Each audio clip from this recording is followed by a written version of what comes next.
This is an audiobook by authors Megan Linsky and Alicia Radis.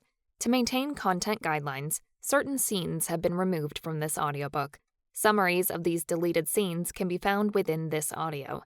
To listen to this full audiobook with deleted scenes, please visit hiddenlegendsbooks.com.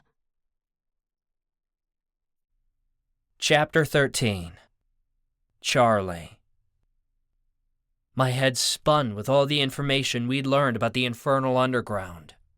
It worried me that much of what we discovered was based on speculation, but something deep in my gut told me we were right. Ava talked about intuition and how supernaturals had the power to access unexplained truths. I didn't have to know how to explain it. I just had to believe it. And I had to believe that one way or another, we would find the underground and stop the Warden's sick experiments. I just hoped we found it before it was too late. "Did you find anything?" I whispered to Marcus on our way to therapy. "You mean in cell blocks 7 and 8? He asked. "Shh," I hissed. "Do you want everyone to know you went poking around in there? Let's keep this under wraps, okay?" He lowered his voice. "Callie and I found nothing, just empty rooms." "Hell," I groaned. "This place could be anywhere." "We're going to find it," Marcus promised. "We just need more time." "I hope to the ancestors you're right," I sighed. After a beat, Marcus asked, "Is something else on your mind?" "Why would you say that?" My voice squeaked a little. "You just seem, I don't know, a little distracted." I drew a deep breath and stopped at the bottom of the stairs that led to Professor Jamin's office. "Ava told me she still loves me," I admitted. "Wow, that's... wow," Marcus said. "I'm sure she didn't mean it. I mostly said it to convince myself, but it didn't matter. I didn't believe it. Ava had meant it. She still loved me. Maybe not in that way, but in a way that said she'd still lay down her life for mine. And hell, I'd do the same for her 1,000,000 times over." I didn't want to talk about it, though. Thinking about it, confirming it, was completely throwing me off. Ava loved me, and I couldn't keep lying to myself by insisting I didn't feel the same way about her. So where did that leave us? "Come on," I said as I gestured Marcus forward. We climbed the tower to Professor Jamin's office. I immediately froze when a sense of unease hit me. It was so strong I had to clutch the banister so I didn't fall down the stairs. "I don't care what the punishment is!" Ava growled from up ahead. "I refuse this treatment!" Hell, it was her unease that had come through our bond. Something was up. "Charlie, get in here!" Oberoi barked in my mind. I practically threw myself up the stairs, racing until I came to a stop inside Jamin's office. "What's going on?" "Miss Mito is refusing treatment," Jamin sneered. "Ava doesn't have to consent to this," Callie argued. I calmed down and Oberoi came to my side to guide me further into the room. "Ava's in one of her moods, isn't she?" I asked him. "She's upset," he replied without explaining. "Pidge, you have to take your meds," I said gently. "You know that." "This isn't about my medication," Ava explained. "I take my meds religiously, day in and day out. This new treatment is a violation of student privacy. I've read the handbook. The Dark Institute is classified by the United Supernatural Union as a reform school. Under Section 12, Paragraph 3 of the Health Code, a reform school under union law is only legally allowed to provide treatment that has been approved by our parents in writing or prescribed by a licensed physician, of which Jamin is neither. My parents may have agreed to send me to group therapy, but they will never sign off on this if I don't want it." My brow furrowed the more she spoke. Ava sounded like she was about to go off on one of her social justice speeches, which meant she was pissed. I chose my words carefully. "What exactly is this new treatment?" "A group of hypnotists are visiting the Institute this week to assist students in therapy," Jamin explained, though she sounded irritated. "Our hope is that by uncovering your trauma, you may all be healed." Jamin's words sounded innocent enough, but her tone of voice suggested something otherwise. It was clear she had an ulterior motive. This treatment has to be optional, I pointed out. Ava's right. The school can't require additional treatments without a doctor's orders, especially not hypnosis. Very well, Jamin said curtly. Her chair squeaked as she sat. She scribbled something on her clipboard. I was stunned silent that she had caved to the argument so easily. It was so unlike her. Although, she added, I find it highly suspicious that Miss Mito, or any of you, for that matter, would reject such a highly respected form of therapy. Hypnosis has been scientifically proven to aid in the rehabilitation of mental illnesses. I didn't know if that was true, but I didn't think Jamin cared about the facts. Should you refuse, I'll have to assume you have something you don't want the hypnotists to discover, Jamin continued in a condescending tone. She wasn't even trying to hide the fact that she was attempting to manipulate us. Of course, anyone who refuses to see the hypnotists will be reported to the Warden.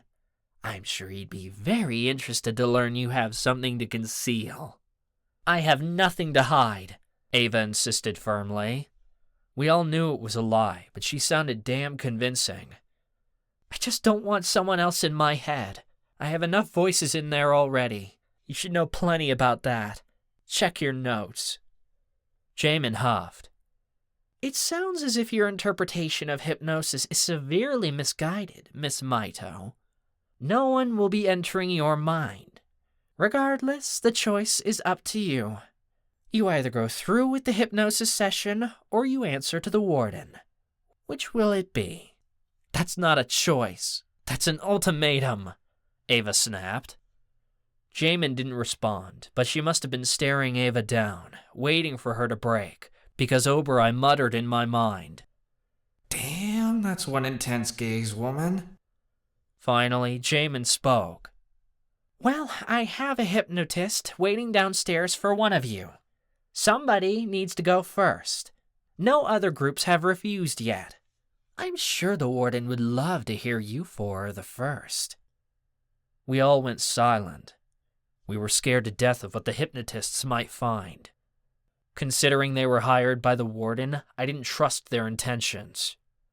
I'd bet anything he hired them to uncover our secrets and report back to the bastard. It was just like our therapy, just like the dark games and everything else in this prison designed to draw out demigods. Oberoi, are the hypnotists safe? I asked him. Yes and no, he admitted. They can open you to your subconscious, and they can't access anything you don't want them to. But you may not like what you find buried deep in your mind, Charlie. The danger is discovering not what you're hiding from them, but what you're hiding from yourself. I'll do it, I blurted. Charlie, no! Ava protested. Are you serious? Marcus asked at the same time. Can't you see they're trying to manipulate us? Ava asked. Of course they are, I said. Just like everything else they do at this prison. Reform school, Jamin quickly corrected. Ava grabbed my arm and yanked me toward her so she could whisper in my ear. This could be dangerous, Charlie. Aren't you afraid of what they'll find?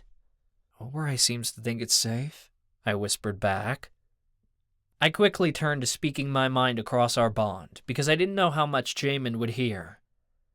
Ava hadn't been able to hear me before, but things were different between us lately. Maybe if I tried hard enough, she'd hear me. If we don't do this, we confirm to them that we're hiding something. One of us needs to figure out how this works and report back. I have the most shit to uncover from my childhood.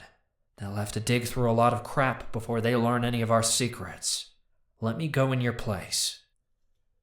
She must have got the message, because she dropped my arm. I straightened and repeated myself. I'll do it. Jamin sounded far too pleased. Very well. It's nice to see one of you volunteer. Perhaps this will give the rest of you time to think about joining the hypnotists over our next few sessions. Charlie, if you would head to the room at the bottom of the stairs, the procedure will begin. The rest of us will have a little chat while you're gone." "Chat my ass," Obereye huffed. "You gotta piss Ava off with your lecture. You should stay here with her," I told him. "Keep her from doing anything stupid." I left the room and headed down the stairs. The door at the bottom was already open, and a woman greeted me when I stepped inside. "Hello, I'm Dr. Trinity Hassan. You must be..." She shuffled through her papers. "Marcus or Charlie?" "Charlie," I stated. At least she sounded nice. "Charlie, why don't you have a seat?" Trinity shut the door behind me. I felt for a chair, but I nearly tripped over a sofa. "You can lie down if you want," she offered as her chair squeaked across the floor. "Most people prefer it that way. It helps them relax." I sank into the sofa and rested my head on a throw pillow. The sofa was really comfy, way better than the bed in my cell. Trinity must have been diffusing essential oils, because the scent of lavender surrounded me. Soft music played from speakers in the corner. Though unease rolled around in my gut, it was oddly easy to relax here. I knew it was nothing more than an illusion, a false sense of security designed by the Warden, and Trinity was nothing more than a pawn handpicked by the Warden himself. She probably actually believed she was helping our rehabilitation. "How does this work?" I asked. "Hypnosis is a natural state of the mind," Trinity explained. "It's a trance-like state that you may have experienced many times. If you've ever been driving a car and zone out, only to suddenly realize you're almost home, you have experienced this." "Well, I haven't, because I don't drive," I said awkwardly. They don't usually give driver's licenses to blind guys. Trinity cleared her throat, sounding a bit embarrassed. "I'm so sorry. Yes, of course, that example wouldn't apply to you." I shrugged. "It's okay." To explain further," she floundered. "In this trance state, the conscious mind takes a back seat, and our subconscious mind is opened. Even non-magical people can perform hypnosis. However, with my magical abilities, I'm able to get you into a state of hypnosis faster and amplify the clarity of your memories and visions. I can also access your subconscious in a limited capacity through psychic intuition. Finally, I'm a certified psychiatrist, so I can help you interpret these visions afterward. The whole session will take roughly an hour. Are you ready to begin?" I settled deeper into the couch. What exactly are we looking for in my subconscious? "That's up to you, Charlie," Trinity said. "Many students choose to leave themselves open to anything, so that their subconscious may show them the wounds that are most prevalent and need the most healing. Others choose to focus on one thing at a time, if they know what needs healing. However, setting an intention for the session doesn't always ensure a specific outcome. Sometimes, the harder you push to hide something from yourself, the more it will push back and show up, both in these sessions and in your external environment." "I want to dive into my childhood," I said. Digging through that dumpster fire should be enough to keep us from uncovering more recent issues I didn't want her knowing about.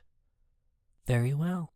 Focus on the sound of my voice, and together we will submerge deep into your unconscious." Trinity's calm voice was soothing and could easily put me to sleep. She spoke along to the calm music, guiding me through a visualization of a waterfall. I pictured the sounds of birds in my head, imagining the spray of water from the waterfall and the hot sun on my skin. When she said she could use her magic to put you into a trance quickly, she wasn't lying. All it took was imagining myself at that waterfall, and I was no longer in the counseling room anymore. All sense of time seemed to fall away. I could still hear Trinity's voice off in the distance, but I couldn't quite process what she was saying, as I was returning to the past. I remembered the flashes of lightning against my bedroom walls.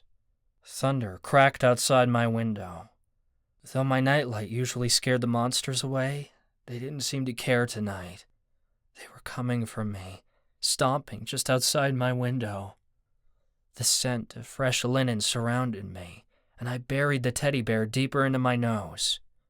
I squeezed my eyes shut tightly and pulled the blanket over my head. It was the only way to keep the monsters at bay. If they couldn't see me, they couldn't find me. At 3 years old, that kind of logic made all the sense in the world. "Please, please, please, don't let them get me," I begged. I didn't know who I was begging or why. All I knew was that something was wrong, terribly wrong. A horrible sense of dread dropped in my stomach, worse than anything I'd ever felt before. Worse than when those scary men took me away from my mom. Worse than anything. My heart raced so fast, and my whole body trembled.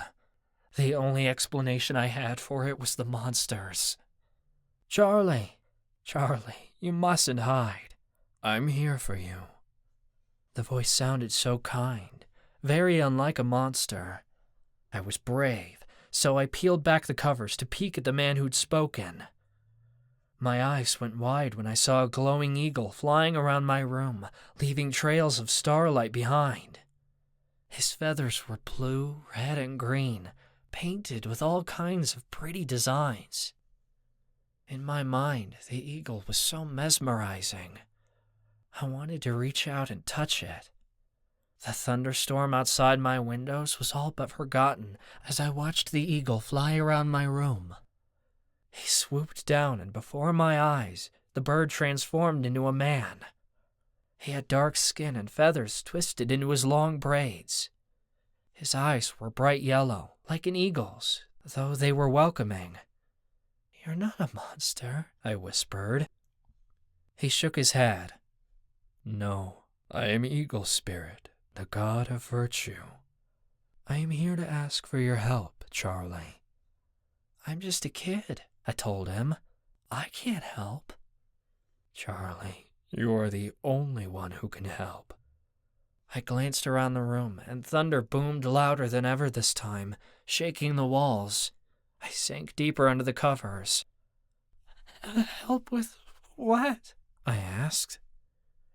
"You will not comprehend what I'm about to say, but it's something you must hear, for you will remember when you are older," Eagle Spirit said. "Your soul has fragmented. It can be made whole again, but only if it is reunited here on Earth. But I'm afraid magic has interfered with the god's will, and I fear your soul may forever be separated." I didn't understand what the man was saying. "I'm scared," I whispered. "I know," Eagle Spirit said gently. "But time is running out, and there is only one way to save her." "Save who?" I asked, my voice squeaking. Eagle Spirit held out an inviting hand. "Come with me, child." I hesitated, but Eagle Spirit seemed much nicer than the monsters I'd encountered before. Perhaps he could save me from the ones marching outside my window. I reached out for him. My fingers grazed nothing but air, but the second I touched him, the room spun around me. Eagle Spirit became solid beside me, and my hand clutched his. Darkness enveloped me, and the thunder immediately stopped. I saw nothing but the glow of Eagle Spirit's form. He gazed down at me with sadness in his eyes. "I am so sorry, child. You are so young. You should not have to go through with this yet," he said gently. "What's happening?" I questioned, glancing all around me. Then I saw it. A bright light cut through the darkness. A woman screamed, and my heart boomed in my chest. I feared for her. She sounded frightened and in so much pain. "No!" the woman screamed. "Sophia, it's time to push," another woman told her. The darkness began to fade, and a scene formed around us. Eagle Spirit stood beside me in a bedroom with walls that reminded me of a cave. A woman lay panting on the bed, with several others surrounding her. Sweat covered her brow, and her legs were propped up beneath a blanket, so I couldn't see what the other women were looking at. A small white creature with big ears and giant blue eyes wept. Another animal that looked like a monkey with blue feathers moved about the room. I'd never seen anything like it. Shadows formed in the dark corners of the room. The sight chilled me to the bone, and I took a step back. They were monsters. They were the ones causing this. I didn't know how I knew, but I could feel the darkness coming from them. It's okay, Eagle Spirit promised. I trusted him. She still breathed, the woman in the bed yelled. I want you do anything. You take my life and put it into this baby's. You hear me? Sophia would not, one of the girls said, but she stopped when Sophia screamed again. Something tugged at my heart, almost like I was in pain, experiencing all the fear that she was. It terrified me to my very core. Something deep inside me screamed to help this woman, as if she was my own mother. I shook as I squeezed Eagle Spirit's hand. She's scared! Help her! Eagle Spirit knelt to my level. He pushed my dark hair from my eyes. I'm sorry, Charlie. I wish there was another way. A baby is about to be born, but she is losing this battle.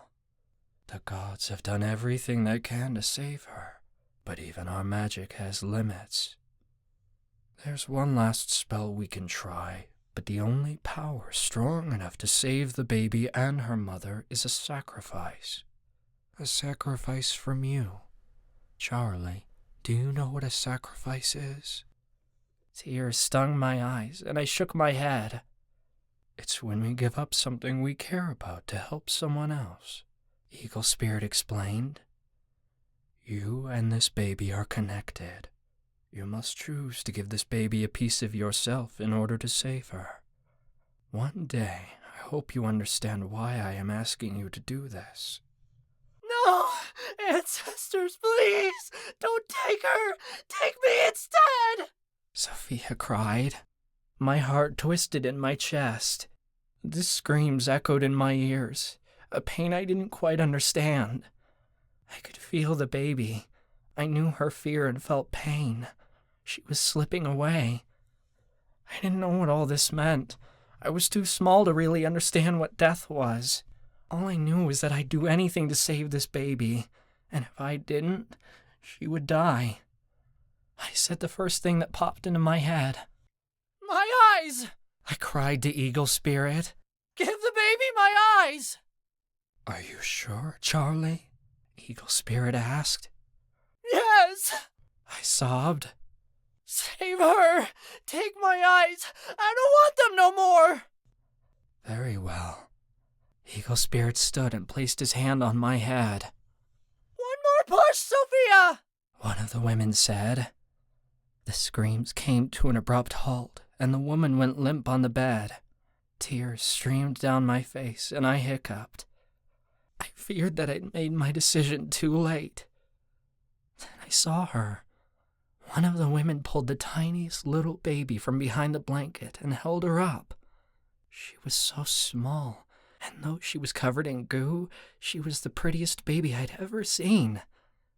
She had a mess of black hair and the biggest brown eyes.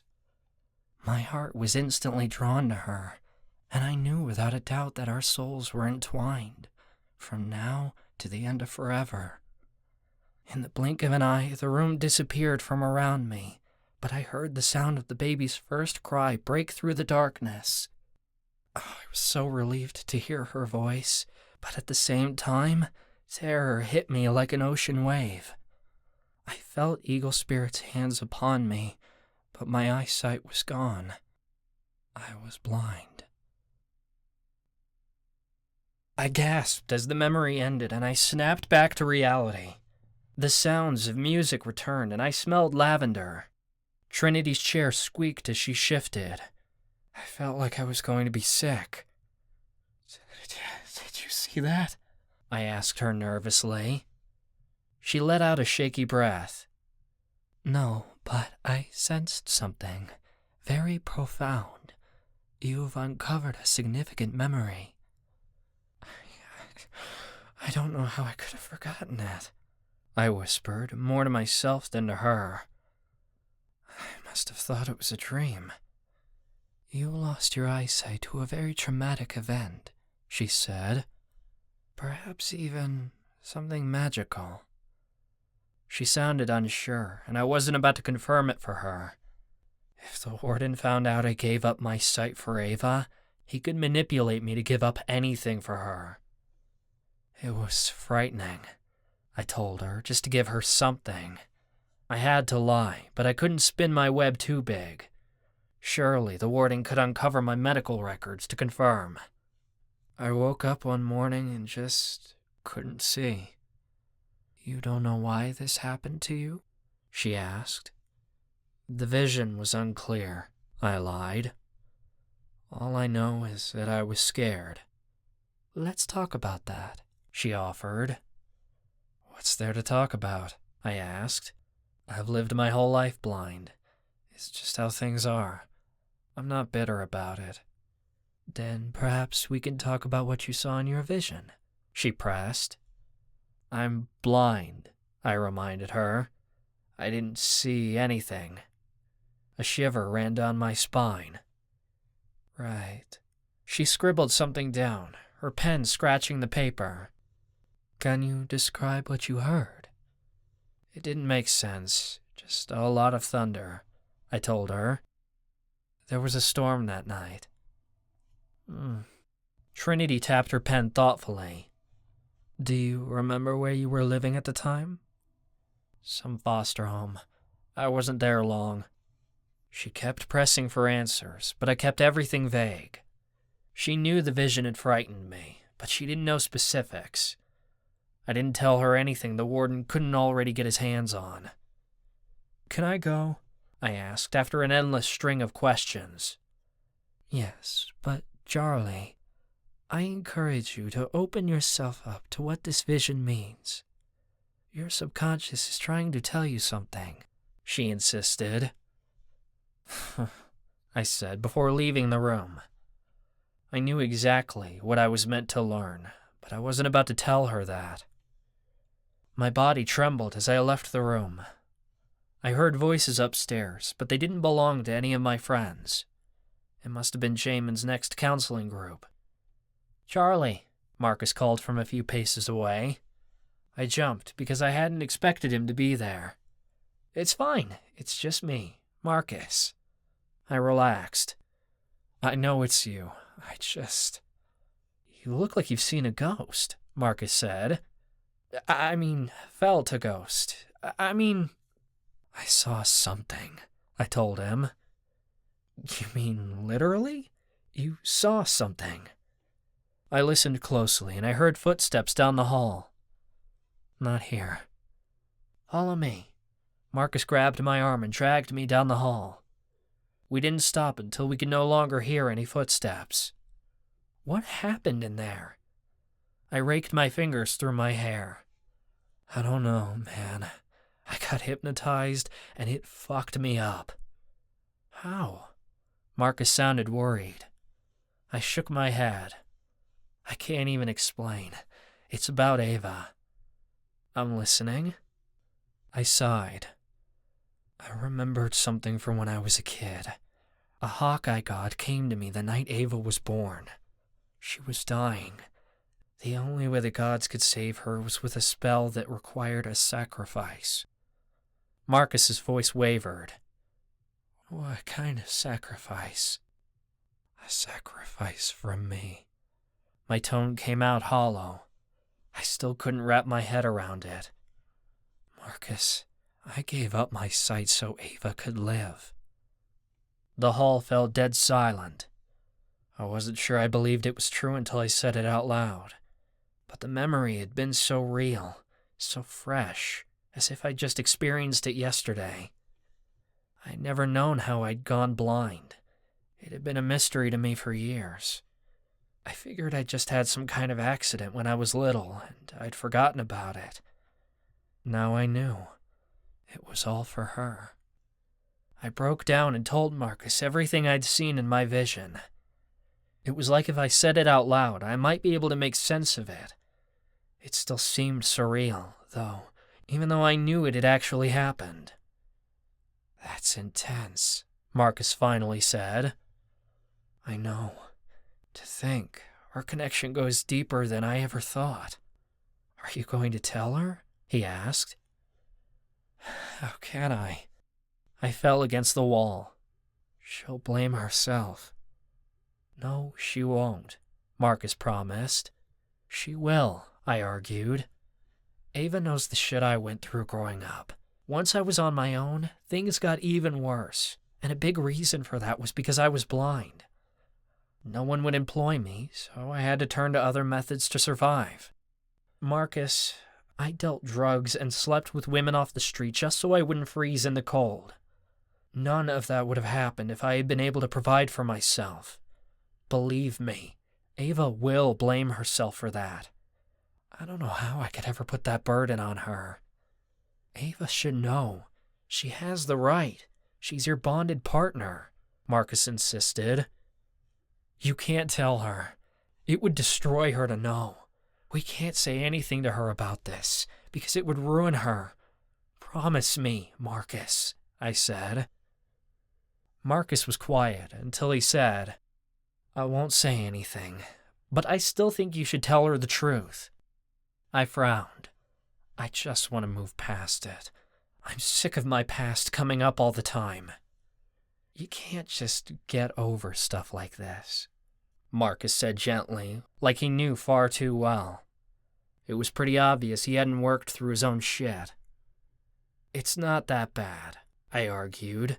"I don't regret giving up my sight for Ava. I know it made life hard, but I'd do it again 1,000,000 times. I'm happy I gave up my sight for her." "Well, that may be true, but you're still bitter about your past," Marcus pointed out. I crossed my arms. "I want to stop talking about it." "That's not going to fix anything," he replied. "Oh?" I questioned. "And you know that how?" Marcus sighed. "There are ceremonies for this kind of thing in the Miriamic Coven. We believe that shoving our emotions down will only make them fester. You have to face them and release what's holding you back." "You've done one of these ceremonies?" I asked. I was getting a little irritated with him, because if anyone needed to face their past, it was Marcus. It wasn't his fault that his magic killed all those people, and he still blamed himself.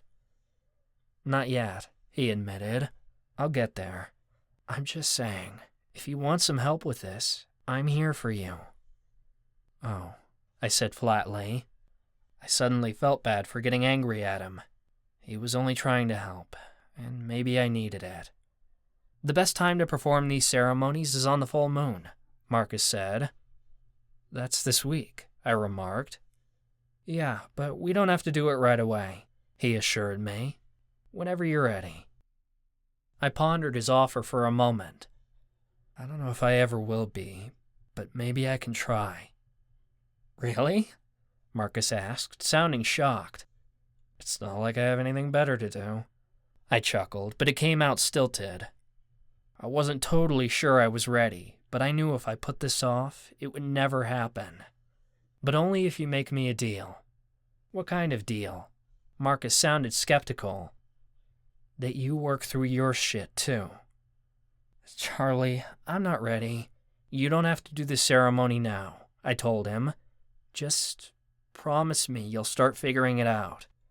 If your people truly believe in exploring your emotions, then you've got to stop hiding them from yourself."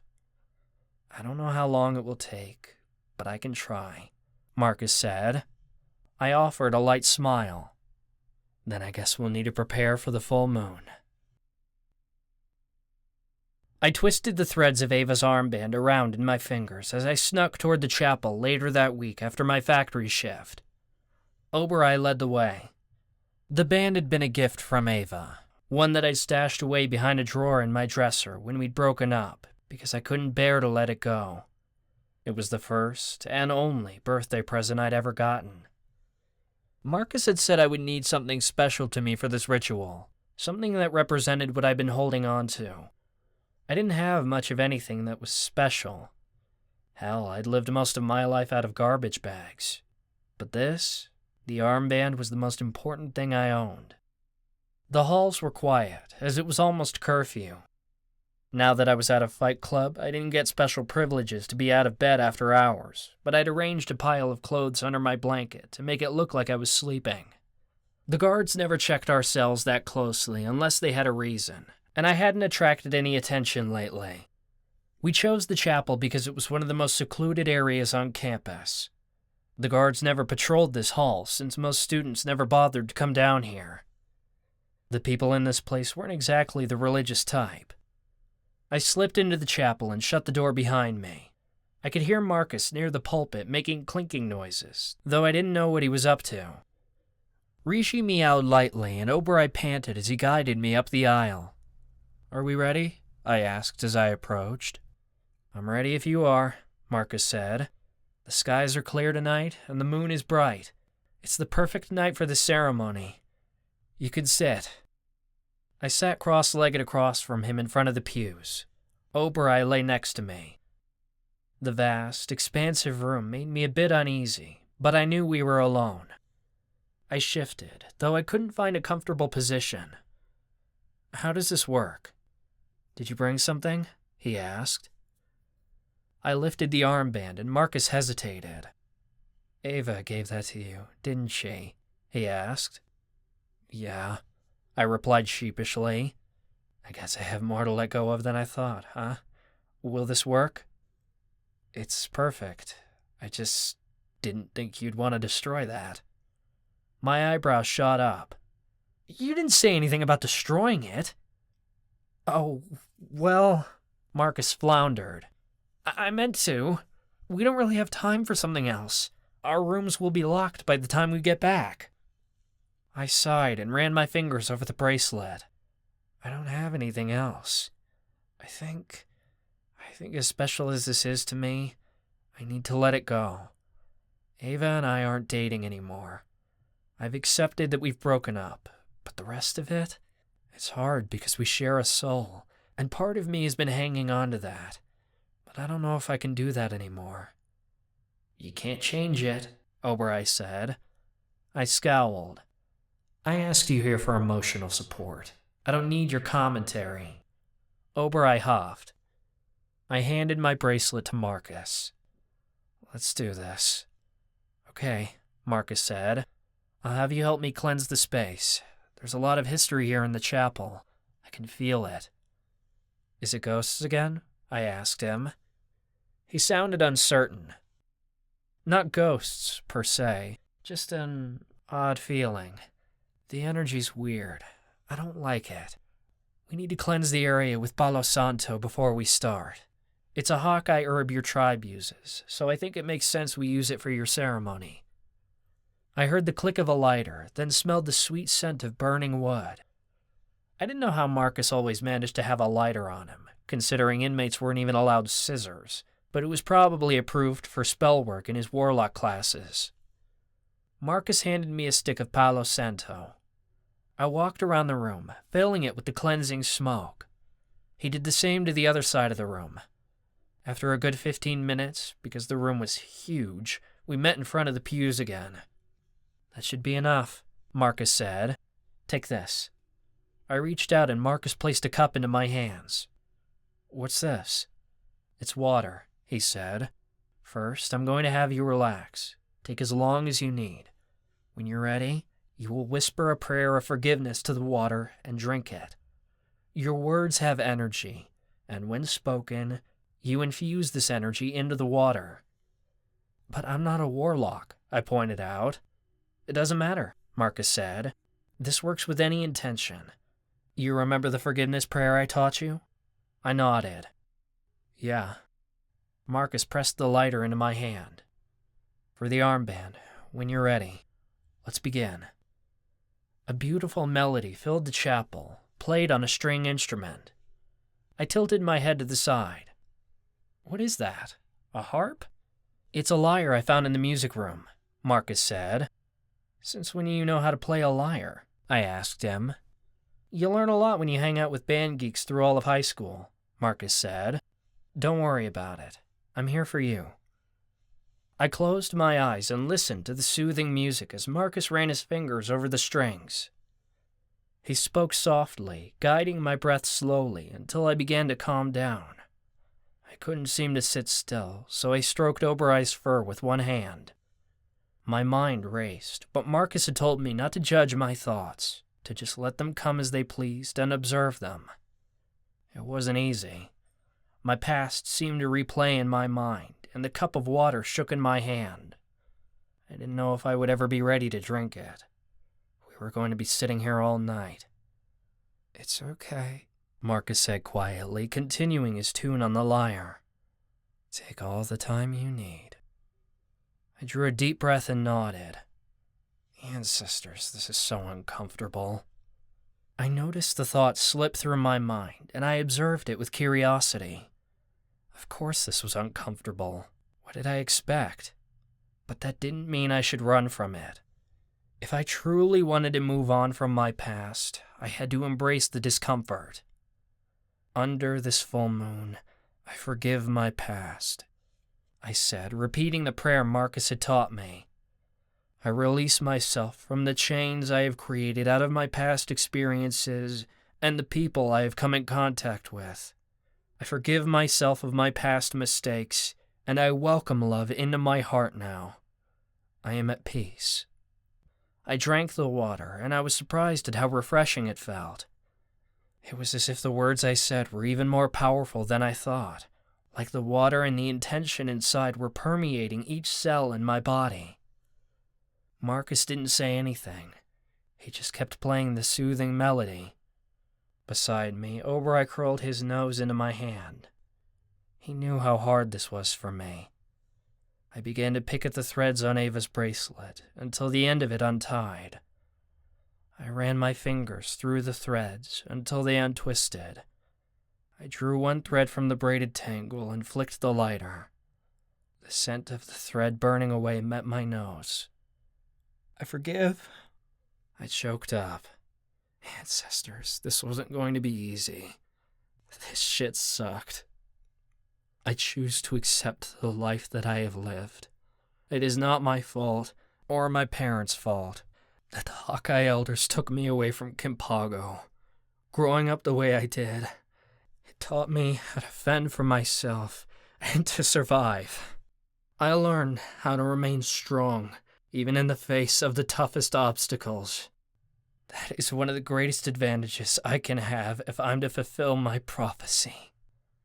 The flames licked up to my fingers, and I dropped the thread. It must have burnt out before it reached the carpet, because Marcus didn't make any move to snuff it out. I pulled apart the next thread and lit it. I choose to forgive the Hawkeye Elders for putting me into foster care. They saw me, a mixed house child, as a threat, and were doing their best to protect the tribe. I do not agree with their methods, but their decision no longer has a hold over me. The flames touched me again, and I dropped the thread, before moving on to the next one. I forgive my father and grandfather for never finding me. I go back and forth on whether they did everything they could to find me, or if they just left me to fend for myself. But dwelling on that won't change what happened. I choose to forgive them. I lit the next thread. I forgive Ava's father for sending me here to the Institute. For the longest time, I resented the man, but I spent so long trying to find a home, and if I never came here, I would still be searching. I paused as the confession hit me. I didn't even know I was going to say it before it came out. It's not the Institute that's home. It's the people. If I never came here, I never would have found my true family. Marcus choked up, and Oberon sniffed. For a moment, I'd forgotten that they were sitting there, listening to my confessions. Tears pricked at my eyes. I didn't realize how good it would feel to finally admit that, but my insides still twisted. I was holding back so much that wanted to come out. Names and memories flashed through my mind, as if each of them wanted to be released as well. It was so overwhelming, I didn't even know where to start. After being numb for so long, having any kind of emotion was too much. "I'm here for you," I said kindly, like he could sense my panic. "We'll do this together." I nodded. I drew a wavered breath, then peeled another thread apart from the others. I forgive the social care system and the endless string of foster parents who treated me like dirt. I do not agree with the way the system is run, and I can't condone the way I was treated, but I won't let it have power over me anymore. Everything I grew up with has shaped me into the man I am today. I know right from wrong, because I grew up with example after example of what not to be. I may be a criminal and a villain by the book, but I am a good person at heart. The thread turned to ash, and I grabbed another. I swallowed the lump in my throat and continued. I forgive the woman who used me for sex. Truth is, I used them too. I believe I deserved better than to pay for a warm bed and a full belly with my body, but it was a choice I made in a time of desperation when all I wanted was to survive. It's not something I ever have to do again, and I choose to let go of the fear that I will ever have to go back there. Something broke inside of me then, to not only admit to myself that my days on the streets were over, but to believe it was profound. It wasn't that the Institute was better than the streets, but here I had a family, one that would be there for me long after we got out of this place. And heaven forbid if I lost them all, they were proof to me of the kind, generous hearts that lived in this cruel world. If I could find a family in a prison amongst criminals, I could find it anywhere. I forgive the gang that killed Marty, I said, but saying it felt like choking on needles. I started to stand when I gasped, but I placed a hand on his neck and guided him to lay down again. Tears spilled over my lids and streaked my cheeks, but I didn't wipe them away. Marcus and his people believed in feeling your emotions, and if I was going to finish the ceremony, that's exactly what I had to do. I couldn't speak as the thread burned, nor once had it turned to ash. All I could do was clutch my stomach and double over. Tears streamed from my eyes and landed on the carpet below me. I heaved for breath, though it didn't come. It was as if all the air had been sucked from the room, though I could still feel it with my magic. The air had gone nowhere, but I'd somehow detached from it as my crippling emotions overtook any sense of physical need. Marcus stopped playing his harp, but I waved my hand at him to tell him I would make it. I couldn't find the words, though. "Ancestors! Marty!" I wailed. I didn't even realize when my vocabulary shifted, as if I was talking to a ghost. He wasn't there, and I'd never speak to him again. But hell, I had to say this out loud, even if Marty never got to hear it. "You always taught me to stay away from the wrong people. Why'd you have to get mixed up with them? You knew what they would do to you! You knew! You died." I hiccuped and my whole body shook in sobs. "I'm so sorry. You shouldn't have died like that. I have spent so long going over that night in my head, wondering how I could have saved you, and I couldn't, Marty. And sitting here, trying to change the past is useless. The only thing I could do is make sure it never happens to anyone I love ever again. You made a mistake getting involved with those guys. They were wrong to kill you. Nothing I do will change it, so I have to accept it. I choose to forgive it. You were there for me when no one else was, Marty, and I'll never forget that." The chapel went silent, except for Marcus's music. After several beats, I said, "That was beautiful, Charlie." My chest heaved as I sat up straighter. I'm not done. I had so much more baggage to release, but I felt immensely lighter already. I lit another string and gritted my teeth. I forgive myself for holding on to all of this for so damn long. It's done nothing but turn me bitter, and I can't keep going on like that. It has no place here, not in the past. I forgive myself for the criminal I've been. For so long, I thought I was a shitty person for stealing and conning people, and I just accepted that I couldn't change that. But I did what I had to do to survive, and I'm not sorry about it. I choose to release myself of that shame, and to know that if I'm a villain, it's because they choose to see me that way. I don't fit into a box, and I don't play by other people's rules, but I don't have to make myself the bad guy. Hell, I murdered Bones, and if that makes me a bad guy in their book, so be it. But I saved a man's life in the process, and I'd do it all again in a heartbeat. So yeah, I forgive myself for doing what I have believed is right every moment of my life. I am not my mistakes, but I'll sure as hell start trying to learn from them. My hands trembled as I lifted the final threads. I opened my mouth, but my breath caught. I squeezed my eyes shut tightly as the tears hit me like a flood. This one wasn't going to be easy. In fact, it was probably going to be the hardest one. I release the expectations that I have unfairly put upon Ava-Marie. The resentment I feel because she doesn't want to live life on my terms is crippling. I've searched my whole life for security, stability, and certainty, and I thought Ava could be that for me, but she can't. She wants adventure, and I don't. And I felt so angry that she won't give that up for me. It's unfair.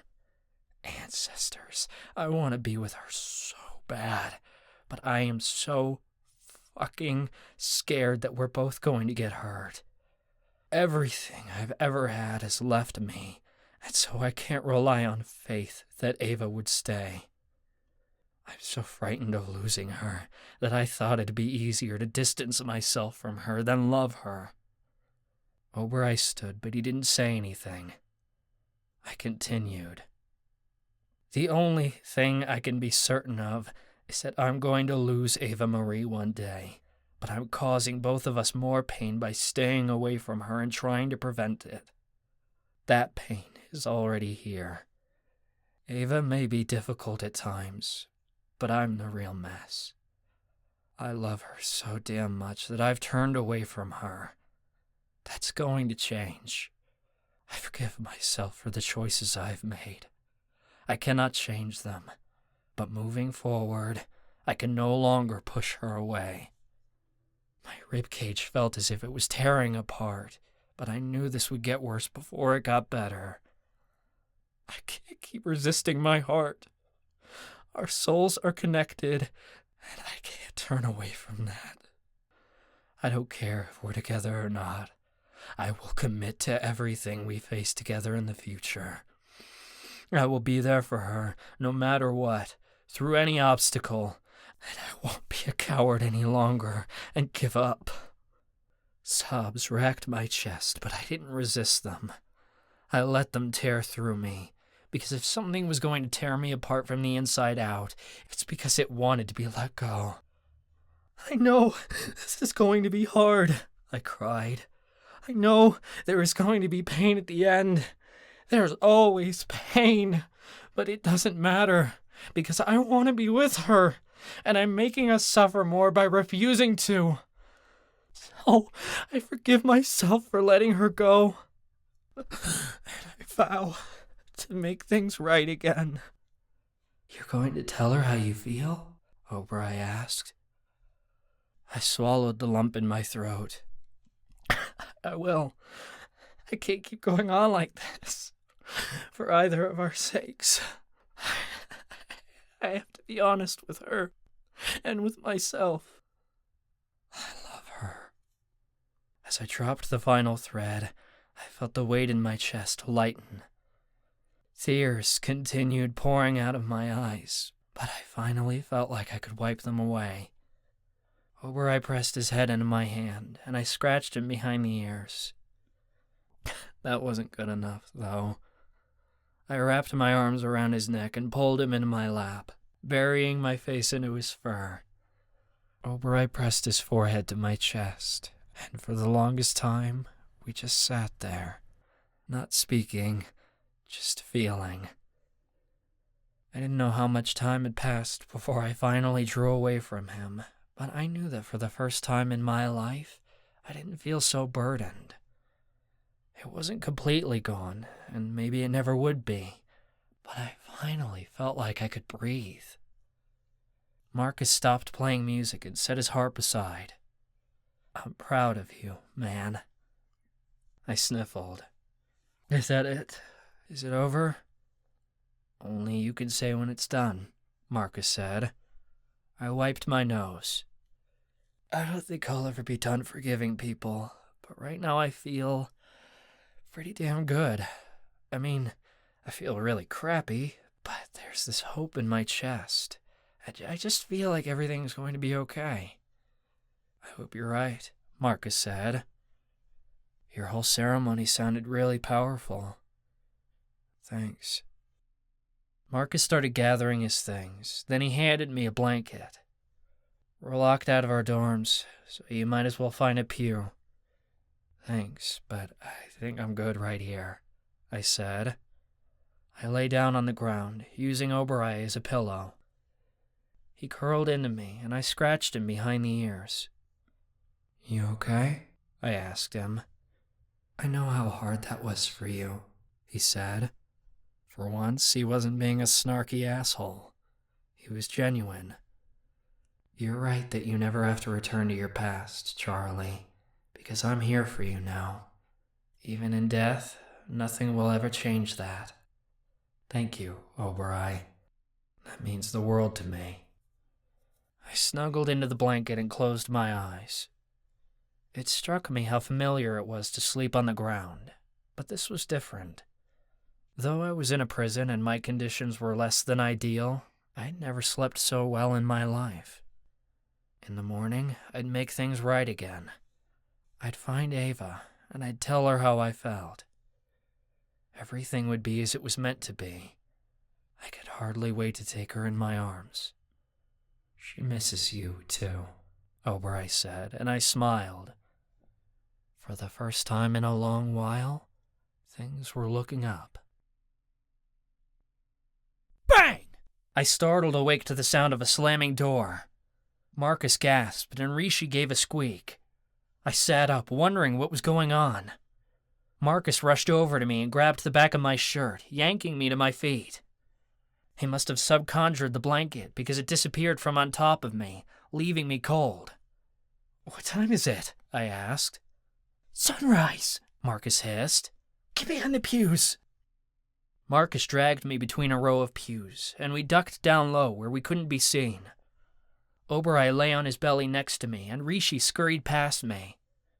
"It's the Warden," Oberei told me. "I can smell him." I felt the blood drain from my face. "What's the Warden doing on this side of campus?" "Listen," Oberei said. Footsteps approached. I held my breath, and my heart pounded. Marcus's breath wavered beside me. "This is taking too long." The Warden's harsh voice filled the chapel. He was angry. "We based our timeline on the assumption that the blood tests would reveal more hybrids," another man said.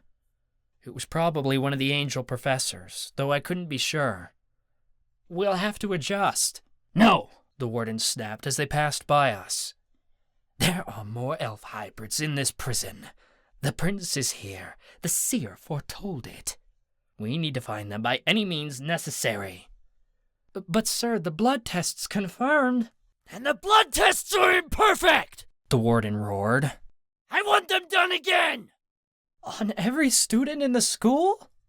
the man asked in a wavered tone. "That would take time. We only have so many tests left." "Then we test the strongest students first," the Warden demanded. I want to be there this time, to oversee every blood draw. The hybrids won't slip through my grasp a second time. Who do you suggest we start with? Something smacked, and I was pretty certain the warden had swatted the professor upside the head. Use your brain, Gale. Uh-oh, Marcus whispered, and his body tensed beside mine. My stomach instantly knotted. Was he? Marcus sneezed so loud it could have woken the whole prison. My whole body went rigid, but it was too late. Someone grabbed me by the back of the shirt and yanked me out from behind the pews. It happened so fast that my head spun. Oberei let out a deep growl. "What do we have here?" the warden asked, sounding amused. He shoved me so hard that I fell flat on my face in the middle of the aisle. For a moment, I feared he would use his powers on me, like he had in Forevermore. I felt like I was back there, trembling in terror. Oberei barked. "Please, sir, we were just—" Marcus started, but the warden must have grabbed him because he gasped. A second later, he landed on the ground next to me. Rishi yowled. "Well, Professor Gale," the warden said, "I think we just found our first subjects for the second round. I want them blood tested immediately." Professor Gale's hands landed on me, and the angel began dragging me away. I struggled against his hold, but he was strong. Overpowering him would require some serious elf magic I hadn't perfected yet. "Fuck! You can't do this!" I yelled. "We already got our results!" The warden just laughed. "You're forgetting who I am, Mr. Walken. Make no mistake. Whatever secrets you and your friends are hiding, I will uncover them." Terror shook my body because I knew I couldn't hide any longer. There was no way to con myself out of this one. The warden was about to find out what I was, and my secret would be the end of us all. Oberei barked loudly, but there was nothing he could do short of attacking the warden. There was no use when angels could heal quickly. "Charlie!" Oberei screamed in my mind. My stomach hollowed as I realized there was no way I could tell Ava how I felt now. That would be cruel, because the second the warden got those test results, I'd never see Ava again. Letting me go a second time after she knew the truth would break her apart. It was over. I couldn't tell Ava I loved her, because I was headed straight to the Infernal Underground. Chapter 14. Ava-Marie. Knock, knock. Callie entered my cell early in the morning holding out a drink from commissary. "It's pumpkin spice season. Happy October." "There's nothing in it, right?" I asked, as I took it warily, sipping the coffee.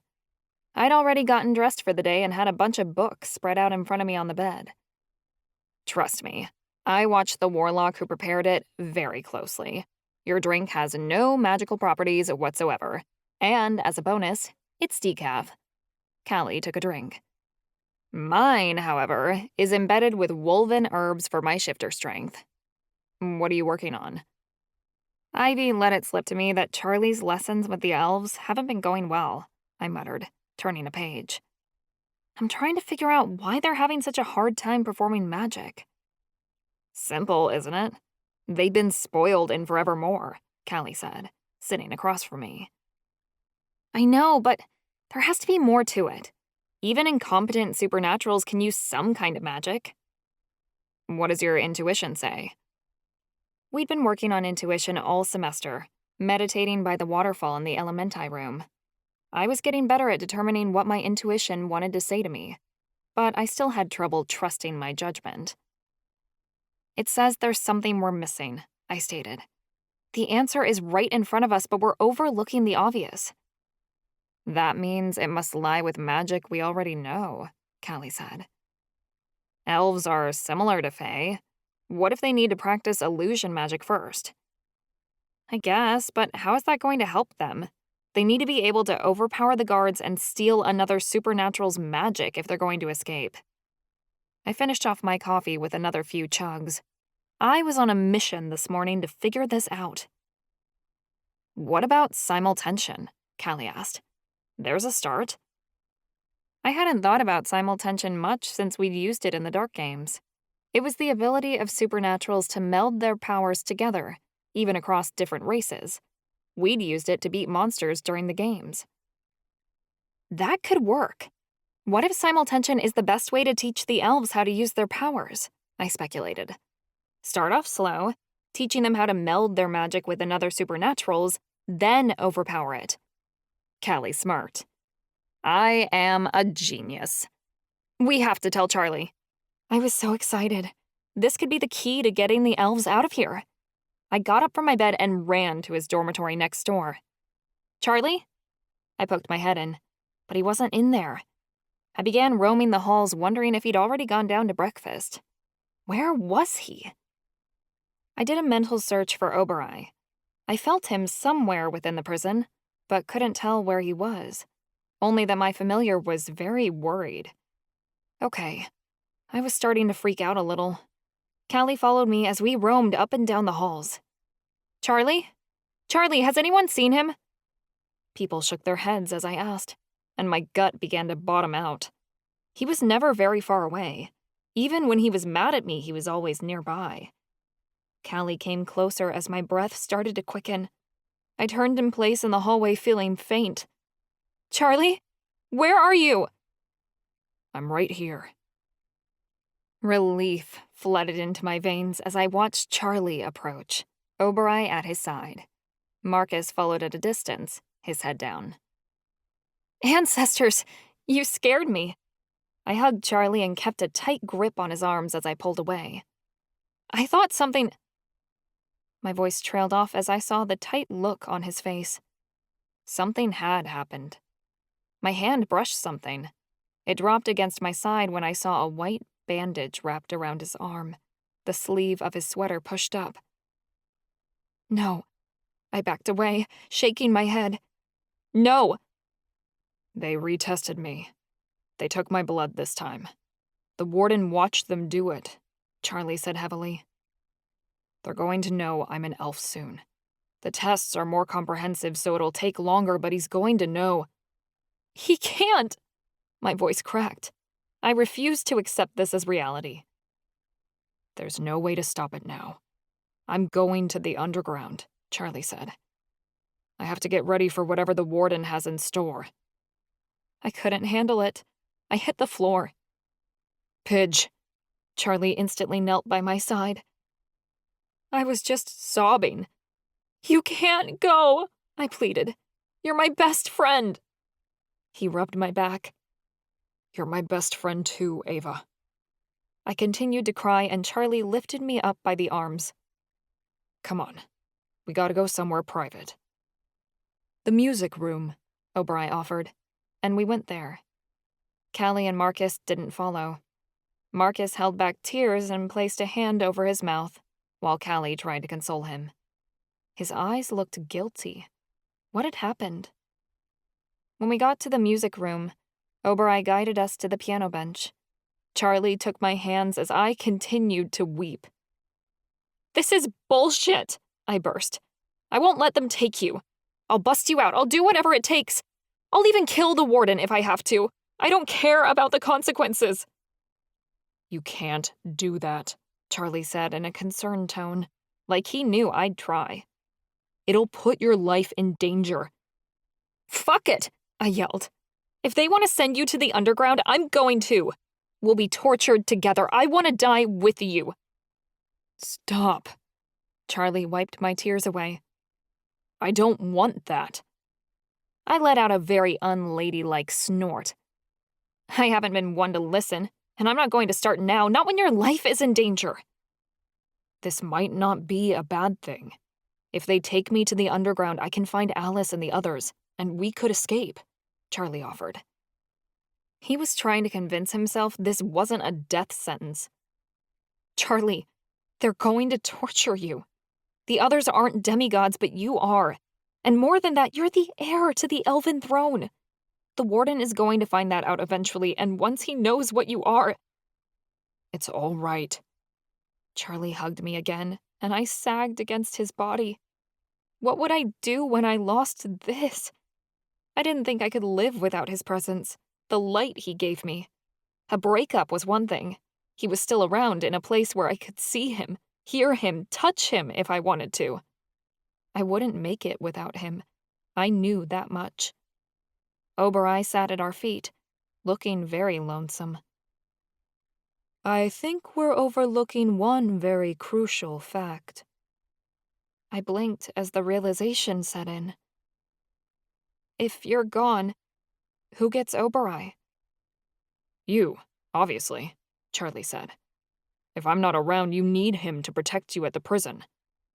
No, he has to go down to the underground with you, to keep you alive until the rest of us can find you, I insisted. Charlie made a skeptical noise. We haven't found many clues on the underground, and each one has just led us to a dead end. We're close. I know we are, I insisted. You just have to hold out long enough for us to locate where they took you. Like hell, Charlie growled. You need to stay alive. That's my priority. Don't you understand that I don't care about living unless you're there? I shouted. I don't care if it's messed up or unhealthy or whatever other kind of crap people would say about it. Everyone on this planet can go to hell as long as you and me. He cut me off. Listen to me. Ava, you... His voice broke. You're the best part of us. You're smarter than me, braver than me. Hell, we're both prophesized to save the world, but I think you're going to be the one to do it. Because when you put your mind to something, you don't let anything stop you. I'm not like that. I can't keep fighting unless there's someone to fight for. His voice dropped. Sometimes, when I'm at my lowest point, I think that you're the only thing I like about myself. Charlie, I whispered. How could I manage to tell him that I felt the same way? He cleared his throat. I've done a lot of stuff to reconcile myself to my past, and I've accepted my fate. I'm ready to move on wherever I'm going. I haven't had a good life, that's for sure. But what's made it worth living is the friends I've made and the love I feel for you. Charlie stuttered on the last line, like he realized he slipped up and said something he hadn't meant to. He went to say something more, but shut his mouth. What more was there to say, anyhow? Everything was out in the open. It was stupid of us to keep pretending we didn't care about each other. Because we did. If only we had a few more days. I thought there was hope for us. I was certain we'd get back together again if only we had the space to reconcile. We ran out of time. The Warden took it from us. We sat in silence for a moment, before Oberai shifted uncomfortably. There is a solution, though it is unpleasant, Oberai said slowly. We said nothing, and Oberai went on. Charlie is an elf, which means he has the ability to break bonds. That means any bond. My mouth dropped open in horror. You're not suggesting what I think you are. What other option do we have? Oberai asked. Then it's simple, Charlie said. I break my bond with you and with Ava, then the both of you will be safe. Charlie, no! I protested. I'm afraid you don't understand, Oberai said. The two of your souls are so intertwined that you won't be able to control who I remain connected to. The connection you share is not an ordinary bond. The result of who I stay bonded to is completely up to chance. Then who would you go with? Charlie asked. Oberai was quiet before he said, I believe I would remain bonded to whoever's connection with me was the strongest. It could go either way. I shuddered. The idea was abhorrent to me. Lose my bond to Charlie and possibly to Oberai? A fate worse than death. I'd rather perish in the underground at the hands of the Warden, as much as I hated the man. Charlie, though, was contemplating it. I could see it on his face.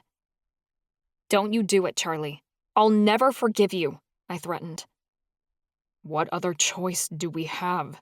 he said miserably. "This seems like the only way to make it fair." "Nothing's fair at the Institute. That's why we have to play dirty," I snarled. "Why can't you see that everything I've ever done is to protect you?" he said hopelessly. "I'm a big girl. I can take care of myself," I demanded. "Don't break our bond. Just wait. There has to be another solution." Charlie was still.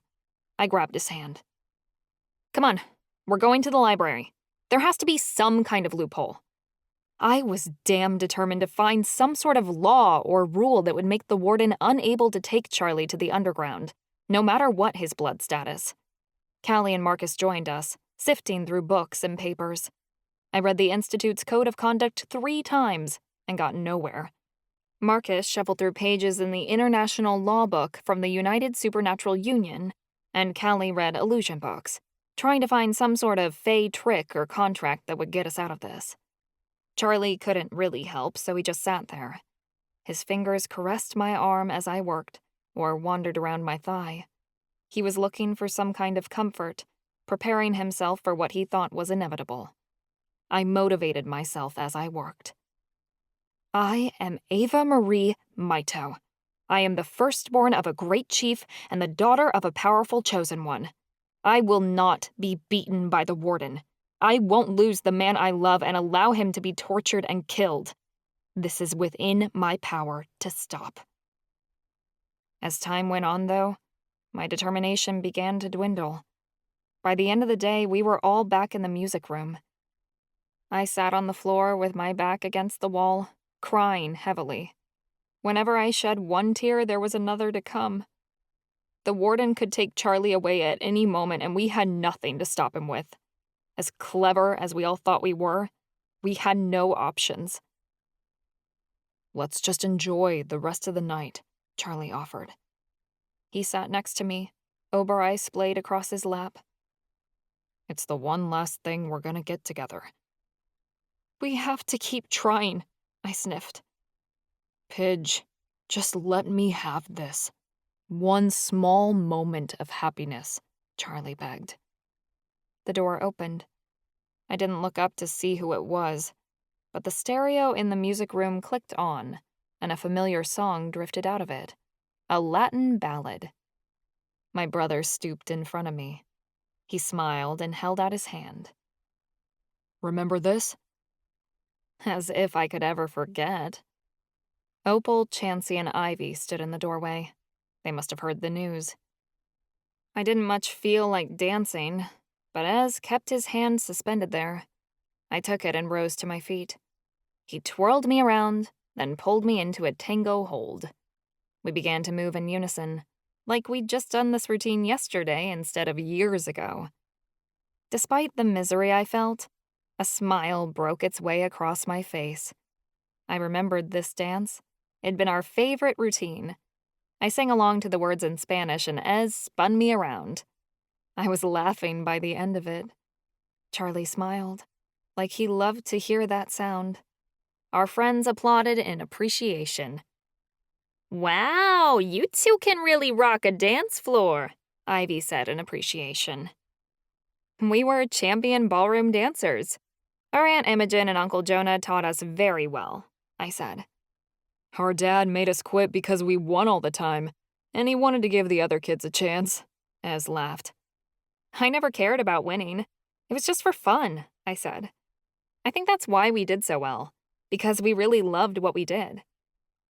Ez walked over and hauled Charlie to his feet. "Come on, man. You've got to get out there." "I can't dance," Charlie argued. "Have you ever tried?" Ez challenged. "I bet no one taught you in a way you could understand. You don't need to see to be able to dance. Here." Ez placed one of Charlie's hands on my hip, then guided our hands together. Ez positioned our arms so they were tilted upward at a sharp angle. As the music changed, Ez said, "Okay, Charlie, take one step backward with your left leg. Ava will follow." Charlie swallowed like he was nervous. He did as Ez told him, and we moved together. Ez nodded in approval. "Next, step to the side with your right leg, then forward with your left leg, then back to the side with your left leg again. Simple box step. Easy. A grin broke across Charlie's face as he followed the instructions fluidly. Ez clapped him on the back. See? You're dancing, Ez said. He reached out and spun Opal to his side, who gave a giggle. Couples began pairing up. Chansey dipped Ivy to the music, while Callie snapped at Marcus for stepping on her feet during a very awkward tango. Am I going to hit anything? Charlie asked anxiously. The music changed to a romantic Latin ballad, and I felt him draw me closer. You won't, I promise, I said. Everyone's giving us space. I can't believe I'm dancing, Charlie said as he spun me around. Of course you are, I said. And you're amazing at it.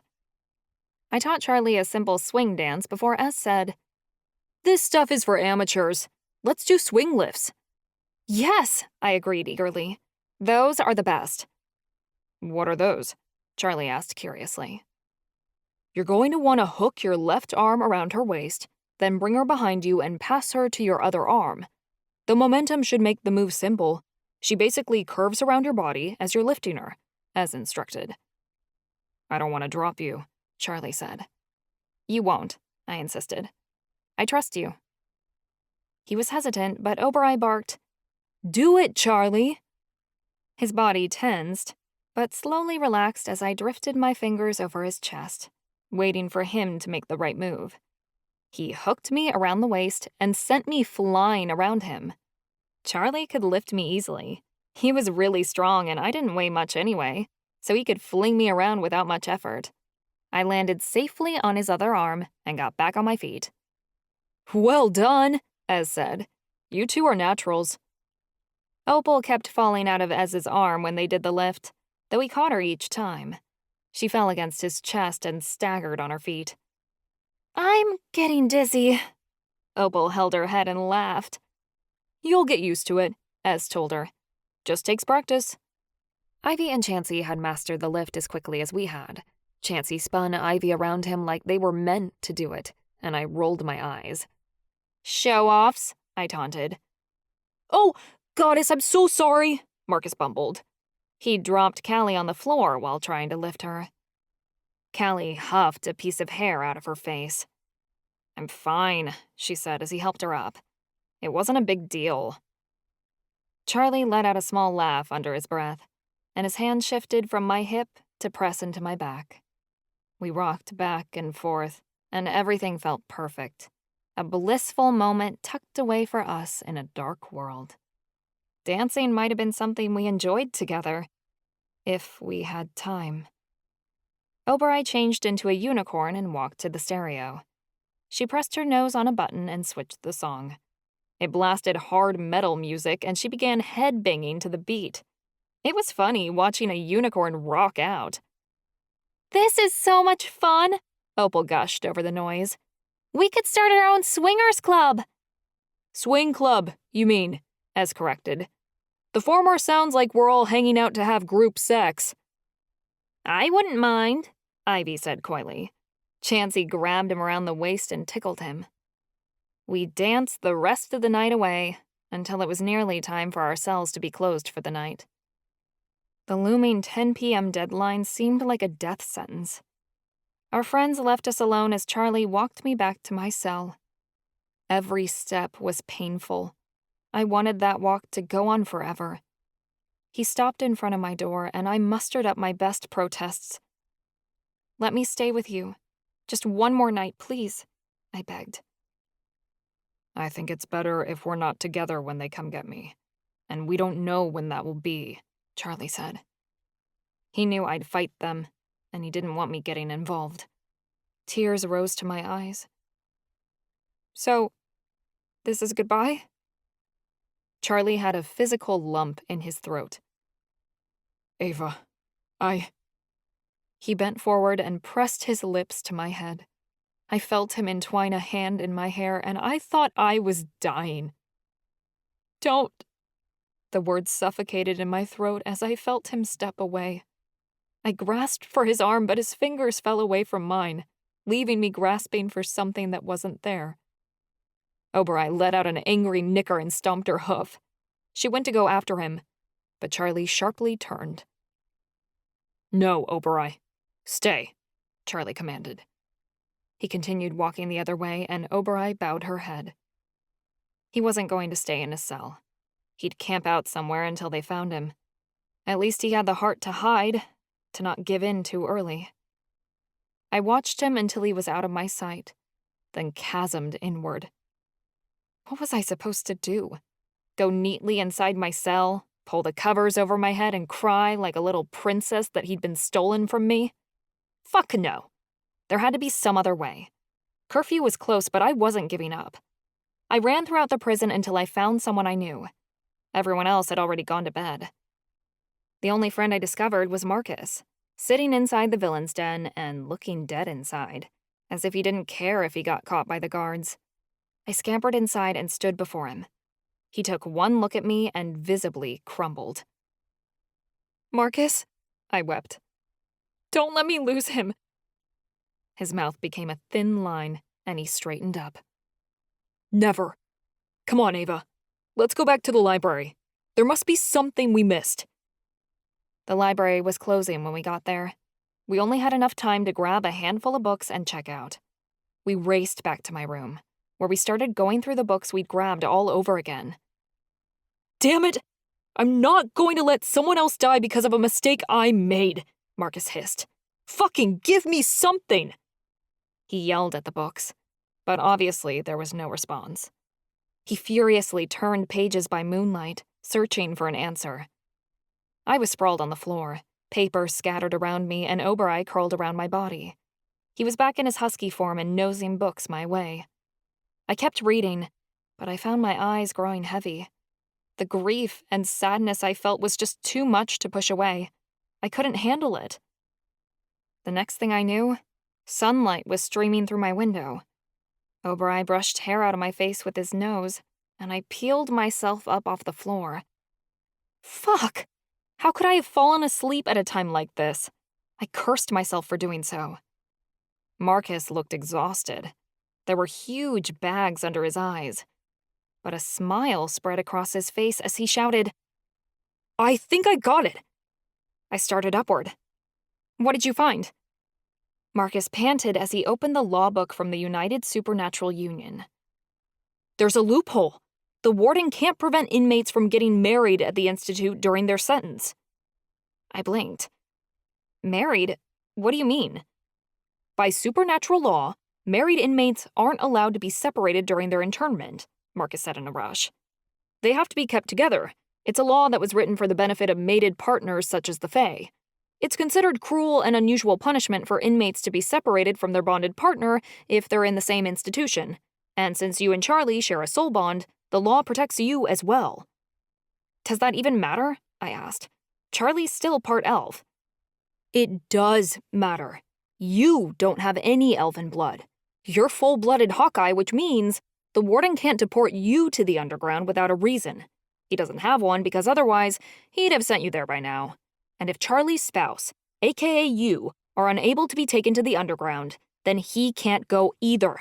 The warden can't even send married inmates to Cell Block 9 or the adult penitentiary without the spouse also being sentenced to the same place. He has to wait for their failure to graduate from the institute in order to separate them." My mouth went dry. "So if I want Charlie to stay—" "You'll have to marry him, yes," Marcus said shortly. "There's no other option." "But if that's the case, why don't elves and elf hybrids just find random people to marry so they don't get deported to the underground? Or wherever else the warden sends them?" I asked. "The law states that you have to have a romantic history with the person you're marrying, as well as evidence and witnesses," Marcus said. "You and Charlie dated for months before the elves were even discovered. The warden can't say your relationship is false. He admitted to it himself when he threatened you last semester." "But we're broken up now. The warden knows about that," I pointed out. "Doesn't matter. Say you had a change of heart, came to your senses and got married," Marcus said with a shrug. "Everyone at the prison knows you had a thing last semester. There are hundreds of witnesses who will confirm that you were a couple before this point. That's all the evidence you need. Is this enough? I demanded. The warden runs this prison. I don't know if any of this matters without another supernatural entity getting involved. Dark Island falls under the United Supernatural Union's jurisdiction, Marcus said, as he reached for a tome on Hawkeye law. If you get married on the island, the warden has to honor your marriage, because it will be verified by the Union. Plus, you're the daughter of a chieftain, which means you have special privileges, and so does your husband. If the warden or any supernatural force outside the Hawkeye tribe attacks a member of a chieftain's family, it would mean that he's declaring an act of war. I closed my eyes. Of course. And if the warden sent Charlie to the underground, my dad would have to declare war on the angels for attacking his son-in-law, because that's his family. He'd be honor-bound to do it, and the rest of the Elementi houses would have to back him up. We also know that the Union is split, Marcus added.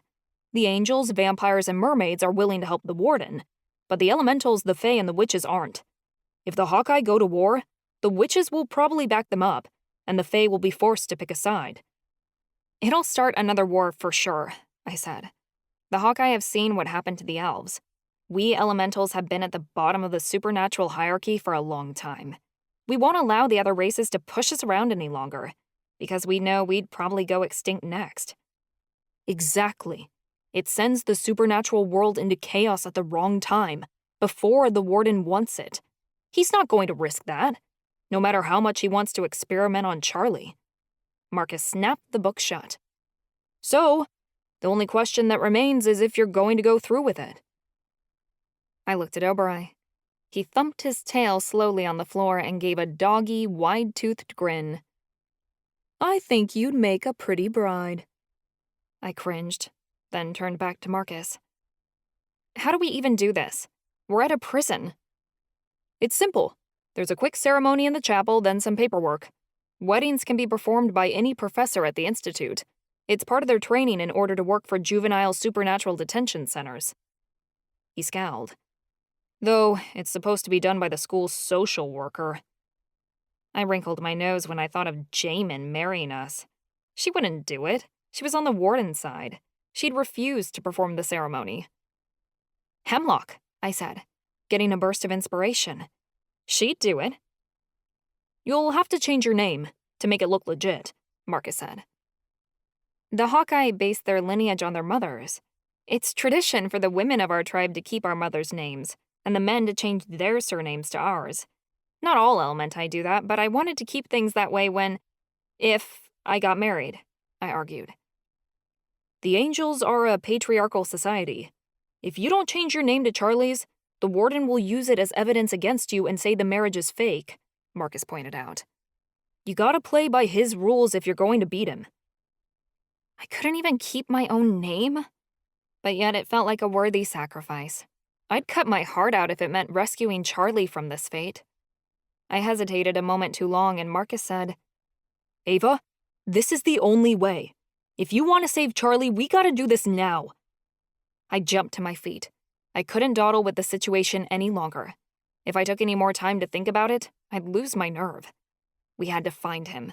For all we knew, the warden had taken him away by now. Let's go. Grab those law books.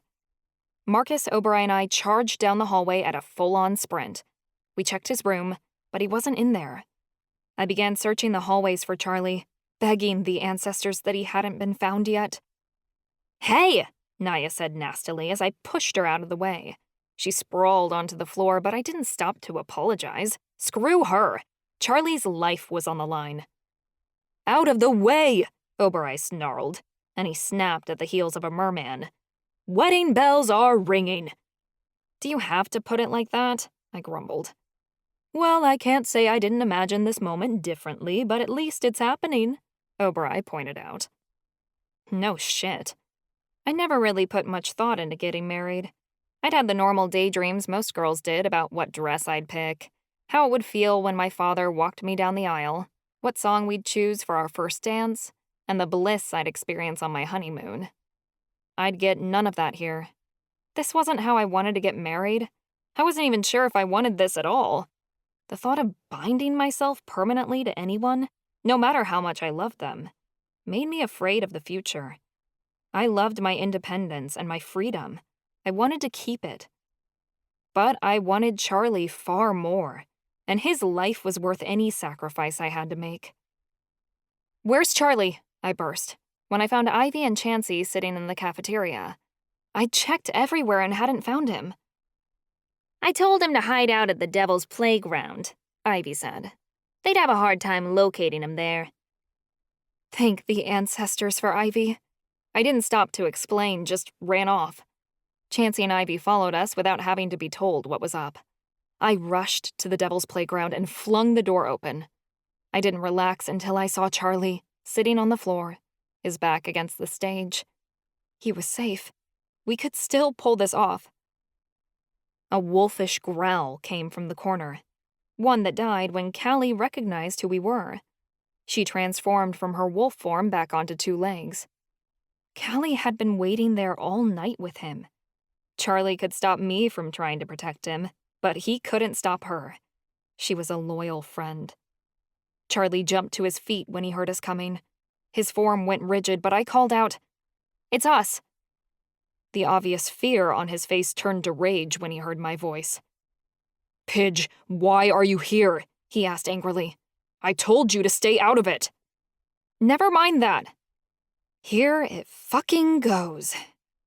I had imagined that this moment would be more romantic, but as I stopped in front of Charlie and looked up at him, my knees turned to water, and my stomach flip-flopped inside of me. I was either going to be sick or fall into his arms, one or the other. I was brave, but this felt scarier than anything I'd ever done.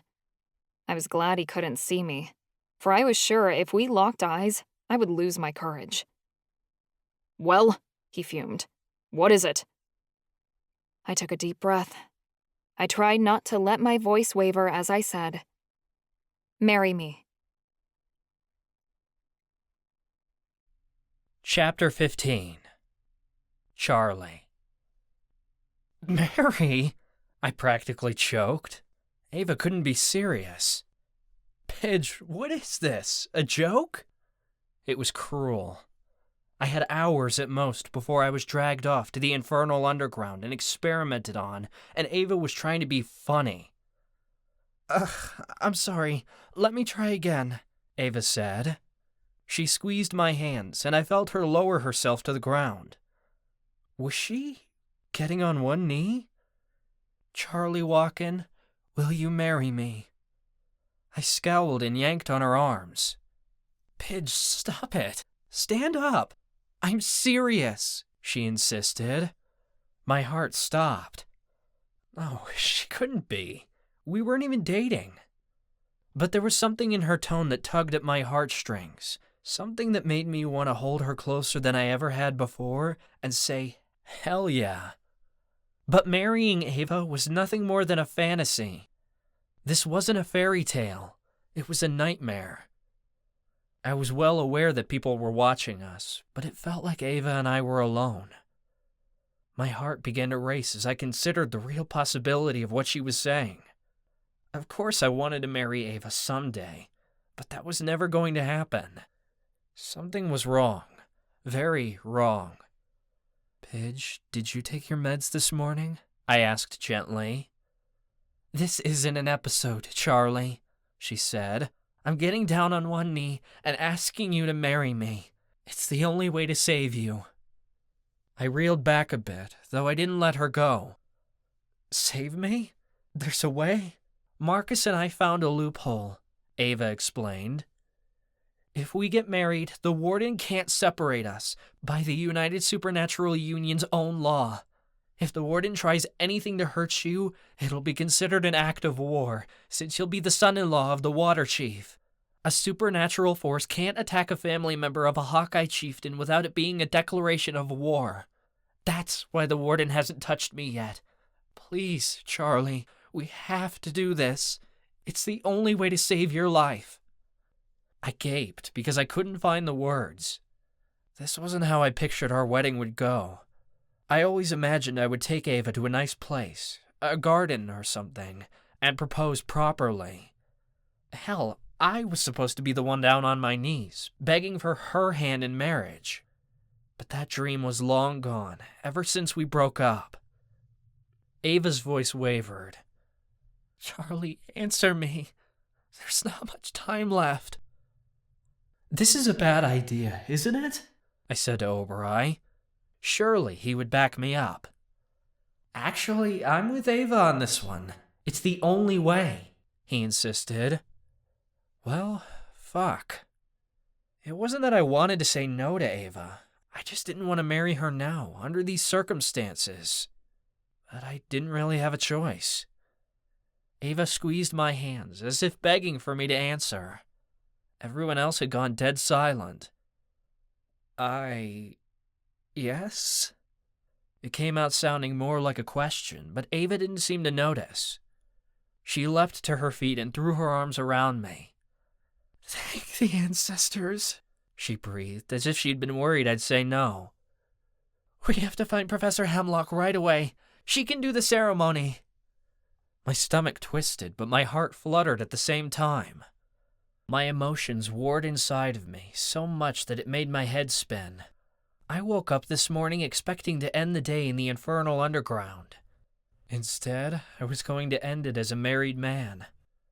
Ancestors, I couldn't believe it. This was fucking nuts. Callie squealed. Oh my gods, I can't believe you two are engaged! The shortest engagement ever, Marcus added. We need to get moving. You two go find Hemlock, Callie said. Marcus and I will meet you in the chapel in 15 minutes. Callie and Marcus hurried out of the room. Chansey cleared his throat. Anyone want to fill me in? The warden forced a second blood test, I told him. He knows I'm part elf. Getting married is the only way to keep Charlie from getting taken away, Ava said. And Hemlock can marry you too? Chansey asked. She has the authority, Ava told him. Then what are we waiting for? Chansey burst. Go get her! We'll head to the chapel. Ava grabbed my hand and we rushed out of the Devil's Playground. I barely paid attention to where we were going because my head spun. I should have been terrified about what was about to happen, but I'd be damned if I wasn't the happiest I'd been in my whole life. I was marrying Ava-Marie Maito. It didn't matter the circumstances. I was grinning like a fool. We entered Hemlock's office. I heard her fey wings flutter from where she sat behind her desk. Miss Maito? She asked, sounding surprised. Ava rushed toward her desk, dragging me behind her. Professor Hemlock, it's an emergency. Hemlock's chair squeaked as she stood. Is someone hurt? No, but they will be, Ava said. Miss Maito, is that a threat?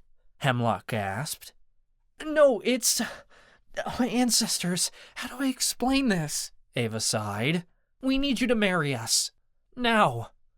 Hemlock hesitated. Miss Maito, have you been taking your medication? Why does everyone keep asking me that? Ava sounded annoyed. Surely a wedding can wait. Hemlock started, but I cut her off. We didn't have time to discuss this. The warden could be on his way right now. We can't, I said bluntly. I had no choice but to lay everything out on the table and hope we could trust her. It was the only way to get her to agree with this. The warden has ordered new blood tests, more accurate than the last. My grandfather was an elf, and the second the results come back, the warden is going to take me away. There's a place called the Infernal Underground where the warden is conducting experiments on inmates. We've overheard him talking about it. He's going to take me there unless we do this now. He can't separate us if we're married, and he can't touch the family of a chieftain unless he wants to start a war. Hemlock didn't say a word. I wasn't sure she was still standing there. She was so quiet. You have to believe us, Ava insisted. We're not making this up. Even my father knows about the underground. No, Hemlock cut in. I believe you. The way she said it, it was like she already knew, or at least suspected the warden was up to no good. Then you have to help us, Ava cried. Please, save Charlie. Hemlock began shuffling through papers. You don't have to ask me twice, Miss Maito. I'll help you. I'll need to get the forms from the records office expedited. I thought we just had to sign papers, Ava said, sounding worried. You have to apply for a marriage license first and be approved, Hemlock explained. Due to problems in the past, a psychological evaluation is required for students inside the institute. How long will that take? I demanded. We didn't have the time to wait for the paperwork, but the warden wasn't going to honor our marriage unless it was official. Usually it takes about a week, Hemlock said.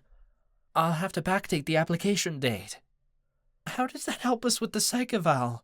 Ava asked, sounding worried. Jamin would never... Jamin Vengia is not the only licensed professional in this place, Hemlock said, sneering at our counselor's name. All professors are required to obtain a psychology certification before working here. With the amount of troubled students we encounter on a daily basis, we would never be employed without it. I am fully qualified to approve your evaluation. You're saying you'll forge that too? I asked. We don't have time for a full evaluation, Hemlock pointed out. And as far as I understand it, I see no signs of manipulation, mania, or otherwise from either of you. The final thing you need is witnesses. Callie and Marcus, Ava said. They're meeting us in the chapel. Go straight there, Hemlock instructed. Take no detours. The warden can't find you until this is done. I'll be there soon. My heart hammered as we left the room. Oberei panted beside me as we rushed through the halls. He was obviously thrilled. I, on the other hand, was terrified this might not happen. We were cutting this pretty fucking close. Every hall we took scared me more than the last, as if we might run straight into the warden. We turned a corner, and Ava and I plowed into a group of people. We stumbled back, and I nearly tripped over Oberei. Watch it! Oberei growled. Ava! Ez exclaimed. You're engaged! How did you... Oh, Chansey! Ava cried. I hope you don't mind. I invited some guests, Chansey said proudly. I can't believe you're getting married! Eddie squealed. I believe it, Alistair countered. I can smell the hormones on these two. It was bound to happen. This is just so unexpected, Opal gushed. Yeah, well, can we stop standing around talking about it? I asked impatiently. We're kind of in a hurry. Then it's good I was in the music room and grabbed this, Ez said. Ava yanked backward, pulling on my arm. Would you get that camera out of my face? It's for the family, Ez cried. Mom and Dad don't want to miss this, and Alana will kill us if she doesn't get to watch the video. Ugh, fine, Ava groaned. Come on. We continued down the hall and slipped into the chapel unseen. Callie and Marcus were already there. I heard them clinking glasses. Where's Hemlock? Marcus asked. On her way, Ava replied. Ooh, where'd you get the booze? Alistair asked. Callie giggled. It's a fey illusion. It isn't real. I don't care, Alistair said. Pour me a glass. Oh, and me, Eddie added with a giggle. Suddenly, everyone was asking for a glass of champagne. Ancestors, we hadn't even gotten married yet, and our friends were treating this like a party instead of life or death. Guys, stop, Ava complained, but no one heard her. The chatter was too loud. Callie, did you put up all these decorations? Ivy asked. I sure did, she said proudly. It was an easy illusion, really. What do you think? As everyone gushed over the decorations, I leaned over to Ava. What did she do? The chapel is decorated with white tulle and lace, and there are rose petals running up the aisle, all the way up to an arch. They're being completely over the top. Ava groaned, like she was less than pleased. She wasn't into this wedding at all. That stung, but I knew Ava hadn't asked me to marry her because she loved me. She was just trying to save me from being deported out of here. They know this isn't a real wedding, right? I asked. Ava huffed. They're acting like it is. Callie turned to us. The decorations might be false, but there are a couple things I wanted you to have for real. I found some tulle in the arts and crafts room, and I made you this. Ava went speechless for a moment. A veil? The fabric brushed my arm as Callie placed it on Ava's head. Yep, and I also made you these. Something clinked as it dropped into Ava's hand. Rings? Ava squeaked, like it was getting too overwhelming. How did you make these? If a fae's strong enough, they can create illusions that become reality, Callie reminded us. Like yourself was you making the layer, I said. But those fade as soon as you leave. Callie laughed. A ring is a lot easier to make than a couch. And well, it helps when there are strong emotions behind the spell. These will never fade. Strong emotions? Ava's tone became hard to read.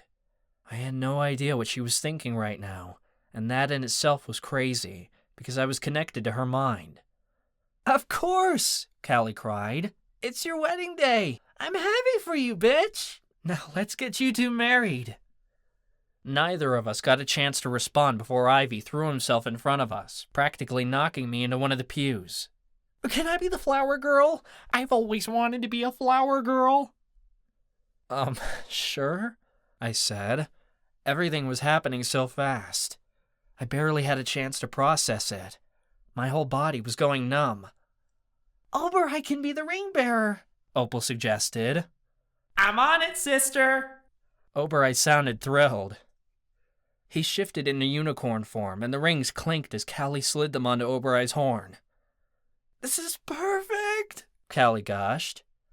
There's just one thing missing, Ivy said. I didn't get to design a gown. Callie gasped, like she just had a good idea. Yes, of course. How could I miss that? I've got you covered. Ava, spin around. You're going to make her a dress with illusion magic? I asked, my tone sounding hollow. Ava stiffened next to me. Her aching emotions swelled like a powerful wave that was nearly out of control, ready to crash upon the shore and ruin whatever had the misfortune to be beneath it. It almost did me in. You sound upset, Marcus remarked. Chansey chuckled. I bet he's disappointed he can't feel it so he can rip it off of her later. Shut up, I growled, shoving him. No, Chansey has a point, Callie said. I'll make it solid, but it won't last like the rings. Stop! Ava screamed, and her shout echoed around the area. It had become too much, and she finally cracked. The chatter died down instantly. Okay, everyone, listen up. Ava used that bossy tone she was so good at. You're all acting like this is a real wedding, and you know what? It's not. We're here to save Charlie's life, and that's what matters to me.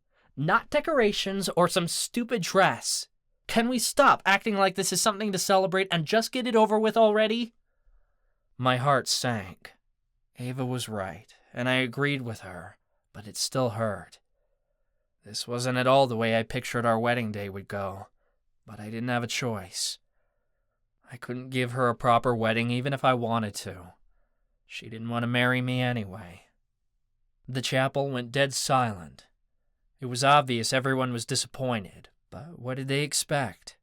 Ava and I weren't together. This was an arrangement out of convenience, nothing more. The doors burst open behind us, and Hemlock's heels clicked against the floor. I got the paperwork. Let's get started. Callie clapped loudly. Everyone in place! Callie! Ava snapped.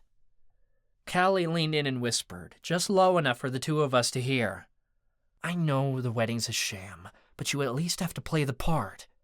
The Warden will do anything to reverse this marriage. You need to make everyone believe it. Even him.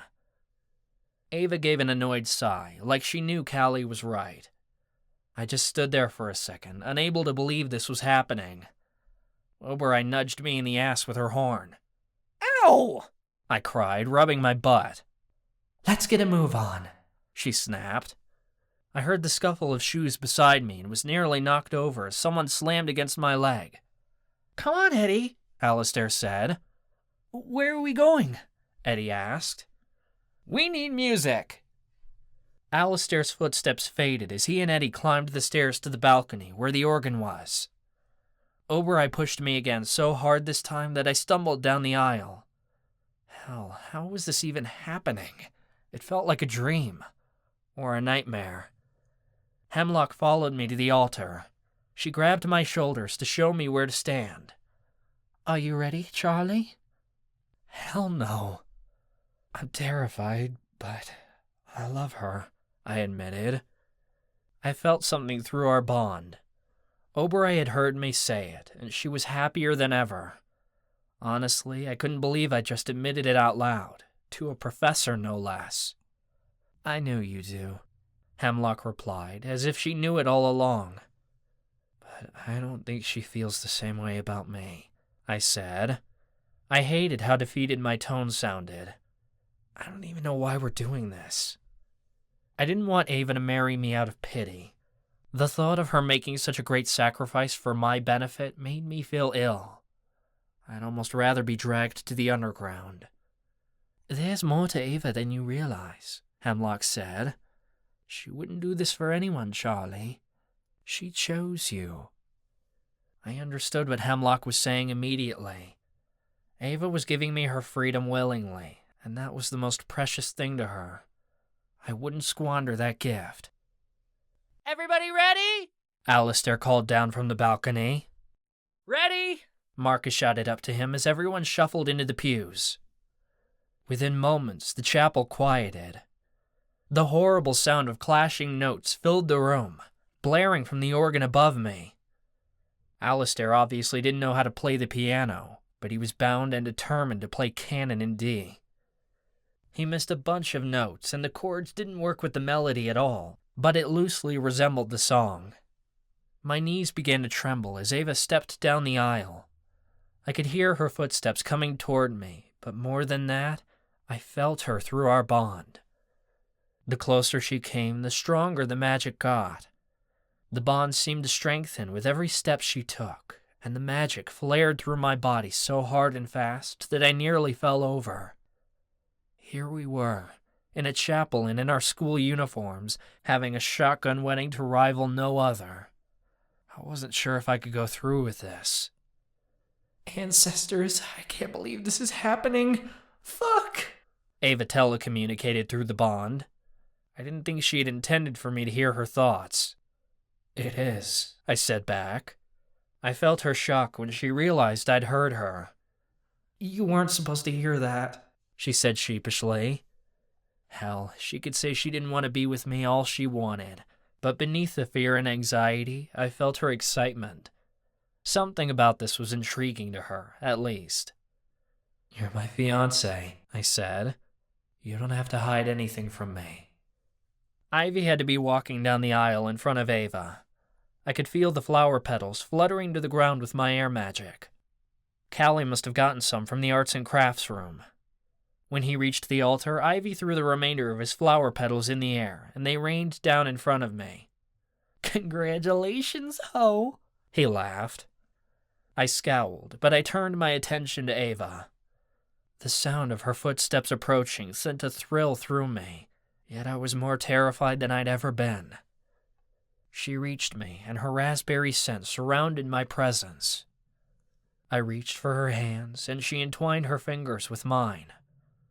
When we touched, magic unlike anything I'd ever felt before ignited between us. Warmth swept over my body, and our bond became more powerful than ever. I could suddenly feel her heartbeat as if it were in my own chest. It synced with mine, pounding at a quick pace like a magical tune composed only for us.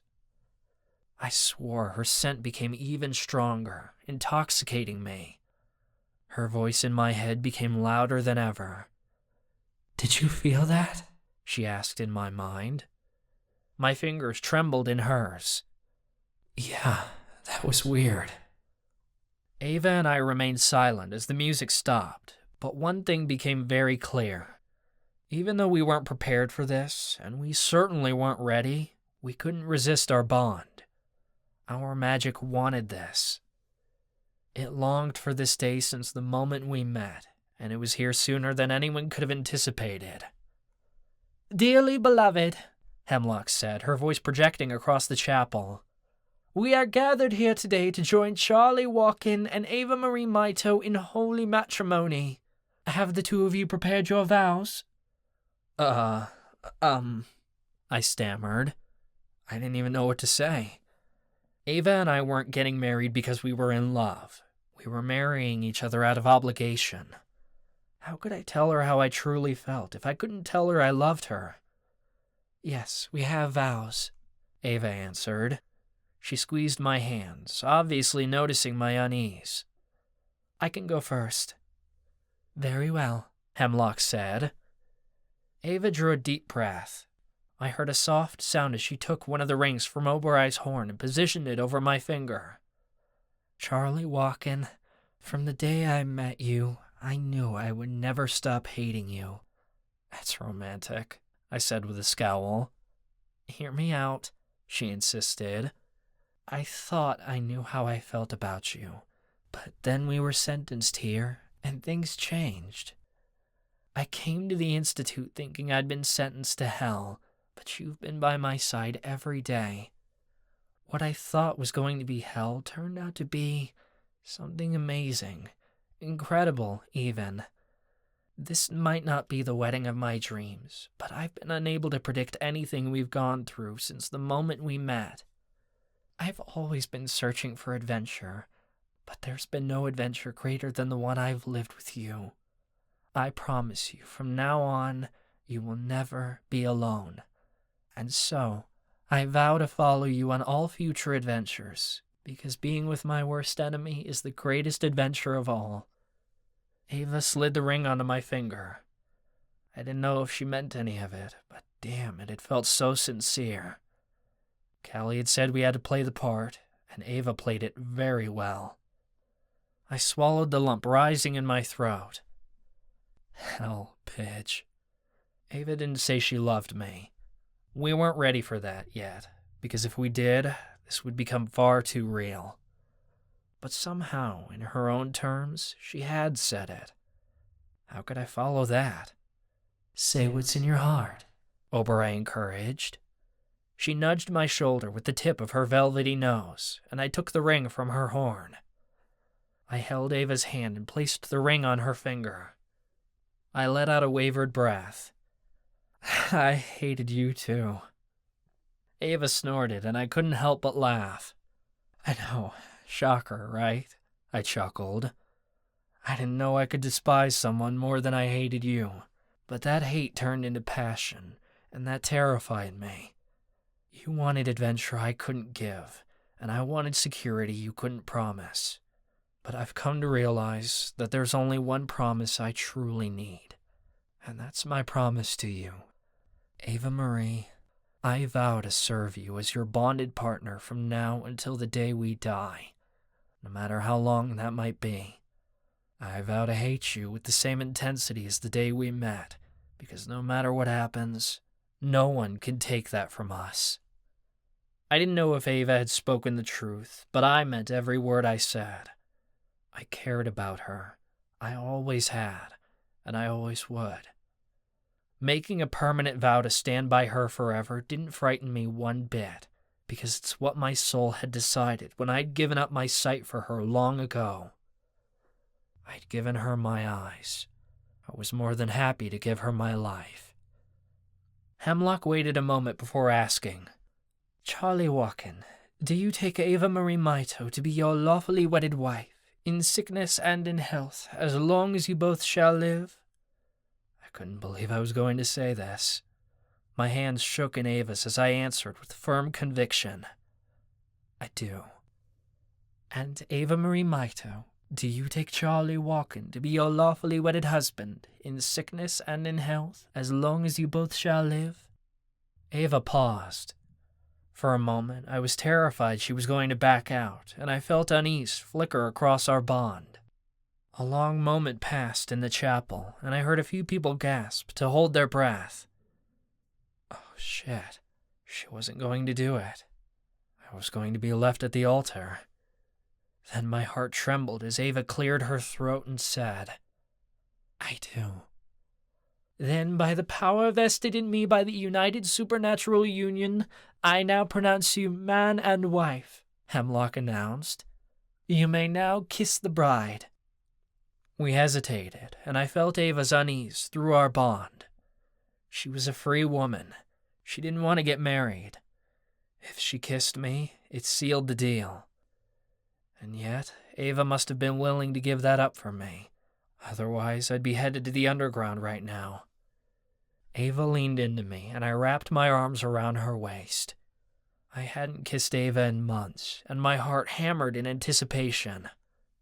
An awkward silence passed, and the tension in the air was palpable. Then her lips connected with mine, and all that tension fell away. My heart hammered, and my head spun. Every moment we'd shared prior, every word, every touch, came rushing back. I was suddenly reminded about all the reasons why I loved her. I couldn't read Ava. She'd blocked me out. I didn't know if she felt the undeniable passion surging between us, but I sure as hell did, and it was enough to make my head start spinning. Applause filled the chapel, and our friends screamed so loud that my ears rang. Ava clung to me as she whispered, "I hate you so much. I hate you so fucking much," I replied breathlessly. I could feel her emotions now as she'd opened back up again. She was so relieved. "Get a room!" Chansey shouted. "You have to sign the paperwork before it's official," Hemlock reminded us. "Now, let's sign it now," Ava insisted. She grabbed my hand and led me over to a table. Papers rustled as Hemlock set the papers between us. Hemlock placed a pen in my hand. "Right here," Ava said, guiding my hand to the signature line. I scribbled down my signature, then handed the pen to Ava. "Callie, Marcus," Ava said in a rush. "We need witnesses. Sign. Hurry." Callie and Marcus were at our side in an instant. They each signed their names, and I breathed a sigh of relief. "It's done," Hemlock announced. "In the eyes of the United Supernatural Union, you are officially married." The doors of the chapel burst open, and Ava went rigid. My heart turned to stone in my chest. I didn't have to question who had just arrived. "There he is! Get him!" The warden's voice boomed across the chapel. The guard's footsteps started up the aisle. A weight grew heavy in my chest and settled in my throat. They'd finally come for me. Hemlock stepped in front of me like she was willing to take a bullet for us. "Excuse me, Ophio, what exactly is going on?" The warden spoke smugly. "Charlie Walken is a liar and a criminal." Hemlock scoffed. "Of course he is. Why else do you think he's at the Institute?" "He's an elf," the warden sneered. "I fail to see how that makes him a liar," Hemlock said coolly. "Until a year ago, Mr. Walken wasn't even aware magic existed. He grew up in the human foster care system, did he not? It's reasonable to assume he's unfamiliar with his lineage." The warden snarled. "I don't have to explain myself to you. I'm taking Walken." "No, you're not," Ava said proudly. "Excuse me?" the warden boomed. Our marriage license rustled as Ava grabbed it. She stomped forward and smacked the papers against the warden's chest. He let out a low grunt. "Charlie and I are married, which makes him the son-in-law of a Hawkeye chief," Ava sneered. "You can't legally split us up, so if you're going to take him, you'll have to take me, too. But you don't want to incite a war just yet, do you? No, that would be too messy." The following stunned silence was satisfying as hell. I could almost feel the warden's disbelief radiating off him from here.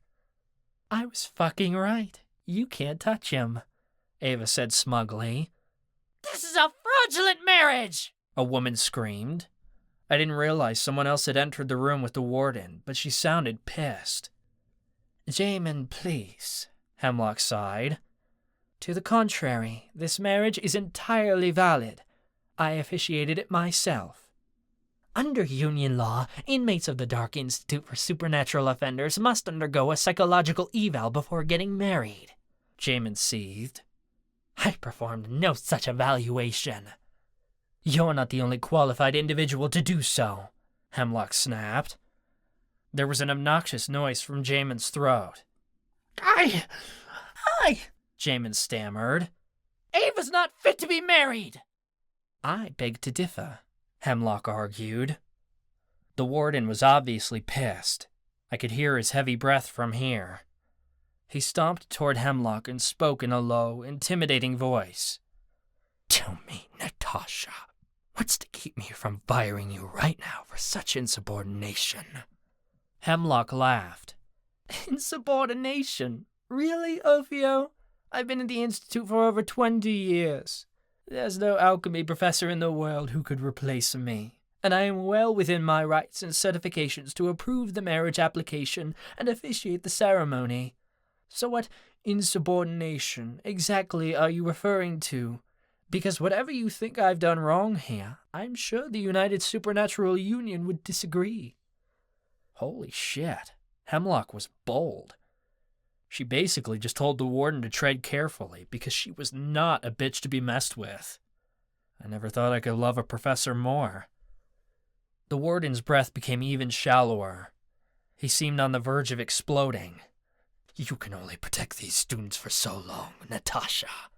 Eventually they will slip up, and I will have them. He tossed the marriage license into the air, and I felt it flutter to the ground at Ava's feet. The warden whirled around and stomped out of the room. Jamin and the guards followed closely behind. I breathed a sigh of relief, and my racing heart began to slow. I rushed to Ava's side, and she curled into me. Ancestors, Charlie, I was so scared, she breathed. I thought he was going to take you away. I kissed the top of her head. Never. Hemlock scooped our marriage license up from the ground, but everyone else remained frozen in stunned silence. Congratulations on your marriage. Thank you, I replied. I must file this paperwork as soon as possible, Hemlock said. For now, I suggest the two of you stay out of Dr. Torres's way. Her shoes clicked as she left the room. Ava drew away from me and cleared her throat. Thank the ancestors that's over. Her tone was hollow. We were all shook from the warden's sudden appearance. Well, almost all of us. Let's celebrate, Alistair suggested. He couldn't care less that the warden stormed in here. He just wanted an excuse to party. We don't have to, Ava started, but Ivy cut her off. I've got you covered, Ivy practically sang. Drinks on me! Hey, Hemlock did tell us to stay out of the warden's sight, Chansey said slyly. What better place than the Devil's Playground? Our friends started cheering, but it felt forced. They were trying to take our minds off the warden. I felt jumpy and uneasy as we snuck toward the secret nightclub. I thought for sure the warden would find some way to invalidate our marriage and take me away. But somehow we made it to the club without being caught. Ivy slipped behind the bar and started pouring drinks. Let's have a toast! Shots all around. My shoulder sagged. Come on, guys, let's not get too wild. I knew how Ava got when she drank. Once she started drinking, she couldn't stop. But it's your wedding, Ez protested. I scowled. I knew he was still holding that camera. Do you really want your parents to see you getting wasted on video? They've seen worse, Ez said with a laugh. Ivy ignored my protests and kept passing around champagne. A drink for the bride. I heard the glass clink against the counter, but I grabbed the drink before Ava could. Our hands brushed together as she reached for it. Pidge, we're not going to do this, I said. What do you mean? She sounded offended. Give me my drink, damn it. Thank the ancestors, everyone was chatting over one another because nobody heard us. I slid the drink down the bar. No. Ava huffed. You don't own me, asshole. I smirked. You took my last name, didn't you? How dare you tell me what to do on my wedding day? She protested. You don't control me. I sighed. Come on, Pidge. I was joking. Let's not start our marriage with a fight. Why not? Seems fitting, she snapped. I did my best to have patience. This was Ava, after all, and anyone who dealt with her needed a boatload of it. Okay, look, I'm not trying to control you. I'm trying to protect you. Alcohol messes with your meds. You can do what you want, but we're married now. I'm responsible for keeping you safe and looking out for your welfare.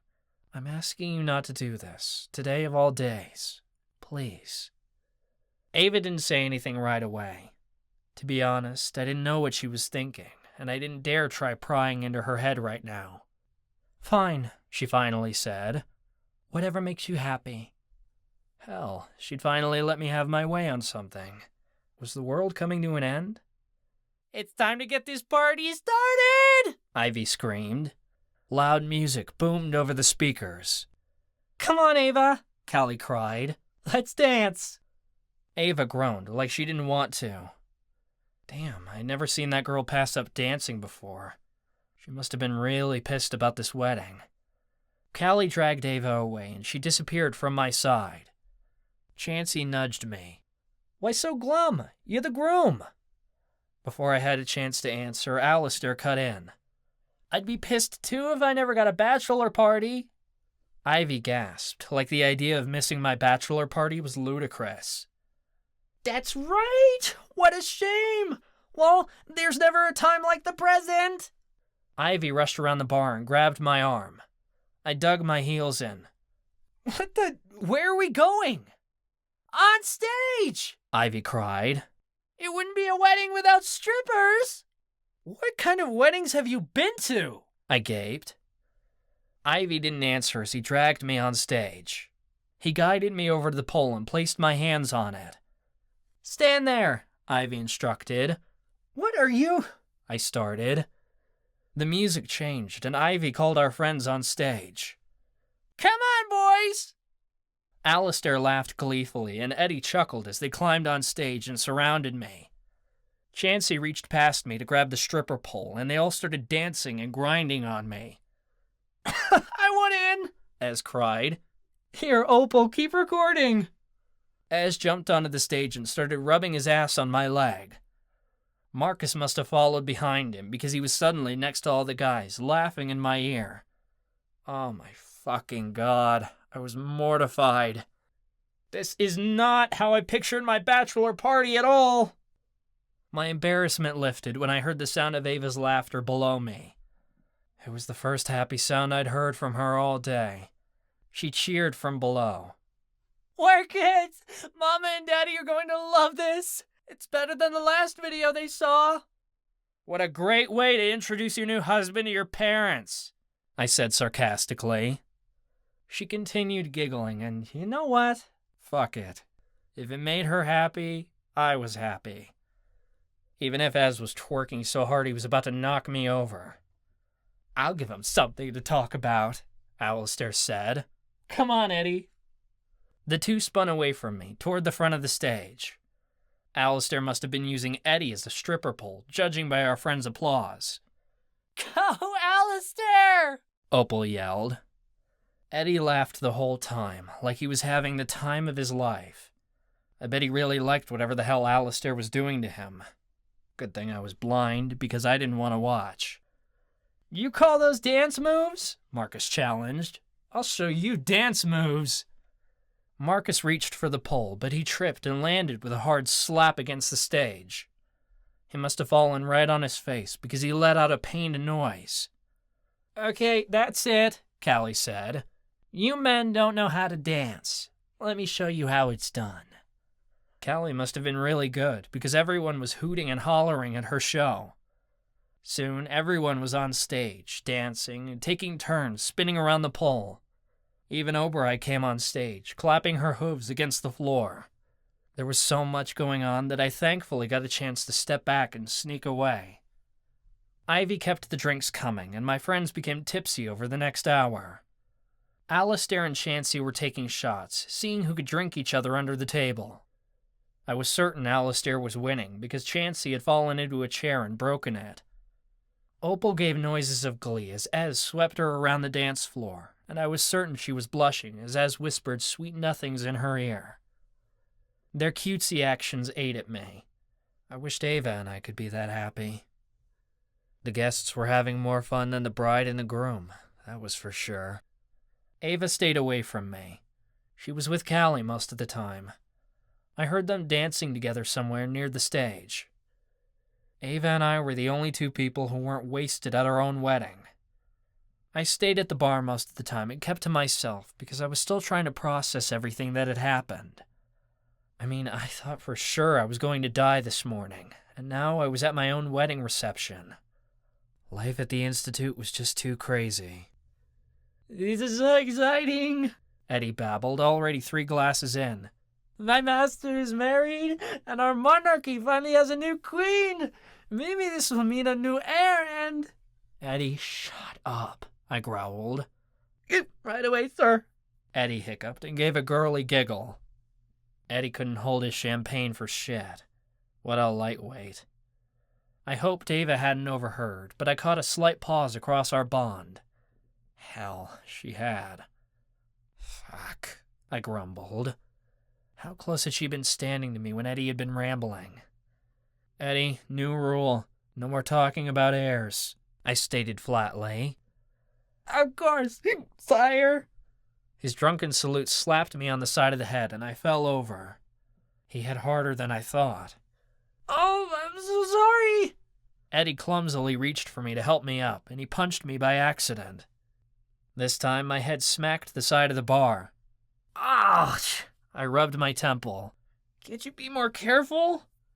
I've laid a hand on the grandson of the Emperor. I must be punished, Eddie wailed. Yay, that's my job, Alistair complained. He stumbled into a bar stool, and as it fell over, that hit me in the shin, too.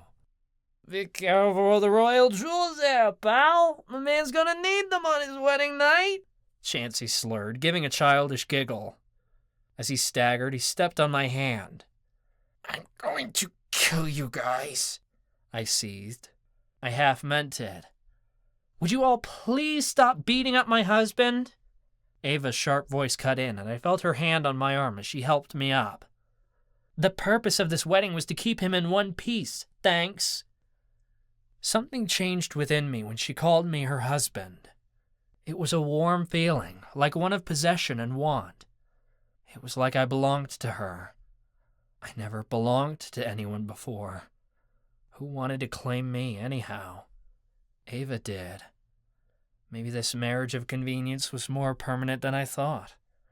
As she led me away from my tormentors, the upbeat music changed to a slow song.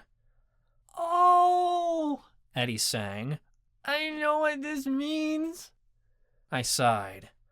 If they were going to put on another show, or beat me up again, I might just walk out. What does it mean? A slow dance, of course, Alistair said. Yeah, Marcus piped up. The bride and groom haven't had their first dance yet. Someone shoved me, and I stumbled into Ava. She groaned. Guys, no, this isn't... Come on, Callie begged. It's your wedding reception. You have to dance. Ava and I both hesitated. Of course I wanted to dance with her. All I wanted to do since the moment we broke up was hold her close. I hadn't had the chance until now.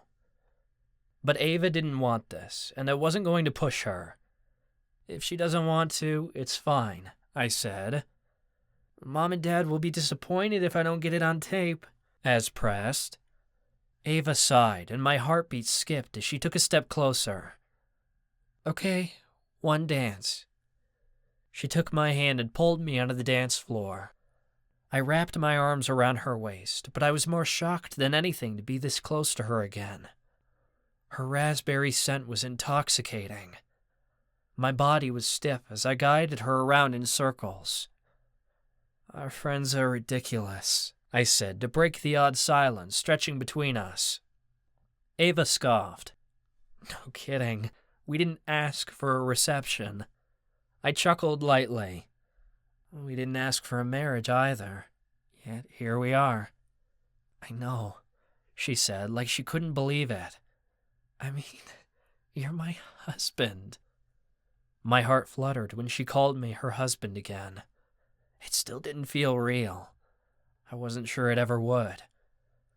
As we spun around the dance floor, the weight of everything that happened earlier finally hit me. Ava and I were married. I was standing here with her in my arms, instead of being experimented on by the Warden in the Infernal Underground. It was a miracle. Without thinking about it, I pulled Ava closer until her body was pressed against mine. Her head rested on my chest, and I couldn't help but think that was perfect. Emotions welled inside of me so strong that tears pricked at my eyes. I can't believe you did this for me, I whispered. Of course, Charlie. There was no question. That warmed my heart more than she could ever know. Ava and I didn't say anything else as we danced. We spun past Oberai, who sat on the edge of the room with Rishi, Pig, and Alat. I swore I heard Oberai sniffling. Our dance ended far too soon. I didn't want to let her go, but she dropped my hands the moment the song was over. It nearly felt like another rejection. My heart was put back together, only to fall apart all over again. I think it's time we wrap things up, Opal suggested. We've been gone a long time, and people are going to start suspecting something if they can't find us. Everyone around me groaned, but I spoke up. Opal's right, I agreed. I didn't think Ava wanted to drag this out any longer anyway. It's time to go. Ivy complained that we needed to keep the party going, but Chansey talked him out of it. We couldn't let the Warden find out about the Devil's Playground. We cleaned up quickly and headed back to our cell blocks, to the rousing chorus of congratulations from our friends. Was there something to celebrate? I wasn't sure yet. Me not being deported, maybe. Wasn't sure about the rest. Ava held my hand to guide me down the hall, but she came to an abrupt halt near our dorms. Oberai ran straight into me. What is it? I asked. Our dorms! Ava cried, sounding distressed. Our doors are wide open and everything's gone! The blood drained from my face. Is the Warden screwing with us? This isn't the Warden's doing. Hemlock's voice came from behind us. It was mine. We turned and Ava gasped. Where's all our stuff? Consider it a wedding present, Hemlock said. Come with me. I have something to show you. I was really confused. How could stealing all our stuff be a good thing? But I was curious too, so I held Ava's hand tightly as we followed Hemlock down the hall. She led us out of the Elementi cell block into a part of the prison I'd never been to before. A door creaked open. This is your new suite, Hemlock announced. A suite? Ava asked, sounding confused. This is the marital wing of the school, Hemlock explained. Married students are permitted to reside in the same dormitory. It's a privilege of being married. Welcome home. I remembered hearing rumors about the conjugal visit wing located in an older part of the school. It wasn't a cell block, per se, as there weren't that many married students on campus. I thought it had been a stupid joke, but apparently this wing was real. Ava gingerly stepped inside.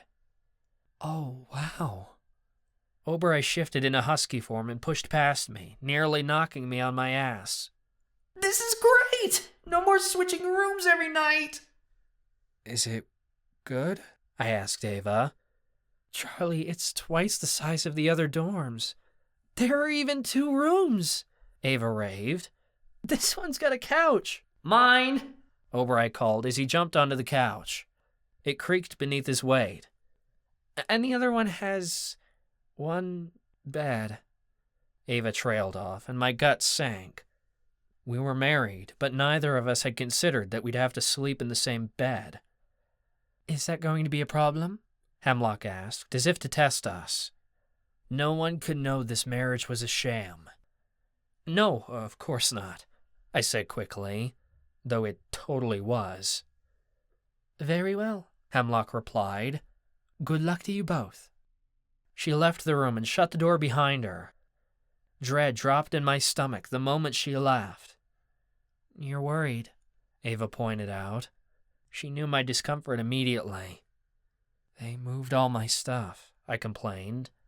"I need order, or I can't find anything. I don't know where anything is. I'm going to be so lost here. Ava squeezed my hand, cutting me off. "It's okay, Charlie. You'll learn. We'll learn. Together." I drew a deep breath. I appreciated Ava was here for me, but I still didn't like this. Ava started moving around the room, and I heard furniture squeak. "What are you doing?" I asked. "I'm checking to make sure it's safe," she said. "The warden could have bugged the room before we arrived." "I thought that technology doesn't work here," I pointed out. "As his old camera works," she remarked as she continued inspecting the room. "But that's a piece of junk, and something like that would be difficult to hide." Everything looks safe." She began shuffling through her belongings. "And it looks like all our stuff is here, even my journal. Hemlock made sure our stuff got here safely."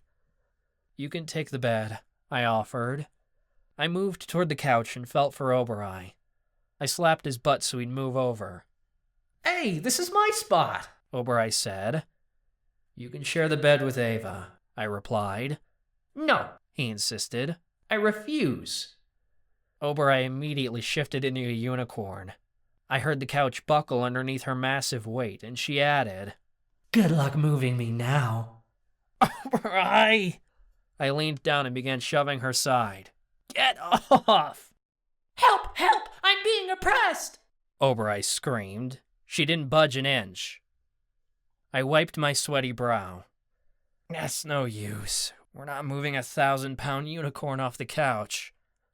"Excuse me, I weigh 998 pounds now," Oberai objected. "And this time I'm keeping it off." "You're a conniving little shit," I snapped. I knew exactly what she was trying to pull. "Glad you noticed my new waistline." Ava's voice was tentative. "You don't have to sleep out here. I mean, the couch would be uncomfortable." I turned to her. "It's fine. I've slept in worse conditions." "I really don't mind," she promised. "We've slept beside each other before." "Yeah, but that was before." I cut off. "Before we broke up." I swallowed the lump in my throat as the obvious settled between us. "You didn't marry me to share a room. We got married out of convenience." "You still deserve a good night's rest. Stop making it a big deal," she insisted. It was obvious she was starting to get annoyed. "I don't want to complicate things," I argued. "We may be married, but we're not together. I know you only married me out of pity." "Pity?" Ava repeated, like she couldn't believe I'd said it. "Charlie, I did what needed to be done to save your life. I know, and I'm really grateful for that, but you've already sacrificed enough for me." "What do you mean?" she asked, sounding hurt. I sighed. "I know this is hard for you. This wasn't planned, and it was sprung on us very quickly. You're a free spirit, but now that we're married, I've tied you down." "You think you're a weight holding me down?" Now she sounded offended. "Great." "Well, we broke up," I reminded her. "You didn't want to be with me, and you were forced to marry me. I'm glad you saved me, Pidge, but I know this is the last thing you wanted." "How do you know what I feel?" she demanded. I was getting irritated too. I was just trying to communicate, and she was making it difficult. "You kept saying it all day. You didn't want the decorations or the party or any of it. I think it's safe to assume you didn't want to marry me, and why would you? It was our only option. It's not like we're really married." "We're not really?" She gave a loud huff. "Well, I guess my signature on that paperwork meant nothing to you." We'd been married for a few hours and alone for 5 minutes, and we were already arguing. Should be expected, really. "Of course it did," I cried. "It meant you wanted to save me, not that you wanted to be with me." "Stop it, Charlie," she insisted. "You can't stand there and act like you know how I feel. I was keeping it together all day because I thought you didn't want to marry me. I mean, the way you acted when I asked, it was a slap to the face. And the way you stood there when I was saying my vows, you were as stiff as a board. It was like this wedding was too much of a hassle to save you from the underground. Ancestors, we might not be together, but I wanted to marry you to keep you with me. Don't you understand? I would do anything to save you." There goes my attempt at communication. I'd been so guarded during this whole thing that Ava had no idea how I felt. I knew I wasn't the kind of guy who showed his emotions often, but I'd concealed them too well this time. She didn't have any clue that I still loved her. Oberei sighed. "Can you both stop being dramatic and solve your problems so we can get to the good part?" I ignored him. "Why didn't you say any of this earlier, Pidge?" "Because I don't know what to think," Ava cried, like it was all too overwhelming. "You've barely said a word to me since we broke up. I have no idea how you feel anymore, or if you feel anything at all. You're a hard person to read, so forgive me if it felt a little weird walking down the aisle to a man who feels like a stranger." I hate giant misunderstandings, Oberei grumbled, like she was already tired of this. And so was I. We'd been fighting for months, and it was time for us to find a way forward together. I didn't want us to have problems anymore. Maybe this was our chance, a way to get things right this time. "Pidge," I started, but Ava had already spun on her heel. "Give me some space, Charlie," she stated. "I need a minute." She fled from the room. I cringed as the door slammed behind her. My heart sank. Ava and I might be legally married, but one thing was very clear. This relationship was already fucked. Chapter 16. Ava-Marie. Ugh, marriage. I seriously couldn't believe this guy. I gave up everything to be with Charlie, and here he was lamenting that I only married him out of pity. Ancestors. I won't bother to save your life next time. He seriously had me miffed. I thought this wedding might have meant something to him, but guess fucking not. I could still hear his stupid words with his stupid voice rattling around in my head. It meant you wanted to save me, not that you wanted to be with me. The nerve of some people. I was more or less wandering around. I needed to calm down before I turned into a giant sea monster and ripped his head off. Seriously, he was being ridiculous about this whole thing. It wasn't like this was the wedding I had envisioned either. Sorry he didn't get what he wanted. It was worse than that, though. It was like he was saying he didn't want me. I felt huffy as I turned into the cafeteria. There were a couple hollers and some rattled applause. Word must have gotten around. I gave a grim smile and waved to a couple of people, who shouted out congratulations as I passed. Yeah, congrats, Ava. You married a big baby who detests you. What a word. Detests. It spoke of an age-old feud, and that's exactly what it felt like between Charlie and me. A nightmarish cycle that never fucking ended. There hadn't been food at my makeshift reception, only alcohol. So I found my friends at the end of a table having an early dinner.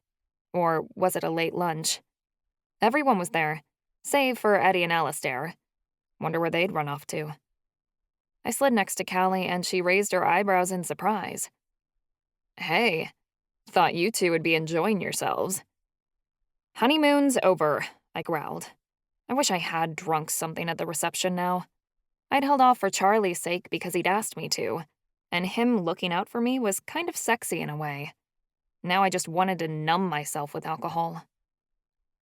Did you guys get in another fight? Opal asked in disapproval. Her lips tightened, like she couldn't believe we were bickering so quickly. I like my grandparents. They're not happy unless they're arguing, Chansey added. He was holding his head. His hangover had already started, apparently. He's the one being a dick. I leaned against the table. I felt listless and depressed. Not how I'd imagined feeling on my wedding day. You guys could have smiled a little for the camera, Ez complained as he watched the video replay on the camera's small screen.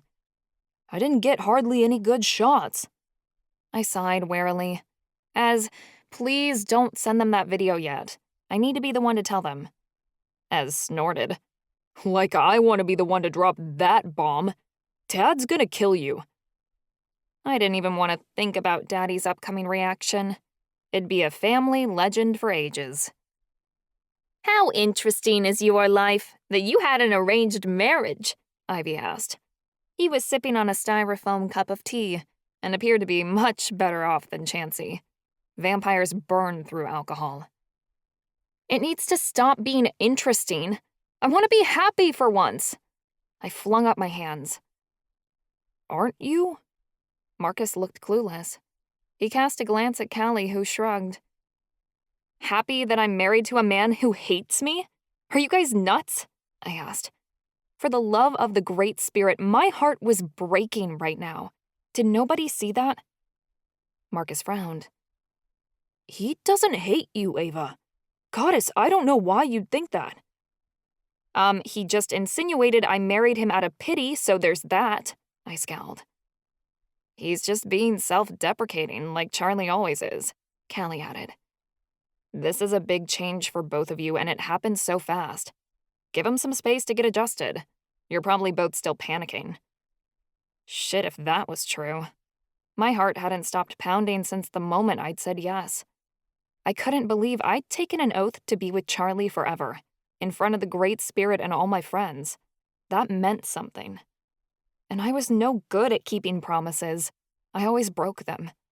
Shattering this promise was something that absolutely terrified me. My vows were important to me. I wanted to keep them. But how could I, if the person I'd sworn myself to didn't want me back?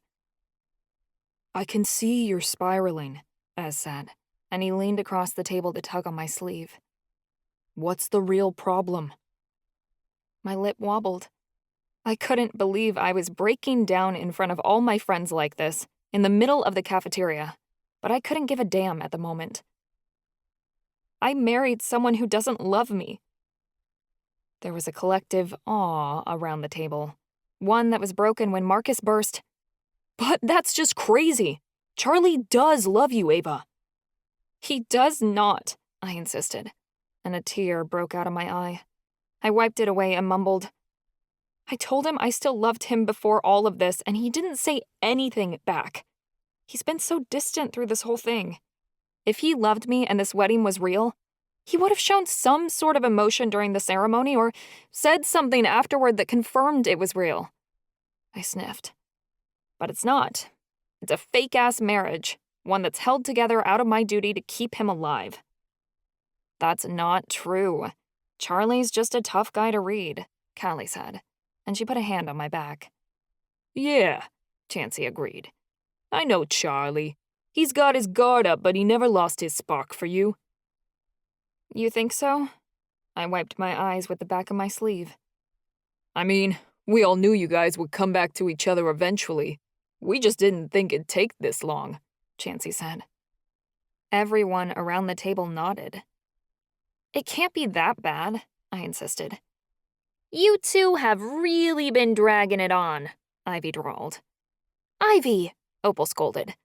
What? The drama's intense, he said, taking a sip of his tea. My shoulders dropped. I don't know. Unless I hear it from him, I don't think I can believe it. And it's not like he'll ever tell me, so I guess this marriage really is a lie. That's not true, Marcus yelled. For the love of Mother Miriam, he gave up his sight, so... Marcus abruptly shut his mouth. His face paled, as if he had a terrifying realization he said something he shouldn't. Everyone's mouth dropped open, and the table got so quiet. I'd turned water to ice so many times in my life that I knew exactly how it felt when the magic left my fingers. That same sensation flooded over my entire body and froze me to the bench as my stomach bottomed out. What? What did you just say? Fuck, Marcus mumbled. He tore at his curls, and Rishi began meowing frantically underneath the table. I wasn't supposed to. He's gonna be... Shit. I was over and across that table so fast a vampire couldn't catch me. I bunched my hands in Marcus's collar and began shaking him. "Marcus, tell me, what did he say?" Marcus squeezed out the words. "When Charlie went to the hypnotist, he remembered his past before he lost his sight. Eagle spirit came to him on the night of your birth and took him to your mom. Charlie saw dark spirits all around her sent by evil gods, and their power was killing you as your mom was trying to give birth. You were dying, Ava. Eagle spirit said that the only way you'd survive is if Charlie sacrificed a piece of himself so you could live, and he decided to give up his sight. He was barely 3 years old and he still chose to save you." "Fuck," Ez mumbled under his breath, looking disturbed. He'd heard the story of my birth. Everyone in my family had. It'd been a night that had long haunted my mother for ages. She'd always insisted that I shouldn't have survived, that something was supernatural about the day I was born, darkly supernatural. Now I knew why. "So, there. How can you say he doesn't love you?" Marcus rasped. "What bigger gift could someone give you? He always loved you, from the moment he first saw you, and you were the last thing he saw before he lost his sight forever. What else is love if not that?" I unfurled my fingers from Marcus's sweater and took a step back. Every breath I inhaled felt like a dagger shooting through my lungs. I was speechless. Everyone looked very concerned. A couple of people went to stand, but before they could follow me, I turned on my heel and ran like hell. I don't remember running from the cafeteria back to the cell. All I recall is throwing the door open, and Charlie taking a worried step back when he heard the doorknob smash against the brick wall. "You weren't gone long," Oberei remarked, still stuck on the couch. Charlie had barely moved from the spot I'd left him standing in. I witnessed his body stiffen. He sensed there was something big that had changed between us. A whimper escaped my lips as I staggered forward and threw my arms around him. I held him tighter than I knew I could as tears escaped my eyes and cascaded onto his front. "You gave me your eyes!" I wailed. "God damn it, Marcus," Charlie growled under his breath as he clutched me to his chest. He folded his arms around me and rocked me back and forth as I wept uncontrollably against his chest. "You two obviously need a minute," Oberei said slowly. Oberei shifted into a husky. "While you work it out, I'm gonna get snacks. To the commissary I go." I was crumbling to pieces. So once the door clicked closed behind Oberei, Charlie picked me up. My head fell against his shoulder and nestled there as he nudged the bedroom door shut behind us and sat down on the mattress. I would have liked to be carried to the bed on my wedding night, not crying buckets, but hey, beggars can't be choosers. "What did Marcus tell you?" Charlie's voice got really soft, and his breath felt like velvet against my cheek. "Everything." It felt really good cuddling him. "I owe you my life." "Well, you got me back when you saved me from the underground, so I guess we're even." He pressed his lips to the top of my head. An ancestors. A kiss from the gods couldn't feel better. "How could you do such a thing? You were practically a baby," I said. "I shouldn't even be here, but I am because of you." "I don't regret losing my sight. And even if I could remember what it was like, it was a worthy sacrifice to have you. Missing you in my life would have been real blindness, because I never would have seen what was truly important," he replied. "I knew I loved you right away, even when I was that little before I could even comprehend what love was. I just looked at you and knew I'd do anything to get the chance to love you." It gave a whole new meaning to love at first sight. "But you missed out on so much, and so many terrible things happened to you because you were blind. You would have never suffered if you'd had your eyes." "There's nothing more terrible than not having you in my life. If I hadn't saved you, things would have been different, but worse. Yeah, I would have had my eyes, but so what? I would have lived knowing a piece of my soul was missing, and it would have tormented me every day until the second I died. A life without you isn't a life, Ava. It's just living. And what does life mean if we can't be with the people we love? I still wasn't sure. The guilt I felt that he'd made such a sacrifice for me consumed me like a flame that began at my heart and caught fire outward. Charlie had been homeless, starving, taken advantage of, and targeted his whole life because he was blind. And for what? For me? Yes, for you, he insisted. And once I found out what I'd been waiting for, I was happy to do it. He'd overheard what I was thinking. We were becoming so seamlessly connected. But I still couldn't understand his sacrifice. I loved people. I felt it, knew the emotions, and knew that love was more than that too. It was devotion, and promises, and yes, even sacrifices. But underneath all that, I was struggling to understand what love meant. Because I still didn't comprehend how Charlie could love me, especially not that much. "Would you do it for me?" he asked. The edge of the sentence was clipped. He worried that was the wrong thing to ask. "Yes," I replied instantly. "In a heartbeat." "Then is it really that hard to understand?" "Yes. You're better than me, a purer soul," I insisted. "What? That's not true." "It is. You're a good person at heart, and I'm bad. And I didn't deserve what you did for me, not then or now," I said. "I don't think it's up to you to decide if you deserved it or me either, I think. Who you were or what you were going to become didn't matter. I wanted you, I loved you, and here you are." It sounded so simplistic, but how could it be? Wasn't love supposed to be complicated? My voice wobbled. "I thought people judged with their eyes, but you taught me differently. It's like you see right through me and know the real me instead of what's outside." "You're easy for me to read, no matter how hard you try and hide it. I just can't believe it's hard for you to do the same with me.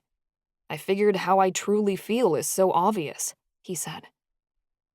"Even with a soul connection, it's hard to tell what you're thinking." I reached up and brushed a lock of hair out of his eyes. "You're so guarded all the time, and I know why you are, because you've been hurt. But even though I know that, it's still insanely difficult to get you to let me in." "Then, let me say it out loud.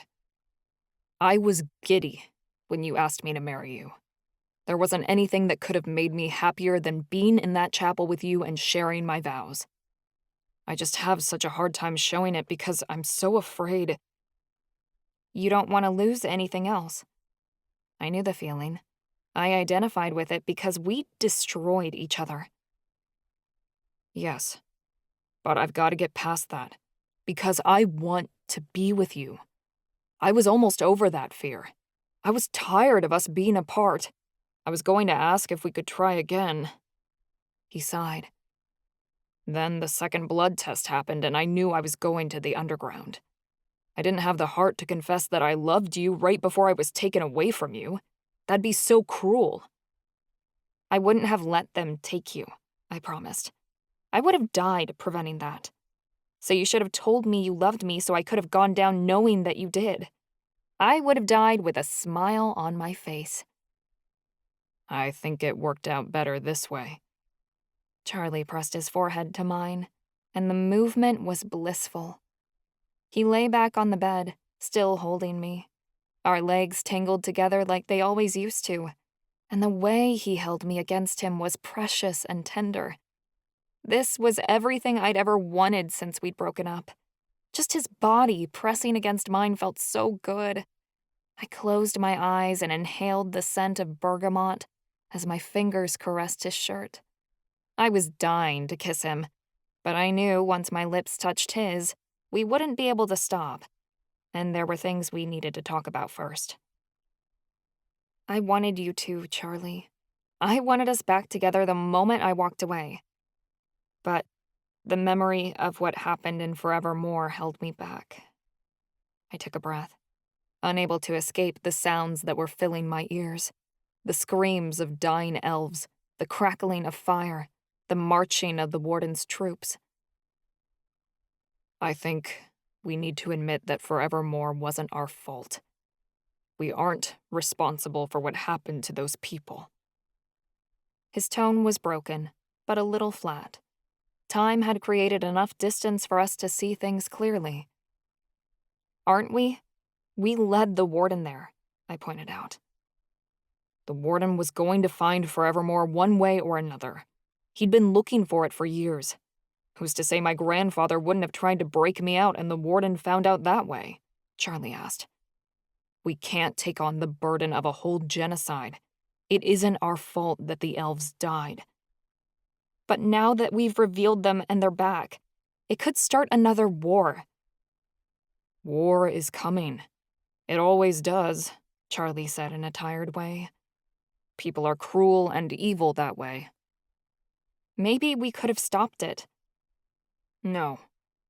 I've only been at the Institute for a year, but I already know how the Warden works, because I met plenty of people just like him on the streets. He won't be satisfied with getting what he wants. He's just gonna want more and more. Forevermore was just the beginning. I felt the edges of myself fraying when we discussed the Warden. The man was a travesty to this world, and he wanted to watch it fall while he stood over it with a grin. We have to consider the power we have. We're demigods. We're dangerous, not just to each other but to the world. We have to keep our powers in check. We can be together and not be a threat to the world, Charlie insisted. Whether we're apart or together, bad things are still gonna happen. And I'm tired of facing them without you. It's breaking me apart. I traced his jawline like it was a piece of art. If we're going to fight, I want us to fight the world and not each other. I'm prophesized to save the world and I want to. At the same time, you'll do anything to save me. That got in the way when we were looking for the keys last semester. I just want to protect you. It feels like my purpose, Charlie confessed, somewhat longingly. We need to do things together. We're a team. We always have been, I said.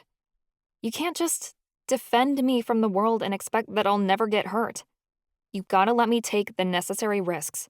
And in exchange, I'll be okay with you making the calls to keep me safe. Charlie nodded. I can agree to that. And I'm tired of all the miscommunication, I added with a frustrated sigh. We never talk about stuff. We just assume and then end up arguing, and the pattern is getting old. We need to change it if this is going anywhere. That's going to be difficult, Charlie said. Let's be honest. I just hide how I feel all the time, whether I'm aware of it or not. And I lie about how I feel because it's painful for me to be vulnerable. I know, I said. But you're worth it. I want to change my bad habits for you, because you deserve to be in a relationship with someone who's open. And you know what? So do I. It'll be hard admitting my feelings, or even showing them, because that feels like I'm making myself a target, Charlie said. I'm not used to that. It won't be easy when you've trained yourself to stay guarded to keep yourself safe, I agreed. I couldn't imagine how difficult it would be for him to break that behavior. But, he added, I want to give you everything. This isn't an easy thing to ask, but it's the right thing to do for us. I want to start trusting people more, including my friends. It'll be so much easier if I start with you, because I want you to know everything about me. I'm just really scared to try. I need you to try, I begged. You were so closed off to me when we found Forevermore. I tried to give you space, but it hurt so much when you didn't come to me about how you were coping. I wanted to help so badly, but I felt like I couldn't, because you weren't ready for me to be there for you. I thought my feelings would be a burden to you, he mumbled. What? Where'd you get that idea? It was mind-blowing to me.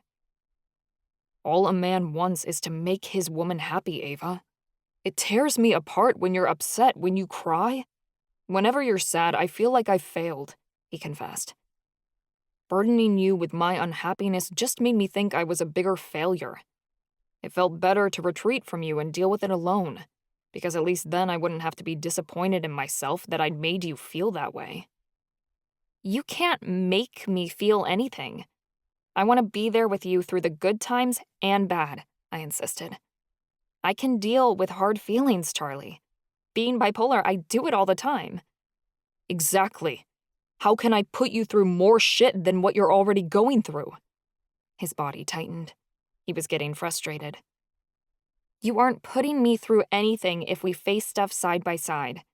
In fact, it's actually more painful for me when you try to shield me from the world, because there's a disconnect. I don't feel close to you when you're hiding your emotions from me. It feels like you're pushing me away, because even though you want me, you don't trust me to still be here when you're falling apart, I said. Then why do you lie about how you feel? Charlie asked. Because you do it all the time. I paused. The comparison was like looking in a mirror. I want to protect people. And that's what I want to do for you. You can't blame me for wanting to shield you from myself. I get destructive when I fall apart. I'm starting to realize that's wrong, I said slowly. We don't need to protect each other from our feelings. We're strong enough to weather whatever comes through. Because no matter how hard things get, or how painful things feel, I still want us to be together the next morning. Running away hasn't done us any good. What if we fight? Or what if we end up making it worse? Charlie, I promise you that as a woman, there is nothing more painful for me to endure than knowing you're hurting, watching you suffer, but allowing you to walk away because you're not able to let me in, I said. You talked about your purpose, but a big part of mine that I feel is right is the need to nurture you and love you through whatever storm you're facing. I know I can't always fix it, and I know I do the same thing time and time again, but we gotta be over that now. It's done. And if there's something that's bothering you, I need to hear about it. And I promise I'll do the same for you. It's what we deserve. You're asking me to take my walls down. I can do it, but it's not simple, you know, he said. Just let me love you, damn it! I let out a choked laugh. Charlie frowned. The people who love me get hurt. I said the same thing when I met you. But you know what?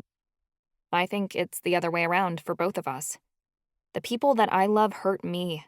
And sometimes that's what love is, you know? If it doesn't hurt, it wasn't real. I knew what we had was real the moment I no longer had you. Because I felt like I was dying inside. Is this real? Charlie asked in a whisper. This marriage we have. Yes. I want this to be a real marriage. I know I said it was all for show earlier, but that's because I wasn't sure of what you wanted. I want this for certain. I want you to be my wife. I smiled. I already am. So, are you saying yes? That we're back together? That this is what we both want? Charlie asked. Absolutely. I can't imagine wanting to be with anyone else. This is what I choose, I said sincerely. Charlie was so quiet.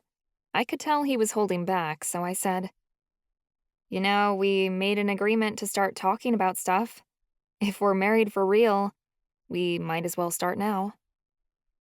He hesitated, but he didn't let his fear stop him from being vulnerable, and I was proud of him for that. I can't wrap my head around the idea that someone actually loves me, you know? Even when you say it, accepting it is insane to me. I know you were abandoned, and I'm so sorry, I said. I didn't help with that either, but I can promise you that my love for you is stable. You aren't going to lose me. I'm not going anywhere.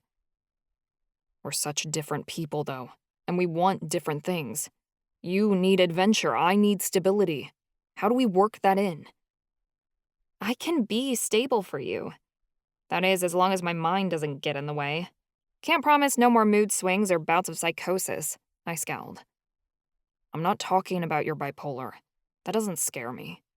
The idea that we might be on different paths does.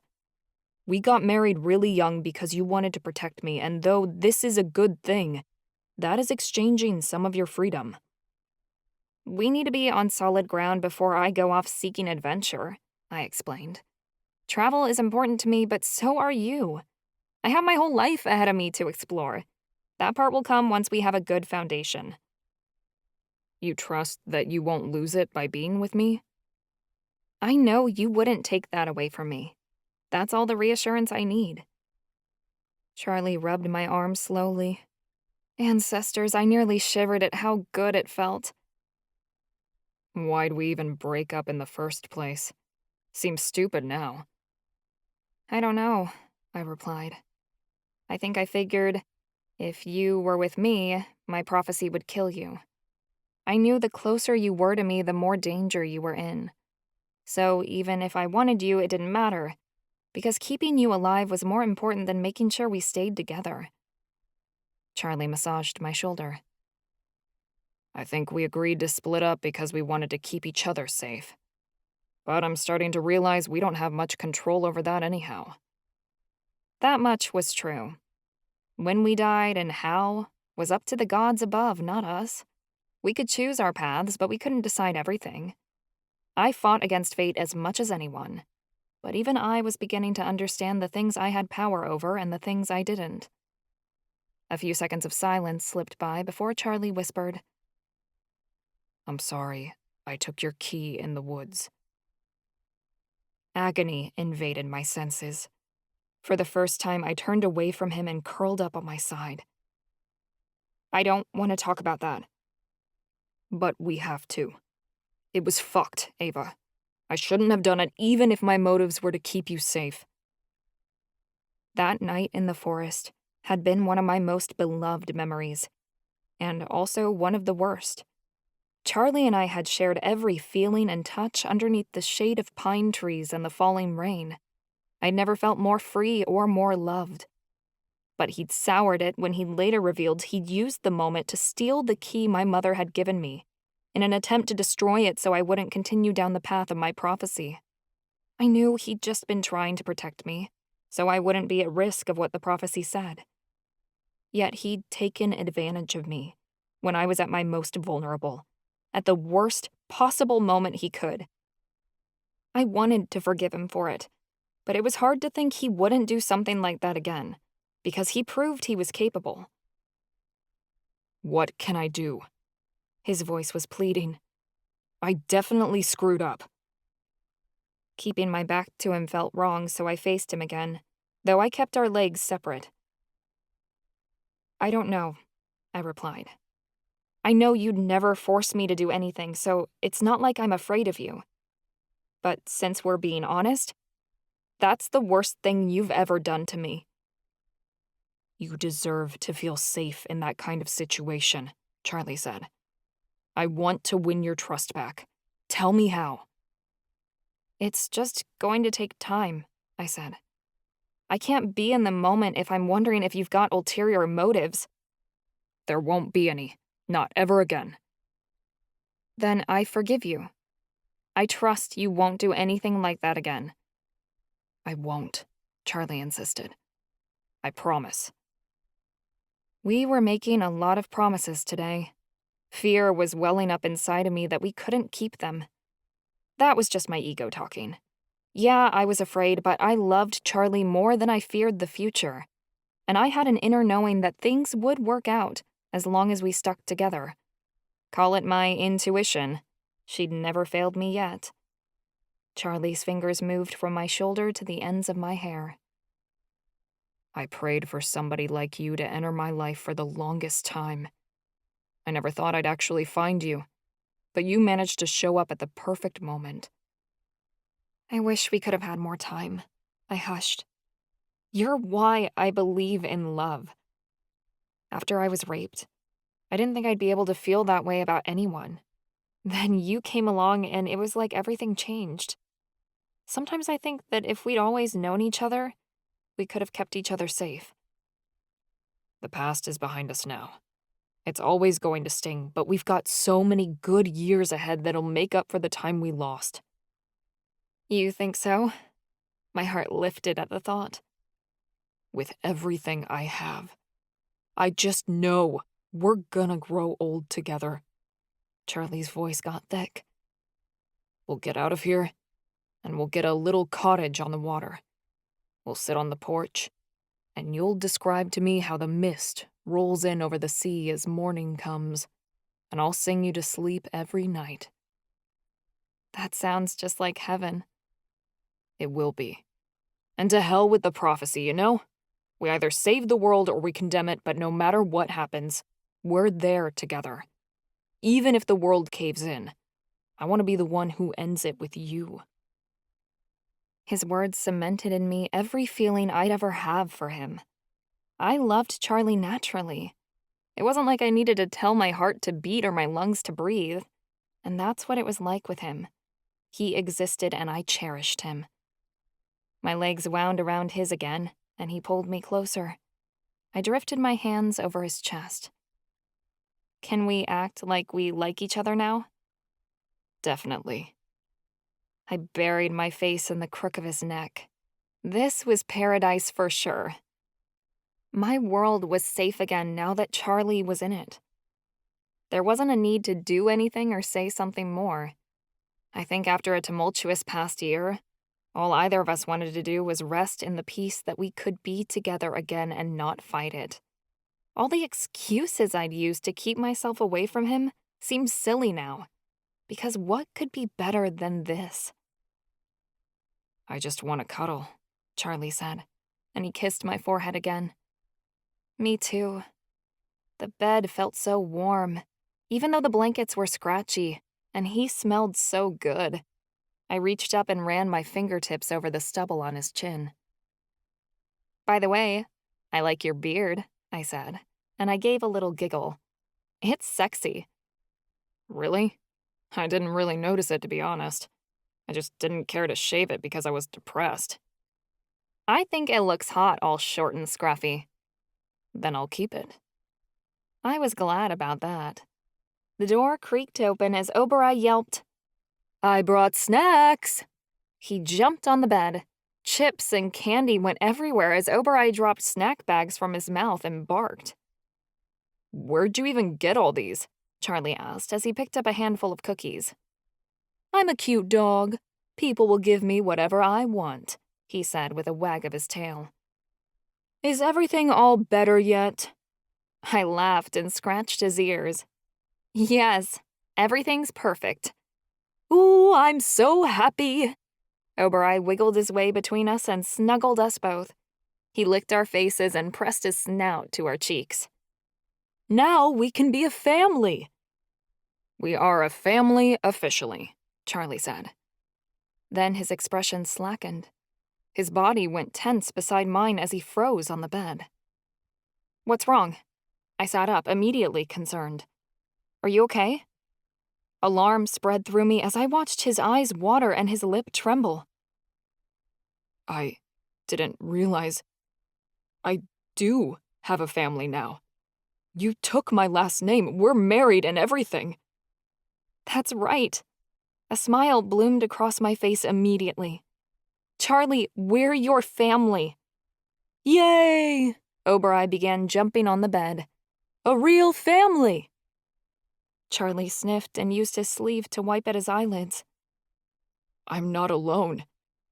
No, and you never have to be alone again because you've got us, I said, throwing my arms around his shoulders. I squeezed him tight because I wanted him to know I'd always be there. Permanently, Oberai added. I want to show you every day that this is our forever, I said, and I stroked Charlie's hair back. I'll do anything to prove that. Yeah, that's why you held on to certain intimacy items for months, giving yourself false hope, Oberai clipped dryly. Oberai? I scolded. I was embarrassed he'd brought that up. What's he talking about? Charlie asked. This. I got off the bed and went to the next room. I ruffled through my book bag where I'd hidden something in one of the inside pockets. The foil packet crinkled as I took it out and walked back into the bedroom. Remember those condoms my dad gave me the night of the villains ball last year? Yeah. I thought Marcus turned them into balloon animals, Charlie said. Don't pick on me, but I kept one, I said, just in case. Charlie snickered. How sentimental. Well, I wanted to be prepared in case something happened, I said. That's sweet you were thinking of me, Charlie teased. I threw the packet on the bedside table. Anyway, it's kind of a stupid joke now, isn't it? Not like we ever used it. I still think it's weird that your dad was the one to buy them, Charlie said. My family is pretty open. It doesn't bother me to talk about that kind of stuff with my parents. They just want me to be safe, I shrugged. My dad pretends I'm his innocent little princess, but he knows I'm a wild child. What tipped him off there? It's not like we have each other's names tattooed on our bodies, Charlie said sarcastically. That's true. What other bad decisions can we think of next? I cracked. Wedding ring tattoos? A sly grin had worked its way across Charlie's face. Ooh, yes. I jumped right up. Let's go get them right now. You being serious? The smile hadn't left his face since he'd had the idea. Of course. Aren't you? I think so. I want something I can't take off, Charlie said. Me too. I grabbed his hand and tugged him out of bed. Let's find Marcus. Come on. We ran hand in hand through the hallways, and Oberai skipped after us. Elation ricocheted from one end of our bond to the other, and it made me feel like I was floating. I was so high on Charlie, I didn't think I'd ever come down. The bliss I was experiencing had invaded my senses, and we shared that, bouncing off of each other's affection without a worry in the world. We checked the villain's den first and found Marcus shaking one of the arcade machines as Rishi batted at the joystick. Aw, man, it took my $1. Of course, the Warden was always ripping people off. Bad luck, I said, as I came up behind him. Marcus turned. He saw Charlie and me holding hands and let out a relieved sigh. Looks like you two worked things out. We did. And mostly because of you, Charlie said. So thanks for telling my secret, I guess. You're welcome? Marcus tilted his head, as if he wasn't sure whether to feel bad about being a big mouth or not. And thanks again for finding the loophole, I said. If you didn't, Charlie wouldn't be here. It wasn't a big deal, Marcus protested. You guys are my friends. I'd do anything for you. In that case, we might have one more favor to ask, I said. You still have that tattoo quill? Hiding in my dorm, Marcus said with a knowing smile. Let's go. The walk to Marcus's dorm was short and brisk. Charlie stretched his hand out on the desk as Marcus got to work. The quill drifted carefully across his skin, inscribing today's date in a similar font to the one that was on his wrist, October 11th. It only took a few minutes, but even the tiny numbers that Marcus created were beautiful. It was truly amazing to watch him work. When Marcus was done, Charlie slipped his ring back on his finger over the magical tattoo. Your turn. I plopped down in the seat and slammed my hand on the desk. The movement sent several paint bottles toppling off Marcus's desk. One splattered open on his pants, and Marcus growled, "Hey, watch it!" Sorry, too eager. I was literally bouncing in the chair. I couldn't wait. I slipped my ring off and placed it to the side as Marcus bent over my hand. I studied the ring Callie had given me. It was a thin, multi-row design of twisting black brambles that nearly looked like thorns, outlined with miniature black diamonds. Charlie's was similar to mine, a matching dark band with a line of black diamonds straight through the middle. They were elaborately gorgeous. Callie had put so much care into making these. Illusions became real when the caster put all their emotion into the magic. She really did love us. You're not drunk this time. Can't say it was a mistake, Charlie teased, as Marcus drew the first number on my hand. I wasn't that drunk last time either, I said. That was just an excuse so you didn't know I liked you. And it was still obvious, Marcus commented as he finished off my tattoo. We all knew you guys were meant to be together. I'm really happy for both of you.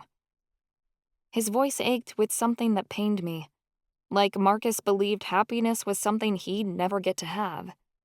I'd seen the look he'd snuck at Callie when I was about to take my vows earlier today. I knew. I grabbed his wrist. Hey, you know not to give up, right? We didn't, and it was hard, but we found a way back to each other. So you don't give up either, okay? Marcus's grimace was lonesome. Okay. Charlie's stomach let out a grumble, and he put a hand over it. Wow. Through all the excitement, I forgot we haven't eaten all day. I'm starving, I said. Maybe there will be cake in the cafeteria. Oh yeah, the warden cooked up a wedding cake just for us, Charlie said with a shake of his head. Now you two are dreaming, Marcus said, as he started wiping the paint off his pants.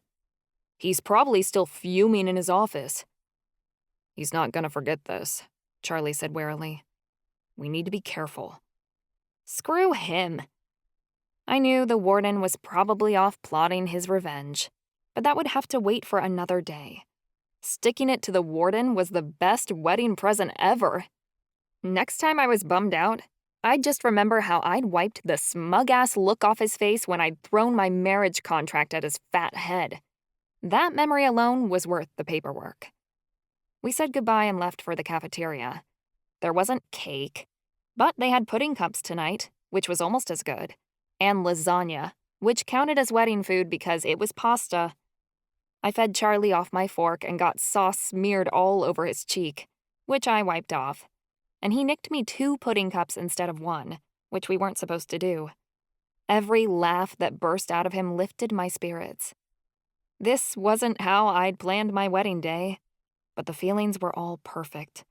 The connection between us was so strong that it felt like a living, breathing thing. Even the voices in my head seemed content. This is so exciting. What a day. Just look at him, Ava. As we finished up dinner, I got this insane need to be alone with Charlie. I didn't know what it was or why it came on all of a sudden. I just wanted him all to myself. The inmates surrounding us made me annoyed I had to share him, even though everyone was leaving us be. I ate too much, Oberai complained as we came back to our cell. I gorge myself when I'm cheerful. You must be in a good mood then, because you choked down 5 slices, I said. The couch is still mine. No take-backsies. Oberai hopped up onto the couch and rolled onto his back. Within seconds, he was snoring so loudly I could hear it across the room. Should we unpack our stuff? Charlie felt for his suitcase, which was up against the wall. We can do that tomorrow, I said. I just want to relax. The past few days have been stressful as hell. Me too, but we need stuff to sleep in. A corner of my mouth upturned. We don't need clothes. Charlie paused. I felt him wavering somewhere between indecision and desperate want. Are you sure? Yes. I want to remember what your skin feels like against mine. We don't have to. He reached out for me and I took his arm. But we can. No one's stopping us. And we're not getting in our own way anymore, I said. We're married. Let's enjoy it. Charlie stayed silent. He wasn't blocking me out, so I felt his emotions converge against my own. He had desire, but he was worried. I didn't like that. What's holding you back? His shoulders hunched. Everything seems so good right now. I don't want to ruin it.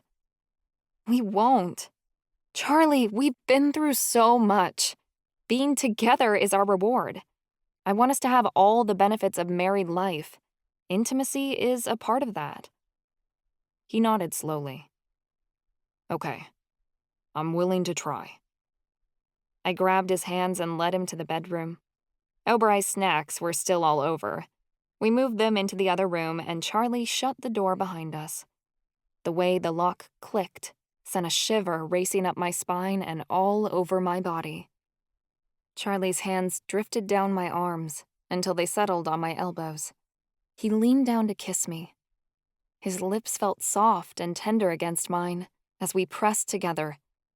Our kiss at the altar had felt tense with everyone watching, but now that we were alone, our walls could come down. I let my fingers run through his hair and over his scruff as he sucked and bit at my bottom lip. Our tongues melded together, and I moaned as I opened my mouth to let him in. Ava and Charlie feel their soul heal as they reconnect, and the bond begins to reforge. Ava tells Charlie that she trusts him and isn't afraid to give herself to him. They both confess they deeply care for each other as they gently make love for the first time. Ava knows that Charlie never experienced unconditional love in the other situations he was in, so she does her best to show that to him, while he reaffirms with his actions that she is always safe. I caressed his face as we came down from our shared high. He wrapped his arms around me as we rolled over, pulling me under him. His body caged me in, making me feel secure. The feeling of floating gradually receded as I felt myself fully come back into my body. Charlie was still kissing my neck. I combed my fingers through his hair and whispered, "You're my hero." "If I'm a hero, then you're a goddess." Charlie slid off of me, but he didn't cease touching my face, my lips. "You seemed pretty comfortable." I was. It was a lot different than what I had expected. "What did you think it was going to be?" I didn't say anything, but an image of blood flashed across my mind and Charlie flinched. "No, Ava. That's not what's supposed to happen." I heard it wasn't, but I didn't believe anyone. "Well, you know now." Charlie brushed my hair back. "Does everything feel all right?" "Yeah? Why?" "Just checking." He got up and threw the condom away before he disappeared into the next room. He came back with a bottle of lotion and a snack. "What are you doing?" I asked. "Aftercare." Charlie handed me a package of cookies. "I'd give you water, but we don't have any." He uncapped the lotion and began rubbing it on my back. It felt so relaxing. "You just come up with this?" I asked. "I considered it often, a long time ago back when we were together." Charlie worked on getting a knot out of my shoulder. "It was one of those scenarios I ran through in my head, trying to figure out what would make it best for you." I nibbled on a cookie. "That is seriously so sweet." "I figured it'd be one of those things that's important for us." Charlie massaged my entire back, my ankles, and my feet, while I had the rest of my snack. When he was finished, I was completely boneless on the bed and feeling totally blissed out. Charlie covered me up with the blanket, wrapping it closely around me. "Aw, you're tucking me in," I smiled. "You should feel loved." Charlie slid in beside me and wrapped an arm around my front. I held onto it, kissing his fingers. I do. I really, really do. I didn't think he had any idea how much this meant to me. This day had started out with so much fear, but I wasn't afraid of anything anymore.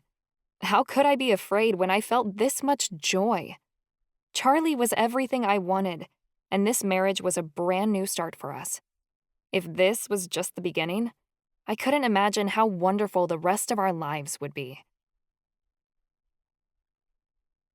I didn't think I'd ever been happier. The rest of October felt like a dream. Charlie and I couldn't be kept apart. We spent every moment together when we weren't forced to go to class, writing songs or lounging in bed. The security I felt from our relationship was the best part of it all.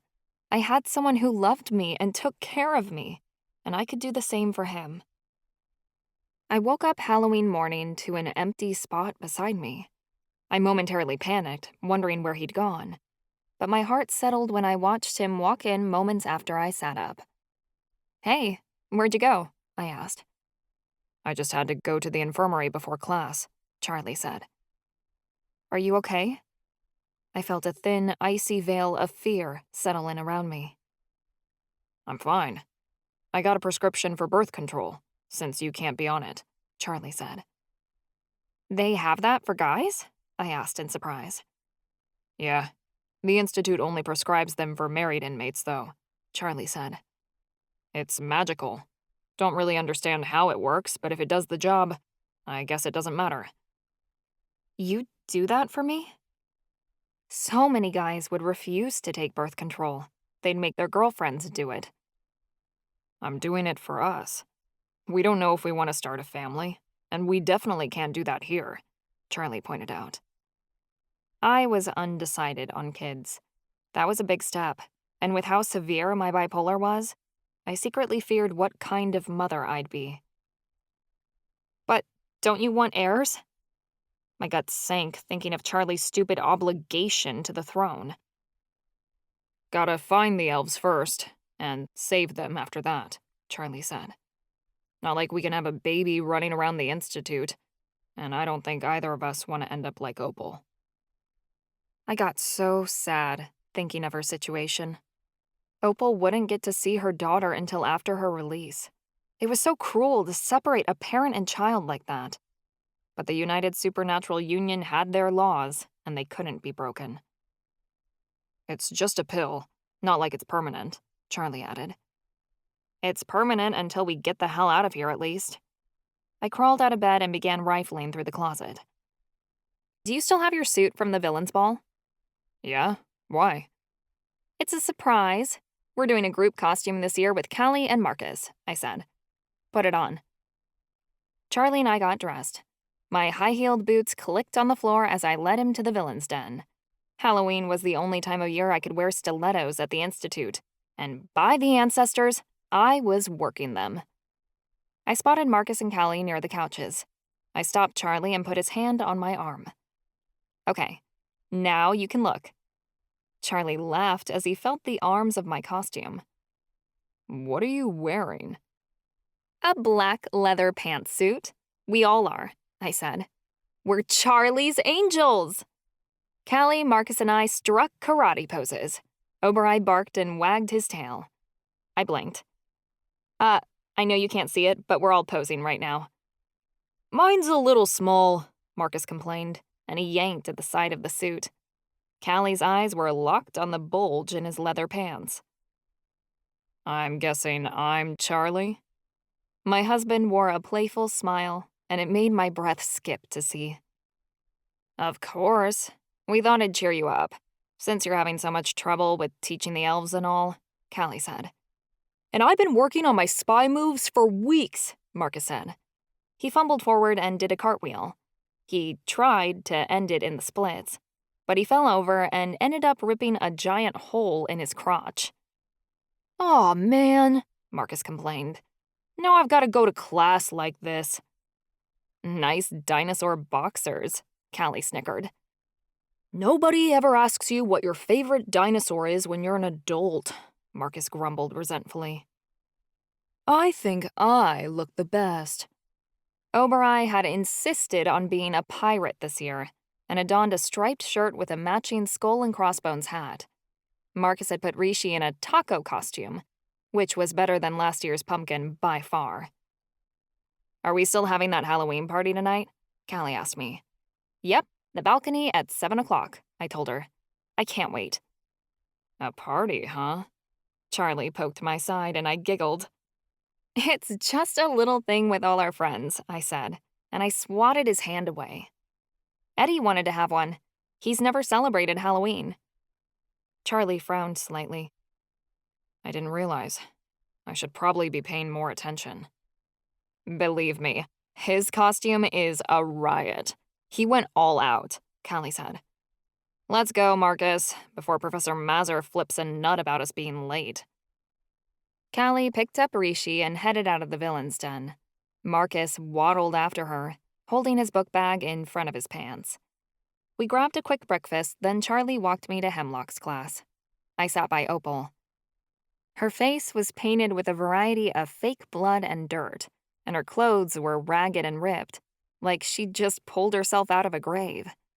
Charlie pulled out my chair to help me in as I sat down. What a sweetheart. Nice costume, I said to Opal. Ez and I are zombies this year. What fun! Opal grinned widely before Hemlock walked in. She had a jack-o'-lantern pin on her cloak, but that was the only decoration she wore. She glanced at Charlie, looking him up and down. You'll want to sit in on this class, Mr. Walken, Hemlock said. It contains some very relevant information. I'm sorry, but I have to get to criminal justice, Charlie said. I'll give Professor Job an excuse for your absence, Hemlock stated. Take a seat. Charlie dragged a chair next to me and sat in it, because you didn't tell Hemlock no. She tapped the chalkboard with her pointer. Calm down, everyone. I know it's Halloween and you're all very excited, but do your best to pay attention. We're covering new material today. Don't we do that every day? Ghost complained. Someone tossed a paper ball and it smacked him on the back of the head. Charming, Mr. Walker, but that is the point of school, Hemlock scowled. However, I think this lesson will be useful to some of you more than others, as we're studying twin flames. Charlie stirred beside me, and my interest perked up. A lesson about people who shared a soul? That was literally our situation.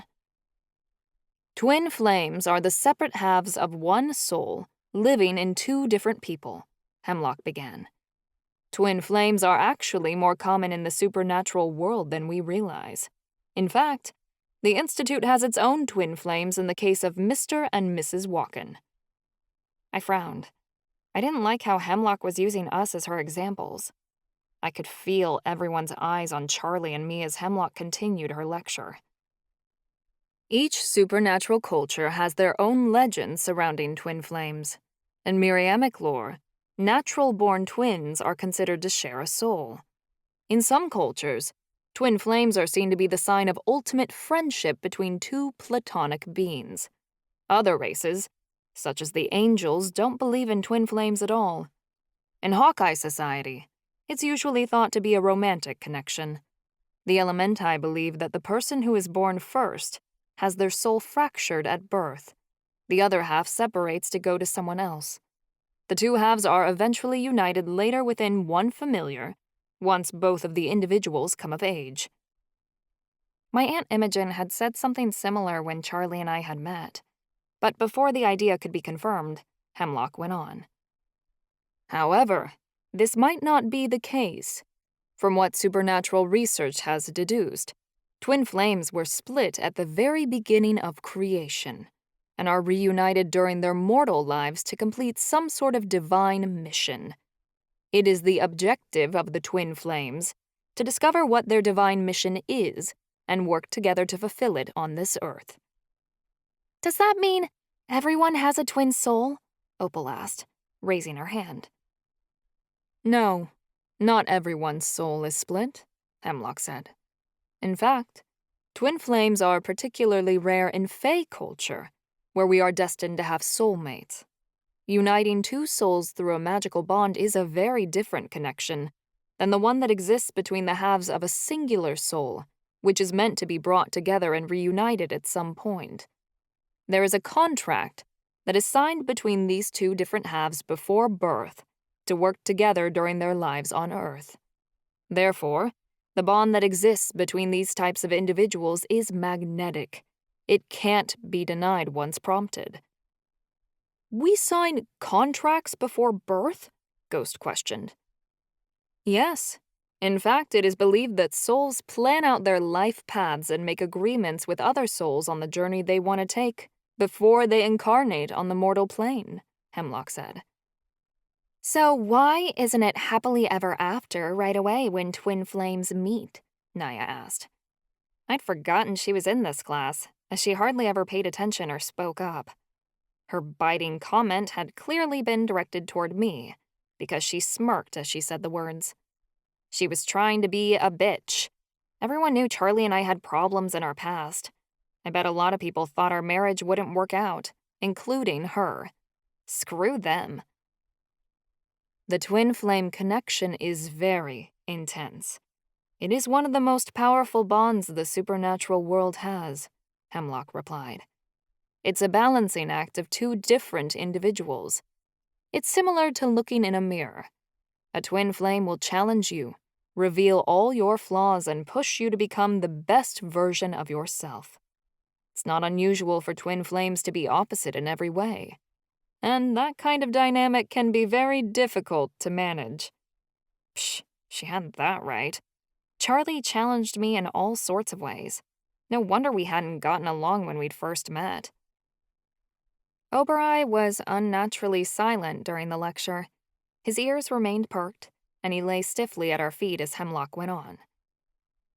Most people can't stand to be in that kind of energy at all times. A twin flame will provoke you to heal your deepest wounds and face your greatest fears.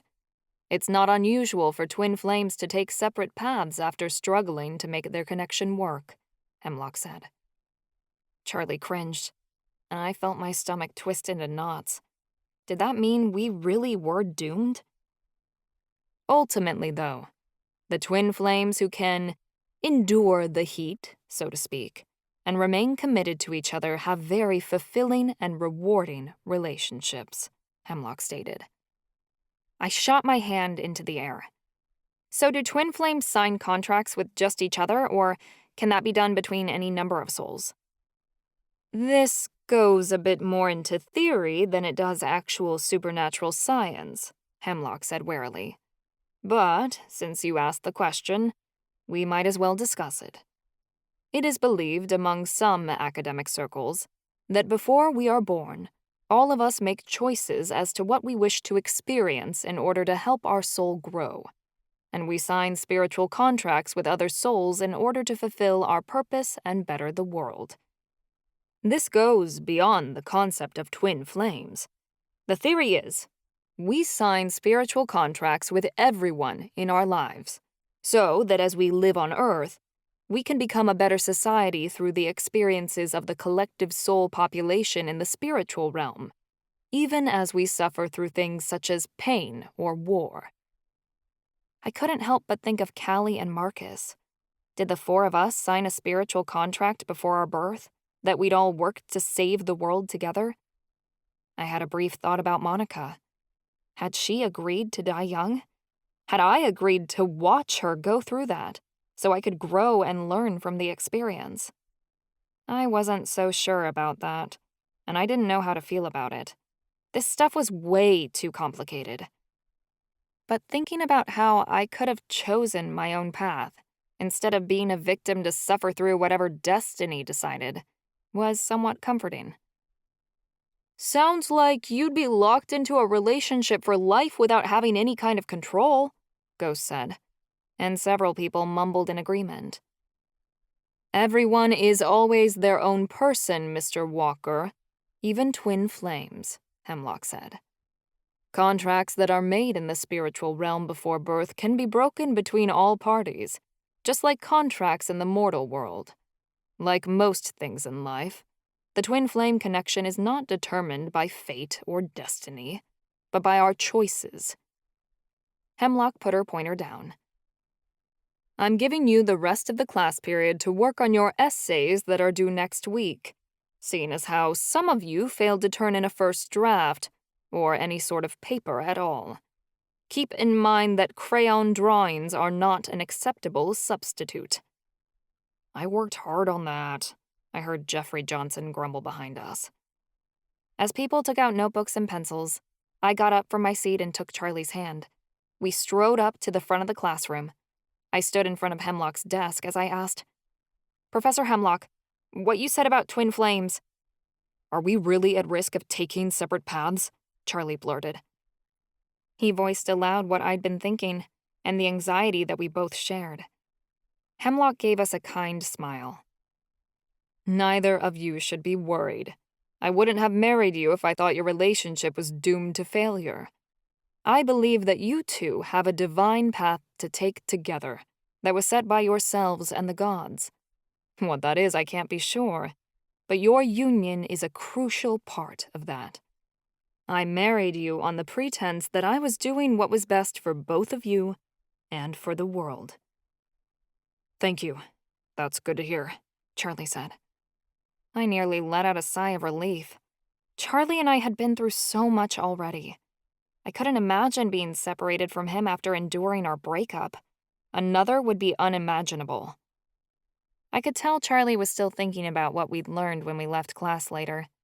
It was a nice day, so we went to the prison yard to sit on the benches and enjoy the sunlight, which was rare on Dark Island. The yard was pretty deserted, considering vampire inmates could only come outside when there was thick cloud cover overhead. What Hemlock said about spiritual contracts is compelling. It's gotta be real, Charlie stated. What do you think we signed up for? Whatever we decided to do together, I want to see it through, I said, and I squeezed his hand. Though I'd love to get some real answers on this whole twin flame thing. So what do you think it is in the case of our soul? Did it split when I was born, or were we already separated at the beginning of time? Charlie asked. Why don't we ask Oberai? I turned toward the dog. Oberai huffed. I'm not too sure about that. I believe that would be before my time. Why not? Don't you have any idea what our divine path is, or what we're supposed to do? I asked. Not particularly. The answers should be in your prophecies, Oberai replied. You're super old, Oberai, and you came from the spiritual realm. At the very least, you must have been there when Charlie and I decided what our path would be before we were born, I argued.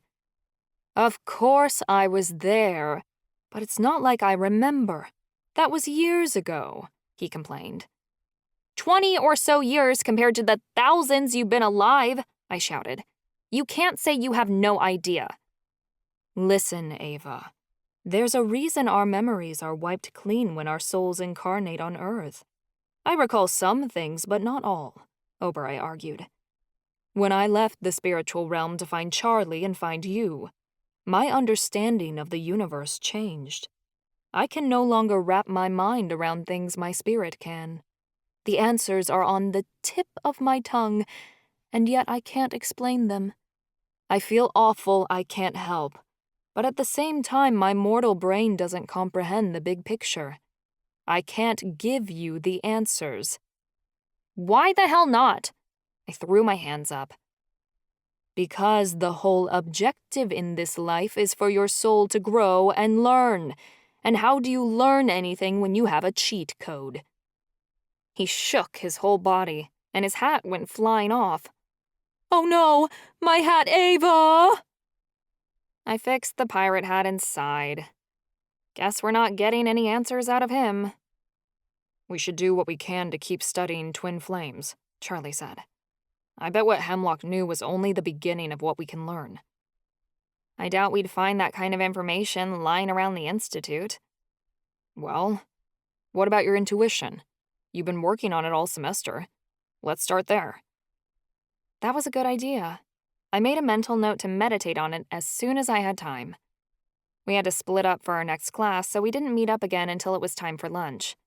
I plopped on Charlie's lap immediately when I got to the cafeteria, and saw he already had a plate made up for us. Ooh, tamales. I know they're one of your favorites. Charlie nuzzled my nose, then kissed me. I heard an audible groan several spaces down as his lips pressed against mine. You guys are gross, Ez complained. I don't want to watch my sister make out. Didn't care. I hadn't gotten to kiss Charlie in months. I was making up for lost time. Hey, you two. I don't care if you're married. I've given you enough warnings about PDA, a guard snapped as he passed. One more and it's an infraction. I rolled my eyes and slid off Charlie's lap. These rules were really killing me. Callie had a new addition to her Halloween costume. It was a black leather collar with a metal loop hanging in the middle, a blue gem dangling from it. I'm so jealous, Obereye preened as his eyes greedily observed the leather. Marcus gripped his utensil tightly as he eyed the collar intensely. What is that? He asked in disgust. It was a present from Scarlet. I like it, Callie replied. Don't you think it's inappropriate? Marcus seethed. No, I'm a wolf. I can wear a collar, Callie said defensively. Not a sex collar, Marcus hissed. Who's gonna stop me? You, Callie rebutted. At the worst time ever, Scarlet walked in. Her boxer costume wasn't very original. She slid next to Callie and nudged her. Hey, hotness. Ready for our date tonight? Callie bristled. I'm sorry, but I already told you I can't come, she said. I'm having a party with my friends.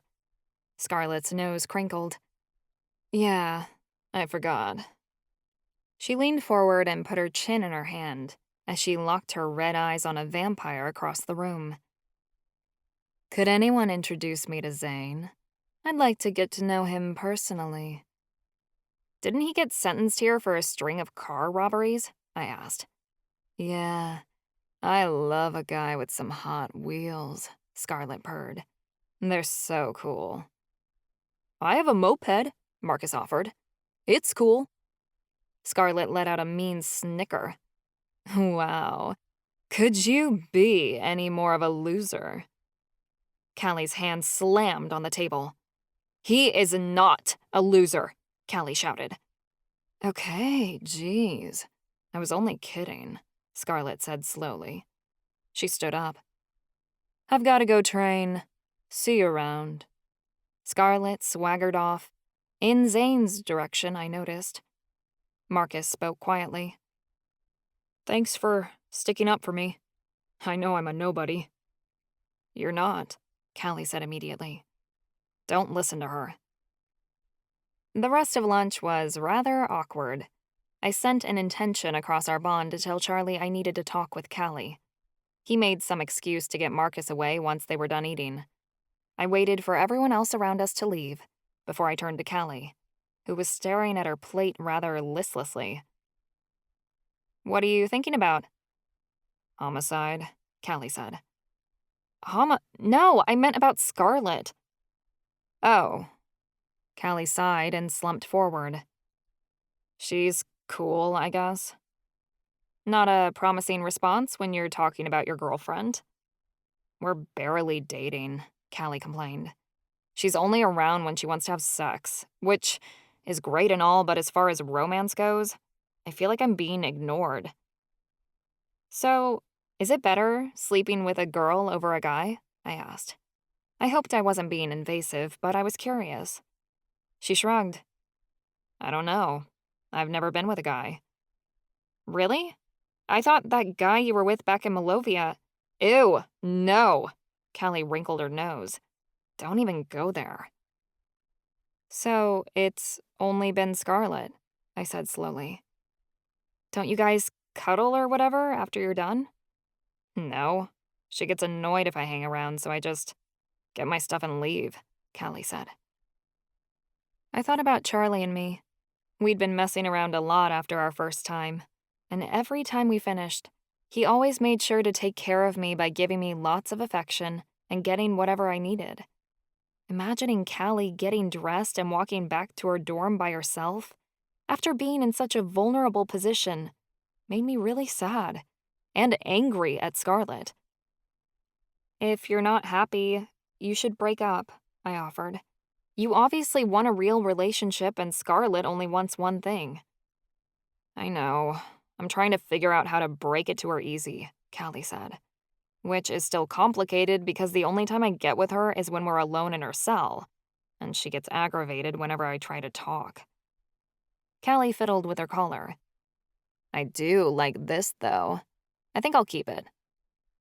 Maybe you can use it with someone else, I stated, in an obvious way. Her eyes were distant. Yeah, maybe. She was still acting weird that night when we got together for the party. We waited until after dark so we could go stargazing. I stole a bunch of blankets from the laundry room after my shift, and Callie stole popcorn from the cafeteria. Ez, Opal, Ivy, Chansey, Marcus, Callie, Charlie, and I sat on the balcony's stone floor and draped blankets around us as we admired the stars. "I think that's Aquarius," Ivy said, as he pointed upward at a constellation. Ivy's sexy kitten costume made him look great, but he was definitely pushing the rules of what was allowed. Chansey had a sheet draped over him with 2 eye holes cut in it. "You put in a lot of effort," I remarked. "At least I dressed up," he shot back at me. "We're here," a sing-song voice announced. I turned and pressed a hand to my mouth to hold in a giggle.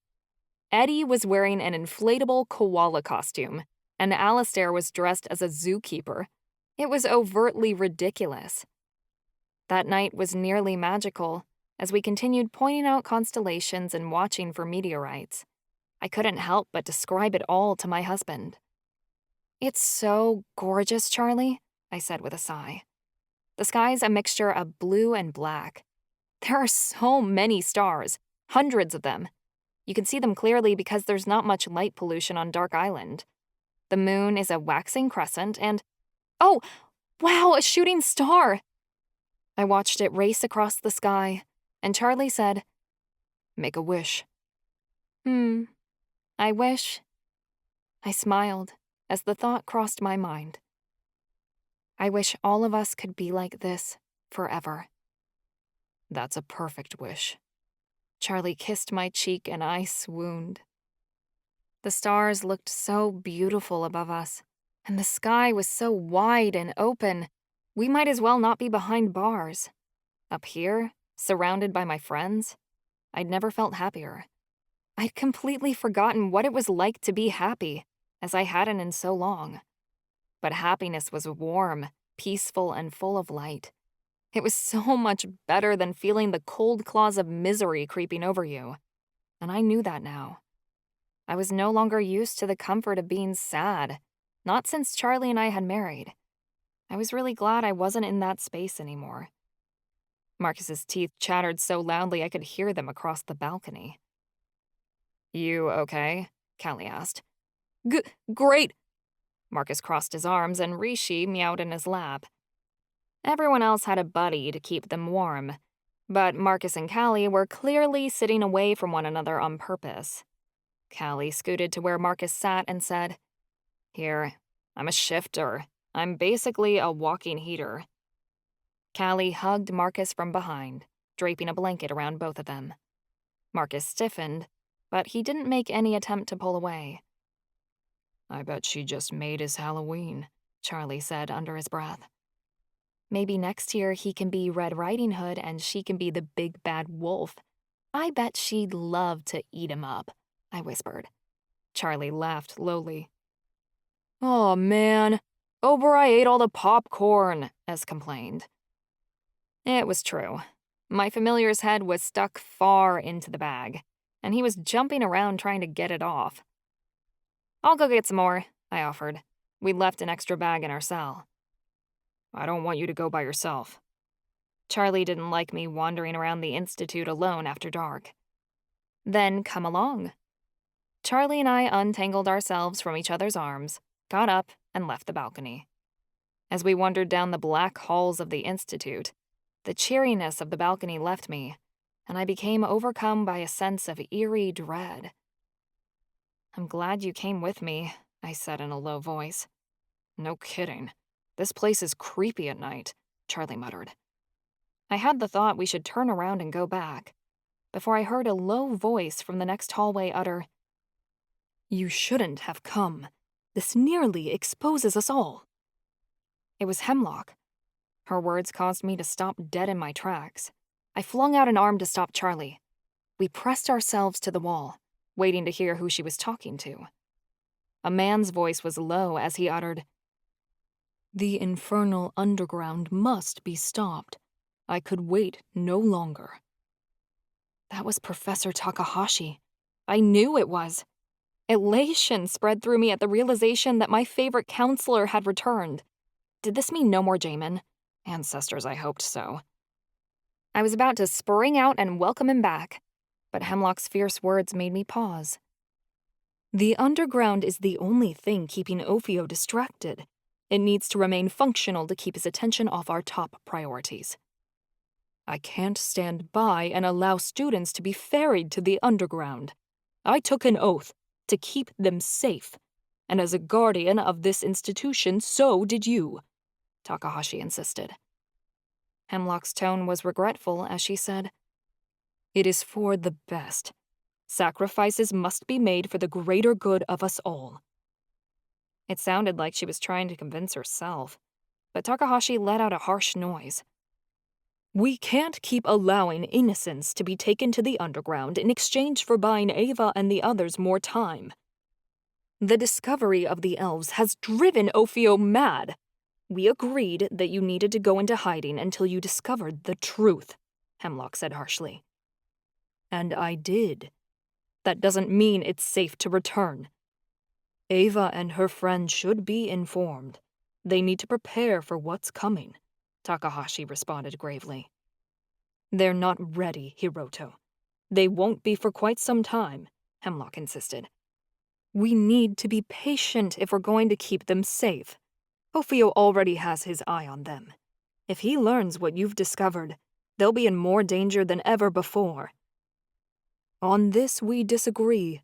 The 4 of them, they're stronger than you realize." "I don't doubt their heart, only their ability to survive Ophio's wrath. Demigods are appearing all over the world, and of the ones I've seen, these 4 are the strongest. By keeping them in the dark, we're only prolonging the inevitable." My eyebrows shot up, and Charlie stilled beside me. Takahashi knew we were demigods, and so did Hemlock. What else did they know?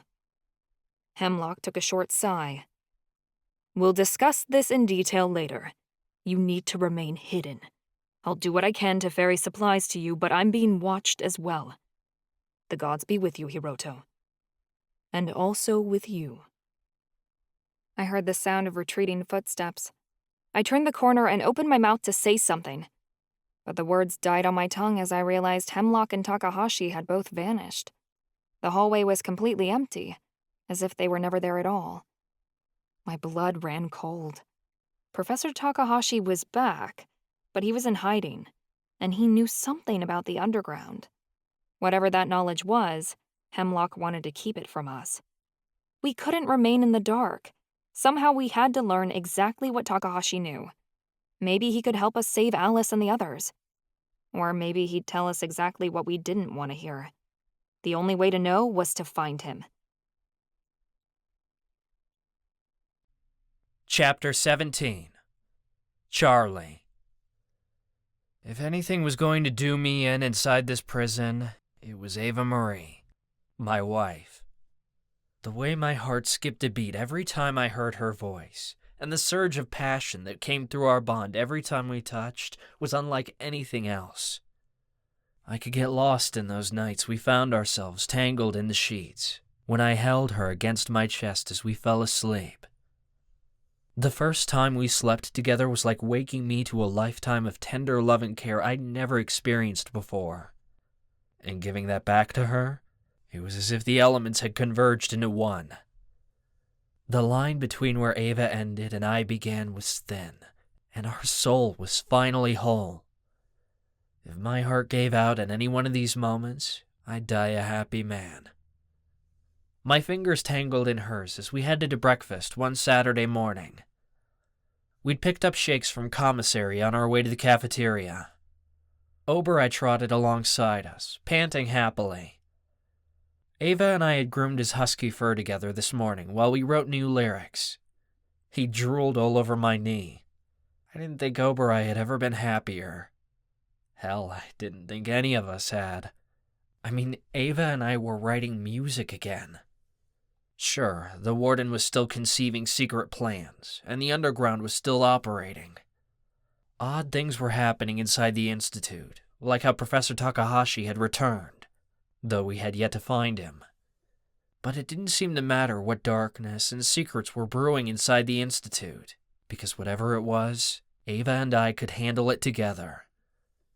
We filled our plate, and Ava snagged a few extra bacon strips for Ava-Marie. She led me over to our usual table, where our friends sat. "Somebody looks happy today," Ivy remarked in a teasing tone. "What's he talking about?" I asked. Chansey chuckled. "We know the walk of shame when we see it." My cheeks flamed. Ava and I had a wonderful morning, and it was the reason we were late to breakfast. But how could they tell? Could vampires sense it? "Stop picking on my husband," Ava insisted playfully. She brushed her fingers through my hair, straightening the strands. That's how Ivy knew, I realized. I scowled. "Pidge, you could have told me I had sex hair before we left the dorms."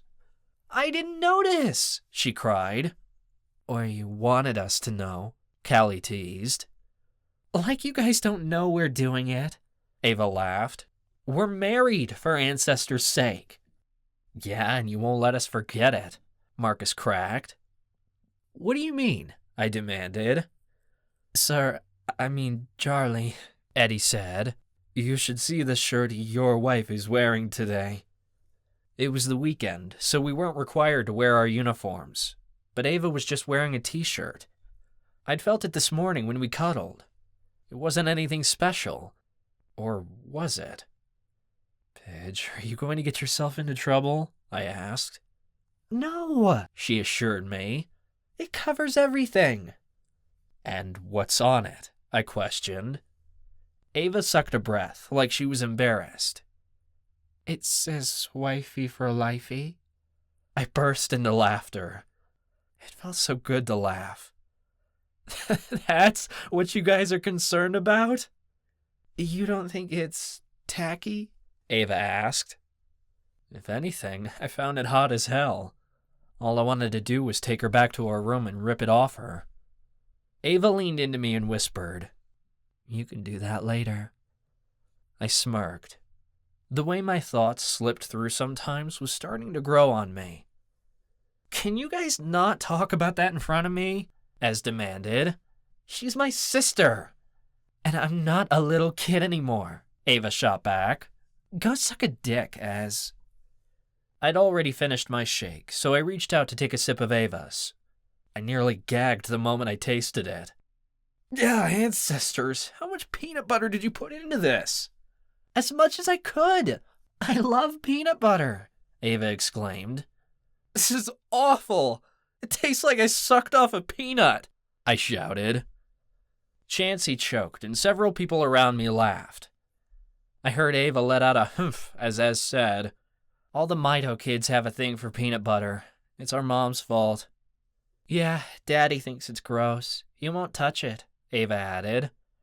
"That might be the only thing me and your dad ever agree on, because this is gross," I complained. "Talk about someone nutting in your mouth." "The peanut jokes are a bit much," Ez complained. I heard Ava take a sip, and I said, Peanut jizz." "Shut the fuck up!" Ava shouted, and she smacked my shoulder. "If you guys keep talking about sex, I'm walking out," Ez threatened. Ava bumped into me as she grabbed a grape from our plate and threw it at her brother. It bounced off of him and hit Alistair in the head. Alistair gasped. "Food fight?" "Well now," Chansey said. "You might want to sit back down." "We can't get into trouble today," I agreed. "We have practice." The elves hadn't had a chance to get together for weeks, not since the Warden blood tested me. I was certain the Warden was watching us even closer now, and it had been hard to get us all together after the wedding. But we had to be willing to take risks. Today was one of them. Ava had suggested we teach the elves simultension first, so they could learn how to meld their powers with another supernatural. We needed to teach them the technique before we ran out of time and the Warden concocted another plan. "Speaking of," Eddie started, "we should get going soon. Everyone will be waiting for us." "We'll go in batches," I suggested. "Who's on Hemlock duty today?" We'd all been taking turns following Hemlock, hoping she would lead us to Professor Takahashi.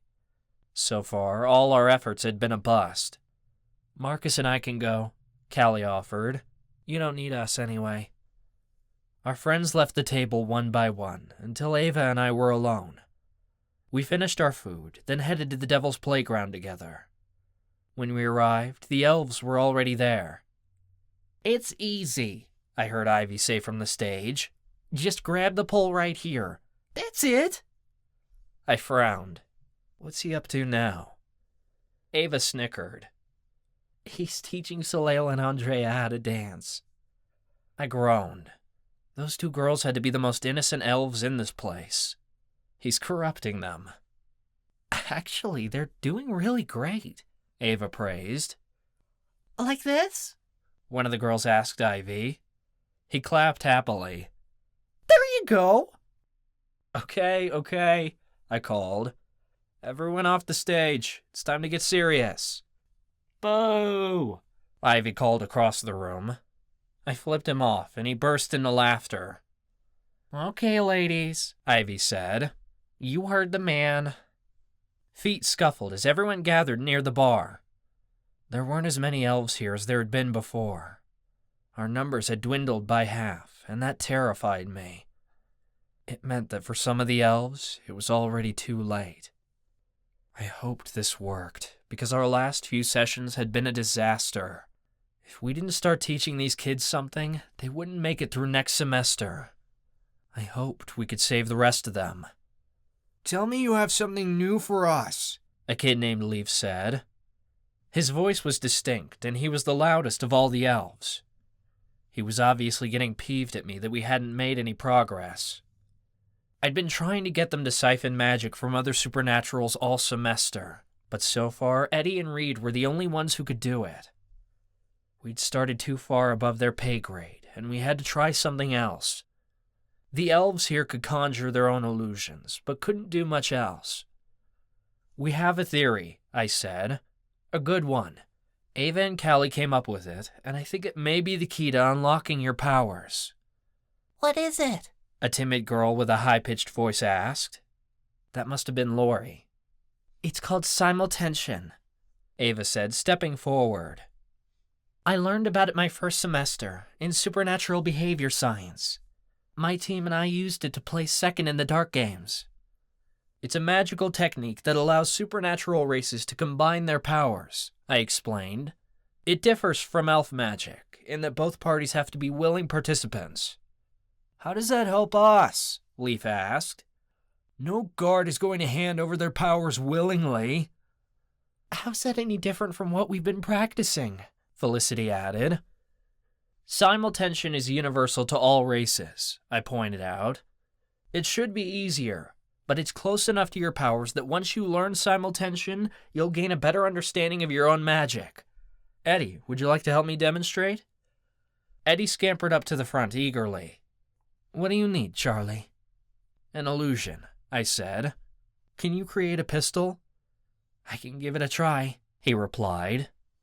As Eddie formed the pistol with illusion magic, I infused my air into the illusion.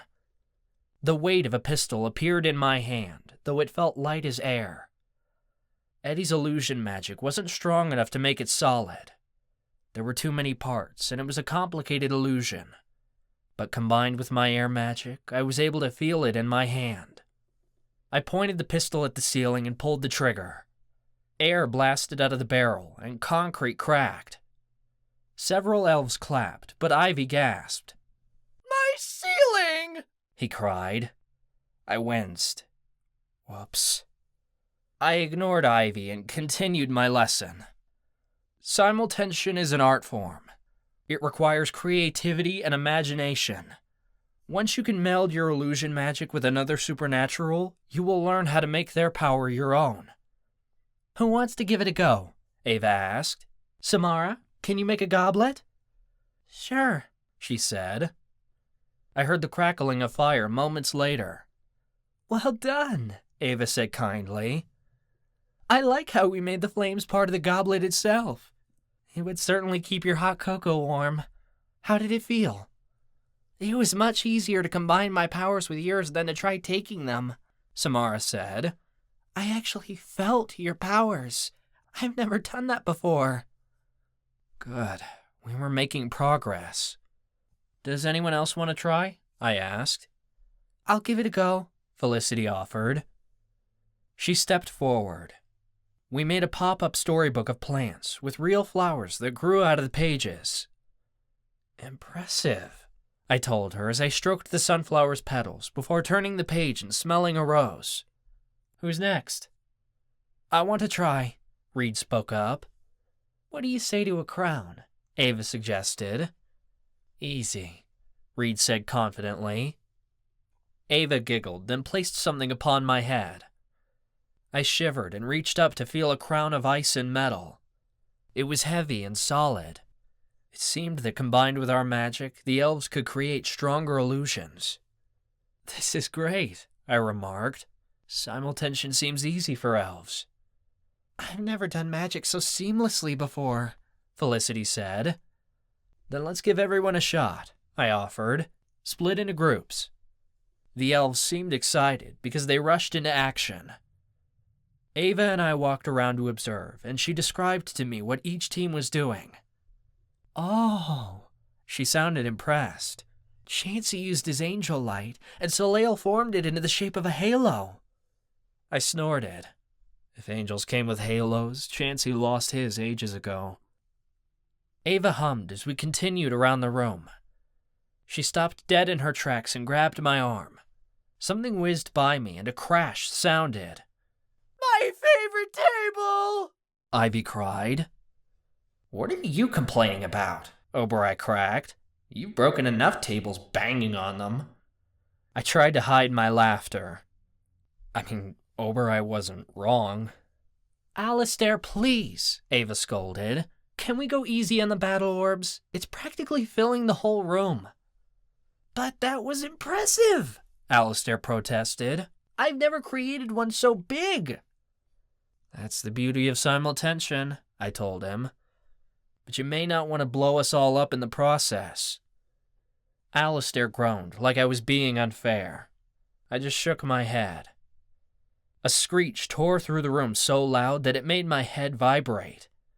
I threw my hands over my ears, and the screaming stopped. Sorry, Opal called. Sorry, guys. It won't happen again. I winced as the ringing in my ears faded. What did she do?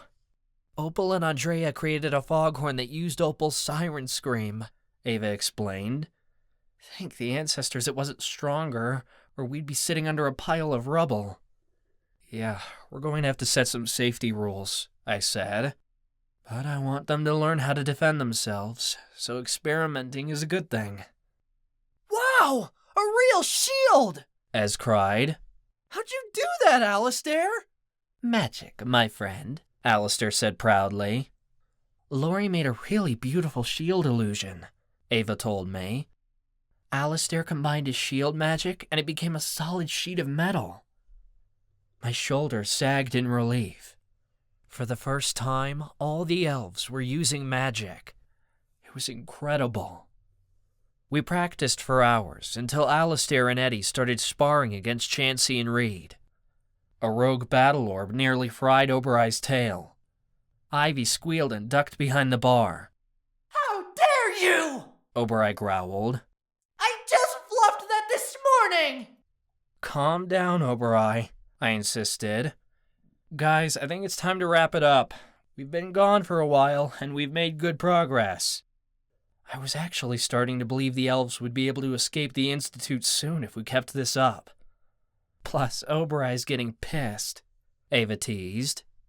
Yeah, he's an old crank, I said. You all did great today. You should be proud of yourselves. The elves started to leave, and I heard glasses clink onto the counter. You look wiped, Ivy remarked. Need a drink? I hesitated.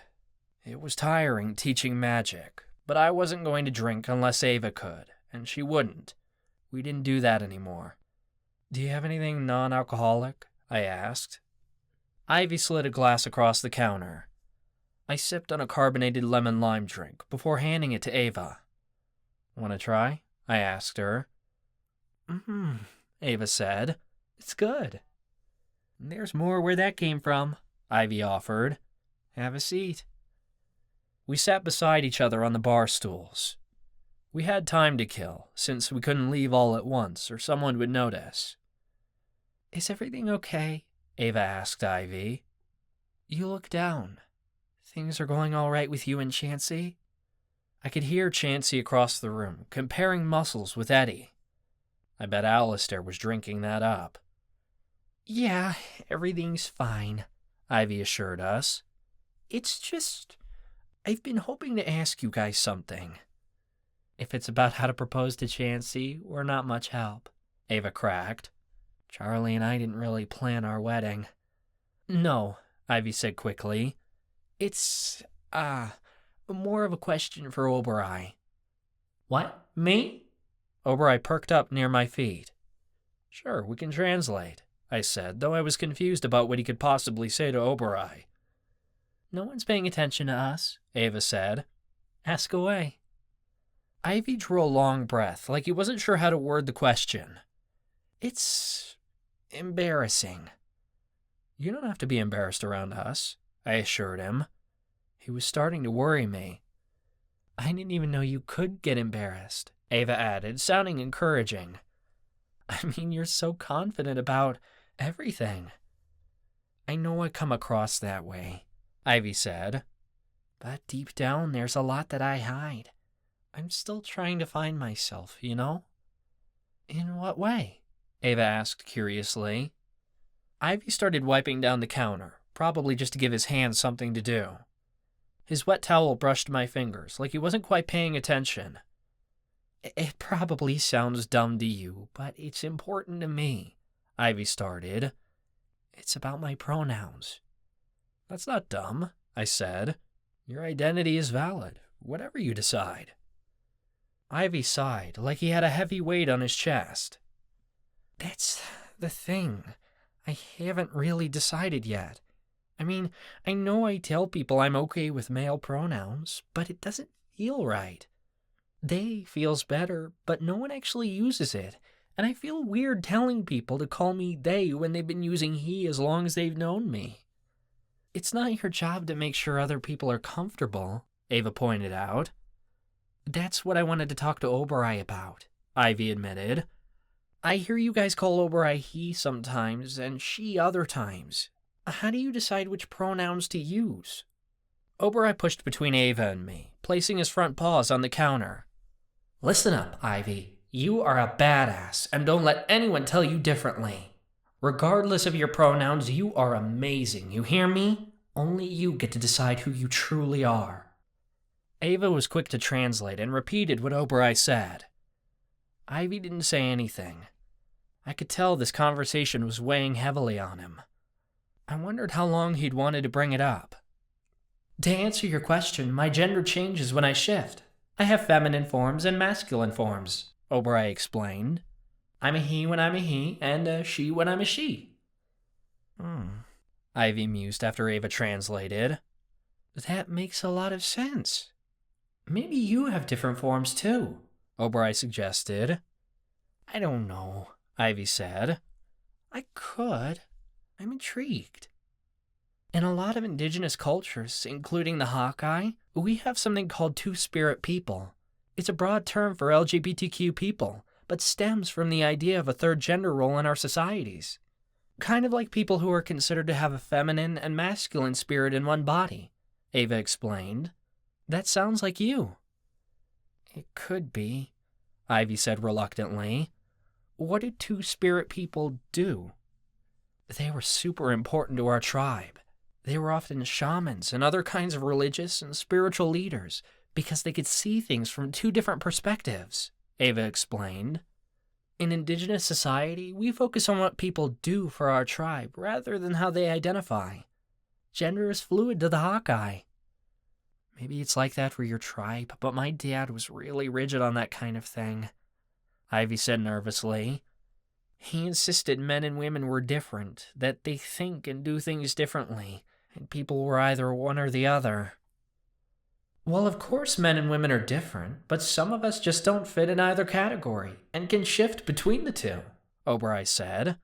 That's the gift of being like us. We all carry feminine and masculine energy inside, and while many people favor one over the other, some of us ride the middle. Are you sure?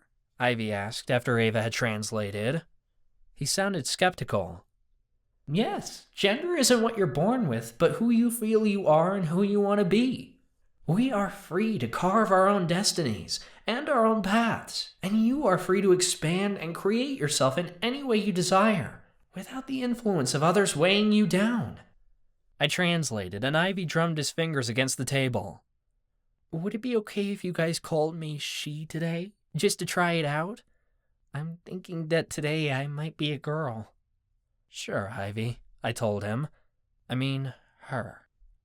The chatter faded as the last few people left the room. Chansey was the only one remaining. Everything okay over here? Chansey asked. He must have sensed we were having a serious conversation. Ivy didn't answer for a beat, so I spoke up. Everything's fine. In fact, I think we should head to the villain's den for a game of foosball. What do you say? Guys against girls? Sounds fun, Chansey said without missing a beat. I think you just made Ivy's day, Ava said through the bond. She's beaming. Good, I replied. If she's happy, then I'm happy. So you're a girl today? Chansey asked Ivy curiously as we left the Devil's Playground. It was obvious Ivy had brought this up with Chansey before. He sounded really understanding about it. I'm trying it out, Ivy said timidly. I think it's hot, Chansey flirted. Ava snorted. Okay, now who needs a room? Ivy snickered. We got one, this morning. We just know how to watch the time so we're not late for breakfast. Or it's over quickly, I cracked. I like to take my time. Oh, believe me, Chansey replied. This girl soaks up every minute. Ivy snickered under her breath. She's blushing so hard, Ava told me. Are we embarrassing her? I asked. No, I think she likes it. Please, Oberoi cut in. I can smell the pheromones. We entered the villain's den and headed to the foosball table. Guys on that side, girls on this side, Ava announced. I started around the table, but I stopped dead in my tracks when a voice came from the corner. Girls? That vampire ain't a girl, a guy accused. Vampire? A deep voice mocked. It was Mad Dog. He's not one of us. He's mermaid scum. I am too a vampire, Ivy stammered. It was weird to hear her sound so unsure.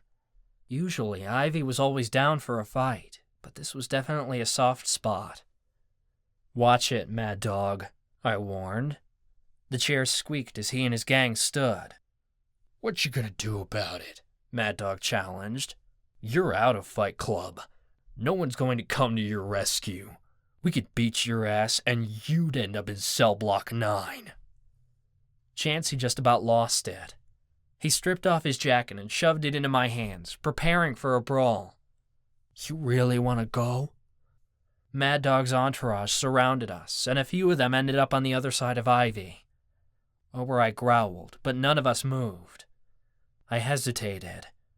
I wanted to kick Mad Dog's ass, but we'd be in deep shit if we started a fight.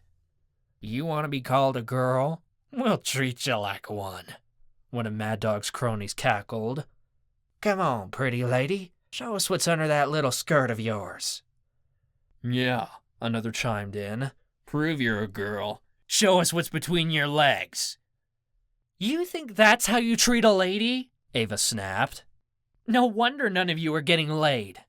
You shut your mouth! Mad Dog growled. Or what? Ava asked boldly. Show us how you really treat women. Go on, Mad Dog. Fucking hit me and see what happens. The entire villain's den fell silent. Ava scoffed. That's what I thought. I won't hit a lady, Mad Dog said. but I wouldn't mind going after her husband. Ava! Charlie! Callie squealed as she entered the room. She rushed in so fast that I didn't think she realized what was going on. Mad Dog cut off and Callie scoffed at him. "What are you looking at? Get lost, blood breath." Callie grabbed my arm and she yanked me and Ava out of the room. Ivy and Chansey rushed behind us, and Oberei growled at Mad Dog as we left. I stumbled over Rishi and into Marcus when we reached the hall. Ivy sounded dejected. "I knew this would fucking happen. It always does, every time I want to try. And you guys wonder why I stick with one thing." "Don't listen to them," Ava pleaded. "You're trying to figure out who you are. You should be able to call yourself whatever." "No, it's fine," Ivy sighed. "We should just go. Come on, Chance." "Yeah, thanks for breaking that up, Callie," Chansey said. "No problem," she said quickly, like she had more important things to discuss. "We'll catch up with you later," I said to Ivy and Chansey. "Be careful out there, okay?" "We will," Chansey promised, taking his coat back. "Let's go, babe." Ava lowered her voice as their footsteps retreated. "Something's going on. Did you find Takahashi?" Callie cleared her throat. "Not here. Come on." She led us down the hall to a secluded alcove. "Marcus and I found letters in Hemlock's desk," she whispered. "She concealed them with illusion magic, but I broke the spell." My blood turned ice cold. There was something in Callie's tone that worried me. "What did they say?" Marcus audibly swallowed. "She's calling a secret meeting with our parents." "Our what?" Ava cried, so loud anyone down the hall could have heard her. We couldn't have heard Marcus right. "She's calling a secret meeting with who?" I asked. "Our parents," Callie repeated. "Mine, Marcus's, and Ava's. They're all coming here." Ava gasped. "What for?" I felt her unease through our bond. This couldn't be good. "She's going to tell them we're demigods, and she's invited Professor Takahashi to be there," Callie said. "She can't do that," I hissed. "The warden could find out." "She has a secret illusion room," Callie told us. "She mentions it in the letters. She can't leave the prison because she might be discovered, so she's bringing our parents here. She's going to duplicate herself with an illusion, like I did for us that time in the mines. She's practically a prisoner here herself, but she's found a way to hide it from the warden. In a few weeks, our parents will be here. Whatever she says in that meeting could change the course of our future." "And the prophecy," Ava breathed. "So what do we do? Stop her?" I asked. "No," Ava said firmly. "I want to hear what she has to say." "What's so important that she thinks our parents need to know, but she and Takahashi are keeping us in the dark?" Callie asked. "We're the subject of this meeting. Why don't we have the right to know what's going on in our own lives?" "I don't know, but one thing's for sure. Hemlock has important information she's not sharing with us," Marcus pointed out. "There's only one thing we can do." "Exactly," Ava agreed. "We're going to find out what Hemlock knows. When our parents get here, we'll be listening in on that meeting." Chapter 18. Ava-Marie. The meeting was set to take place a few days before the start of the next Dark Games. Ivy, Chansey, Alistair, and Scarlet were getting ready to participate. But as for me and my friends, we were concentrating on how to sneak into Hemlock's secret gathering without getting caught. On Saturday evening, the day of the meeting, we were pretty sure we had a good plan. "Do you know where the room is for certain?" I'd asked Callie the same question 1,000,000 times, but it was a valid one. Illusion rooms could move, you know? "Yes, it's at the back of her classroom, concealed by a door that looks like a closet," Callie said. "She has 1,000,000 wards around the place." "Which I can break," Marcus offered. "I've been practicing with them all semester, and I think I can sever them now, long enough so we can sneak in. And I'll put them back up again with my own magic once we're inside," Callie stated. "Hopefully my magical signature will be strong enough that Hemlock won't notice it wasn't her own magic that put the wards up." "If Marcus can break wards, we need to use it to get into the warden's office," I said. "This isn't like the warden's office. We have to reinstate the ward if we don't want to get caught, Callie pointed out. I can replicate Hemlock's spell because hers is fey magic. The warden's office is protected by something else. I'm not sure what. Besides, the point of this meeting is to overhear as much as we can. So even if Hemlock finds out we were there later, it doesn't matter because she can't take back what we learned. If we get caught, it doesn't matter in the long run. But where are we going to hide in the room? We have no idea what it looks like, I said. We'll just have to find spots to conceal ourselves once we get in there, Charlie said. I sighed. I wished my healing powers were up to par. I could turn myself and the rest of us invisible with Anichi magic if I knew what I was doing. Doesn't work that way, Oberoi growled under the table. My mom can do it, I grumbled under my breath. I've told you before, your powers aren't the same. We have illusion magic to hide us, Callie said. I say we go now. We checked we weren't being followed before we ducked into Hemlock's classroom, which was completely empty. Come on. Callie took us toward the door at the back of the room. Alette peeked her head out of Callie's curtain of hair to watch. Marcus held his breath as he splayed his hands over the doorway. The ward is strong, but weaker than the one around the warden's office. I should be able to break it. Stand back. Magic swirled up Marcus's arms, and he transformed the wisps into a large battle orb. He tossed it into the air, and it exploded above our heads. I flinched at the loud sound. Marcus winced. Sorry, I had to transform the magic. This should be good enough. Let's go. Callie opened the door. Get through, she hissed quickly. She shoved us in, and I came out on the other side of the doorway into a broad room. Callie quickly recast the ward. There was a circular table in the center of the room, with 8 chairs seated around it, along with a screen set up at the head of the room and a projector on a metal stand. The room was made of stone, with a high ceiling and stained glass windows that let in false light. The ceiling was lined with thick wooden banisters and stone gargoyles perched along their length. This reminds me of the classrooms at Arcania University, Callie said, turning in place. It has to be made completely of magic. No way would something this large fit in a closet space at the back of Hemlock's class, I noted. My voice echoed around the room and bounced off the walls. What are we supposed to do? There's nowhere to hide, Marcus said anxiously. He nearly tripped over Rishi as he began pacing back and forth. When Marcus picked him up, Rishi began yowling, loudly. The more Marcus tried to shush him, the louder he got. Marcus, why did you bring that damn cat? Callie snapped. Rishi goes everywhere with me, Marcus all but wailed. Ava and Charlie brought Oberoi. Excuse me, I could provide valuable insight here, Oberoi stated. Callie cast a silencing charm with a sharp wave of her hand. Rishi blinked his wide eyes. He opened and closed his mouth, but no sound came out. I looked around for a place where we could conceal ourselves. I knew there had to be something. The ceiling, I said quickly, pointing up. We can hide on the banisters. I can get us up there, Charlie said. Callie and Alette fluttered upward, while Charlie levitated the rest of us up to the banisters with his air magic.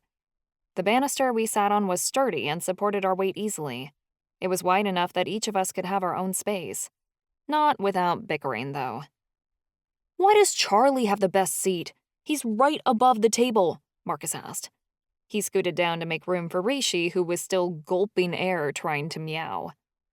Yeah, he should move to the end. He doesn't have to see, Callie complained. I still need to hear, he hissed, elbowing her aside. I think you're all being petty, Oberoi said. He'd hopped to his own banister and flattened himself to the top of it. Guys, shut up. There's plenty of room up here, I said. I was starting to freak out, knowing Hemlock could walk in at any time. What if they look up? Marcus asked nervously. Here.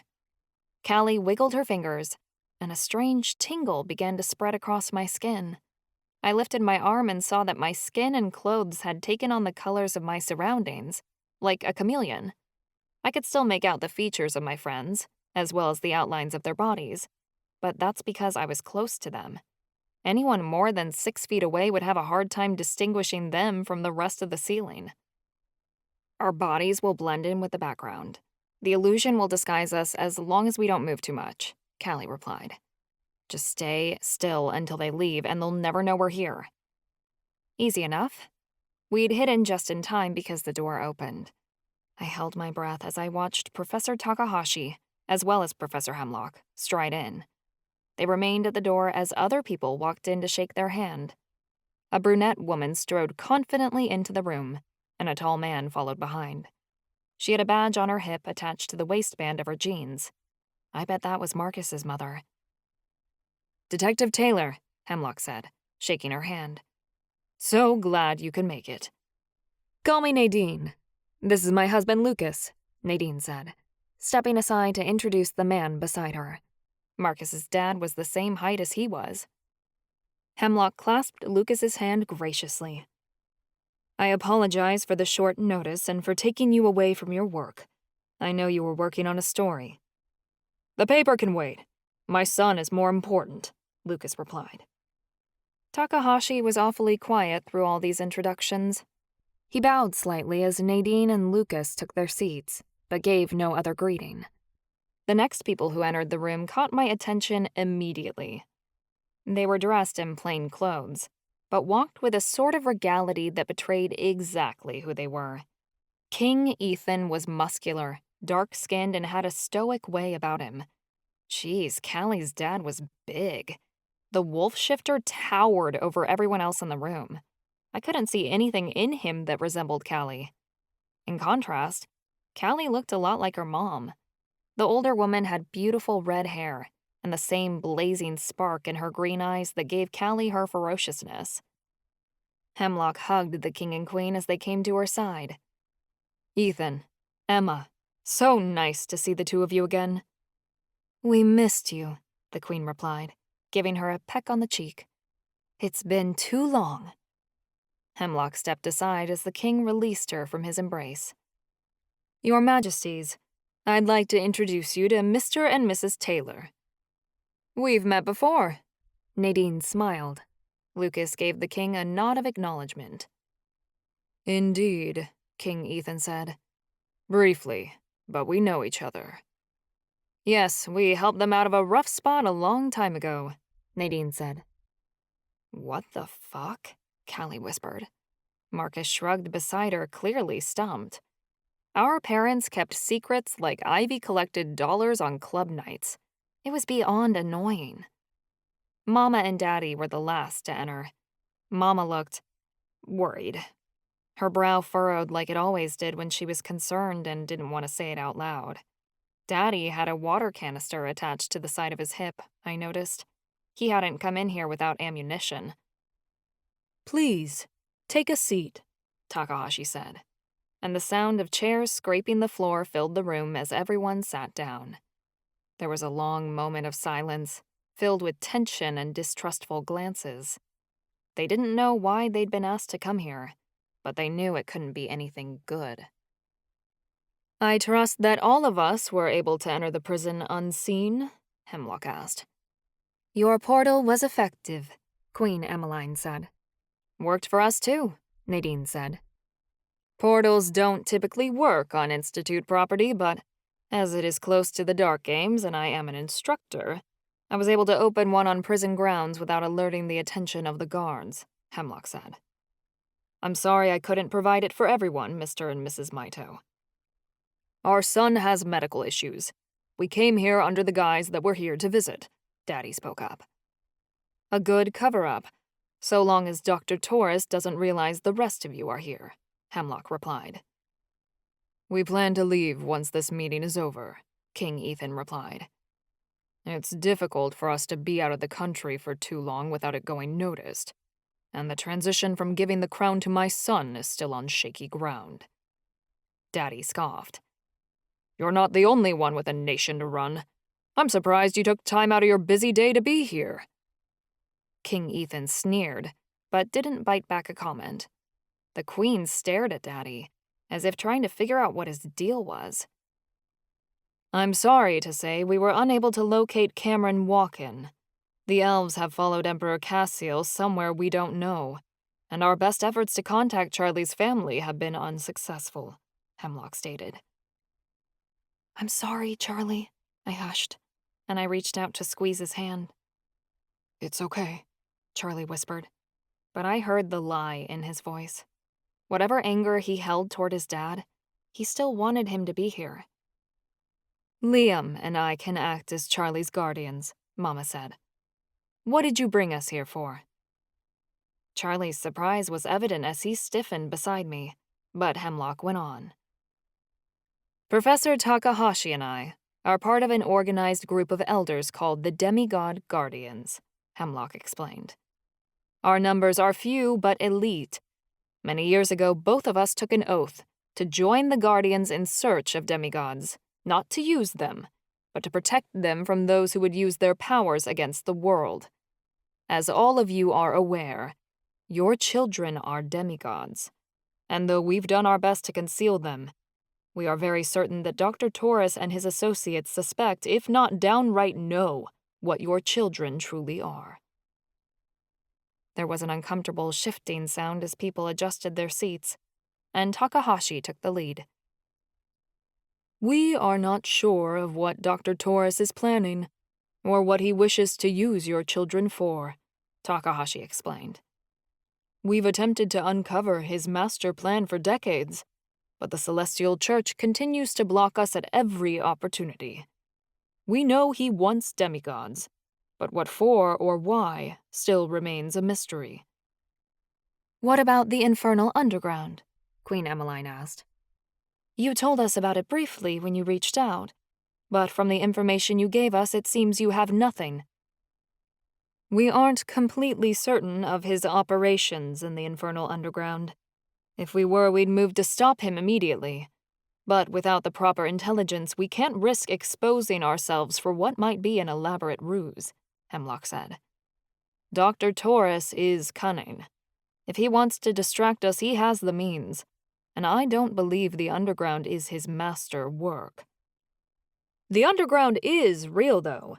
You know it is because students have gone missing, Nadine said.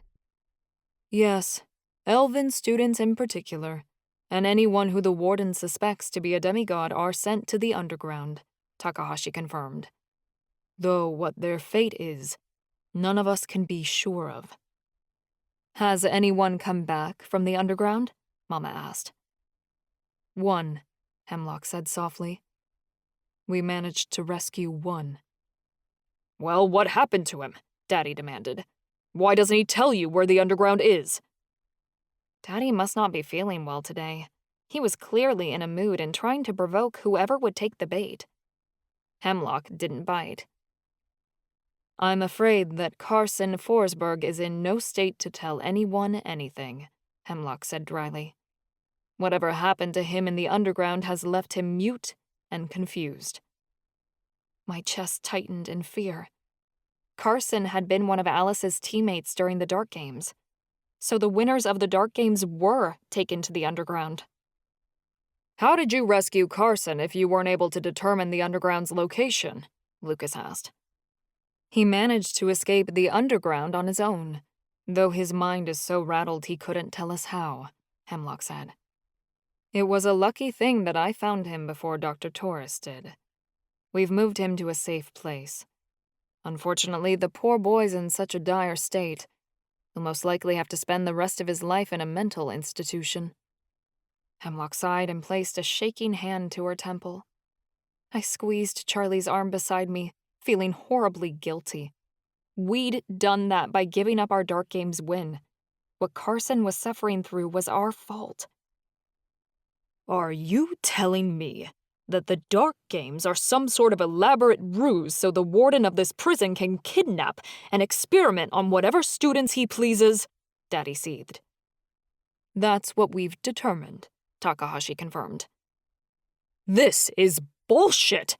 You encouraged our children to enter the Dark Games knowing if they won, they'd be sent directly to the Underground, Daddy thundered.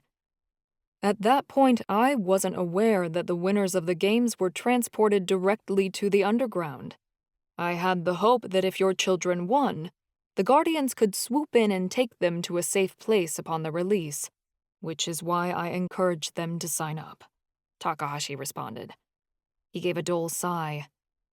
"A very grave mistake." "Mistake? My daughter could be dead," Daddy seethed. "We are unsure if the prisoners within the underground are killed. Carson's survival speaks to the contrary," Hemlock said. "Let's not jump to conclusions." Hemlock was right. If Carson had survived, it was probable his teammates had too. After all, why let one live and kill off the others? I was all but certain that the Warden was holding Alice, Despona, and Wesley against their will somewhere in the underground. We just had to know where so we could break them out. "Why are our children still here if you have the ability to sneak them out?" Daddy asked. He wasn't letting up. "You got the other boy out with a portal, so use one to rescue ours." Carson Forsberg was a lucky opportunity. Dr. Torres is watching your children at all times, and the United Supernatural Union has their eyes on them as well. Attempting to break them out of the Institute would be suicide. There is no rock Dr. Torres would not overturn to find them, Hemlock said sharply. King Ethan nodded. My representative on the Union's council said as much. As did ours, Nadine added. As contradictory as it sounds, inside the Institute's walls is the safest place for all of them, even if they are under Dr. Torres's thumb, Hemlock said. If they were to escape the Institute, a manhunt would begin for them immediately, and there's no telling if all of them would survive the chase, or how many people they'd hurt in the attempt to get away. Daddy let out an annoyed sound. My Ava-Marie wouldn't hurt anyone. You believe she's incapable of great violence, Hemlock raged. Sir, I don't think you properly understand what you're dealing with. Hemlock switched on the projector. On screen came a video of a busy town street. I recognized it as Octavia Falls, the witch city. The video was some sort of surveillance footage outside a shop. There were people all around Main Street. I'd never been there, but I knew enough about it to be sure that's what I was looking at. Marcus let out a winded gasp and covered his eyes. Below us, Lucas turned his head away. But Nadine kept her eyes fixed on the screen, as if this had been the worst day of her life, and she still remembered every second. What's going on? Charlie asked lowly. There was no sound, so he couldn't determine what was happening. I didn't want to say anything out loud and trigger Marcus, so I thought, it's a video of what Marcus did. Charlie got the message. He remained still beside me as I watched the real play. I spotted Marcus immediately. He was standing by a fountain, arguing with a blonde girl. Ancestors. That had to be Anya. Marcus appeared angrier than I'd ever seen him. He went to turn away, but Anya grabbed his shoulders and spun him around. She shoved him backward and said something harsh. I wasn't sure what it was, but it definitely got to Marcus, because he fisted his hands in his hair and screamed something back at her. If it was anyone else, people would have just heard him shouting across the street. It would have been normal, a teenage couple's argument. But it was Marcus, and he'd lost control. The camera shook as an explosion rocked the streets. Dust scattered upward, and debris cracked the screen of the camera. Callie was transfixed by the video, unable to look away from its horror. She put a hand over her mouth, stifling small sounds that broke from her throat. When the smoke cleared, terror suffocated my lungs. Marcus had made a fucking crater in the street. The people standing around him were left in pieces. The fountain he'd been by was demolished and water spurted everywhere. I tried not to gag as I observed the mangled bodies, the limbs missing torsos. On screen, Marcus let out a carnal scream that I couldn't hear, but that I felt. He ran throughout the streets, falling to his knees as he crawled through pools of blood. I could tell he was looking for Anya. He wouldn't find her. There wasn't anything left to find. Marcus had been open about the destruction of his crime, but I didn't really get it, not until I saw it for myself. Ancestors. How had he kept his sanity after all that? I couldn't imagine the type of pain he went through, dealing with the guilt day in and day out. Hemlock spoke as the footage continued to play. Marcus continued to panic in the video while chaos rattled the streets of Octavia Falls. Out of the four, Marcus is the meekest. He is the kindest, the least apt to anger, and he still managed to slaughter 11 people in one blow in the blink of an eye. Hemlock snapped her fingers briskly. 1 second of lost control, that's all it took for him. Can you imagine if Callie were to lose her temper in such a way? Or, gods forbid, Ava? Those girls could level whole cities. Our children are not monsters to be contained and exterminated, Queen Emmeline shouted. Her cheeks turned red with anger. Continuing to pretend they're harmless is ignorance. Hemlock waved her hand at the screen, her voice rising in intensity. As their parents, you fail to admit the obvious. These individuals are dangerous. I care about your children, I really do. But I have an obligation to protect the supernatural world, even if it is from them.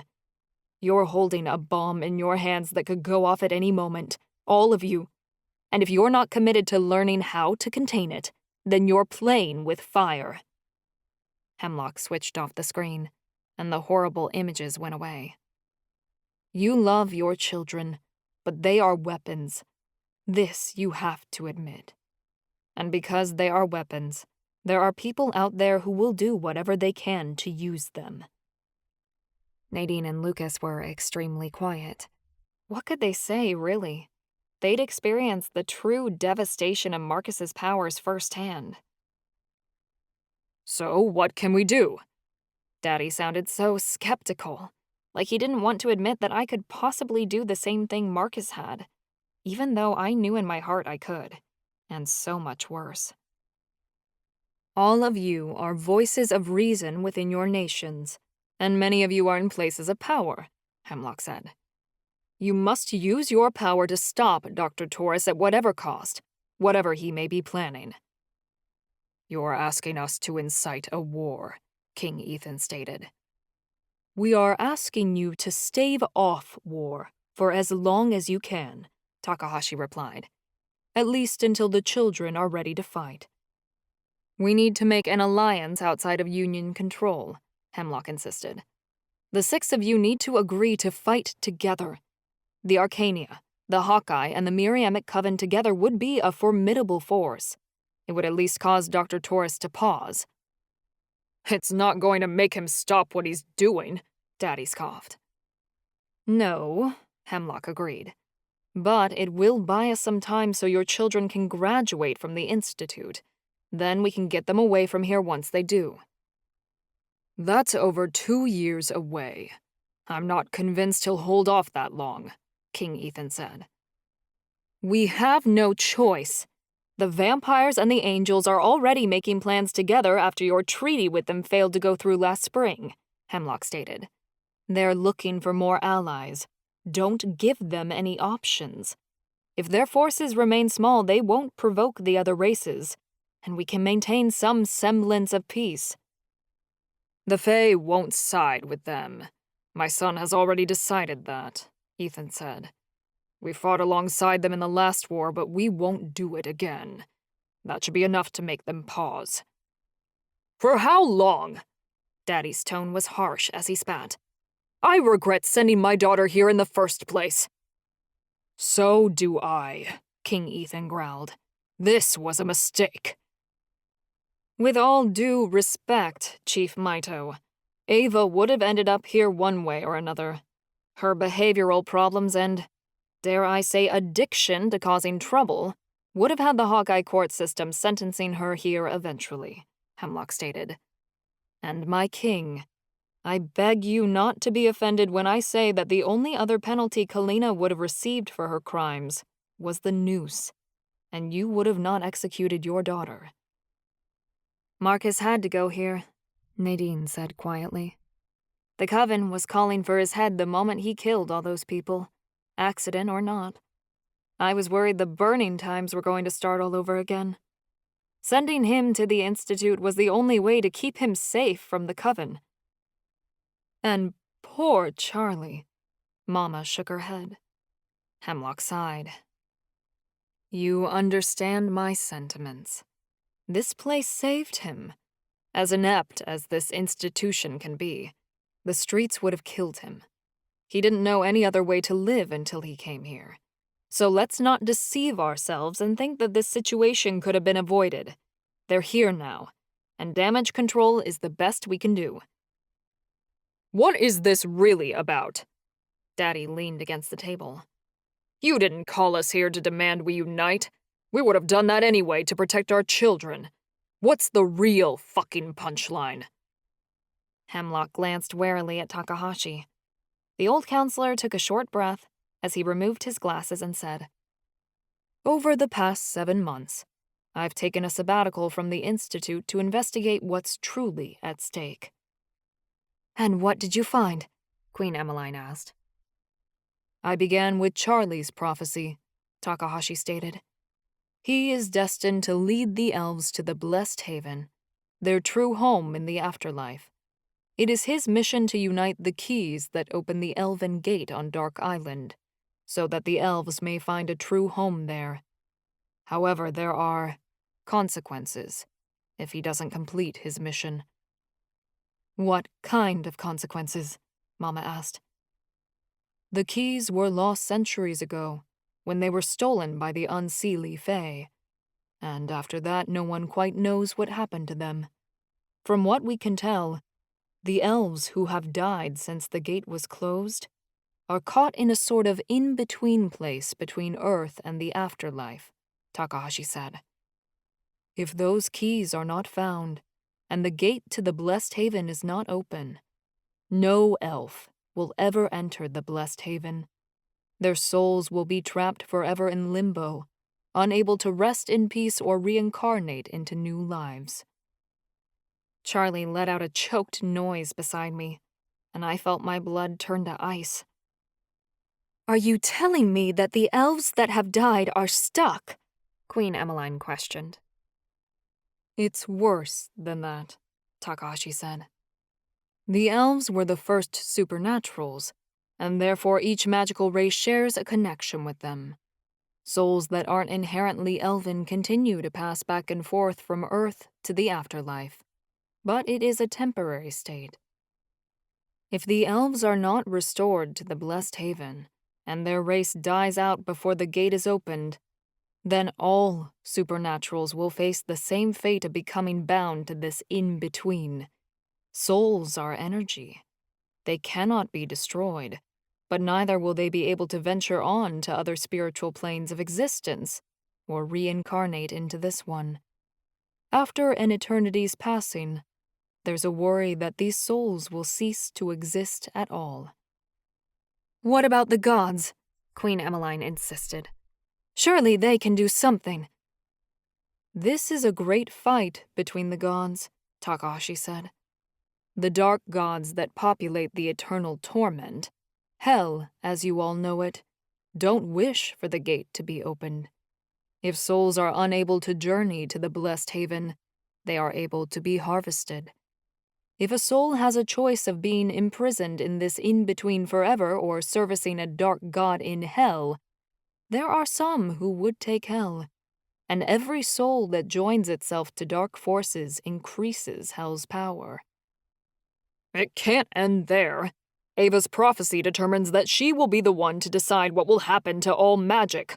What does that mean? Daddy asked. Our magic comes from spiritual sources. Our gods, our connection to the afterlife, the familiars that incarnate as our souls, Takahashi said. If our connection to the Blessed Haven and our gods are lost, it would be a cataclysmic situation. There's no telling who would retain power over their magic and who would not, who would survive and who would immediately perish. It's a similar situation to my wife's quest that we faced 20 years ago, but on a much grander scale, Ethan said. Yes. It's assumed that those who have sworn themselves to dark gods, or who are channeling their power from the eternal torment, would remain alive and in control of their magic, Takahashi said.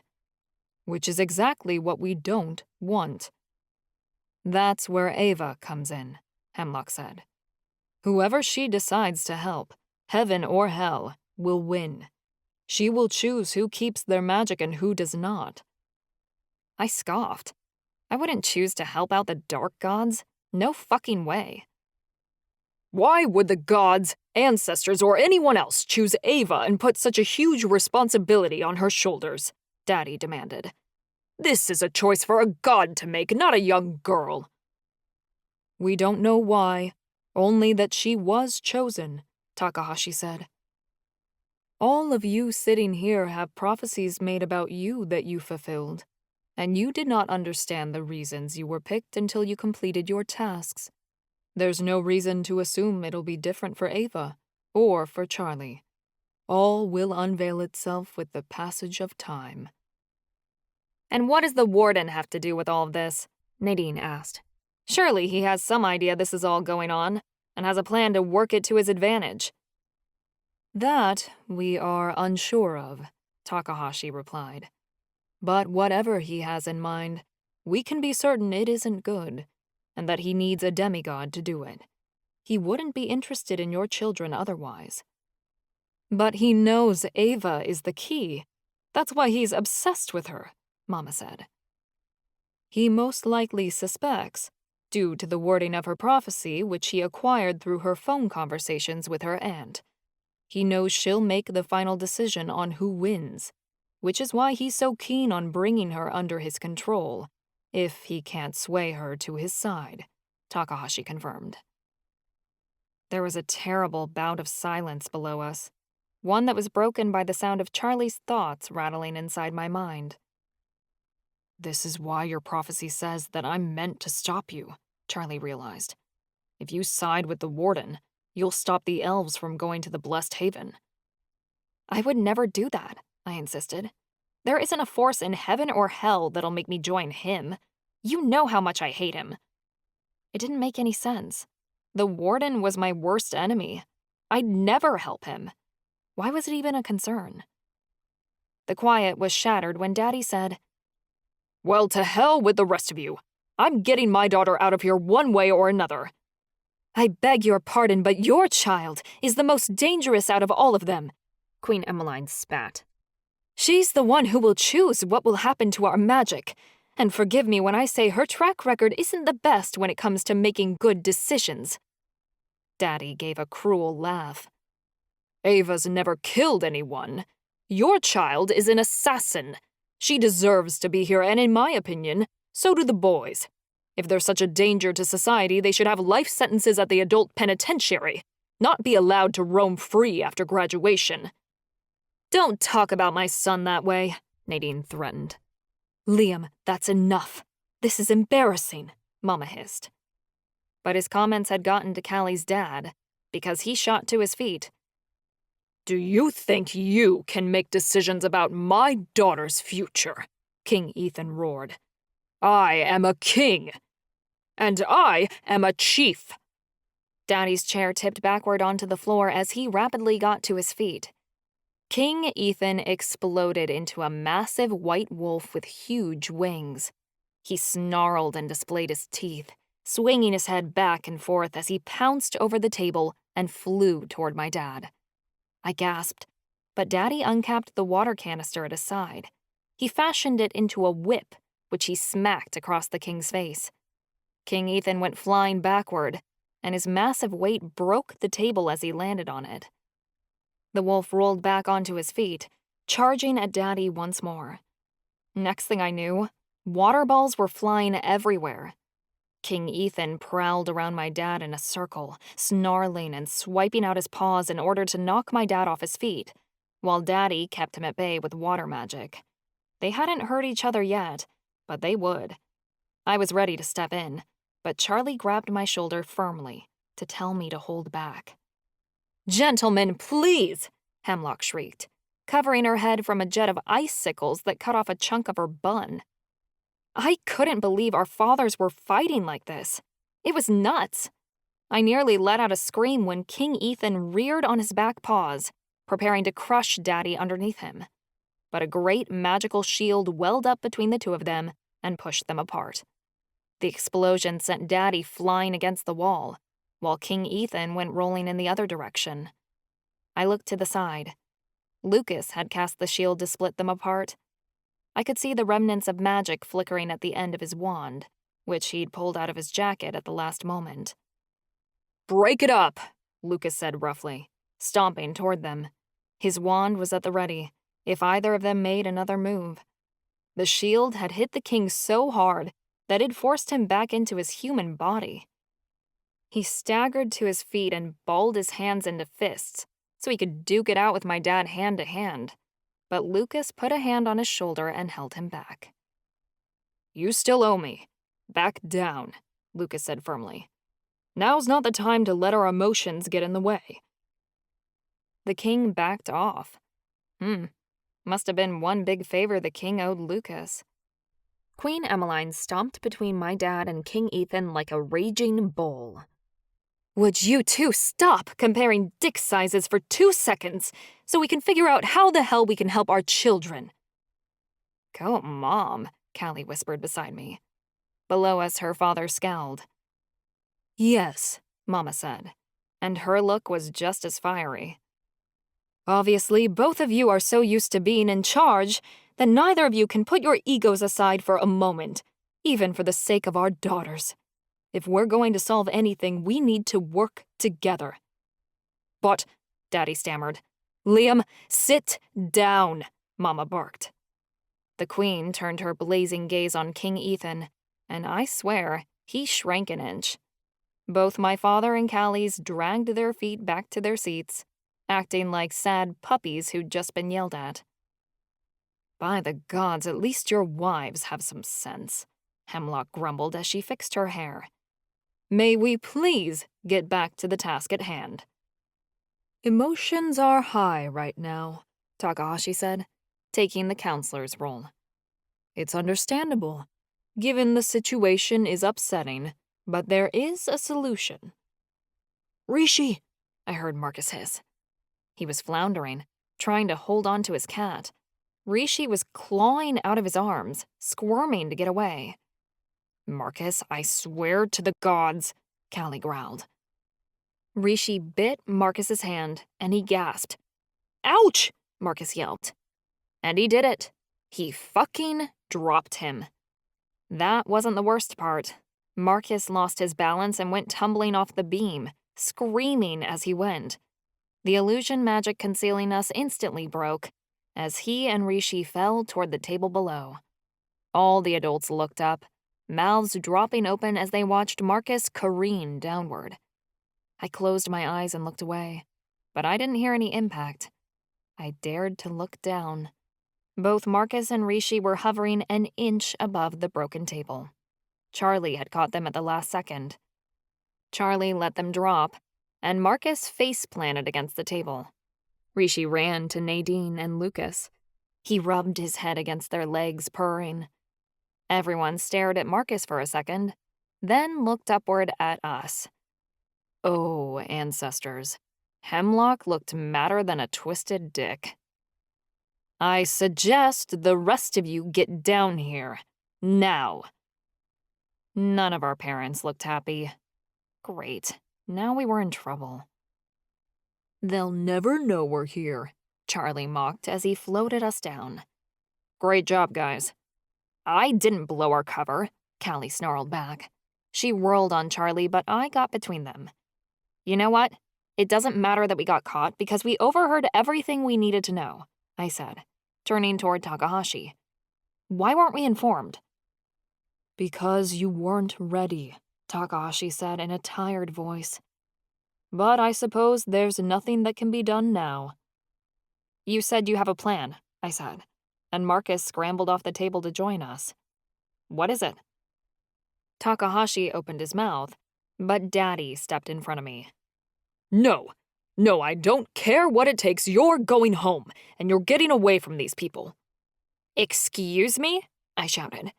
I get you're overprotective and all, but these people are my friends, and I'm not leaving them for any reason. Yeah, they're kind of fucked up inside, but so am I. I'd do anything for them, and they do the same for me. So if you want to separate us, then good luck trying because we aren't going anywhere. Daddy frowned, but Mama came to the rescue. We'd never split the four of you up. We, of all people, know how important friendship can be. Mama shot a sharp look to Daddy, and he looked away guiltily.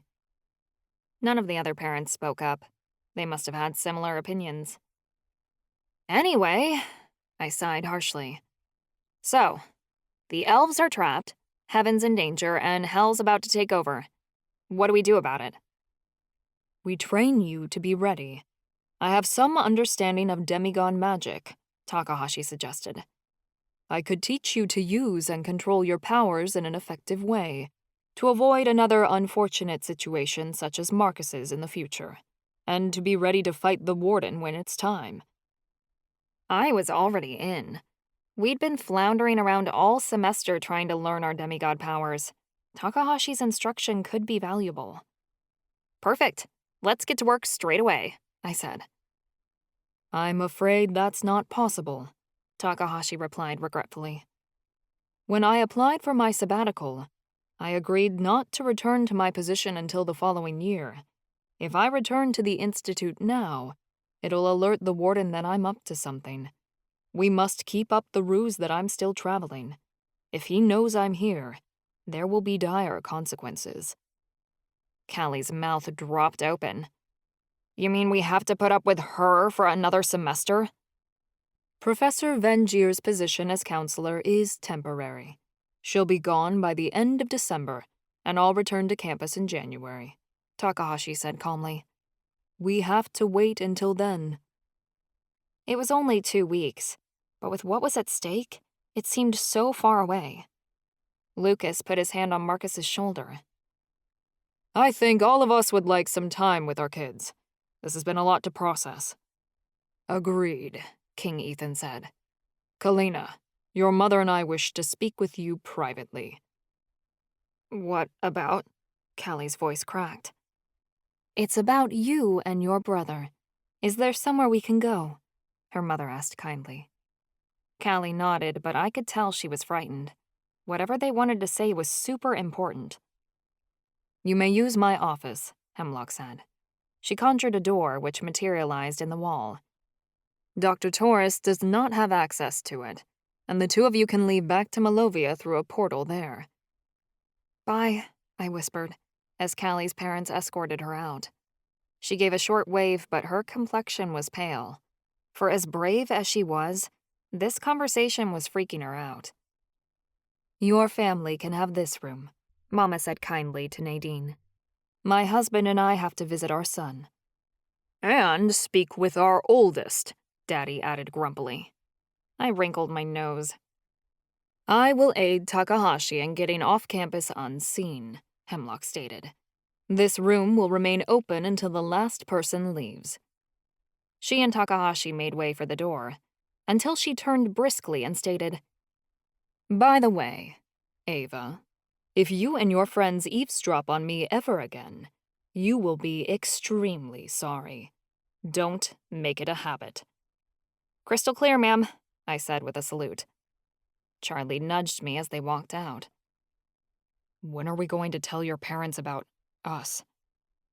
We'll take them back to our cell and I'll break it to them easy, I replied. Might as well tell them since they're here in person. I cleared my throat. We should go back to my cell. Nobody will overhear us talk there. We, Daddy said flatly. Yes, we, I said. No way was I telling them about all this without Charlie. Let's go. My parents followed Charlie and me out of the illusion room and back to our cell. Oberai skipped ahead of us, holding his tail high. I power walked all the way back, hoping I wouldn't run into anyone who'd spill the beans before I could. This doesn't look like the Elementi cell block, Mama said, looking around. They moved us, I stuttered. Shit, I was so nervous. Almost there. Mr. and Mrs. Walken. My blood completely drained out of my body as I saw Professor Warbright round the corner, holding a file of sheet music and trying to wave us down. Charlie stumbled and his face went white. Warbright came bustling toward us. Mama's mouth dropped open slightly. Daddy narrowed his eyes, as if he wasn't sure if he'd heard him right. Oh, fuck, no. I tried to hasten my steps, but for an old chubby guy, Warbright was fast. Mr. and Mrs. Walken, wait! Ancestors, we were so fucking busted. I was forced to turn around and face Warbright as he came to a puffing stop beside us. I plastered on a smile as best I could. Hello, Professor. I haven't seen you two in quite some time. I heard about your wedding, Warbright beamed. He began vigorously shaking my hand, then Charlie's, as he said, I want to offer both of you my congratulations on becoming husband and wife. It's always so wonderful when students here at the Institute make a lifelong commitment. I dared to glance over at the corner of my eyes. Mama had gone still with shock. Daddy. Oh, ancestors. Daddy. I'd never seen him look so stone cold.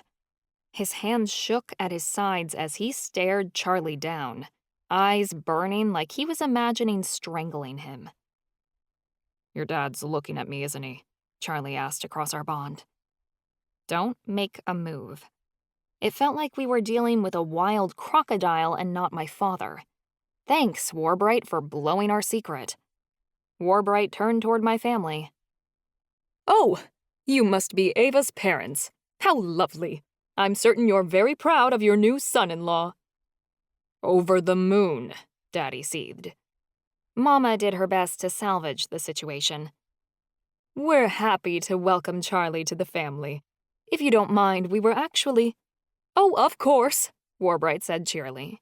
Important to get to know your relatives and all. Don't let me hold you up.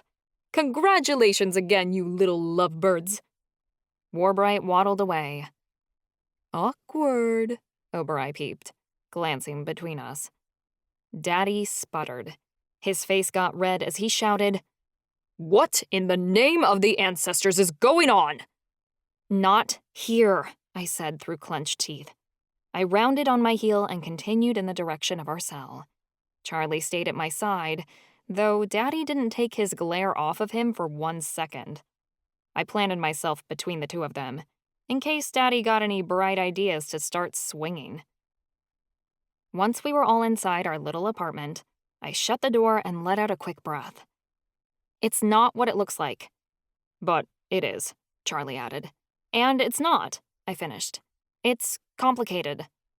Exactly how long has this been going on? Daddy yelled. And why weren't we informed? Lower your voice and give her a chance to tell us the truth, Mama scolded. At least Mama was open to the idea. I braced myself and said, We got married in October. 2 months ago, Daddy yelped. I didn't say anything because I wanted to tell you in person, I begged. I swear I was going to tell you guys everything over Christmas when I got home, and I kind of hoped you'd pay for Charlie to come back with me because we're married now. Daddy scowled. Mama pursed her lips. Honey, you can understand why we're confused, Mama said slowly. The last thing we knew, you and Charlie were broken up. Now you're married. We don't understand what could have made you take such a big step. Were you coerced? Daddy demanded. Did he force you to do this? Are you kidding me? You'd think I'd do that to her? Charlie shouted. His rage exploded across our bond, and he took a few steps forward. For fuck's sake, now Charlie was the one who was going to toss punches.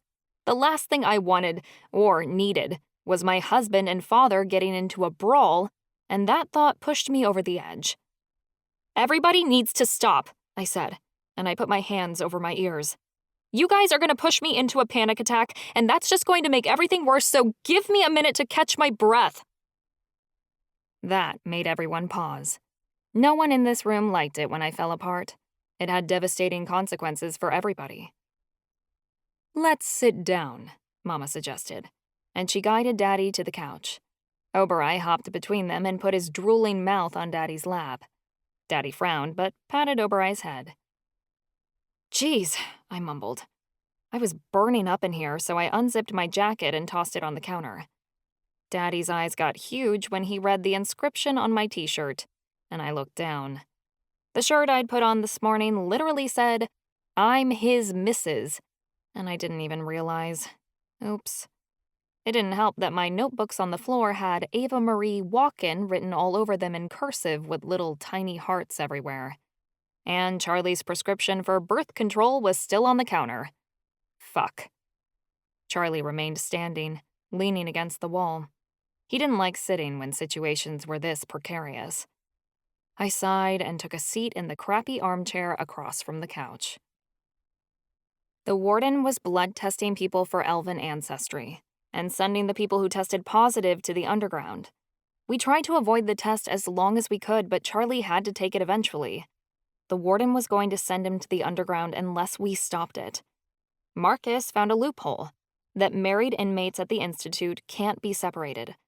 I'm the daughter of a chieftain, so if I married Charlie and the warden kidnapped him to the underground, I'd have to declare war against the angels, as that would be an attack against a family member of mine, Daddy said, voice lightening with clarity. Exactly, I said. We did the paperwork and the ceremony as quickly as we could. I had to marry him to save Charlie's life.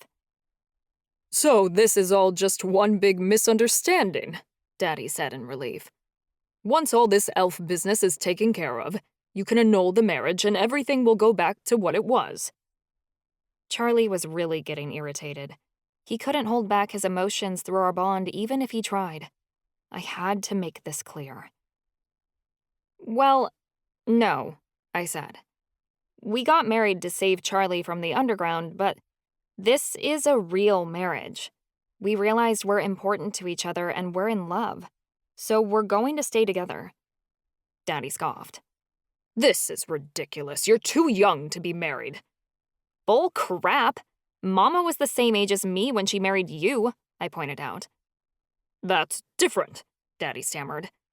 How? By the ancestors, she was already pregnant with me by then. It's not like I'm carrying a kid around. Well, Daddy grumbled.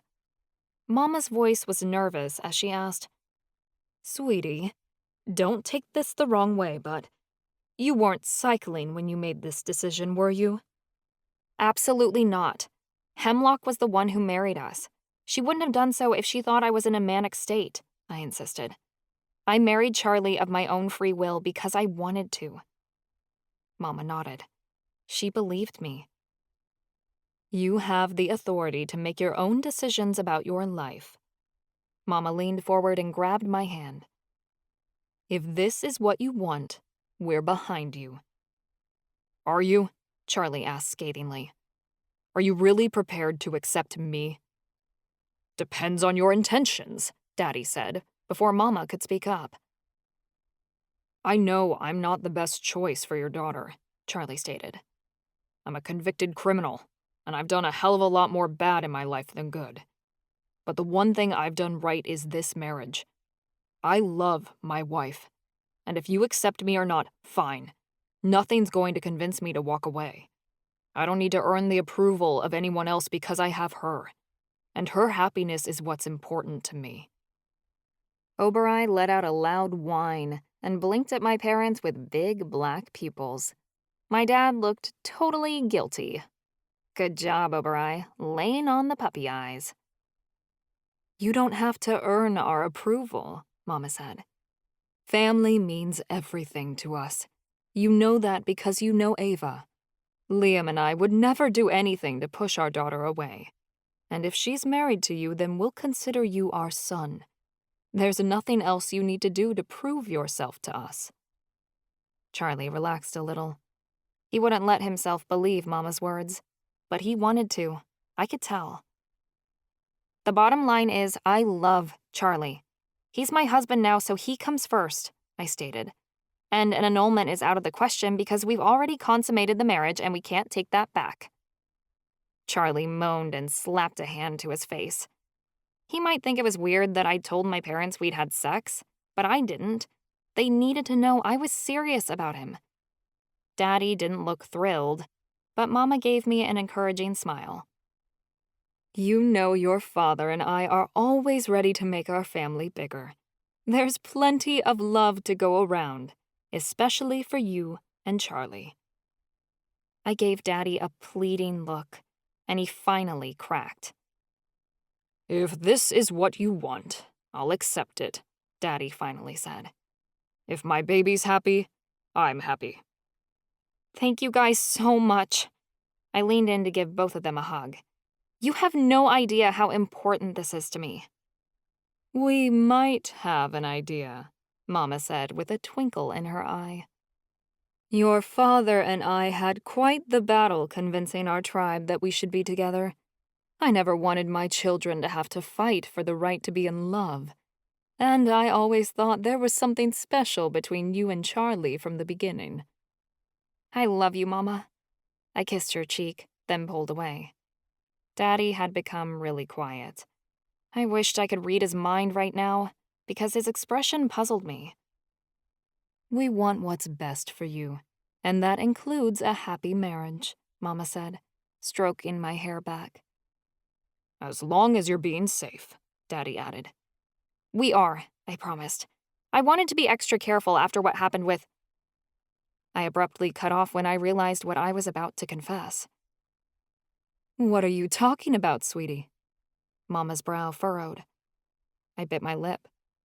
The anticipation of diving off a cliff filled me, and I knew once I spoke up there'd be no turning back. Do you want to tell them? Charlie asked the question gently against my mind. I think it's time. I was tired of hiding my past from everyone. It would have scared me to reveal my biggest secret to my parents before. After it happened, I'd sworn to myself they'd never know. But I had Charlie here with me. That made me brave. I wouldn't be able to do this on my own. Do you remember when I asked you if I could stay home my senior year? I started. My throat got tight, and at the same time my heartbeat raced in my chest. Yes, we found it so odd. Mama glanced at Daddy. You loved school and cheerleading, but we know you missed Monica so much.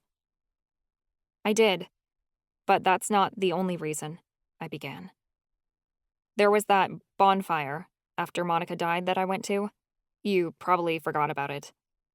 I don't think so, Daddy said.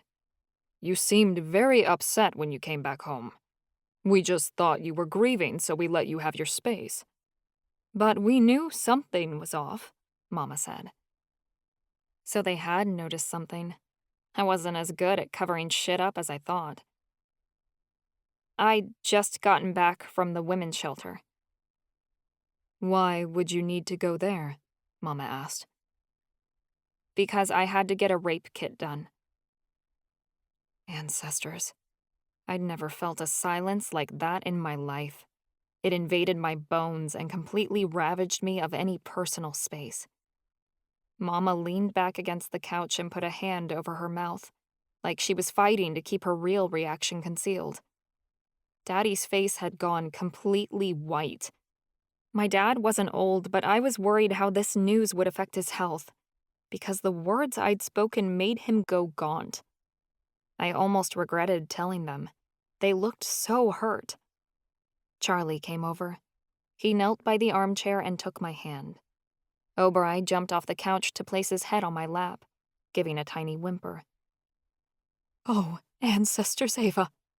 What happened? Mama had tears in her eyes.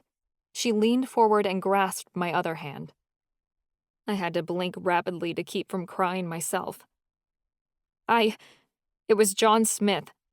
He got me alone in the woods where he proceeded to do what he wanted to me.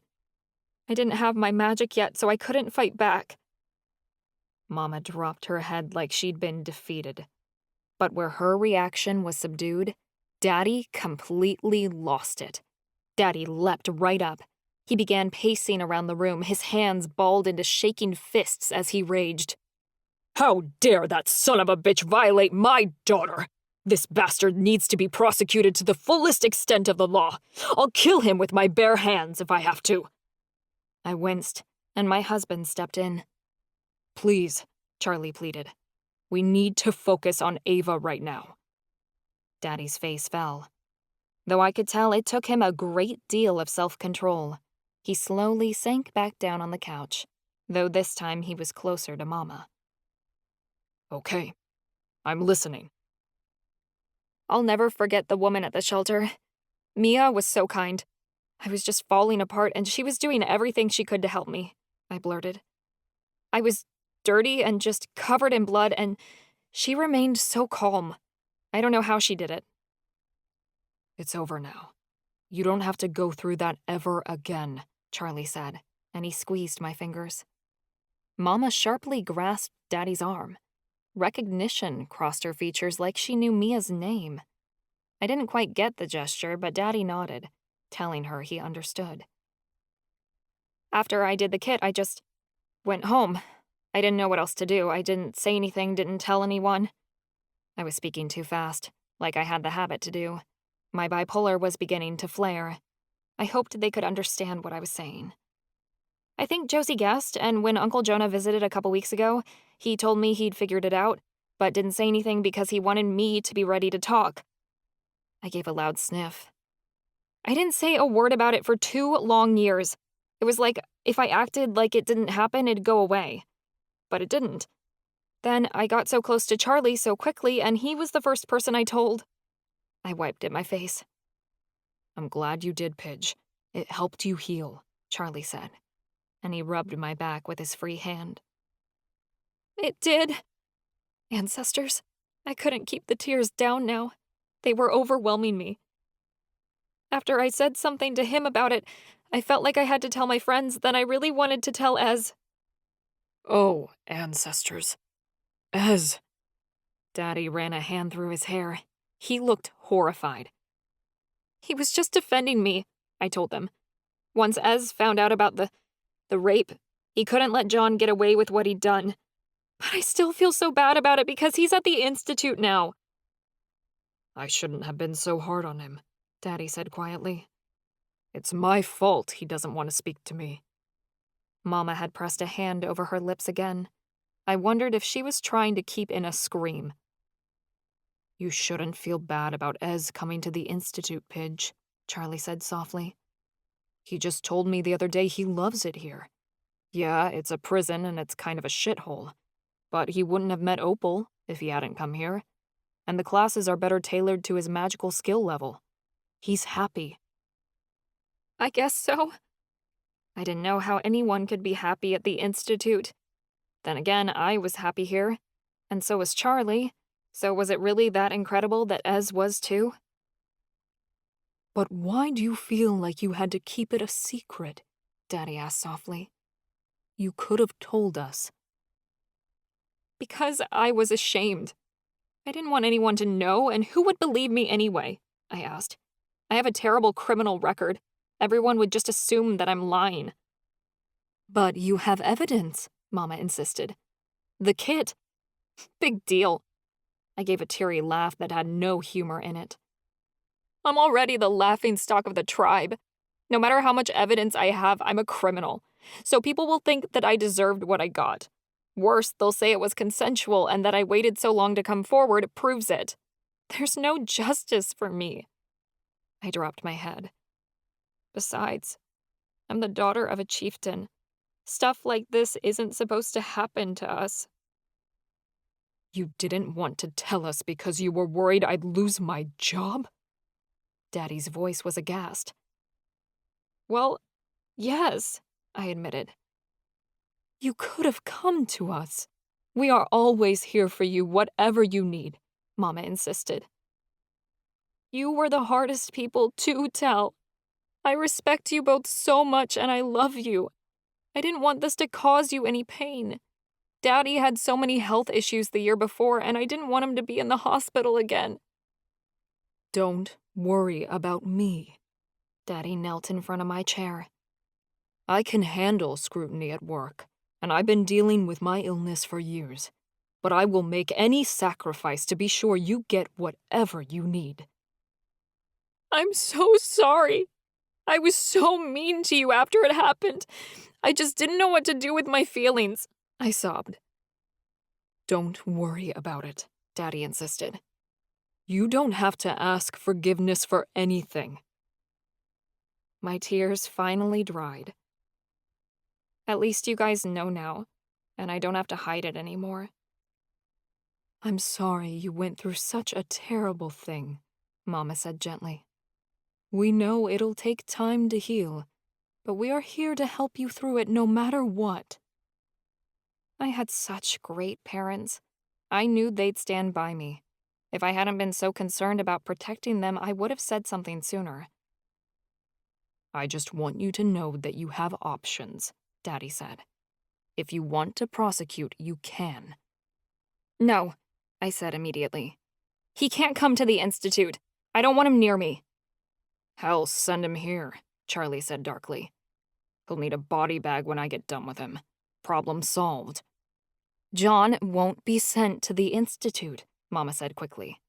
His crime was an offense against another Hawkeye, which means it'll be handled within the tribal system. And if convicted, he'll be sent to the Elementai prison on tribal land. Oh, he'll get convicted all right, Daddy growled. But wasn't Ez's crime the same? I asked. Your father had some pull with Ez. Your brother was to be put on trial and sent to the Elementai prison, but he convinced the other chieftains to send Ez to the Institute, as a favor to him and so he could be closer to you, Mama explained. And this bastard won't be so lucky, Daddy seethed. He's going straight to the Hawkeye Penitentiary. It's Ava's choice, Charlie said firmly. This has to be what she wants to do. I remained quiet, pondering the possibility. I really wanted John to pay for what he'd done, and I thought the women of the world would be safer if he was behind bars where he belonged. At the same time, I didn't know if I could endure the humiliation of going through a trial if he ended up walking free. I need to think about it, I said. I'm not ready yet. If you change your mind, I can fill out the paperwork at any time, Daddy promised. It'll be a pleasure to prosecute this degenerate.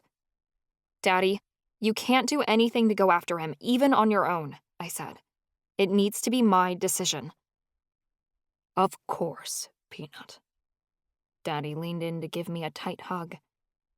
I'll always do what's best for you. Mama wiped her face before she cleared her throat. Thank you, Charlie, for protecting her. Always. It's my purpose, he responded. How long are you guys staying? I asked. I'd love it if my parents could visit again, even just for a little bit. We'll be here until the middle of the week. The Institute doctors wanted to go over a better treatment plan for Ez, and they thought it was best if we came here to discuss it, Mama said. But we can't stay long, unfortunately. We're needed back in Kimpago. What's going on? It sounded intense. We might as well tell you, Mama said. You remember before you were sentenced to the Institute that your father and I kept getting called in for emergency council meetings? I figured you guys were trying to hide something, I said. We didn't want to worry you unless things were getting serious. But it looks like they are, Mama said. Tensions are high in the supernatural world. The magical races are starting to make threats against each other. Threats? Charlie asked. Potential declarations of war, Daddy clarified. Nobody's been brave enough to pull the trigger yet, but things are getting heated. The other Hawkeye chieftains want us to launch an offensive attack against the angels and vampires before they attack us. Even Chieftess Vanessa? I asked in surprise. Vanessa is a good person and a great chiefess, but in times of war the Fire Tribe has always struck first, Mama said. The other chieftains want the Elementai to get involved before an attack is launched, instead of attempting to stay out of it like we did last time. Your father and the Anachi tribe are the only houses pushing to hold back. There were 5 elemental houses, for each of the 5 elements. I couldn't believe almost all of them wanted to go to war. The Hawkeye didn't fight other supernatural races unless we were provoked. But maybe they thought by striking first, they could save the lives of our own. Is there anything we can do? I asked. You worry about your mental health and your prophecy. We can handle politics back in the tribe, Mama promised. It'll be all right. And we want both of you home for Christmas, Daddy said. I'll pay off the school. My son-in-law can't sit in a cold cell alone over the holidays. Charlie looked like someone had knocked him upside the head. A huge smile brightened my face as I said, Thanks, Daddy. Mama stood up. We're already late to see your brother. I hope he doesn't think we forgot about him. He's not the best keeper of time anyway, I said with a laugh. He might have forgotten. Daddy frowned. He wasn't sure. This was the first time in nearly a year that he and my brother would be face to face, and they hadn't done anything but fight in between. I hoped everything went well. We said goodbye to my parents. A huge weight fell off my shoulders as they left the room, and Oberai let out a snuff. Well, the news about the wedding went better than expected. I seriously thought I was going to have to fistfight your dad. I didn't know how I was going to do that without hurting him, Charlie said in a rush. Now he wants you to come over for the holidays? It's so weird, I giggled. I can't wait. A whole Christmas ham for me, Oberai cheered. It was weird. Charlie's expression fell, and he reached out to grab my elbows. I'm proud of you for telling them. I knew it was hard. It was, but keeping it a secret was harder, I replied. Now I'm one step closer to recovering.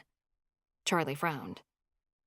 When are we going to talk to Marcus and Callie about the whole war thing?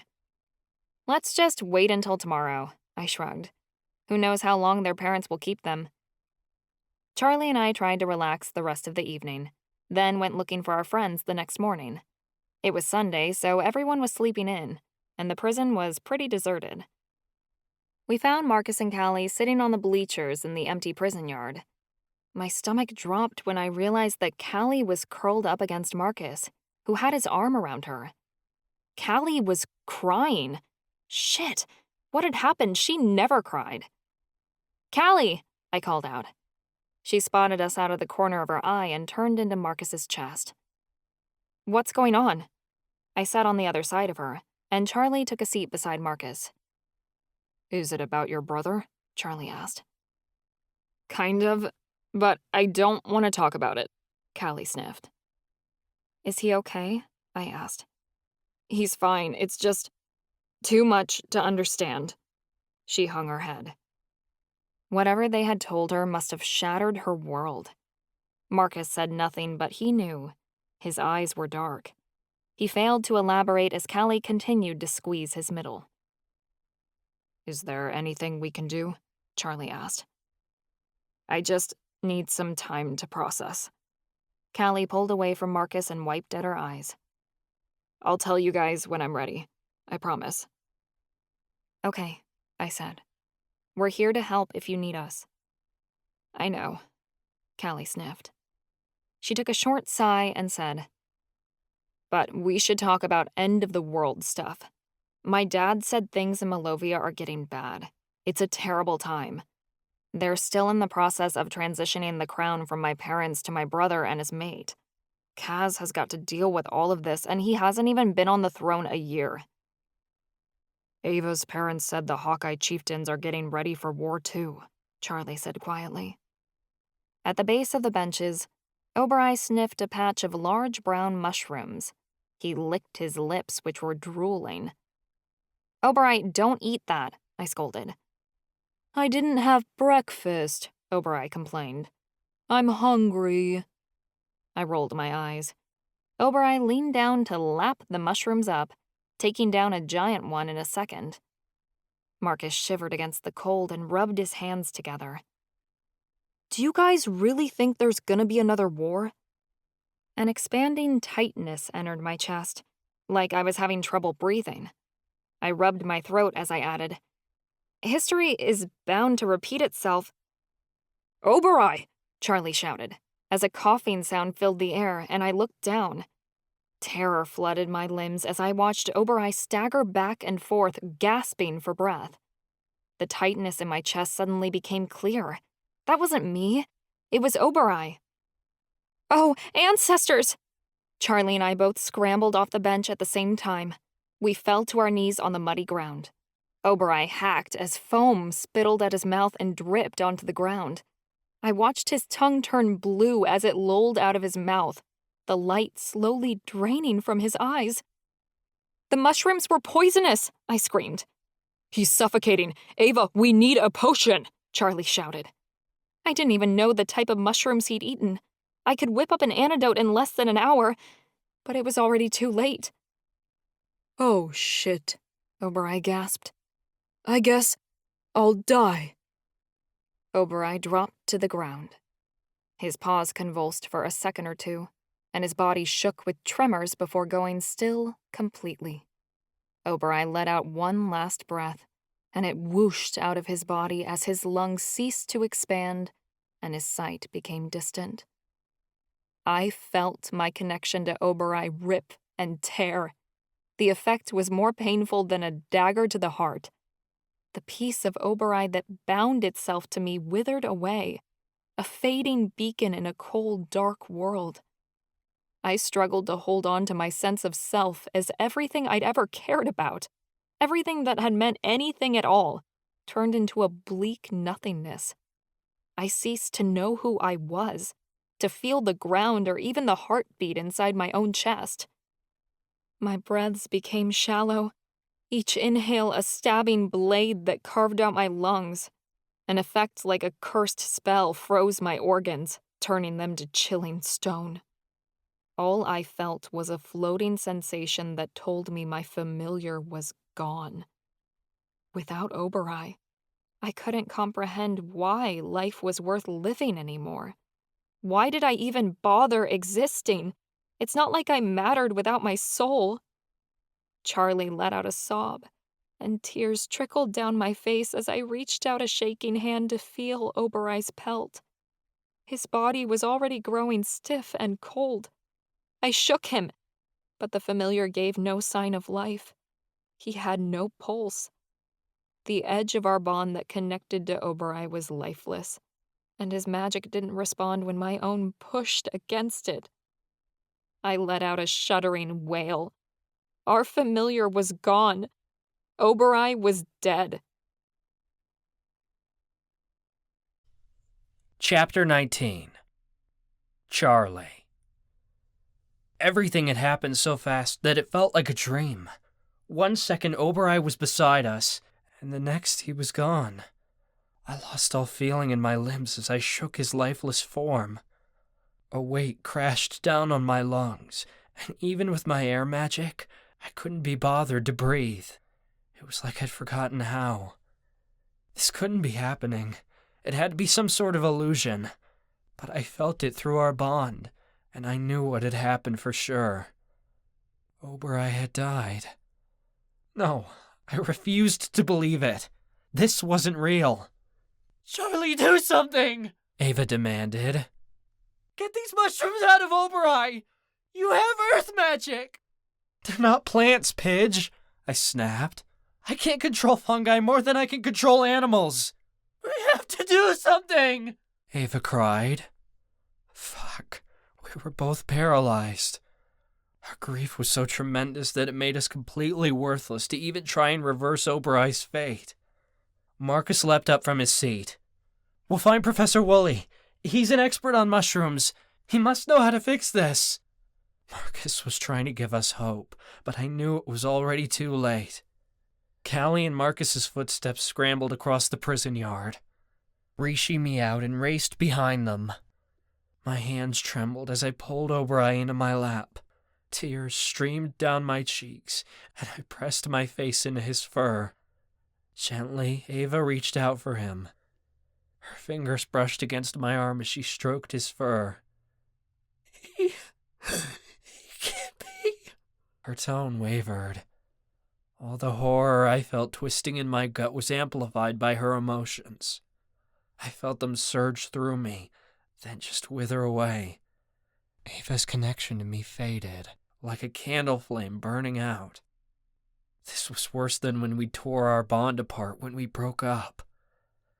Back then, I could still feel the edges of our soul reaching out for one another.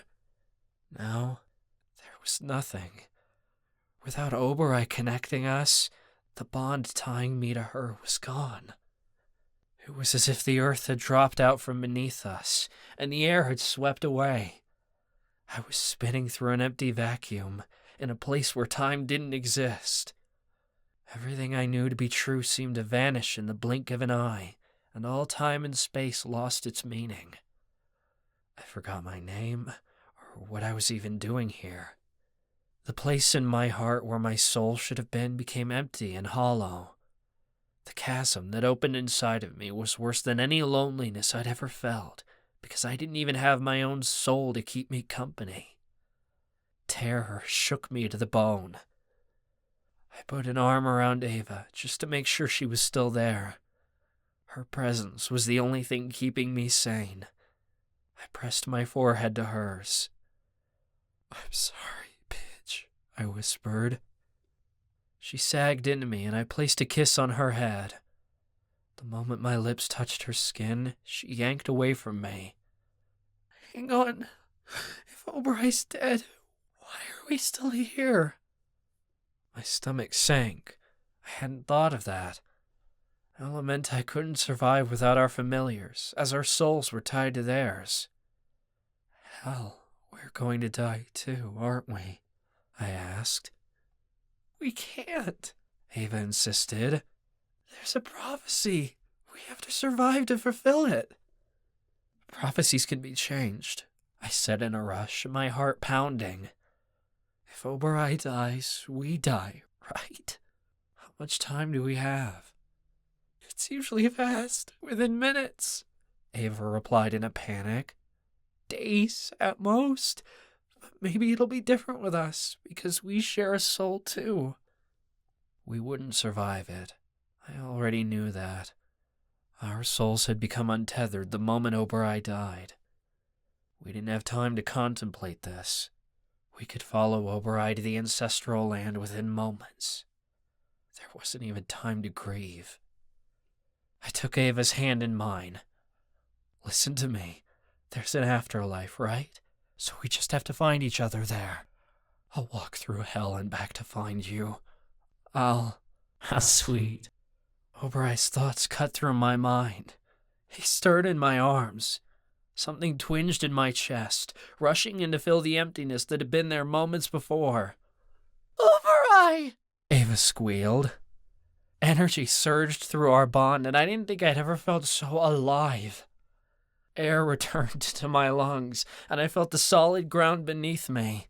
For a moment, Oberei's connection to us had been severed, but now it was back, stronger than ever. I'd lost myself along with him in those few devastating moments, but when he returned, it was like I'd returned with him. It felt like rediscovering my identity and purpose all over again.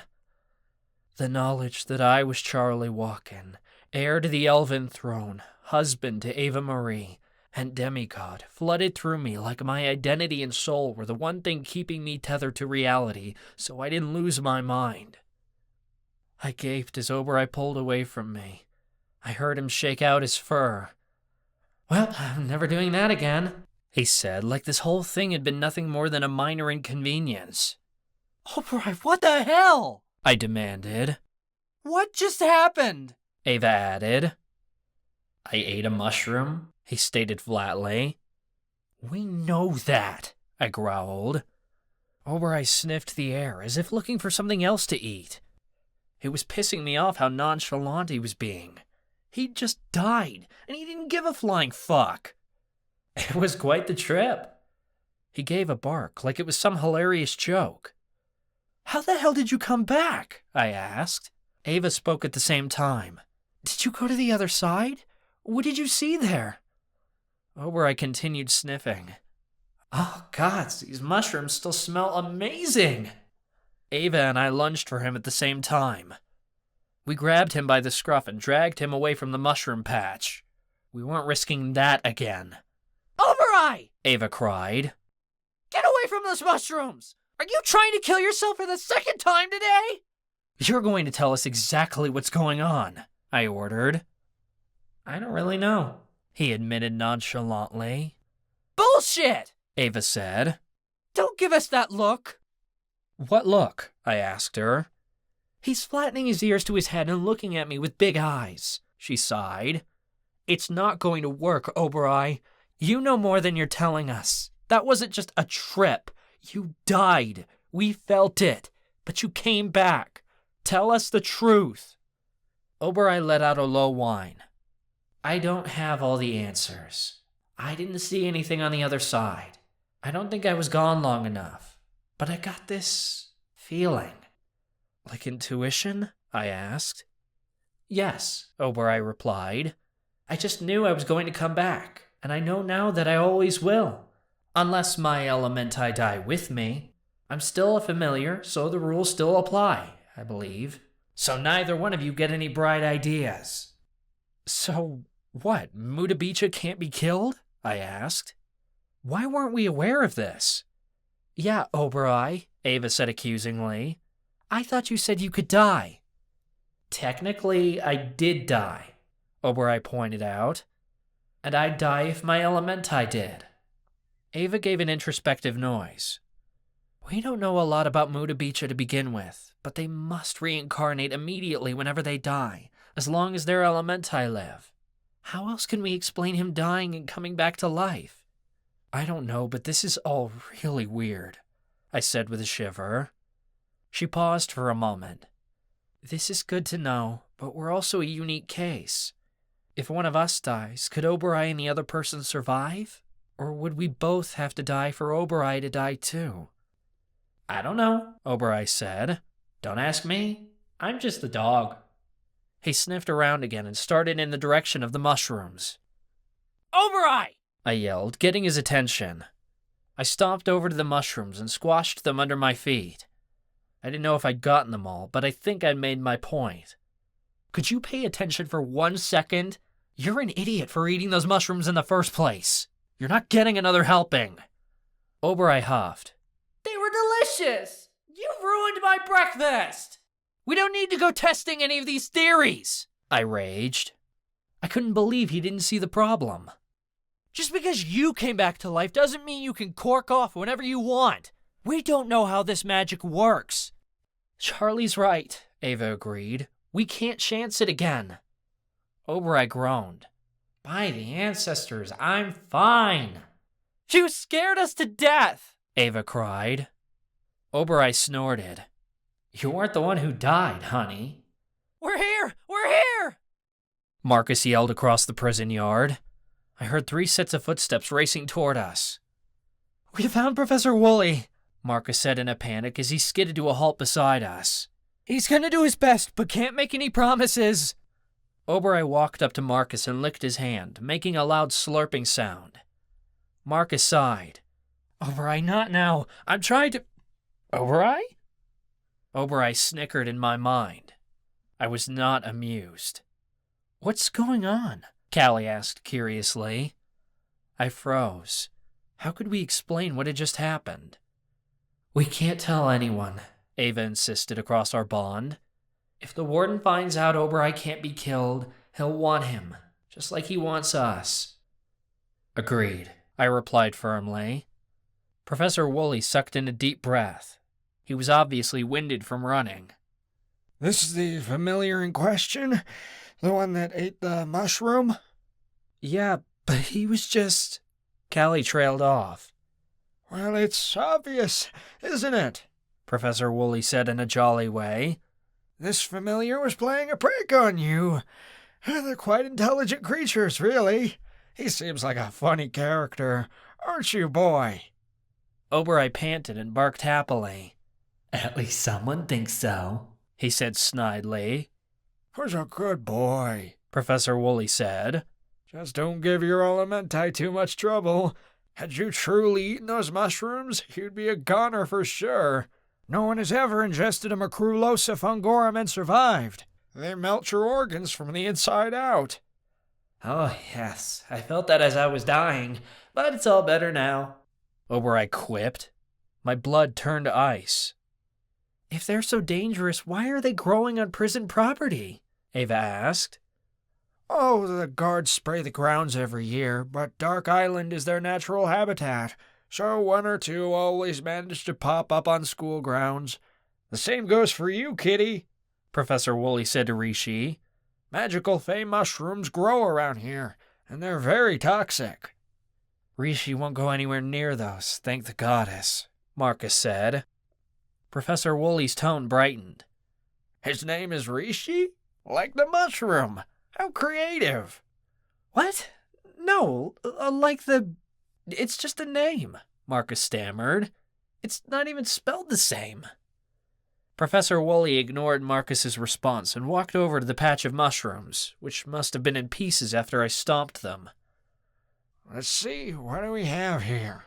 Ah, yes, poisonous indeed. Thank you very much for bringing this to my attention.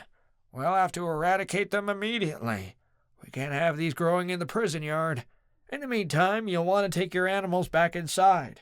Just the smell can be intoxicating to them. We wouldn't want to tempt them to eat a piece. Thank you, Professor, I said. All I wanted was to get Oberei far, far away. He licked his lips loudly, like he was ready for another serving of poison. Come on, Ava said, and we started back toward the building. Callie lowered her voice as we walked. What just happened? Professor Woolley said Oberei would be dead if he ate one of those mushrooms. I saw him swallow it. Oberei came back, I said dryly.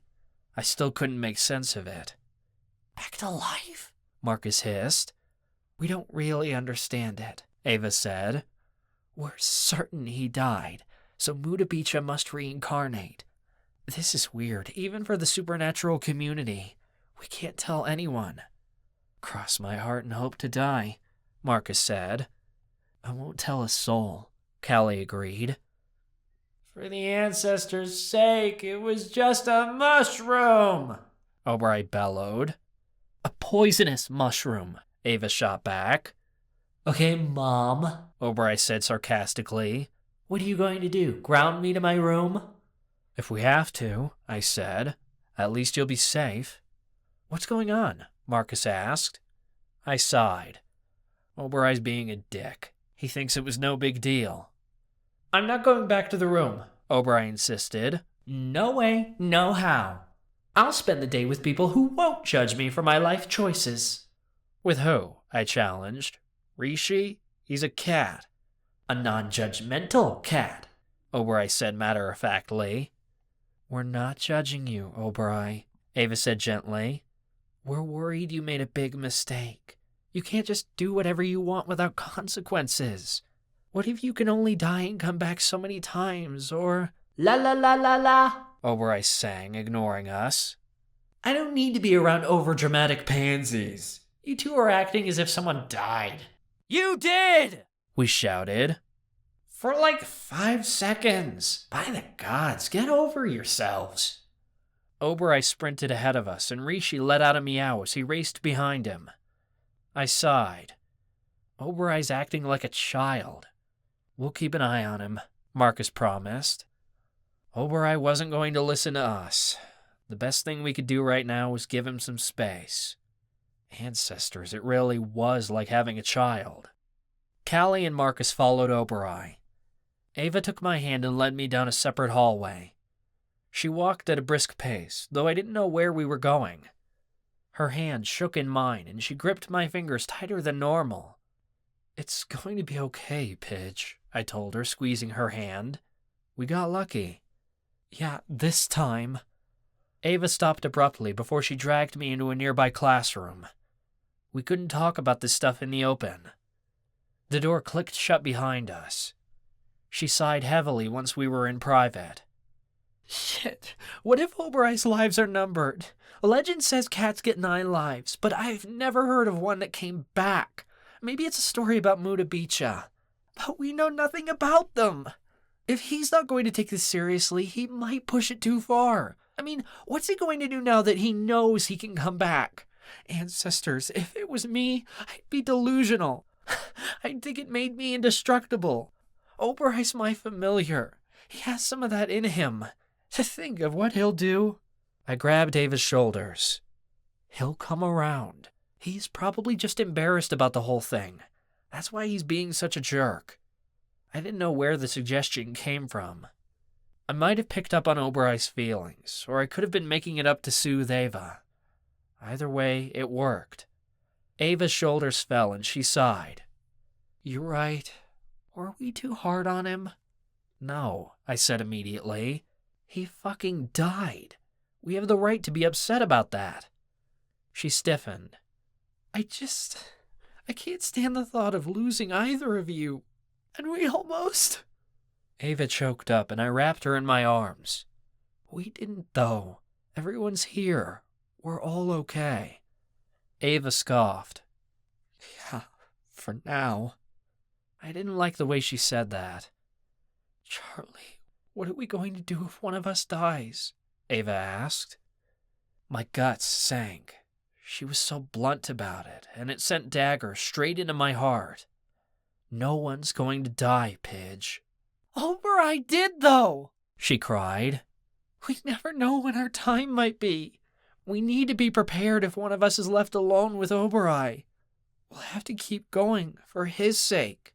Our lives are dangerous.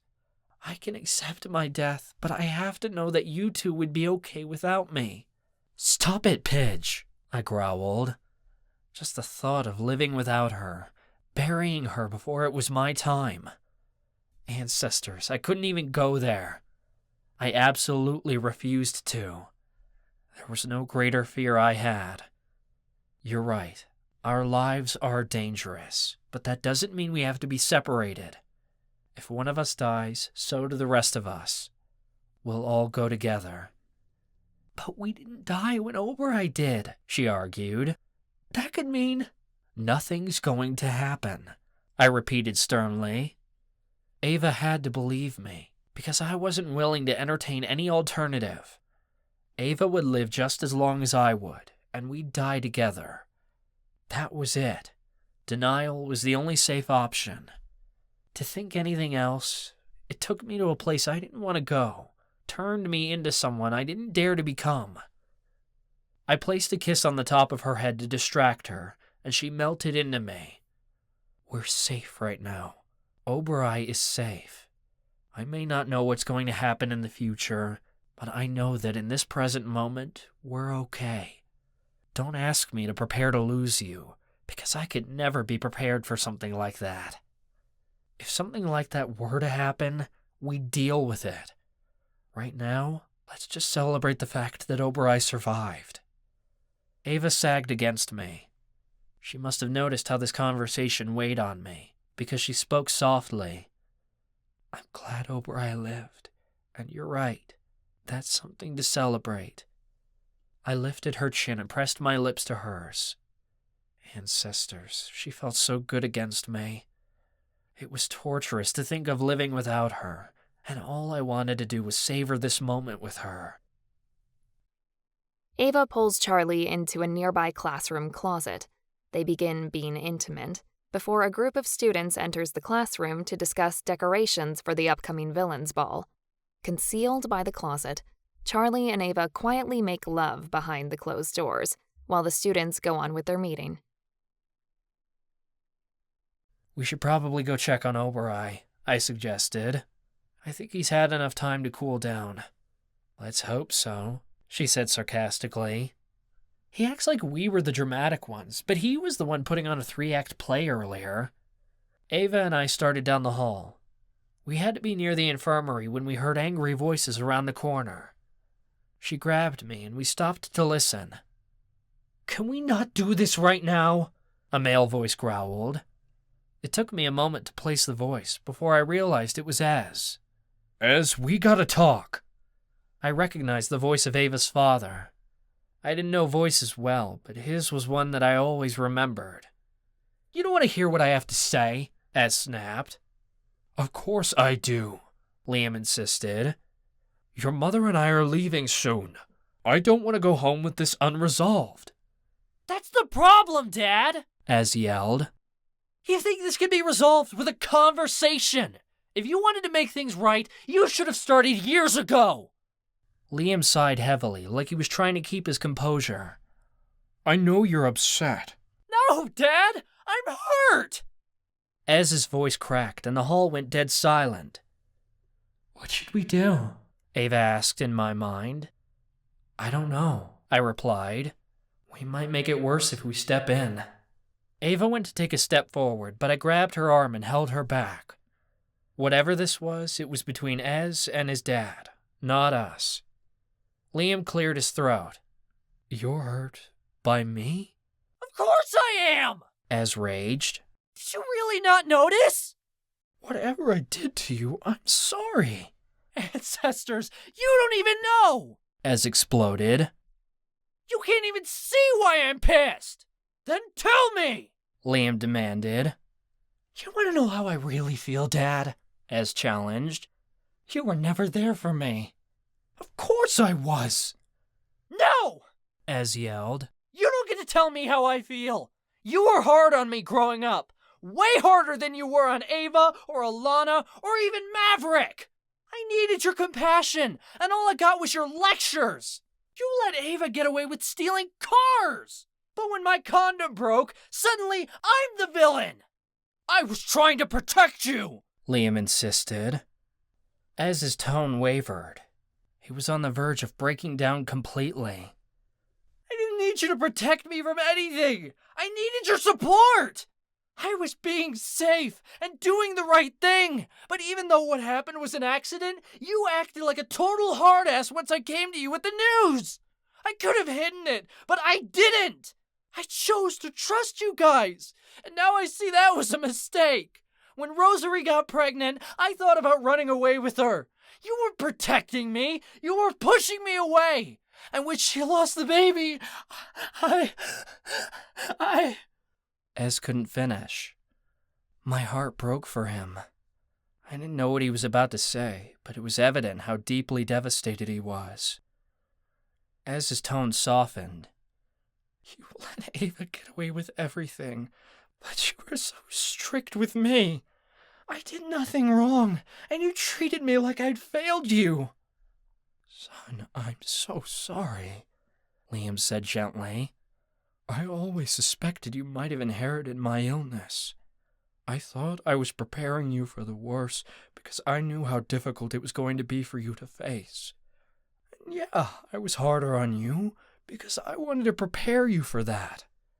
I hoped that if I toughened you up, you could face it easier and stay strong. You can't prepare anyone for this disease. You just deal with it. Ez shot back. Maybe if we'd all been honest and admitted that I wasn't healthy in the first place, I could have dealt with it better. I was really scared. I wanted someone to talk to because I knew that something wasn't right with me. But I had to pretend to be healthy and hold it all together because you know what? I'm the one who always does that. I'm the son who holds the family together. You get sick, or Ava fucks up, and I try to be the good kid who doesn't have any problems and can take care of everyone else, along with myself. But who was standing in my corner, huh? I regret it, but I'm here for you now. I always have been. Can you ever forgive me? Ez scoffed. You can't change the past, Dad. I can't, but I can try to correct the future, Liam said. Ez gave a disgusted noise. You know what?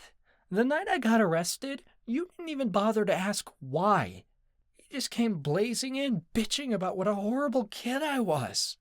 I didn't mean anything I said that night, Liam said. It was inexcusable, but I couldn't stand the thought. Then you sent me off to the Institute without even a goodbye. Ez cut him off without allowing him to explain.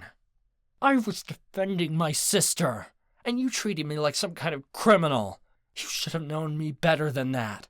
I would have never done what I did if I wasn't protecting the people I love.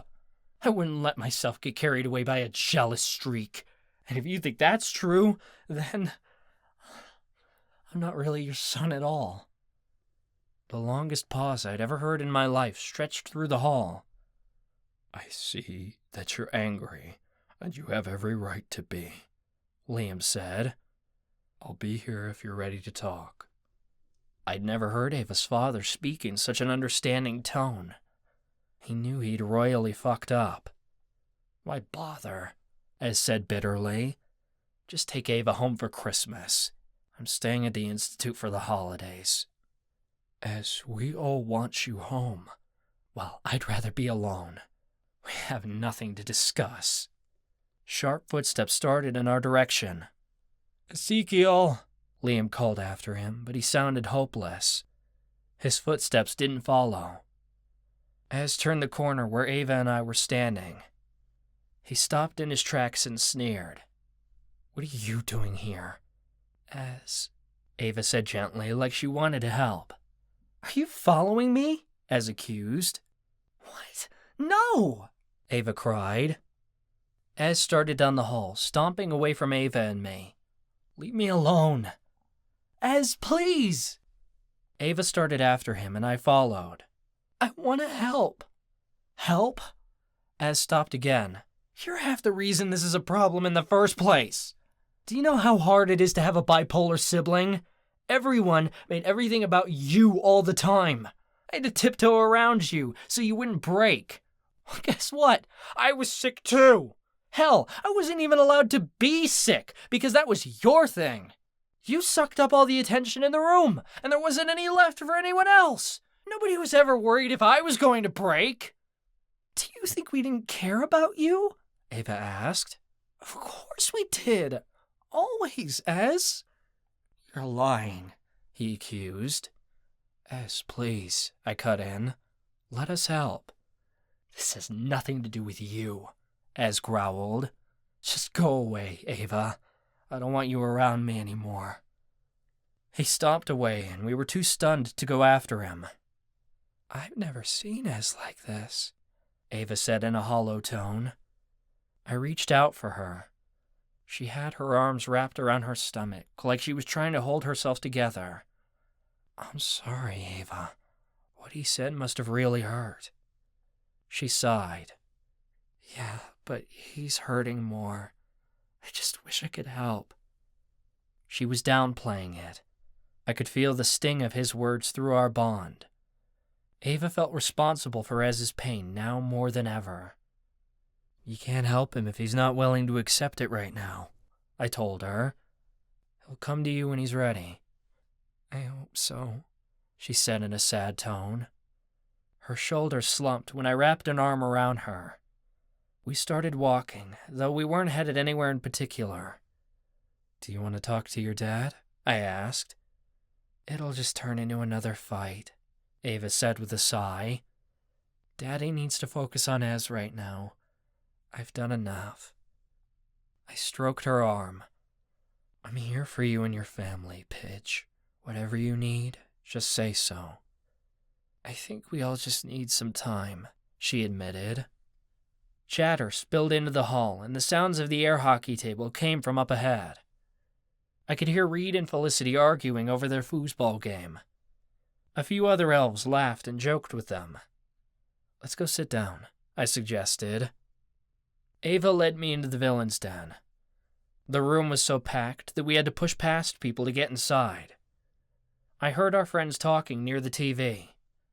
It sounded like everyone we knew was there, except Ez and Opal.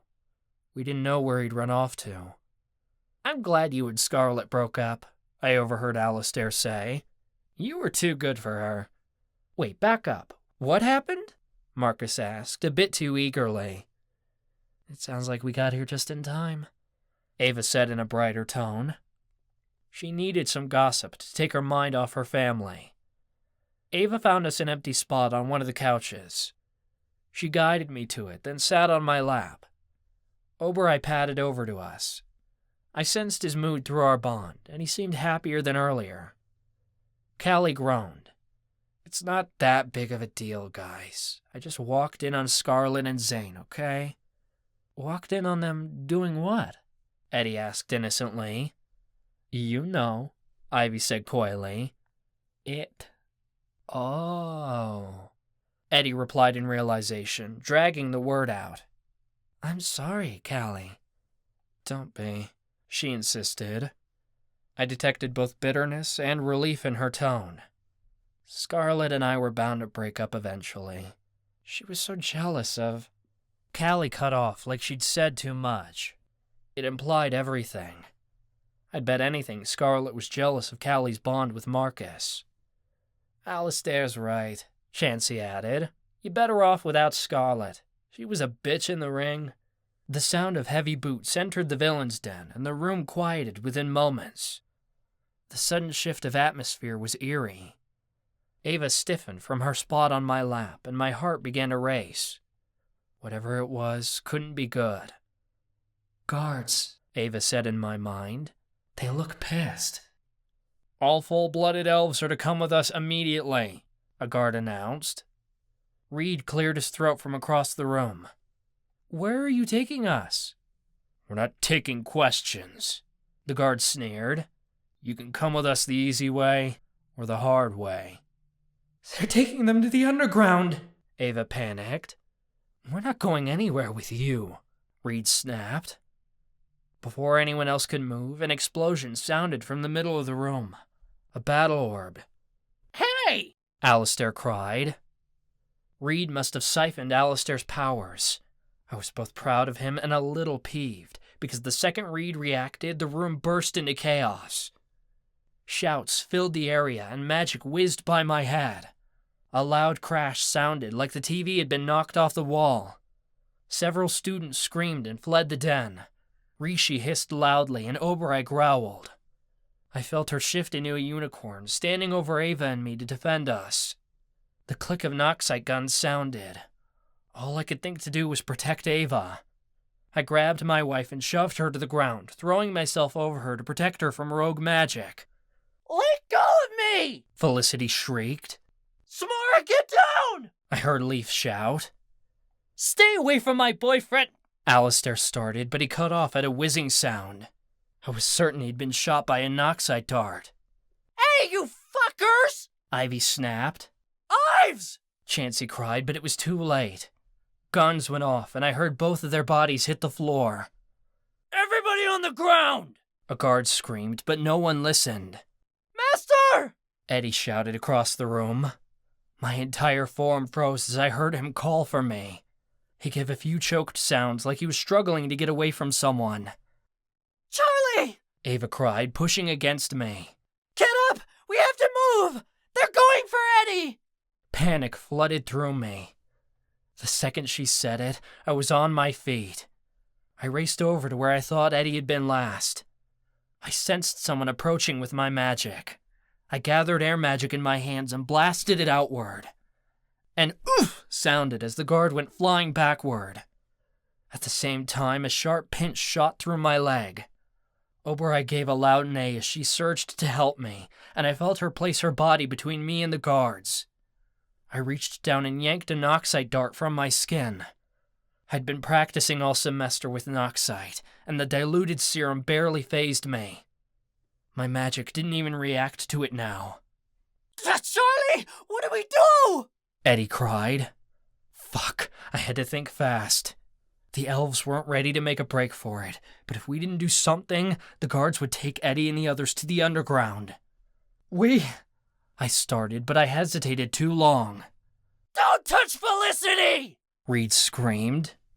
I heard the sound of feathery wings flapping, and I knew he must have stolen an angel's wings.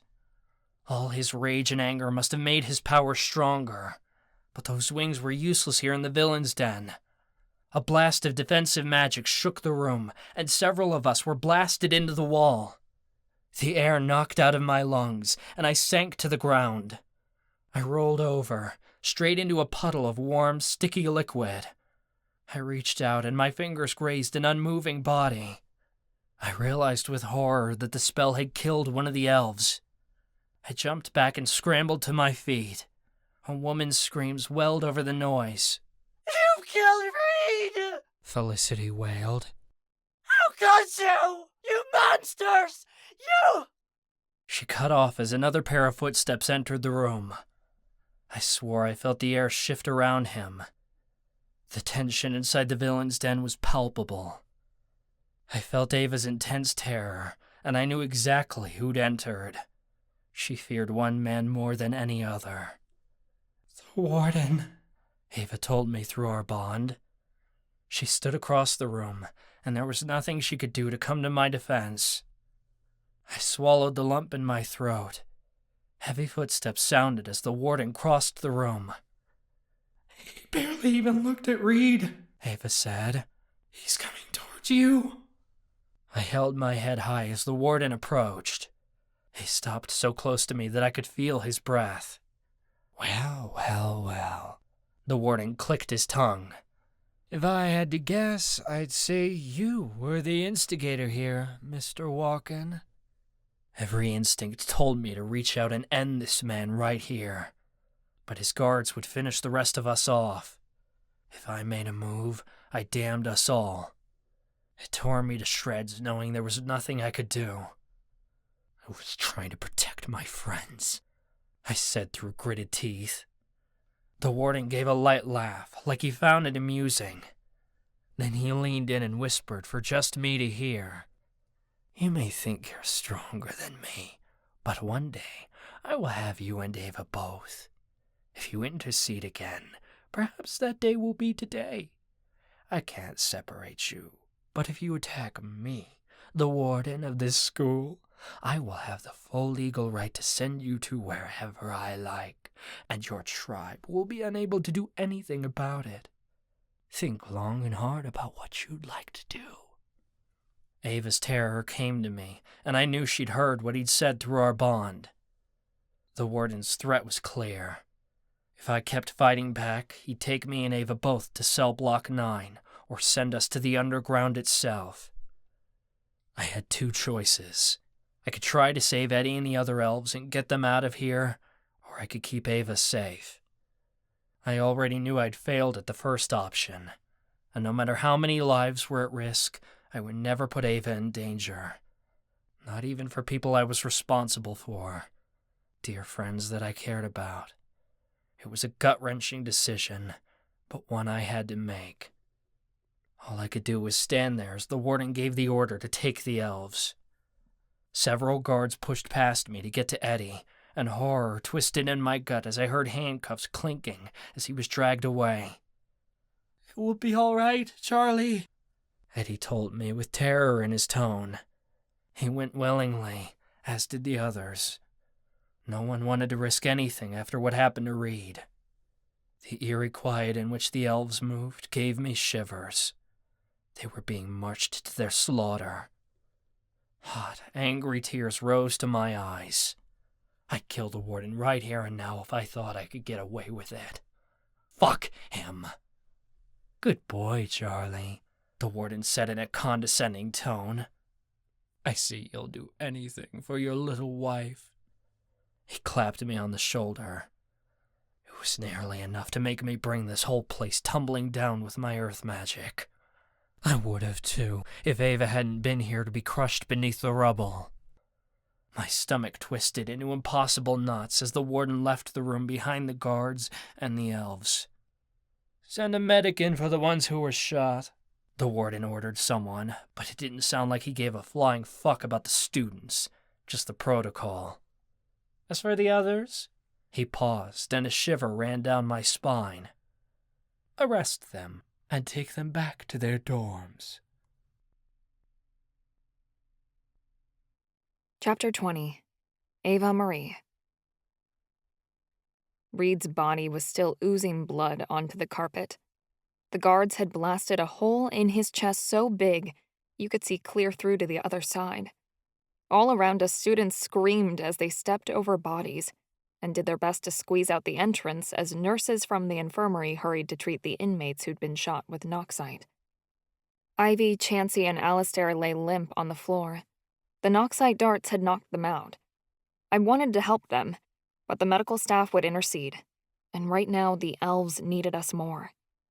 Charlie went to fight back, but guards wrenched his hands behind his back and slapped handcuffs on his wrists. I felt cold metal against my skin as the same was done to me. Callie and Marcus were handcuffed too, and hauled off in different directions. I called out for Oberai, who pawed her hoof like she was ready for a fight. I'm going to break out of these Noxite cuffs, I heard Charlie think. And I knew he could. They're not getting away with this. Not yet, I told both him and Oberai. We need to find Eddie. We can't risk getting in more trouble. If we fight back and make a scene, we'll lose our chance to figure out where they took the elves.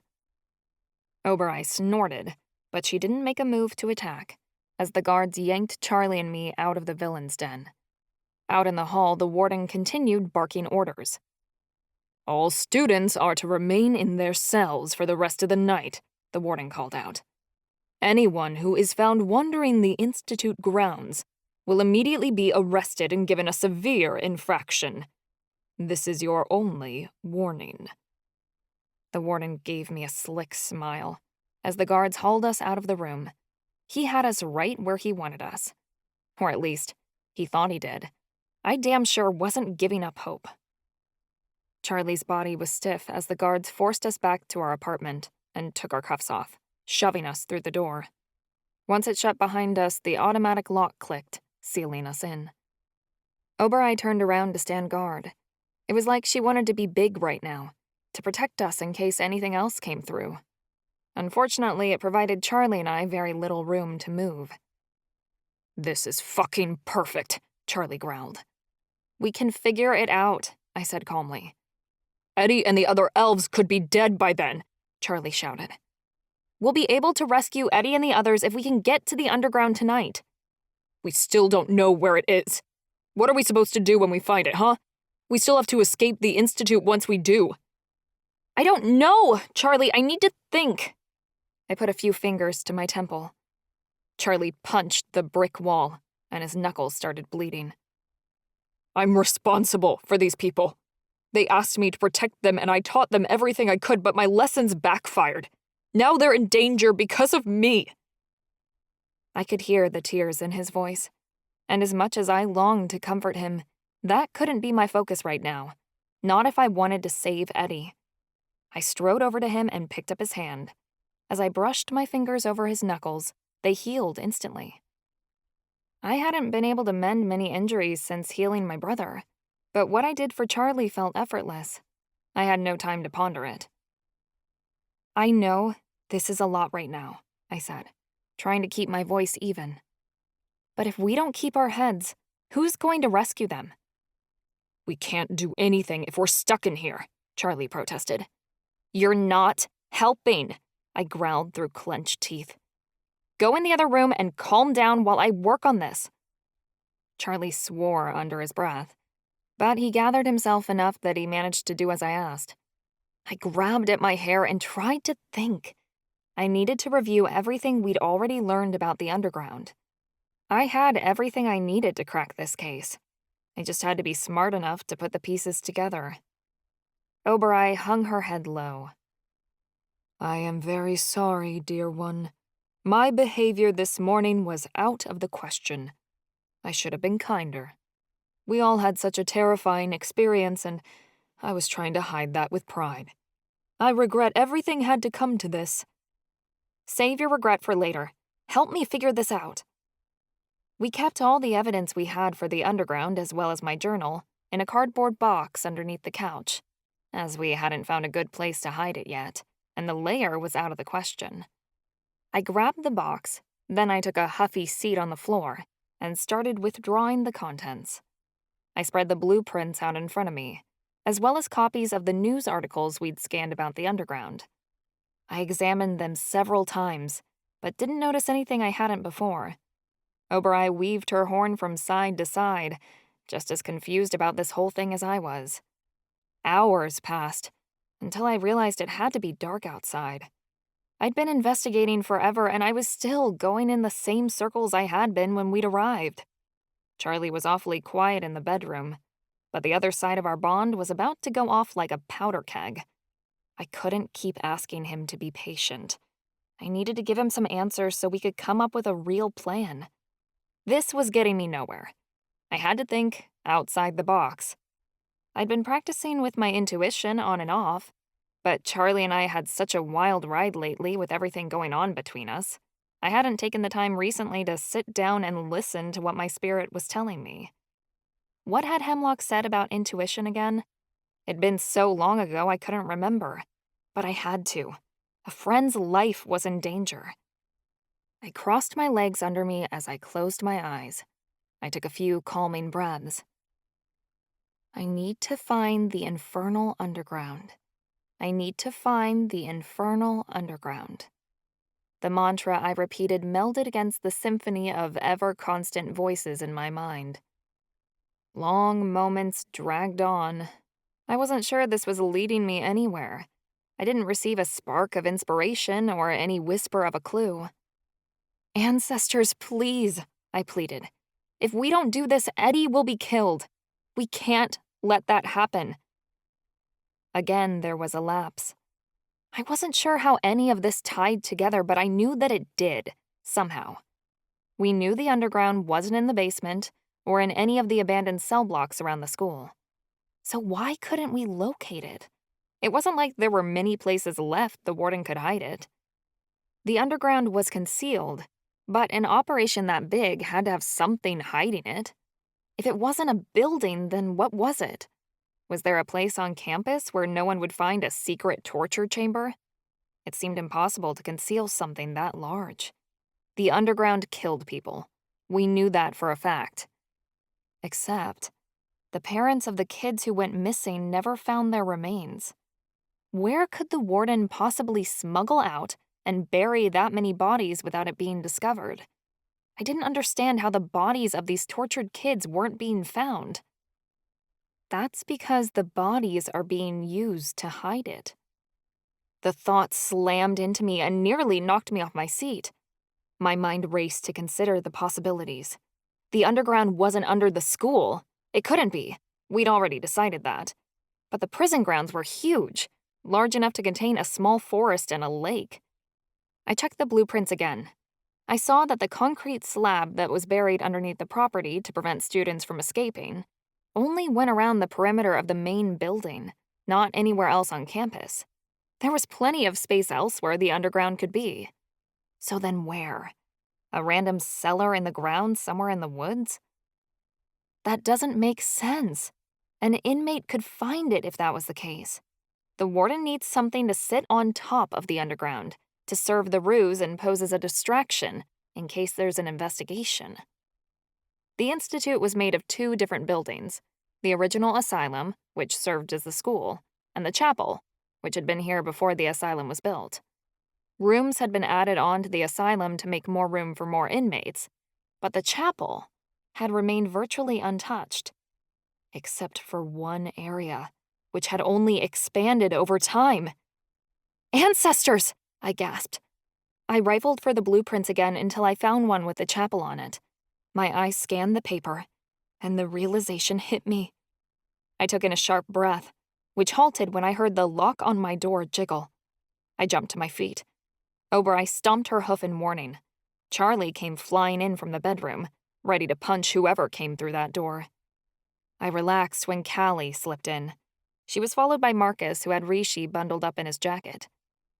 "It's just Marcus and me," Callie said, and Charlie unclenched his fists. "Nobody saw us." "How'd you get out of your cells?" I asked. "I've been able to unlock my cell door since they sentenced me here. It's how Marcus and I tried to escape during our first semester," Callie said. "Vigilante skills come in handy around here." "What about bed check?" Charlie asked. "Callie cast duplicates of us in case they look, but they won't hold up forever," Marcus said. "Please tell me you guys found something." I clenched the blueprint of the chapel in my hands. "I've got it. I fucking got it." "You know where it is?" Charlie asked. "The graveyard," I said breathlessly. "The underground is below the graveyard." There was a moment of silence. Then Marcus slapped a hand to his forehead. "Shit! It's so obvious!" "How can you be sure?" Callie argued. "Because it's the perfect cover-up. The graveyard is where they bury all the students who die here," I explained. "If rumors about the underground go mainstream and there's an investigation, No one is going to be bold enough to suggest digging up graves to look for it. You're right. Defiling graves would be sacrilege, Marcus confirmed. And even if someone tried, there'd be a public uproar from the parents who have kids buried here. By the time it got handled, the warden could clean up the evidence. So the cemetery itself serves as the ruse, Callie said, crossing her arms. Gotta admit, he's a clever one. Charlie and I know that chapel inside and out. If there was an entrance to the underground there, we'd have found it by now. Which means the underground has to be beneath the cemetery, I insisted. There's nowhere else on campus it could be. I bet if we go poking around in that graveyard, we'll find the entrance, Marcus said excitedly. Then let's get the hell out of here. Charlie was already halfway out the door. Callie barely had time to cast duplicates in our place. Obereye shifted into a husky and charged after him as the rest of us followed. The hallways were dark and intimidating on our way to the chapel. I was ready to throw a fireball at any minute, but we didn't see anyone on our way there. Where are all the guards? Marcus asked. They must be getting ready for the dark games. They start tomorrow, Callie replied. The games are our only hope. The warden and his lackeys are distracted, I said. It'll buy us more time.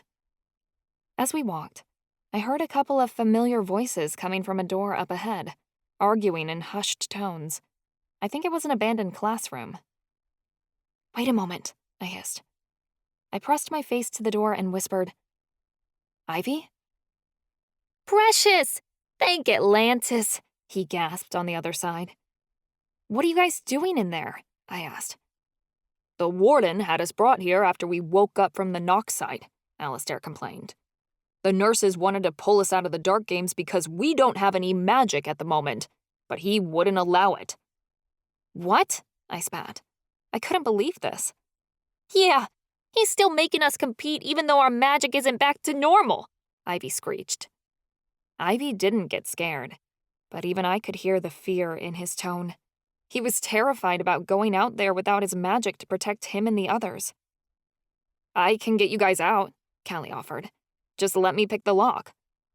Won't do any good, Chansey added glumly. He put tracking cuffs on us. He'll know if we break out the moment you open this door. I bet Scarlet ditches us the moment she has a chance, Alistair noted. She's definitely going to consider us dead weight. Looks like we're being thrown to the wolves whether we can defend ourselves or not, Ivy said sourly. And I thought I was too beautiful to die. Hide, Ivy, I insisted. Stay out of sight until the games are over. Then they'll let you back into the prison. You just have to stay alive until the other teams kill the monsters. If one of them doesn't eat us first, Chansey grumbled. Where are you going? Alistair asked. Are you going to find Eddie? We think we know where he is. But once we break him and the other elves out, we have to figure out what to do with them, I said nervously. There were so many steps to this plan, and so many things that could go wrong. If you find Eddie and can get him off Institute grounds, we'll take care of them, Alistair promised. Then we can get the elves off the island into safety before the dark games are over. That might actually work. It was the best and only plan we had. You guys should escape the Institute too and come with us, Chansey said. We'll meet up in the woods and book it out of this joint. My heart fell. We can't, guys. Why the fuck not? Ivy snarled. Because I didn't have time to tell them about the keys right now. It's safer if you guys leave alone. But if we could go with you, we would. I promise. I pressed a hand to the door, as if I could feel my friends on the other side of it. Stay safe, guys. We'll do our best to make sure everyone comes out alive. Good luck, Ava, Ivy whispered. I wanted to stay with them, but Charlie grabbed me and pulled me away. We couldn't linger where we weren't needed. As we approached the door that led outside, Callie said, Even if we get them off the island, there's going to be a manhunt for the elves. We're risking our own necks getting them out. We have to give them a chance, Charlie insisted. I'm tired of the warden pushing us around. Aren't you? Callie's countenance was grim. I didn't know what was going to happen to us either once all this went down, or what would happen if we got caught. But we'd promised to see this through. Loyalty meant something to every single one of us. In a place like the Institute, it was all you had. Once we made it outside, we stuck to the wall and avoided the spotlights on the guard towers that surveyed the prison yard. The spotlights ceased to survey the area around the chapel or the graveyard next to it. On another night, I'd think it was strange, but now I knew why. The cemetery had a couple hundred headstones on the property, and it was surrounded by a metal fence. Inmates never came here, because there were better things to do in the prison yard. I'd never been here myself. Most of the headstones were crumbling into decay, as if the guards didn't bother to take care of them. Many headstones dated back to when the place was an asylum, but some were more recent. I noticed a couple graves from kids who died in the dark games last year, by the entrance to the main gate.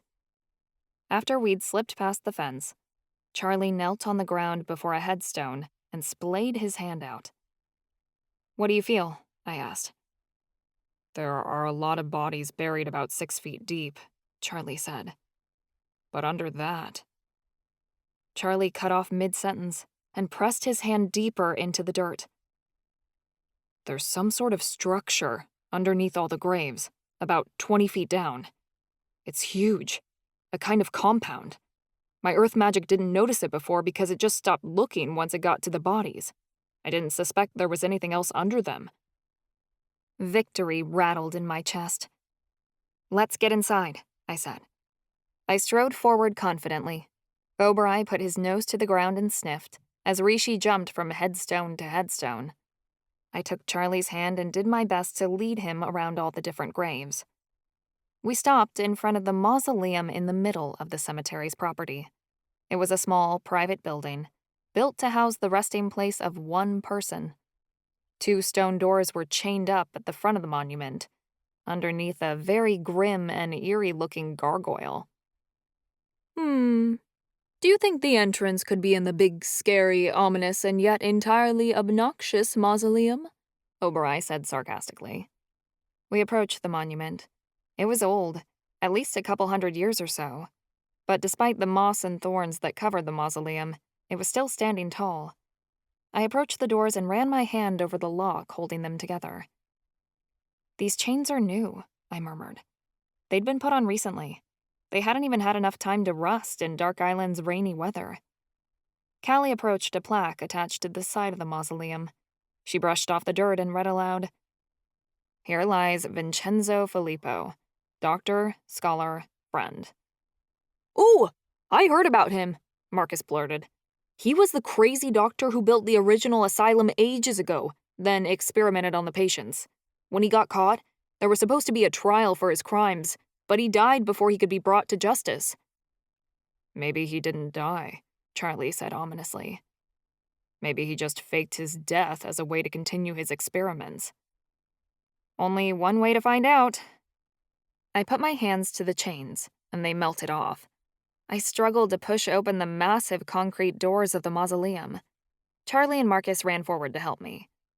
The boys opened the doors, which led to a darkened room. Ova-Marie shifted into a husky so he could follow us in. I ignited my fire and held it up to see. The mausoleum was bare, save for a plain stone coffin in the center of the room. Marcus and Charlie went forward to move the coffin's stone slab off the top. Callie rushed to help them. With her shifter strength, they budged the slab off the coffin, and it slid aside. Inside the coffin was not a body, but stairs that led downward. "There it is," I whispered. "The Infernal Underground. We'd found it." Chapter 21. Charlie.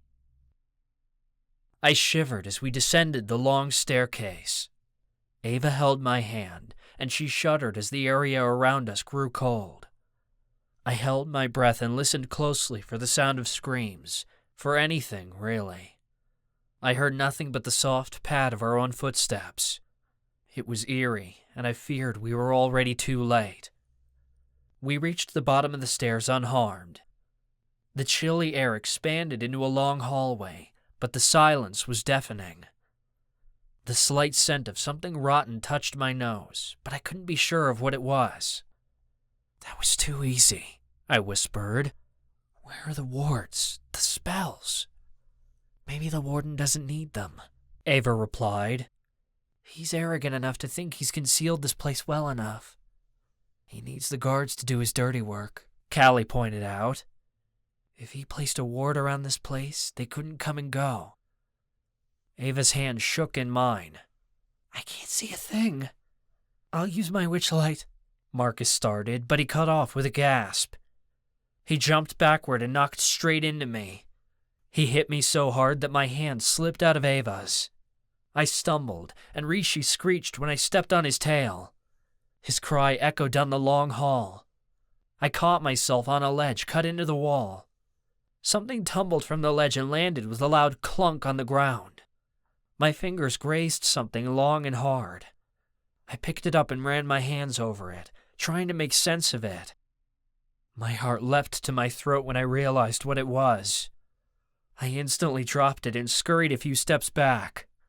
Bones. My foot landed on top of the bones that had fallen from the wall. A sickening crunch sounded beneath my heel, and I knew instantly that I'd just crushed a skull. My voice wavered. What is this? Ava grabbed my shirt and pulled me farther away from the wall. She curled into me.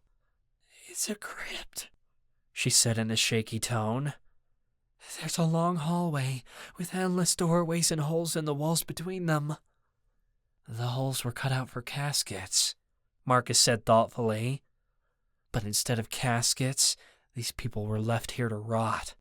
Callie snarled in disgust. Oberoi padded forward and sniffed the bones. These bones have been here for a long time. Decades at least. Let's keep moving, Ava said.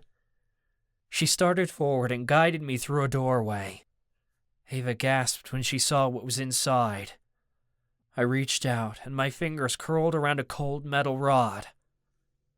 My stomach dropped as I moved my hands over rod after rod, all lined up in rows from the floor to the ceiling.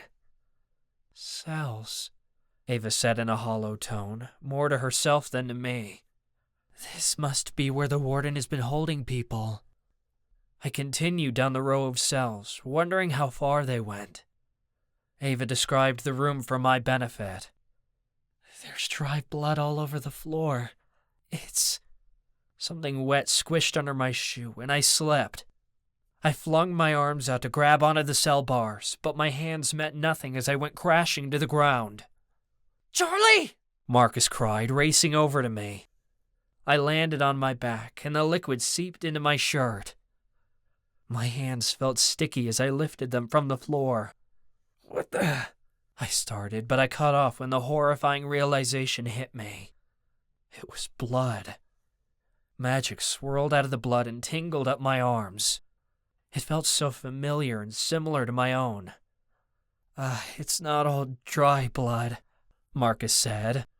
My stomach clenched as he helped me to my feet. "You don't think..." Ava started.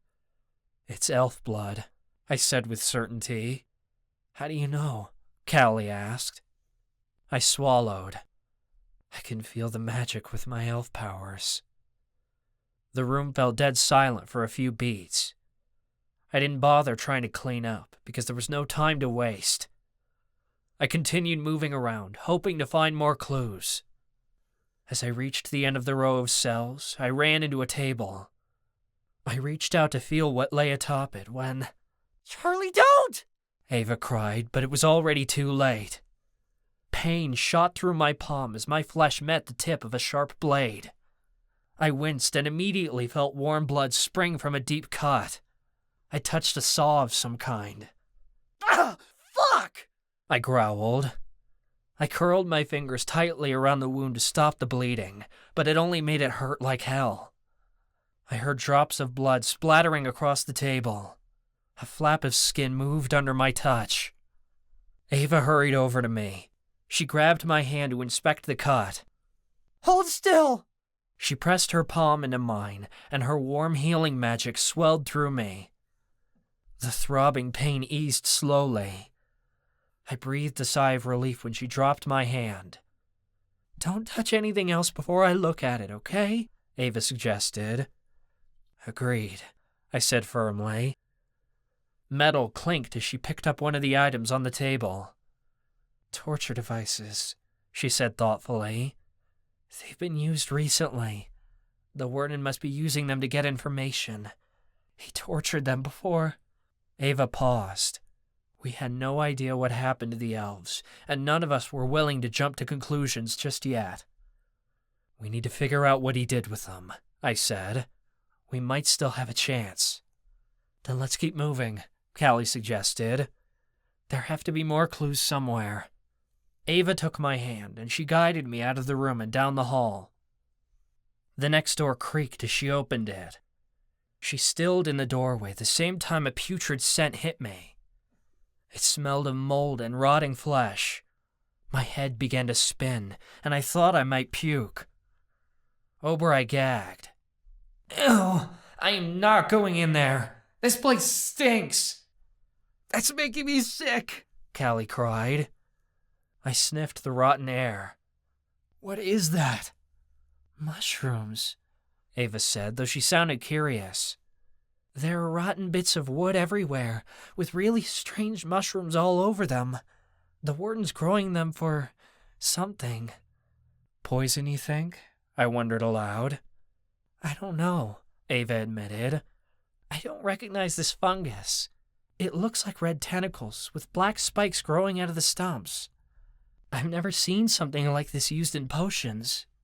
Marcus pushed past us and stepped into the room. "Marcus, don't!" Callie protested, but I was certain he was already touching the mushrooms. "It's devil's finger," he said nonchalantly.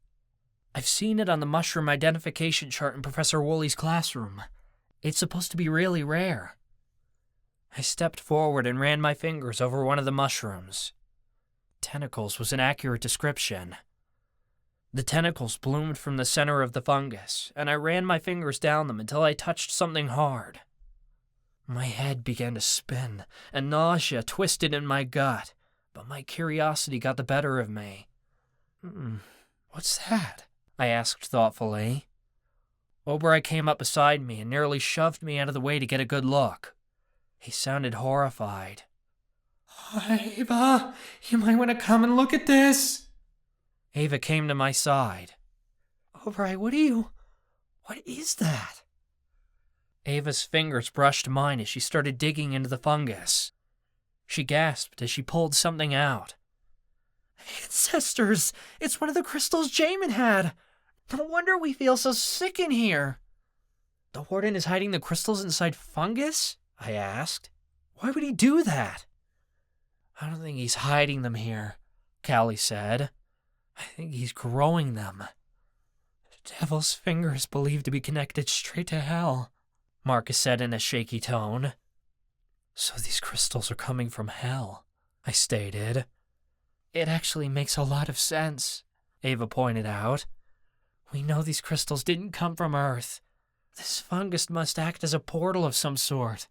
"Then let's destroy this room!" I cried.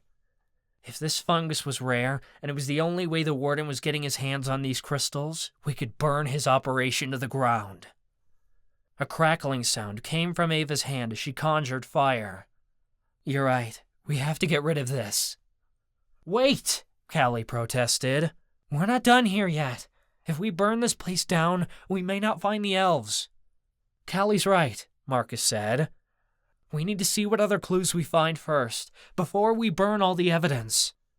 Ava huffed, like she wanted nothing more than to throw her fireball. I hated to admit it, but I agreed with Callie and Marcus. "We'll finish it off," I assured her. "But let's find Eddie first." "Fine," Ava said.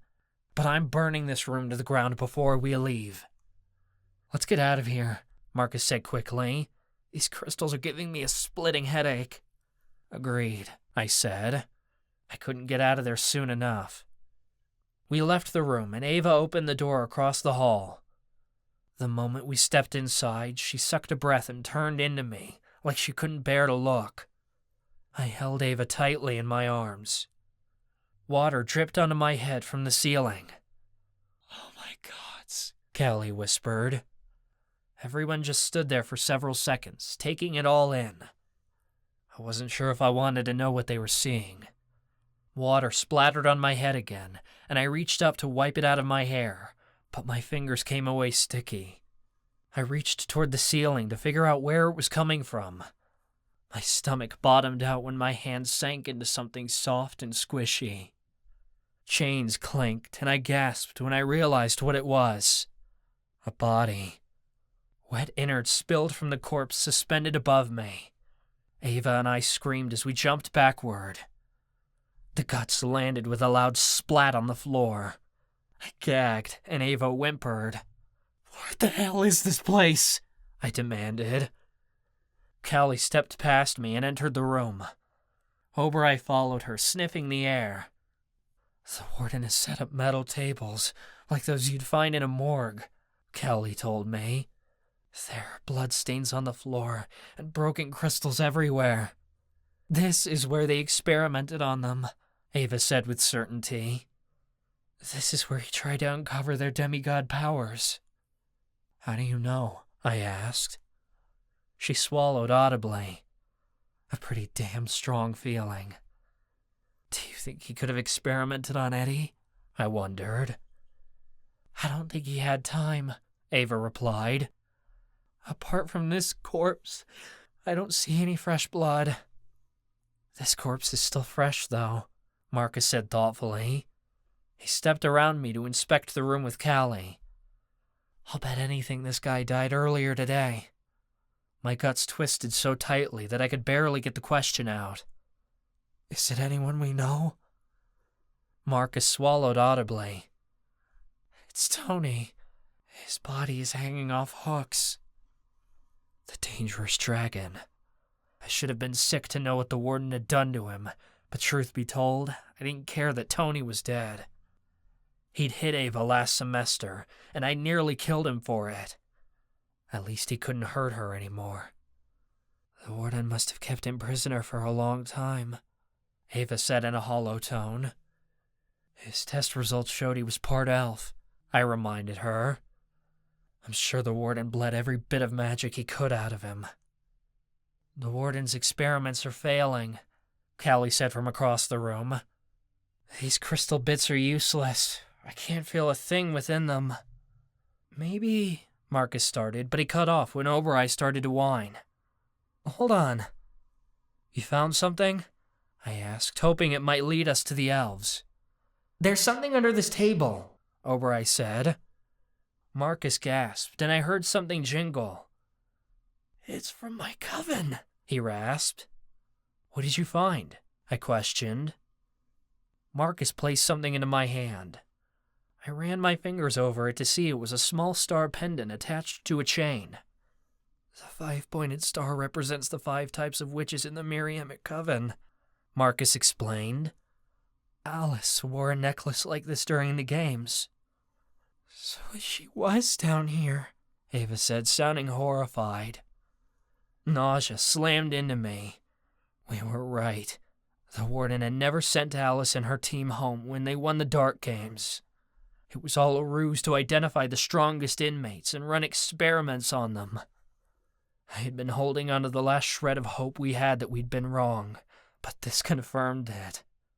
Guilt ate away at me with the confirmation, and my fingers curled into a fist around the necklace.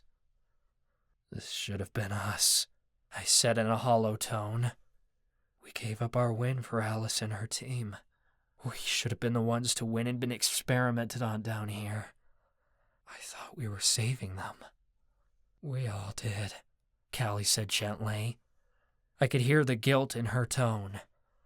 We all felt awful. This was our fault. If you'd won, the warden would have the demigods he wanted, Oberei pointed out. For once, he wasn't being snarky. He was trying to help, though it didn't make me feel any better about what Alice had gone through. Who knows what would happen then? Exactly, Ava replied. We need to figure that out. Let's keep moving. No one moved to leave the room, though. I was still trying to wrap my head around what happened there. Oberei pushed his head against my hip. Come on, we don't know how much time we have. I forced myself to move, and we continued down the hall. Ava tried the next door, but the doorknob didn't budge. Tingles spread across my skin. Ava turned to Callie.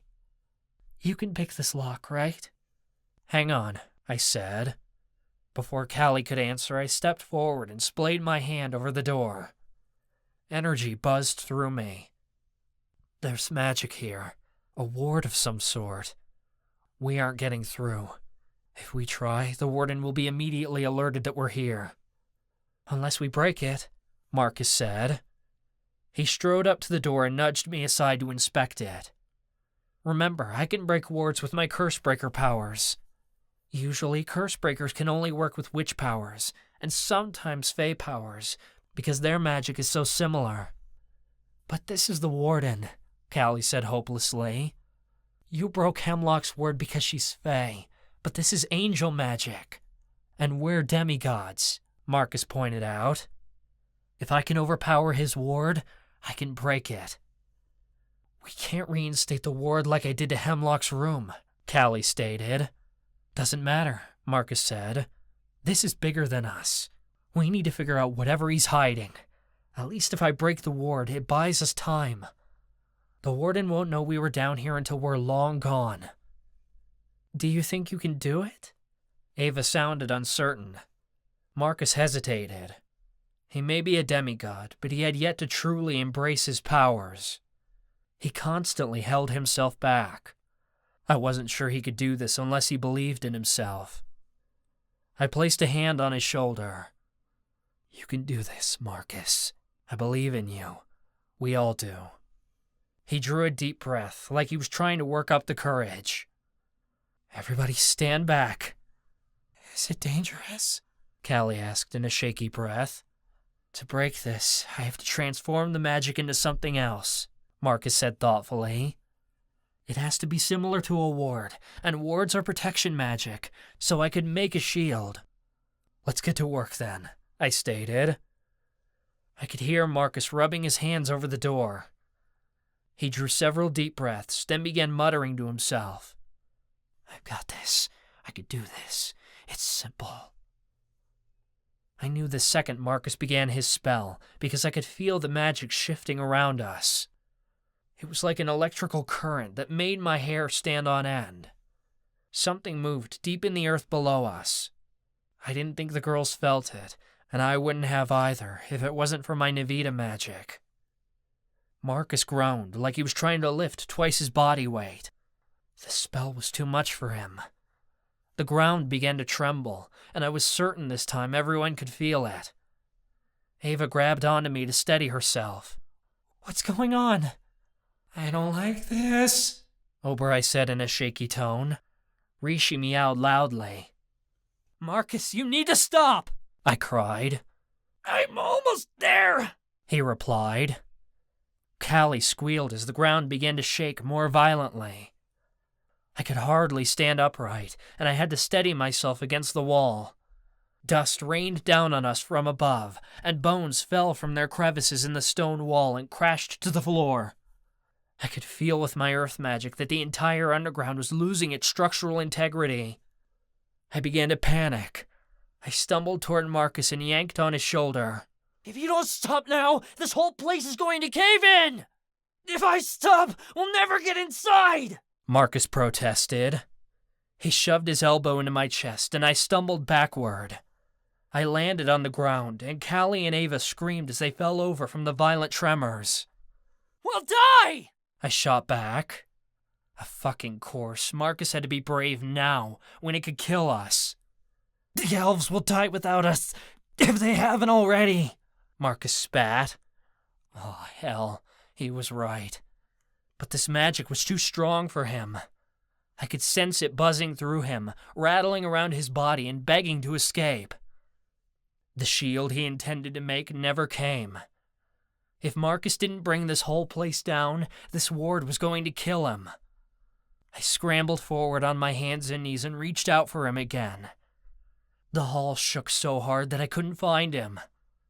"Marcus, let me help!" I screamed. "Don't stop me," he begged. "Quickly!" I cried, reaching out my hand. "Now that you've drawn out the ward, I can absorb the magic inside of you with my elf powers. We have to do this together!"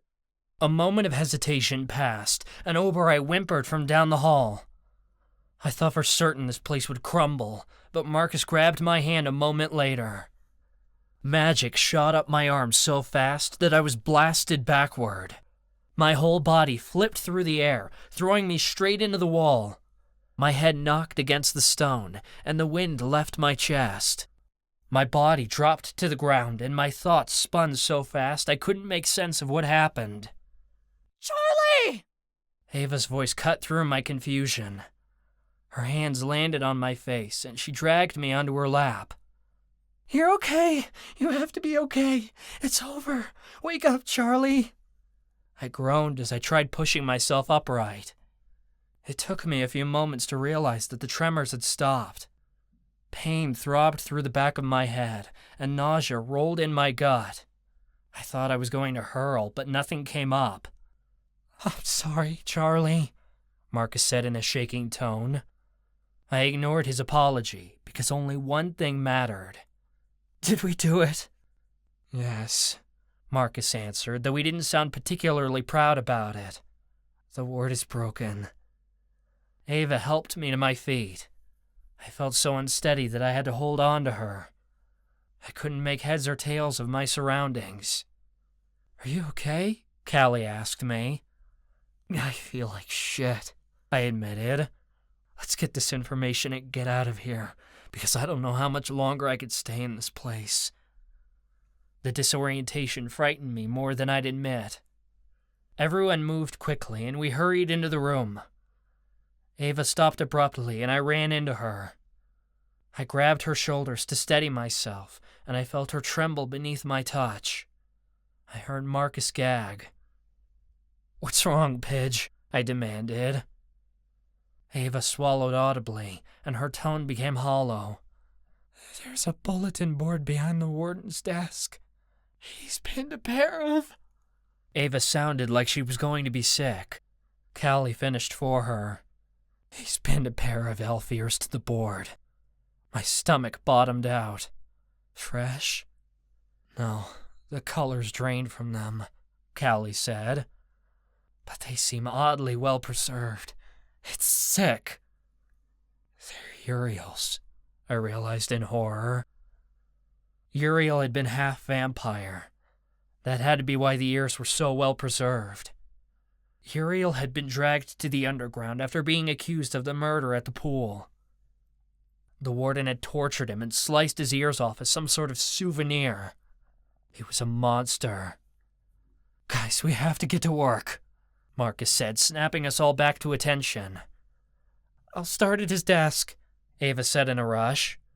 "Marcus, you check those bookcases over there. Callie, see if you can crack that safe. Whatever's in there must be important." Callie spoke confidently. "Looks like my vigilante days are about to pay off." "Here, Charlie," Ava said. "Take a seat. You can help Callie with the safe." Ava guided me onto a chair. I was grateful to be sitting, because I was certain I'd hurl if I remained on my feet much longer. Drawers squeaked as Ava started searching them. A heavy stack of papers slammed to the warden's desk, and she began shuffling through them. Oberei hurried over to help her. I turned to Callie beside me. "How's this work?" "Very precisely," she answered vaguely. "I'll show you." Callie guided my hand outward, and my fingers met cold metal located along one of the warden's bookcases. She had me place my ear to the side of the safe. "I'm going to test each number on the dial," Callie explained. "With the way the locking mechanism works, you'll hear a slight tick when we've reached a contact point where the lever inside will drop slightly. We'll need 3 numbers for the lever to fall completely into place and unlock the safe." "That seems simple," I remarked. Callie chuckled lightly. "It takes practice for sure. Let's get to work." Callie started spinning the dial slowly. I held my breath, listening intently for the ticks she mentioned. I couldn't hear a thing except for Ava and Marcus rifling through papers. Oberei's nails scratched the floor as he paced around nervously, and Rishi kept letting out hopeless mews. Several long minutes passed before Callie sucked a sharp breath. There it was. I got the first number. Really? I didn't hear a thing, I said. Like I said, it takes practice, she replied. Callie kept working. She surprised me by finding the second number even faster than the first. At least 15 minutes must have passed. My nausea was finally beginning to ease. Guys, I found something! Ava cried at the same time I heard the lock disengage. I found something too, Marcus said. The safe is open, Callie exclaimed. That's great! Ava abandoned her papers and hurried over to us. What's inside? Marcus asked eagerly. Let's see. Callie slowly opened the door, and the three of them gasped in unison. I grabbed Ava's hand instinctually, as if I expected something dangerous. She didn't tense under my touch, though, and I quickly realized she wasn't frightened at all. It's a key, Ava said breathlessly. My jaw dropped. You mean one of the keys from your journal? The one your Aunt Maddie drew from her visions? A key to the Elven Gate? Ava's breath wavered as she stepped forward to take the key. Exactly like one of those. It has angel wings on the end, Marcus said thoughtfully. This must be the one the angels received when the keys were split up. How did the Warden get his hands on it? I have no idea, Ava said. But the Warden's power doesn't surprise me anymore. He has more resources than we could ever imagine. We need to decide what to do with this key. If the Warden finds it missing, he'll know we took it. I can make a duplicate, Callie said. A key's a simple illusion to turn solid. It won't hold its magic, so it can't open the gate. But if the Warden checks to see if it's still in his safe, he won't know the difference. It should work, Marcus agreed. I think Charlie should take this key. I furrowed my brow. Why me? Because you're the only person without one, Marcus pointed out. We'll get it back to the lair with the other three as soon as we can, but if we ever need to split them up, Charlie should be in charge of this one. I agree, Ava said. She reached for my hand and placed the key in my palm. We shouldn't be keeping the keys together anyhow. Once we find a safer place for them, we'll each take one to keep an eye on. That sounds like the safest option, I agreed, though I didn't like the idea of being responsible for something so important. It made me really nervous. I slipped the key into my pocket while Callie conjured a duplicate into the safe and sealed it back up. I turned to Ava. What did you find? Evidence. A lot of it, Ava said. She hurried back toward the Warden's desk and began shuffling through the papers she'd been studying. The rest of us gathered around her. Eddie and the others are still alive, but the Warden's notes say they were tortured. It sounds like he didn't get anything out of them before they were moved. I was already certain Eddie had been tortured, but the confirmation made me ill. Moved where? There are several mentions in his records about some sort of concentration center, Ava said. There's this document detailing the rights to land, signed by members of the United Supernatural Union. The Union gave the Warden land to set up a camp. What, like an internment camp? I sneered. That's exactly what I'm thinking, Ava said. I found a list of people, and all of them are identified as elves. That's where they're taking the elven inmates, I realized. Yes, Ava replied, but it's more than that. There are names on here I've never heard before, and there are way more elves at the camp than were captured in Forevermore. So they're rounding up any elves that have been discovered and putting them in this camp, Callie realized. Exactly, Ava said. But the numbers are weird. It's like the Warden is sending more elves to the camp than were ever at the Institute to begin with. He's forging the numbers, Marcus thought out loud. Why? I wondered. If he's already got authority over the camp. I cut off when I realized it. He can't run his experiments from the camp, I said. He's sending off any elves he's uninterested in and forging the numbers to keep the Union happy and to hide what he's doing here at the Underground. But he can't keep the elf kids here forever. The Union might have been forcing his hand, Marcus theorized. He ran out of time. But not everyone on the Union is corrupt and wants to hurt the elves, Callie protested. My Uncle Theo is the Fey representative for the Union, and he'd never let this happen. The Elementai representative wouldn't allow this to go on either, or the Miriamic representative, Ava said. The Warden's hiding things from certain Union members in order to please the angels and vampires. I'm sure of it. There's more, Marcus said in a gut-wrenching tone. He dropped a book onto the table, and it landed with a heavy thud. The Warden's been learning dangerous spells. These spell books shouldn't even exist. Do I even want to know what kind of spells? I asked. Marcus drew a deep breath. They're the kind of spells that summon demons and monsters. He's bookmarked pages and written notes in the margins, crossed out spells he couldn't perform, and highlighted ones that worked. He's definitely been making deals with dark gods to get those crystals. But... Marcus sucked a breath. But what? Callie prodded. One of these spells... He hesitated, like it was hard to even think about. It's a spell to open portals to hell. So the magical ley lines are a lie, I spat. Do you guys remember when we were fighting the Malamuto demon in the games? Marcus asked. I remember he said, "Who unleashed me?" The demon hadn't come here on his own. The Warden is forcing the monsters to come here. He's manufacturing the games as a test of power. There's no threat to the island. It was him all along, framing it in a way to get students to sign up and show off their demigod powers. This proves it. The whole institute is a lie, Callie growled in disgust. Rehabilitation, my ass. It's all a ploy to move kids through the system so he could find demigods. Help! A young girl's scream tore down the hall. I stilled momentarily. There's someone here.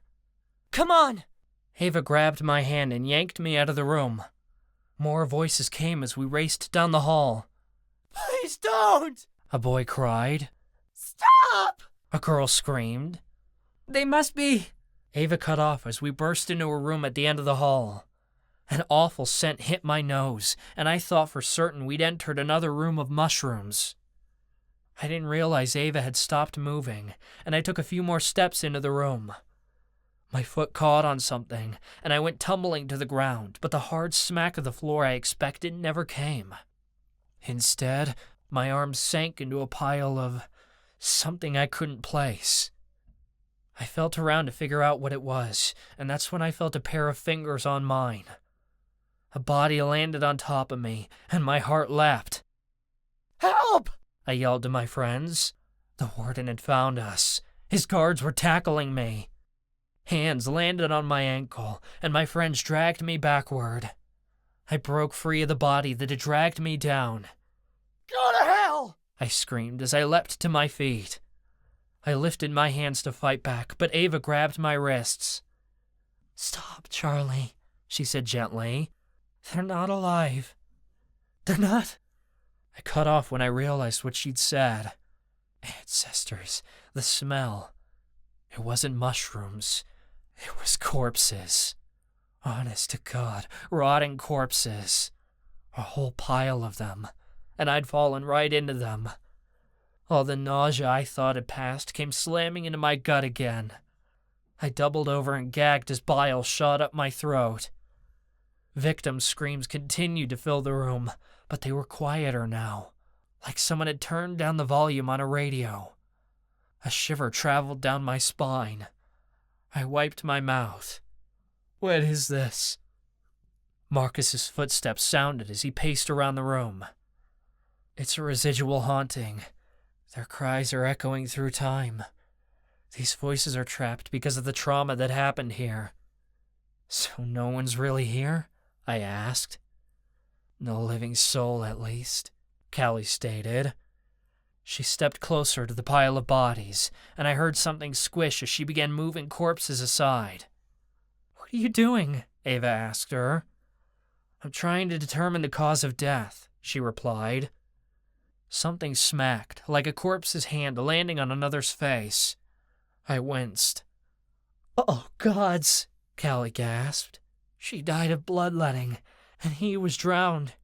Where are her intestines? Callie, I snapped. She was going to make me hurl again. Can you not? Dear goddess! Marcus screamed. The terror in his tone made my blood turn to ice. He raced across the room. I didn't realize how big the room was until I heard him cross it. The pile of bodies had to be much bigger than I was imagining. What did you find? Callie asked. It's Alice, dear goddess. Marcus's voice trembled. I heard bones clatter to the floor, like he'd been trying to lift her skeleton, but it crumbled to pieces under his touch. I'm so sorry, cousin. So that was it, then. We were too late. If Alice was dead, Wesley and Despona were too. We'd condemned them to their deaths. Ava took my hand and led me across the room. She spoke curiously. How do you know? Marcus hesitated. I can just feel it. I think it's my necromancy magic. Callie gasped, like she had an idea. Marcus, your coven has psychometry, right? You can see the past of objects if you touch them, correct? Some witches do, he admitted. I'm not sure that I have it. Callie sighed. Damn, I was hoping we could get some answers from her bones. Marcus sniffled, and I heard his sleeve rustle as he wiped his face. I can't do that, but I have another idea. Help me rearrange these bones. Bones clinked against the ground as Callie and Marcus arranged the skeleton. When they finished, Marcus stepped back, but he stumbled over my foot. I caught him to keep him upright. Sorry, Marcus mumbled. Everyone get into a circle around Alice's bones. We're going to use my magic to summon her spirit. Is this safe? Ava asked. Let's save our questions until the end, Marcus said quickly, and I heard him conjure a few items. Ava, light these candles. I have to make 2 circles, one with fire and one with salt. Fire crackled as Ava ignited the candles, and salt scattered as Marcus poured it out on the floor. Then came a scratching sound, like writing being etched onto the concrete. What are you doing? Callie asked. I have to write protective sigils in chalk, so the spirit remains contained and doesn't get out of control, Marcus said. Is that a risk? It's Alice, Callie said. We don't know what they put her through. Her spirit could be traumatized. She could hurt us even if she doesn't mean to. Marcus took a breath. Okay, it's set up. Everyone join hands. I took Ava's hand on one side and Marcus's on the other. He began muttering Latin words under his breath, and a chill traveled across my skin. Clicking noises sounded, and it took me a moment to realize it was the bones. The skeleton rose from the ground and stumbled forward. I jumped back as the bones landed on me, as if the skeleton was lunging for attack. My finger slipped out of Marcus's, and I broke the circle. The skeleton dropped to the ground as if it was a puppet that had just been dropped. I shuddered. Holy hell, Marcus! A little warning, please? Marcus sounded less than pleased. Come here and finish the circle, or this won't work. Warily, I stepped forward, feeling with the tip of my shoe so I wouldn't step on any bones. I felt Alice's skull and stopped in my tracks. Marcus grabbed my hand and began muttering his spell again. The skeleton moved again, making rattling noises until it was standing in front of us. Alice, Marcus called out. Are you here with us? I'm here, a ghostly, ethereal female voice came through. But I don't know how much time I have. Ava squeezed my hand tightly and leaned over to whisper. She's speaking through the skeleton. The protective sigils are keeping her inside the circle. Alice, I'm so sorry about what happened to you, Marcus said. We need to prevent this from happening again to someone else. Is there anything you can tell us about the Warden that you learned when you were down here? The Warden made a deal with the dark gods, Alice said. It's how he's getting the crystals. The Warden wants to be the ruler of all supernaturals on Earth. He wants to control who gets magic and who doesn't. I overheard his whole plan while they were torturing me. What is his plan exactly? Callie pressed. He'll funnel people to hell for the dark gods. In exchange, the dark gods will give him power, Alice explained. He doesn't want people to be able to get to the Blessed Haven because he wants himself and the angels to decide who gets what, who lives and who dies, who rests in peace and who is condemned. How do the demigods play into this? Ava asked. He needs a demigod's power to find some sort of key, Alice said. He spoke of a gate that he wished to open and then destroy. The Elven Gate, Oberei said. That's not all, Alice continued. He wishes to harness demigod power.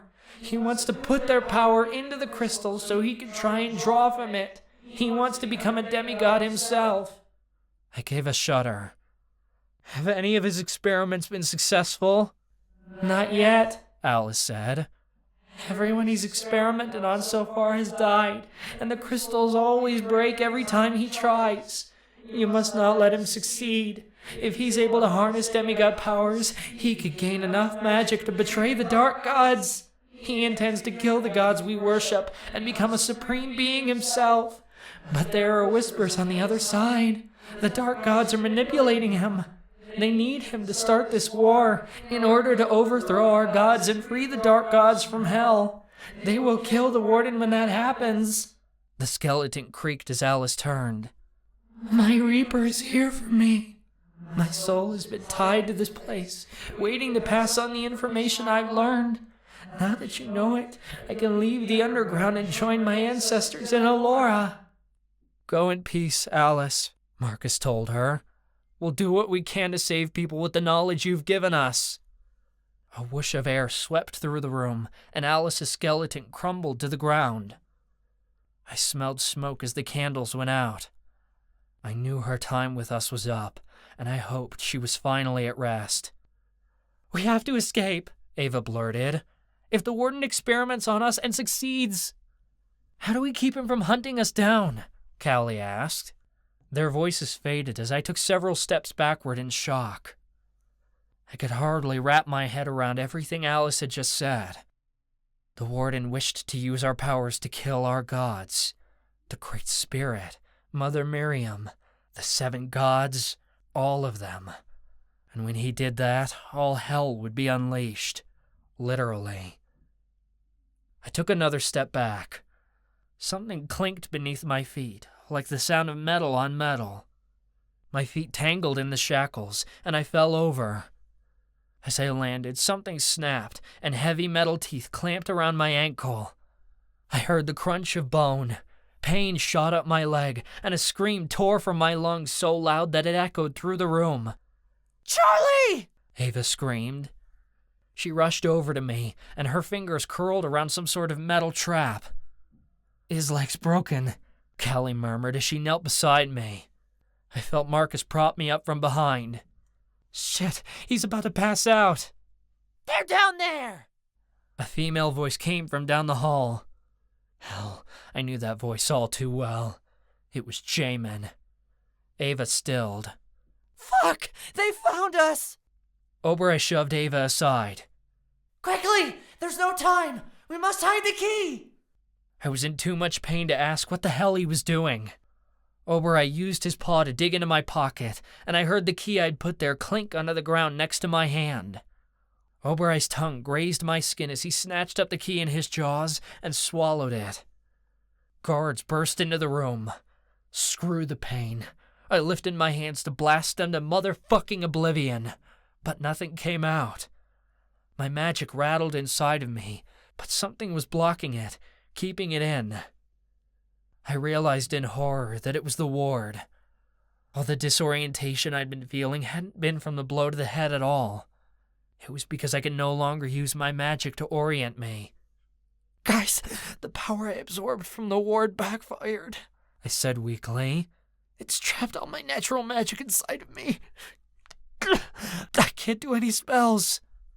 Ava gave a whimper of terror at the same time Oberai whined. I couldn't fight back. All I could do was wait to be captured. Chapter 22. Ava-Marie. We'd never been so screwed in our entire lives. Guards poured into the room and blocked the exit. Jamin stood at the head of them, a stupid shit-eating grin on her face like she knew she'd won. She hadn't won shit. She didn't know how to play this game, and I had news for her. We were villains, and we loved fighting dirty. Jamin carried a pistol. Why the hell did she have a gun? Supernaturals didn't need them. Unless she was counting on using it as a quicker way of killing us off than what her Navita magic was capable of. "What are you waiting for?" Jamin cried. "Get them!" The guards began shooting at us with their Noxite guns. I created a huge wall of fire that spanned up to the ceiling, burning the darts down to nothing but cinders before they even got close. The guards kept firing until their guns began clicking, signaling they were running out of bullets. I kept the wall of fire up, fueling it as high as it could go so the guards couldn't reach us. "Ava, you've got to call the flames off," Charlie coughed, and I heard Callie and Marcus gasping for air. The heat was going to kill the others if I didn't tone it down, and I'd suffocate if the smoke continued to rise. I let the firewall fall. Now that their Noxite guns were empty, the guards resorted to magic. A crackling sound filled the room as guards fired off battle orbs, elements, and spells. Callie created a shield, and we ducked behind it as the spells let loose. Magic slammed against her shield, which vibrated with the force of the guards' spells. "We're not getting out of here unless we can get these fucks out of the way," Marcus yelled, shielding his head. "I can take them down," Callie promised. She conjured a bow with a quiver of magical arrows that glowed bright blue from her powers. She leaned around her shield and began firing them off at the guards. The arrows exploded on impact, turning guards to jelly and injuring whoever was standing close. Oberai changed into a unicorn. She shot off bolts of fire magic with her horn that was aimed at the guards, forcing them to sprint out of the way as her magic exploded. Marcus sprang out from behind the shield. He shouted an incantation, something that sounded foreboding and ominous. Goosebumps rose over my skin as I watched the corpses and skeletons around the room rise with ghostly groans. They proceeded toward the guards with their arms stretched out, burying them in hordes and ripping out their throats with rotting teeth. Marcus kept the army of the dead going, a menacing green glow overtaking his eyes. Green necromancy magic wrapped up his arms, making the warlock appear all the dark demigod he was. While Marcus kept the guards busy with the corpse army, I ducked outside Callie's shield. I shot off blue fireballs at the vampire guards, who I knew would be the hardest to take down. I was quick, but with their super speed, they were a lot faster, and I missed my targets often. As he was directing the corpses to attack the guards, Marcus formed a battle orb in his hand. He sent it whizzing through the air at the same time. Rishi let out a vicious growl and jumped in front of it. "Rishi!" Marcus yelped. But the cat wasn't hurt. It was like he'd intended to jump into the orb itself. The battle orb infused around Rishi's form, until Rishi was inside of Marcus's magic, completely surrounded by the ball of sparks. "Holy crap!" Marcus shouted, but he kept the spell going. Rishi took off running, the battle orb swelling around him. He hissed and yelled as he bounced around the room like some kind of explosive, electrocuting whatever guards he came into contact with. Rishi was the companion of a demigod, which meant he was special. I didn't think any other cat in the Miriamic Coven could do what Rishi had just done. Rishi raised a paw and swiped at a vampire guard in front of him. The guard was cut in half by the power of the battle orb, which reduced the vampire to nothing more than dust. Ancestors, that was cool. I didn't know Rishi could do that. Charlie sifted through the mound of bodies on the ground that Marcus hadn't summoned. I didn't know what he was looking for until I saw that he'd grabbed a discarded dagger, probably one that had been used to torture the inmates. A guard let out a harsh string of orders, and Charlie flung it in that direction. Unfortunately, Callie was running by right at that time. The dagger that Charlie threw embedded in her calf, and I cringed as she let out a scream. "Ow! What the fuck?" Callie screamed. She ripped the knife out of her leg and tossed it. Her shifter healing powers mended the wound quickly, but if he had thrown it any higher, he could have really hurt her. This is exactly what had happened in Forevermore. Charlie had panicked, become overwhelmed, and had shot spells off everywhere, hurting more elves than guards. We couldn't afford more mistakes like that. He wanted to help, but in this situation it was better if he stayed out of it. I grabbed his shoulders and dragged him back behind the shield. "Charlie, you can't help. Stay down." "You need to worry about yourself, not about protecting me," he demanded. "You're hurt, and you can't see, you don't have your powers, and you can't even sense where you are. It's irresponsible for you to interfere. Let us handle it," I demanded. An aggravated noise rose from Charlie's throat. Blood poured from his hurt leg, and he slapped the puddle. "Use my blood. At least then I'll be good for something." It was gruesome, but his words gave me an idea. I pulled the blood off the stone floor with my water magic, then flung it in a stream over the shield. The blood got the attention of the vampire guards as it splattered against the wall, causing them to freeze. I took their momentary pause to summon a barrage of fireballs and blast them their way. By the time they knew the fireballs were coming, the guards were surrounded by my flames. I heard the dying gasps of vampires as my fire caused them to greet their fate. Anyone I missed, Obereye killed with her horn. Callie, Marcus, Obereye, and I kept the magic going, but no matter how many guards we took down, there always seemed like there were others to take their place. We'd already killed so many men, and yet more kept coming. We could mow down these guards all day, but if the Warden showed up, we were in trouble. We had to get out of here and off Institute grounds before he showed up. Jamin remained out of the fight, as if we knew it was only a matter of time before she wore us down. "Callie, do it now!" Marcus screamed. Out of the corner of my eye, I watched as Callie went to snap her fingers. At the same time, a stray battle orb hit her, sinking into her gut. She let out a cry of pain and crumpled to the floor as her time magic vibrated outward. The scene around me was like watching fast forward on a television screen. Guards moved at a rate that was impossible for them to perform, even as vampires. The entire room around us turned into nothing but a blur, while the four of us, along with Obereye, were caught at a standstill. Rishi zoomed around the room in his battle orb until it exploded in the middle of the fight, dropping him to the floor. I turned in place, unsure of what was going on. Marcus failed to keep hold of the necromancy spell, and Callie's bow dissolved out of her hands. I tried conjuring a fireball, but the magic flared up and died out in my palm in a matter of nanoseconds. Then, everything stopped, returning to normal speed once again. Total fear overwhelmed my senses as I realized we were surrounded and in captivity of the guards. One guard had slapped some sort of metal cuff on my wrist. It had a crystal in the middle like the ones we'd seen in the room that grew the devil's finger. The crystals that weakened a demigod's power and made us sick. A wave of nausea overwhelmed my senses, and a migraine began to blossom across my head as a familiar ringing sound echoed in my ears. I realized that all four of us were wearing similar cuffs. I tried, but I couldn't access my magic with this cuff on me. Fuck! We were so screwed. Callie's eyes went wide, as if she couldn't believe what she'd done. My heart sank to the floor as I realized the truth.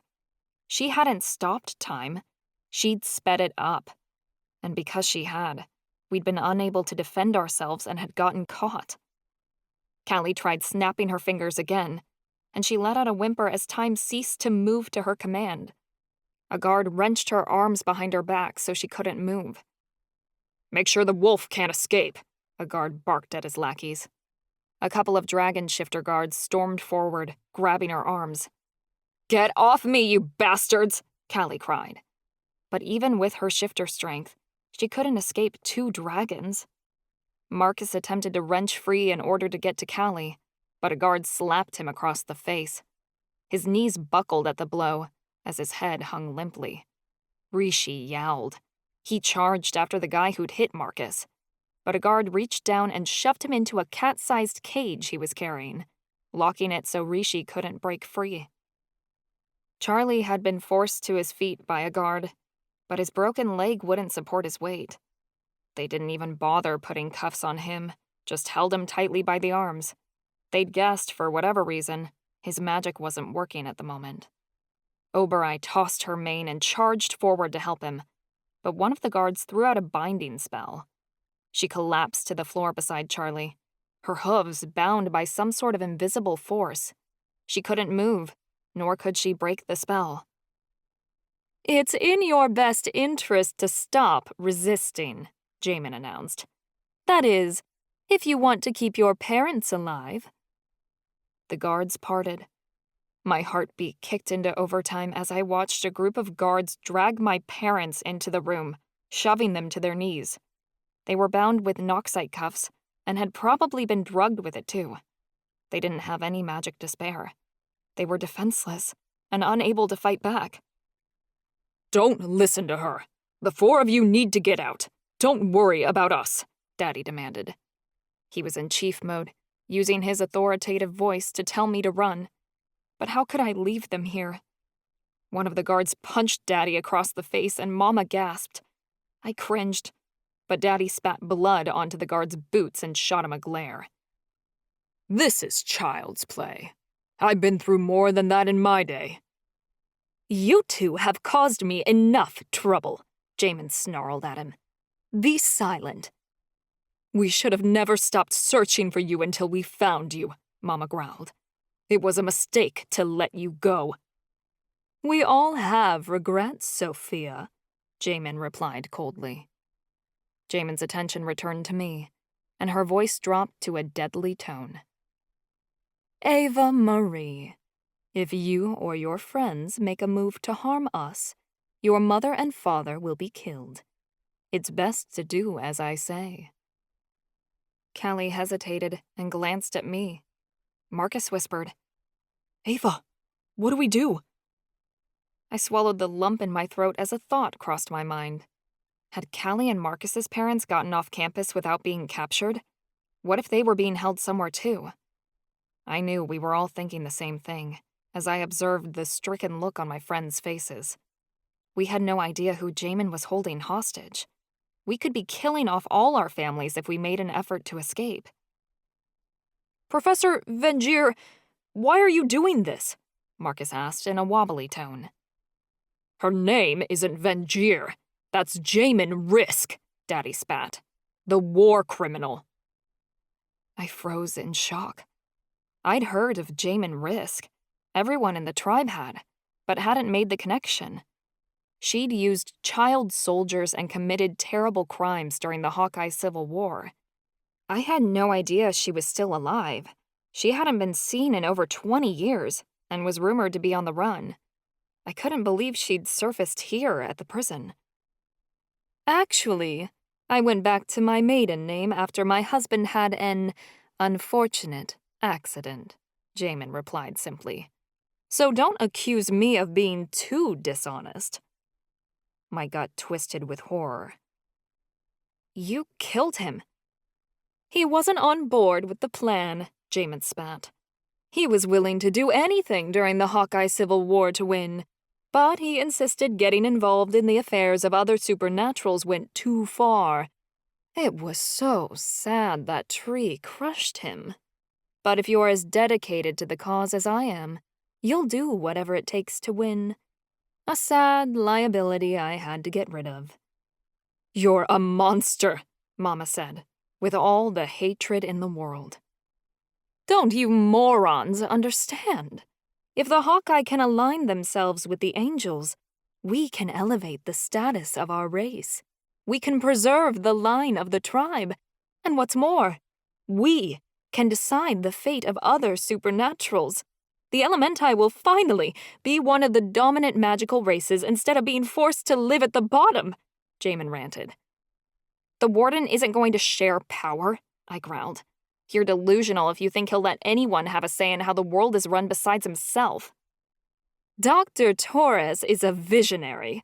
I wouldn't expect you to understand, Jamin said scathingly. But we're not here to convince you to our side. Bring her to me. Ava, Charlie cried, but he fell forward trying to get to me. The guards forcibly dragged me to Jamin. I didn't know how this could get worse. Ava! Oberai's magic was so strong, it broke the bonds around her and set her free. She managed to get to her hooves. She charged forward, her horn down. She pointed it at Jamin, aiming for the heart. Jamin whirled around and fired the gun. Both Charlie and I reeled backward as we felt the bullet sink in. My breath caught in my throat as Oberai went down, collapsing mid-gallop and sinking to the floor. No! Charlie and I both screamed at the same time. Oberai changed into a husky mid-fall. Jamin had shot him in the shoulder. Blood gushed from the wound. Shock overtook my entire form as I watched my familiar pant on the floor. Tears spilled out of my eyes as it sank in that she'd actually shot Oberai. I need to help him, I screamed.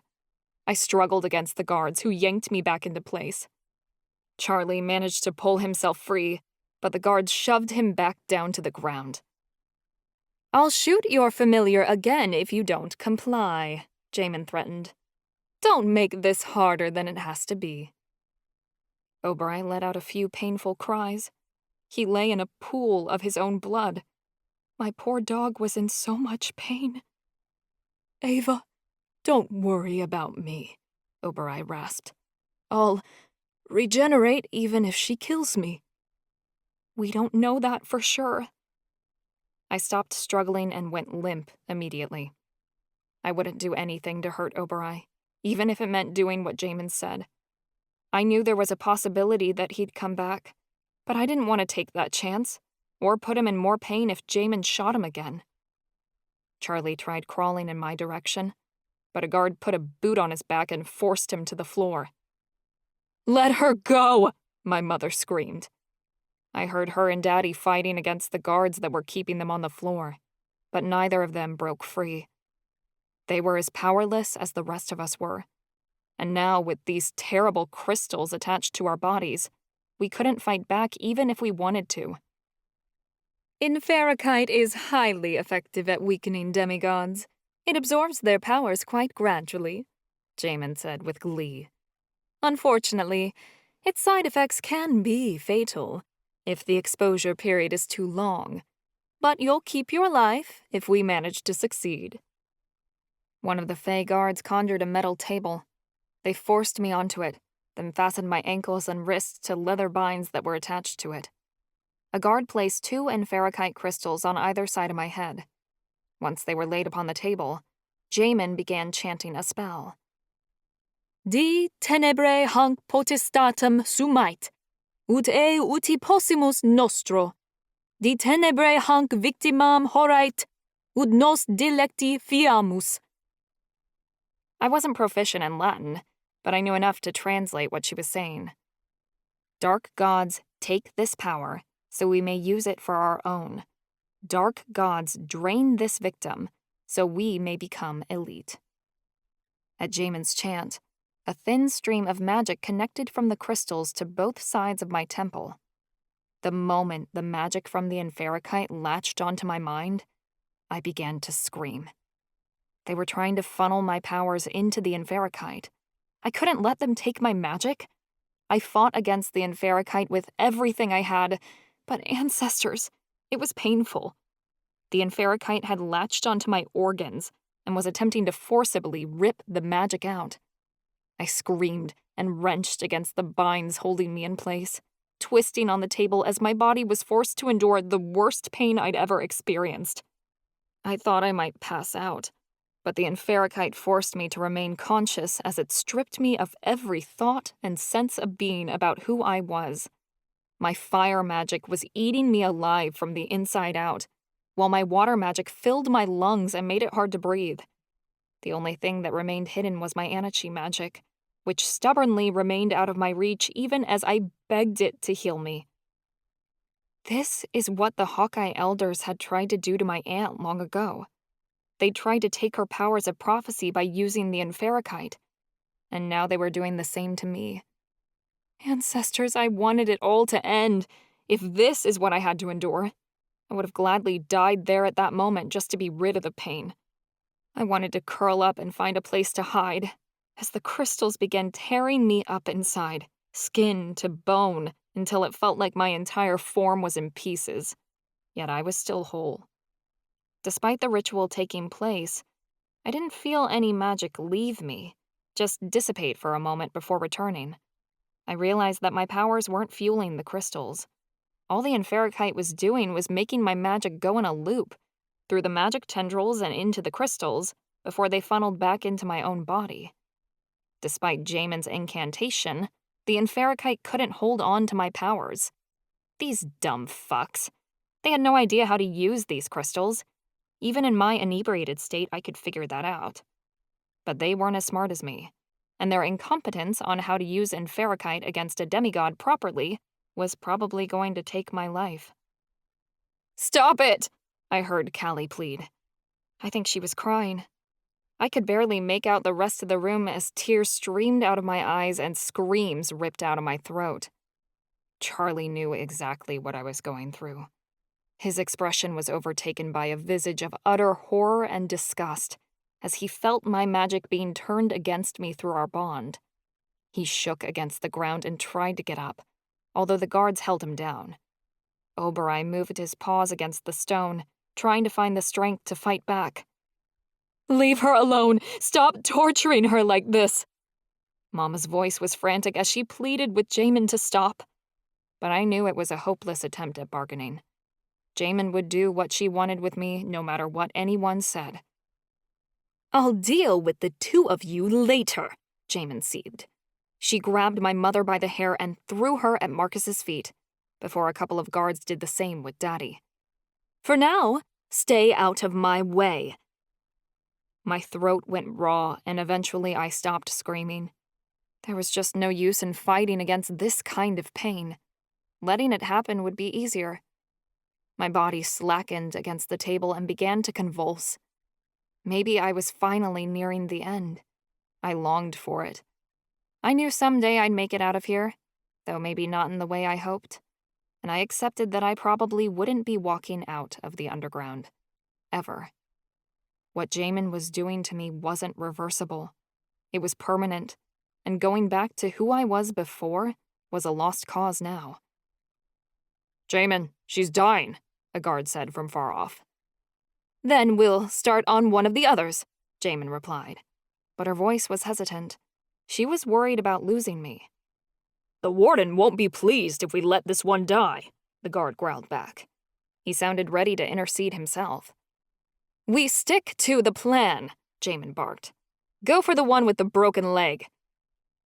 Charlie couldn't go through this. It'd kill him as it would surely kill me. But there wasn't much I could do as I heard them haul Charlie up and slam him onto another table. I heard the clinking of crystals as they were placed by his head, and Jamin began her wicked chant again. Charlie started wailing at the top of his lungs. I'd never heard him scream like that, not even when the Warden had drained his life energy and forevermore. Ancestors, is that how I sounded? I could feel his pain through our bond, making my own torture seem twice as intense. Oberei whimpered from several feet away, giving soft noises that told me he'd die if they kept this up. Somehow, the sound of Charlie's screams overpowered my own pain. It made me go mad with hatred for Jamin, the Warden, and anyone who was involved with them. With each cry he let out, I felt my anger grow stronger. Uncontrollable rage began to fester in my chest until my whole body shook. They could do what they wanted with me, but my husband and my familiar were off limits. The fury was intense, stronger than the magic of the crystals suppressing me, making me see nothing but red. I'm going to make them suffer. At my rage, I felt a huge well of energy rise up in me, and burst outward through the tendrils that connected me to the stones. Both of the crystals shattered, sending fragments scattering and breaking the leather cuffs that held me in place. The pain instantly died, and my body relaxed as it felt blissful freedom from the Inferokite's hold. I heard Charlie gave a gasp, and there was another shattering noise. His crystals had broken too. He collapsed off the table and rolled on the ground, curled up in pain. I was no longer bound so I could get off the table, but I didn't feel like I could. I had so little strength. My wrist shook. The cuff I wore still held my magic back. The outburst of energy had failed to break the oversized piece of Inferokite within the cuff itself, although it had shattered the smaller pieces used to torture Charlie and me. Jamin let out an enraged noise. She slammed her hands against the table, and it quaked at her touch. She'd been expecting something grand to happen, and was sorely disappointed. "This isn't how it's supposed to work! The Inferokite is supposed to anchor her powers so we can take them for ourselves!" she screeched. "We've never managed to transfer a demigod's power into Inferokite before," the guard said. "We need more time to work on the girl." "We've never had a real demigod before. All we've ever worked on is average supernaturals and the occasional prophet. This should work," Jamin screamed. "It's not going to work if you don't know how to use them," I thought weakly. Jamin thought she could be all-powerful, but she lacked the knowledge to use the Inferokite properly. She'd never get my powers into those crystals otherwise. But I was damn sure she'd keep trying anyway. I wasn't sure how much longer I would hold up. "Something's wrong with the ceremony," the guard argued. "If we take our time and learn what we did wrong, perhaps we'll be able to obtain her powers on the next attempt." Jamin took a moment to think, before she said, "Fine, we'll take Ava and kill the rest. Capture her familiar. Ava needs the dog to stay alive." "No." I heard the terrified screams of my friends and family as the guards went in for the kill. Even through my exhaustion and pain, I felt panic. If I didn't manage to get off this table and find a way to save them, my parents and my friends, Charlie, the love of my life, would die. I'd rather burn in hell. The guards moved in, but I rolled off the table. I couldn't access fire, water, or healing, but I still had my wit, and ancestors, it had to be enough to get us out of here. Before Jamin could react, I grabbed the pistol she was holding and yanked it out of her hands. I pointed it at her and put my finger on the trigger. "Stop!" Jamin screeched. "Everybody freeze!" Nobody dared to move. I took a couple of shaky steps backward. Everyone's eyes were on me, waiting to see what I would do. Jamin stared down the barrel of the gun with an arrogance she didn't bother to conceal. "What are you going to do with that, Ava? Do you even know how to use it?" I swallowed. "All I have to do is point and pull this trigger." "To kill me, yes," Jamin responded dryly. "But I assure you, there are only 5 bullets left in that pistol. It's not enough to get you out of here." She was right. Even if I managed to kill Jamin and a few others, it was still too many for me to take down on my own with just one gun. I was backed into a corner. There was nowhere for me to go. My voice trembled as I said, "All right." I put the pistol against the side of my head. Mama let out an ear-shattering scream. My friends started shouting things, but I didn't comprehend what they were saying. Daddy's face blanched of all color. Charlie's eyes went wide.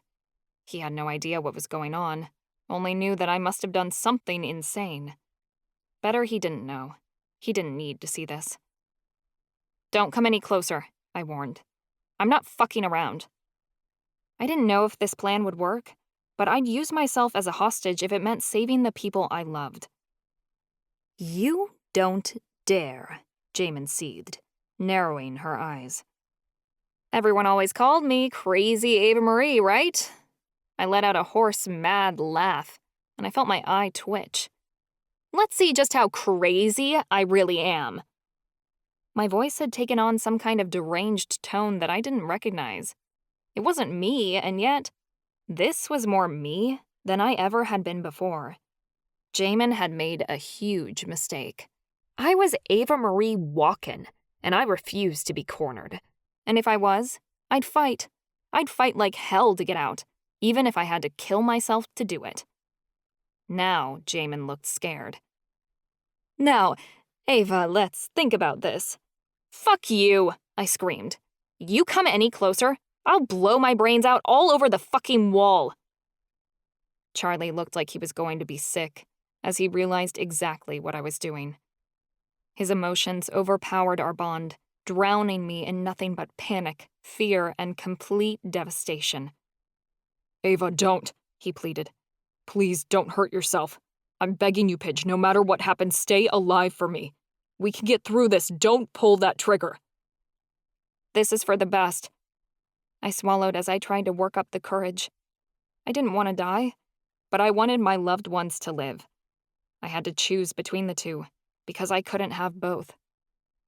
If you go, I'm coming right after you, Charlie gasped. You'll find me again, Charlie. I promise. I don't know why I said it. Seemed like a silly thing to say at the time, but it slipped out of my mouth anyway. It was some sort of promise we'd made to each other over and over again without ever saying it aloud, and we'd never broken it. You're my wife. Don't leave me, Charlie pleaded. My heart broke inside my chest like fragile glass, and it hurt worse than the bullet would. I thought I'd found a way out of my miserable life, and that I could finally begin again with Charlie. I'd been in denial. My darkness would never go away. But for as breakable as my heart was, my mind was made of stone, and I made a concrete decision on what had to be done. I hated that I was doing this to him, but if it meant saving his life, well, I'd be the craziest motherfucker that walked this earth. Gambling with my own existence meant nothing if he could keep breathing. Ava, stay, Oberoi whined weakly. He tried to say more and failed. The blood loss had weakened him, though I could tell by the look in his dark eyes that losing me was his greatest fear. Honey, calm down. Let's think this through, Daddy said. He was trying to be a chief, forcing himself to be the level-headed negotiator, while Mama wept at his side. I'd do anything for my family, Daddy. It's time to prove it. I was holding a gun to my head, but I hadn't lost my nerve. If anything I'd done in my life felt right, it was this, putting myself on the line to protect them. There were 5 other people in this room that I cared about. Their lives were worth more than my own just by sheer statistics. If one person had to sacrifice their life to make sure 5 others survived, well, it didn't matter who or what I was. But I wasn't going down unless I took Jamin with me. Baby, we'll find another way out of this. Put the gun down. Mama was hysterical, begging me to stop what I was doing even as I was trying to save her life. Blocking out her cries was the worst. It wasn't easy to ignore your mother when she was pleading with you not to kill yourself, but we were in a tough spot. I'd be damned if anyone was leaving in a body bag today but me and the shitheads that had cornered us. Jamin took a slow step in my direction. Ava, don't do anything rash. Why not? You need me. The Warden needs me, I said. And if I die, all his plans and the ways he wants to use me go to shit. I'm willing to bet that if you drag my body back to him, he'll put you in a grave before morning. Jamin's complexion paled, and I knew I was right. We can work something out, Jamin replied. I'm willing to negotiate. Yeah, right. She'd kill everyone I cared about the minute I put this gun down. The voices in my head were screaming now, making it hard to hear anything anyone was saying. I couldn't even hear myself think. You're a shitty therapist, you know that? You never realized the worst thing about me, I spat at Jamin. I have monsters living inside of me. And you want to know what they're saying right now? That every single one of my enemies needs to be fucking dead. Starting with you. You're hearing voices again, sweetie, Mama whimpered.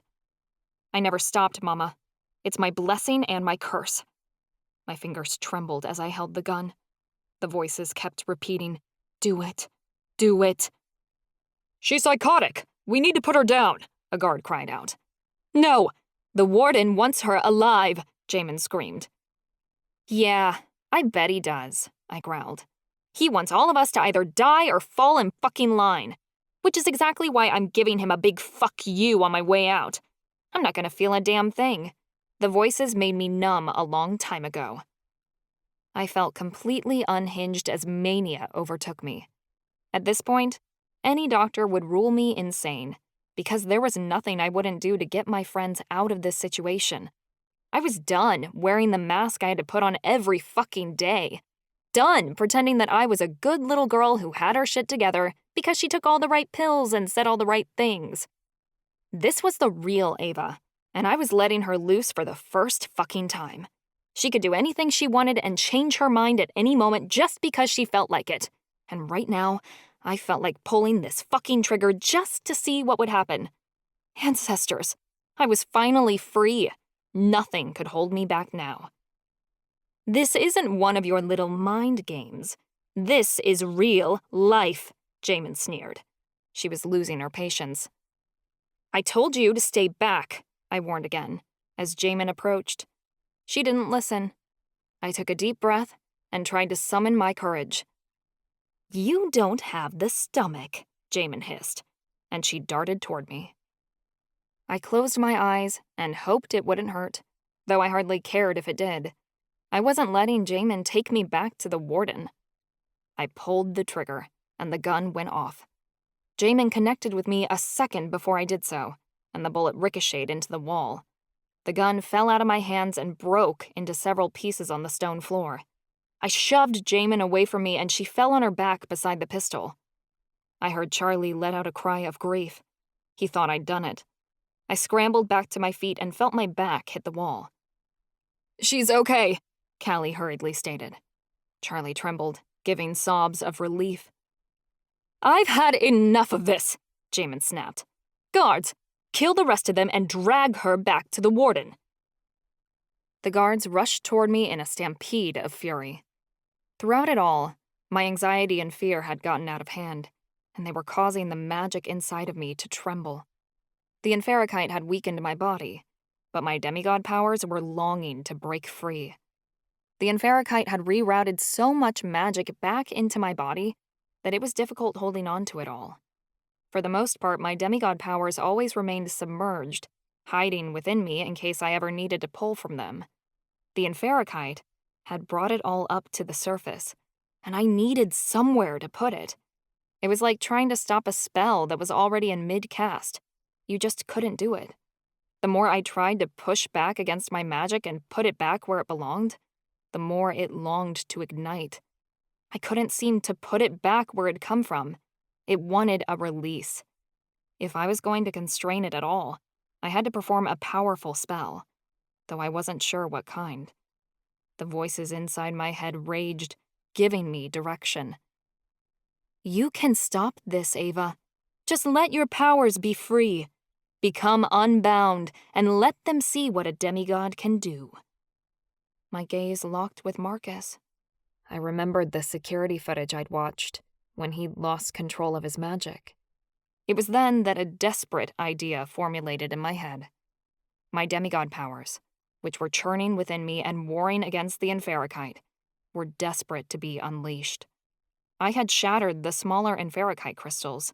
With a bigger outburst of energy, I could overpower the crystal in the cuff so I could get my magic back. But if I did that, I wouldn't have any control over it, and the force of magic that would have to swell out of me in order to do so would be cataclysmic. My eyes caught a mysterious glow in the back of the room. A coyote prowled forward on all fours, remaining unseen by everyone but me. His eyes locked with my own, as he waited for me to make an impossible choice. I hadn't seen him in nearly a year, but I'd recognize the Coigny god anywhere. Coyote Spirit stared me down with a look that told me everything I needed to do. Ava, Charlie whimpered. Tears coursed down his face as he reached out for me. My voice broke out in a whisper. I love you, Charlie. I wish it didn't have to end this way. Take care of Oberai. He's all you've got now. As my back hit the wall, I looked at Marcus again. The blood had drained from his face. Ava, don't do this, Marcus begged. He knew exactly what I was planning. A tear slipped out of my eye and my lip trembled. I'm sorry. My gaze caught Callie's. She nodded once, a sign that she understood. I hoped her timing was good. She'd only have seconds. The guards approached me with outstretched hands. I couldn't bear to look at Charlie not even one last time, so my gaze locked on Jamin's instead. I gritted my teeth and snarled. I'll see you in hell. My arms trembled as I closed my eyes and let my powers erupt. My magic blasted outward in a massive explosion. A shockwave bloomed outward first, and the sound shattered every piece of inferokite in the room, including those in the cuffs that my friends wore. I heard the crystals break, and metal clinked as the cuffs fell off. The moment that happened, Callie's shield went up, protecting everyone I loved as fire bloomed out of my body in one giant inferno. The explosion shook the walls and caused the ground underneath us to tremble. Jamin herself was standing too close and was ripped apart by the blast. As the flames hit her, shock overcame her expression. Skin began melting off her flesh, and her muscles turned to liquid. She'd realized she'd lost. Her bones immediately disintegrated into dust at my fire, until all that was left of her were the remnants of ashes being swept away by the blast. Bodies slammed against the wall at the force of my power. The rest of the guards went up in flames with Jamin, consumed immediately by the blast. It was almost beautiful, you know? Watching all those people disintegrate into nothing but smoke at my fingers, their ashes suspended upon the air, was the most mystifying thing I'd ever seen. And I'd be lying if I said it wasn't satisfying as fuck. I took joy in what I did to Jamin and her guards. In those few seconds, I felt better than victorious. I felt alive for the first time, and I gladly fed off their horrible deaths, like it was the air I needed to breathe. I allowed myself to be evil, and I took pleasure in sending these shitheads straight to their maker. Finally, I was done denying who I was. I was a villain, a monster, and I had accepted that without feeling the need to fight it anymore. I could go to my death in peace. The explosion was so powerful that the ceiling crumbled inward. I heard the sound of petrified screams, then silence, as the underground caved inward and buried everyone alive. I lost control completely, and my magic rebounded. This wasn't like what had happened with Marcus. He'd let his magic loose when he'd killed those people in the square.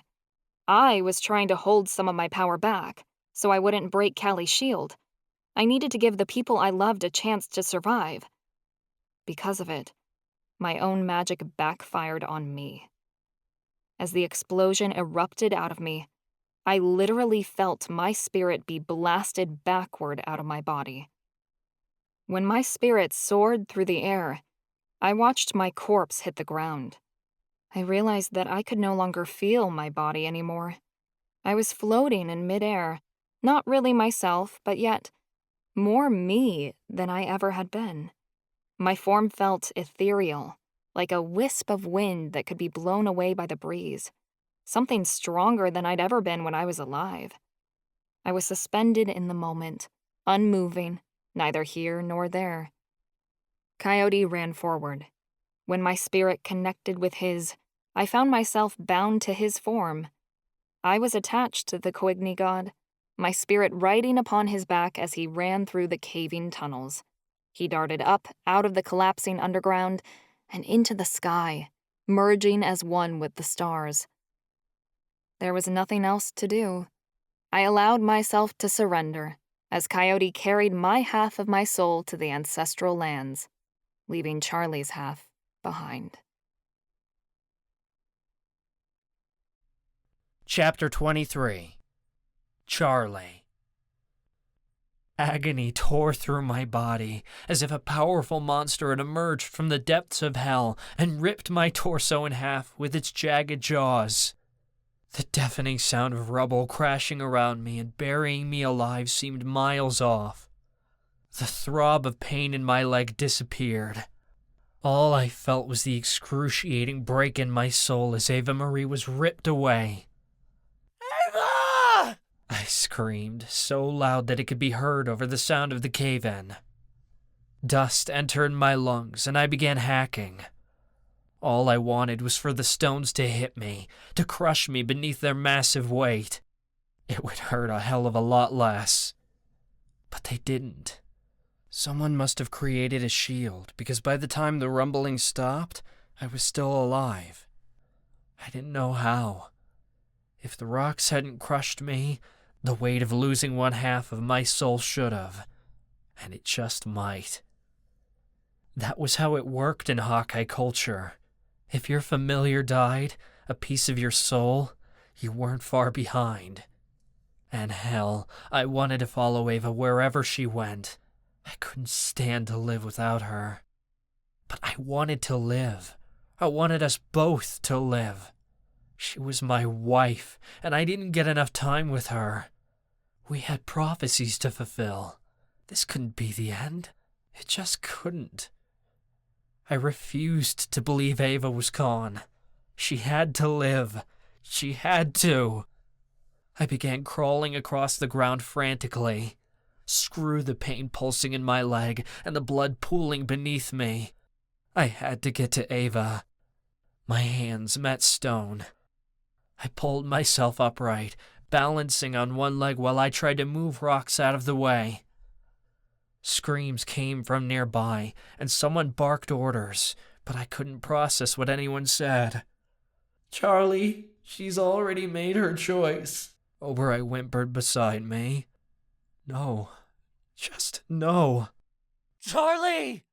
I thought I heard Marcus call my name, but I couldn't be sure. Hands landed on my shoulders, but I shoved them off. I have to get to her! I yelled. Marcus yanked me again. Charlie, you can't! We're completely surrounded by rubble! We're trapped! I lifted my hands. The underground was built out of stone. My magic could handle it. I'm getting through one way or another. Nothing happened. My guts sank in horror as I realized my magic was still bound by the ward inside of me. I grabbed Marcus by the collar. Get this ward out of me! Now! I have to find Ava! She's... I choked up, and I couldn't finish my sentence. I wouldn't say it out loud. She wasn't gone. She would live. I wouldn't accept any other reality. Ava's what? Liam demanded. What are you waiting for? Move these stones! You have Navita magic! Liam didn't wait for an answer. He moved past me, and stones began falling to the ground as he tried to dig through the rubble. Chief Mido, stop! Callie cried. This could all come down on us. She sounded wiped out, like she was struggling to maintain her shield. The weight of holding the collapsed tunnel was draining all her energy. Liam gasped, and I heard him stumble to the ground. He was ill and pumped full of noxite. Moving literal tons of rubble wasn't exactly in the cards for him. Liam! Ava's mother scurried to his side.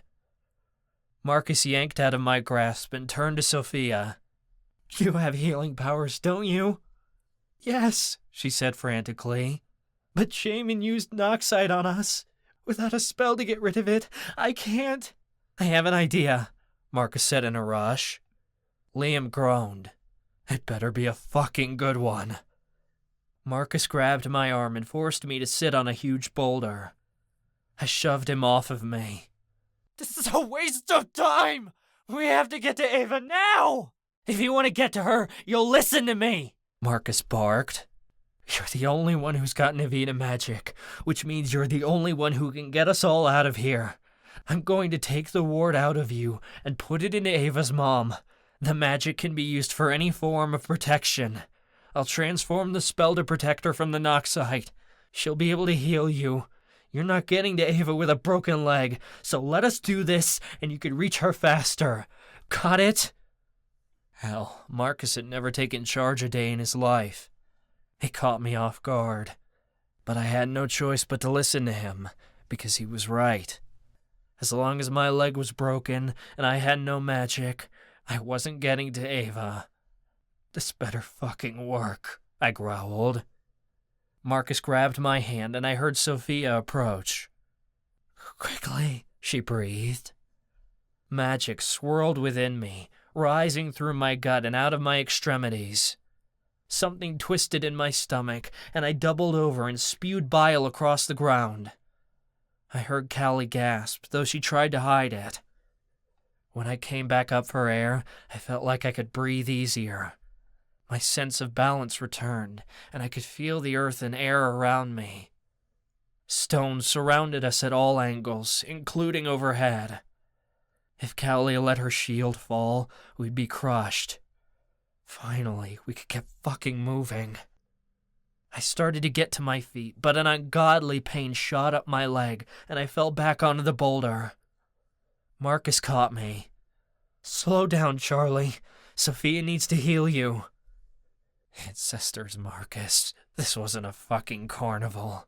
We didn't have time to slow down. This was my wife's fucking life. Don't you get it? I screamed. Ava is on the other side of this rubble. If we don't get to her soon, we'll find her, Sophia assured me as she grabbed my leg. I promise. She could promise whatever she wanted, but I knew she was lying through her teeth. She didn't believe it herself. I could hear it in her voice. Hurry up, I demanded. Warmth filled my leg, and the pain slowly subsided. I winced as I felt my bones knitting back together. My skin stretched, but I didn't let Sophia finish. The second I felt I could stand on 2 feet, I yanked away from her. Blood continued to trickle down my leg, but it meant nothing compared to Ava's injuries. My bone ached because I didn't let Sophia heal it all the way, but I could walk. I'd take it. I threw myself at the rocks and began moving them aside with my magic. Stone crushed, and dust rained down from overhead as I forced the rubble aside, creating a long tunnel in front of me. Callie sighed in relief as I took over with my magic, keeping the stone in place so it wouldn't crush us. She was finally able to drop her shield. Over I whined, and I felt his worry for Ava through our bond. Sophia, get to Obereye, I barked. She had to get that bullet out of him. I heard Liam try to get up, but his wife yelled at him. Liam, stop! I have to heal you too! Callie, Marcus, and I scrambled through the rubble as fast as we could. My heart raced, and I feared I'd never find her. She'd been standing on this side of the room. We had to be close. I moved another pile of rubble out of the way. Callie gasped, and Marcus began to gag. I knew instantly that we'd found her. I dropped to my knees and crawled forward until my fingers met Ava's shoe. I ran my hands up her legs to feel for injuries. A warm, sticky liquid coated my palms. Blood seeped through my pants as I crawled closer to her. My hands touched her torso, and I began to weep when I felt the gooey sensation of her insides spilling from her abdomen. Ancestors, she'd ripped herself apart. Ava! I screamed in agony. This couldn't be real. I was misinterpreting what I felt. It was an illusion. Something. Hell, this was my fault. I couldn't do anything to fight back, and because of that, Ava had gotten hurt. I pulled my wife's head into my lap. Ava, please. I reached out through our bond to communicate with her. She had to feel me. She had to come back to me. But she didn't respond. Her half of our bond was empty, unresponsive. I realized I'd never truly felt Ava be gone before.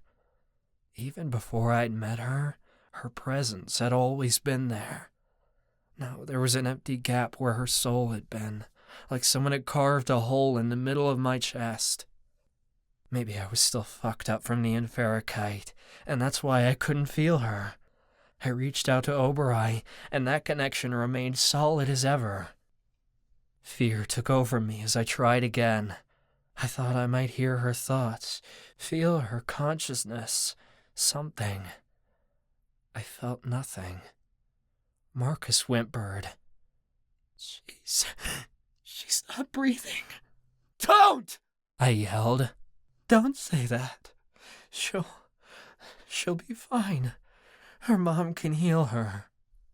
Footsteps sounded, along with the pad of paws. Ava's parents rushed down the tunnel I'd created, followed by Oberai and Rishi. They reached the end, where I sat with Ava curled in my lap. Ancestors! Liam cried. Oberai whimpered loudly. I can't believe she's gone. I'm a terrible familiar. I should have protected her. You should have, I growled. I couldn't sympathize. All I had in my heart was agony and blame. At the moment, I hated him right now for allowing this to happen to her. He should have kept her safe, but that was my job. I'd failed her more than anyone. Sophia must have gone still, because I didn't hear her at all. Heal her! I demanded. Sophia came to my side immediately. Her breath wavered, and several of her tears fell onto my arm. I felt Ava's body shift as Sophia placed her hand on the injuries. Several awful moments passed, but nothing happened. What are you waiting for? I cried. Sophia drew away. Her injuries are too extensive. I can't heal her without surgical intervention. Fuck. You have to do something! I screamed. Magic has to fix this! Charlie, I don't think you realize the extent of Ava's injuries. Sophia sobbed, though she tried to keep her voice strong. It was just too much for a mother to bear. I can heal skin wounds and broken bones and burns, but without surgery, this... I shoved Sophia aside. If she said surgery one more time, I was going to fucking lose it. I pulled Ava into my arms and cradled her as I got to my feet. My leg protested, as it hadn't fully healed, but I didn't give a damn. Dirt rained down on our heads as I began shifting the stones to my command. I didn't even have to move my hands to make them get out of the way. They moved at my thoughts. I shoved them aside so hard that they were reduced to nothing but tightly compacted dirt. I formed a staircase upward through the earth overhead. Something dislodged from the earth, but I couldn't control it. It rolled down my makeshift stairway, and Marcus yanked me out of the way so I wouldn't be crushed by it. Whatever it was bigger than me. What the fuck was that? I asked. Marcus swallowed audibly. A casket from the graveyard above us. To hell with it. I pushed the last bit of dirt aside until I felt a gust of air whip through the staircase. I moved as quickly as I could, carrying Ava from the underground and into the cemetery. I used my magic to help me navigate around gravestones and out of the graveyard. The others rushed behind me, and we raced to the infirmary. Oberai guided me, giving loud barks so I knew which way to go. The second I heard footsteps up ahead, I began screaming. Help! We need a doctor! Somebody help! Nurses began yelling. I heard the sound of doors slamming, then wheels screeching as someone pulled a gurney down the hall. Call the warden! A nurse barked. I can't disturb him, Another replied. He's preparing for the dark games. They begin today. A nurse reached for Ava's body and tried tugging her out of my arms. I knew I needed to hand her over to the doctors, but I couldn't let go of her. She was my Ava. I had to make sure she made it. Sir, we need to get her into surgery, now!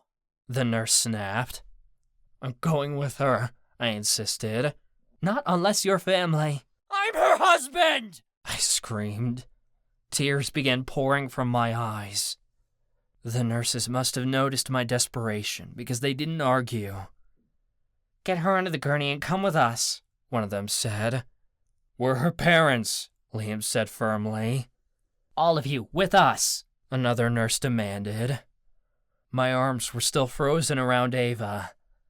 The nurses had to yank her away from me to get her onto the gurney. I held her hand tightly as they rushed her into a private room. Everyone followed. Ava's fingers were cold and limp in my hand. No matter how tightly I held on, she didn't squeeze back.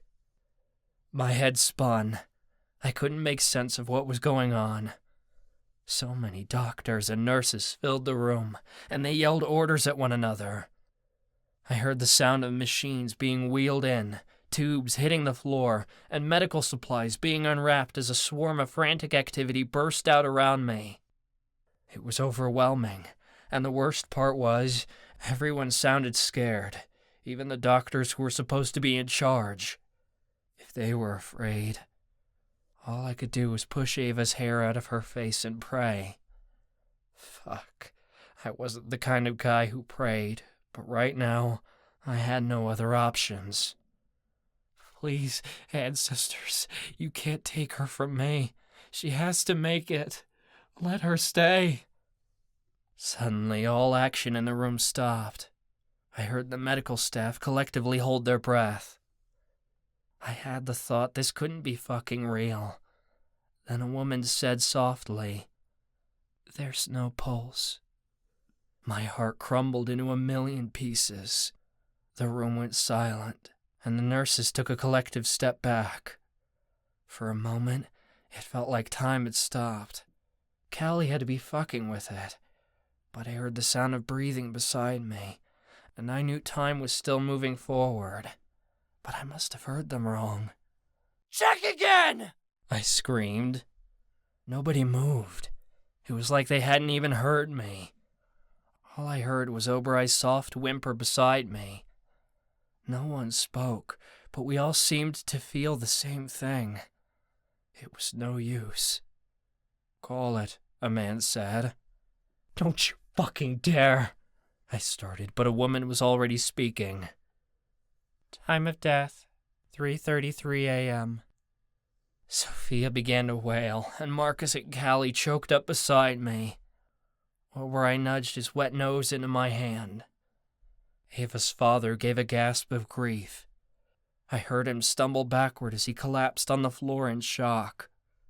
No, you fuckers! I cried. You have to do something! You have to try again! You have magic! Are you going to use it? Or are you going to stand around like useless fucking idiots? The nurses were already leaving the room. They ignored me. Are you her husband? A man asked. My head spun, but I managed to answer. Yes. He shoved a clipboard into my hands, and I took it before I knew what was happening. We need your signature. You need to sign the death certificates, or we... Hell no! I threw the clipboard onto the ground as complete fury exploded through me. I grabbed the man by the throat and shoved him up against the wall. Surgical tools fell from a nearby table and clattered to the ground. She's not gone! I screamed as the man gasped for breath. You're going to do whatever it takes to bring her back. Use surgery, or potions, or healing magic. I don't care! I'm not walking out of this room without my wife!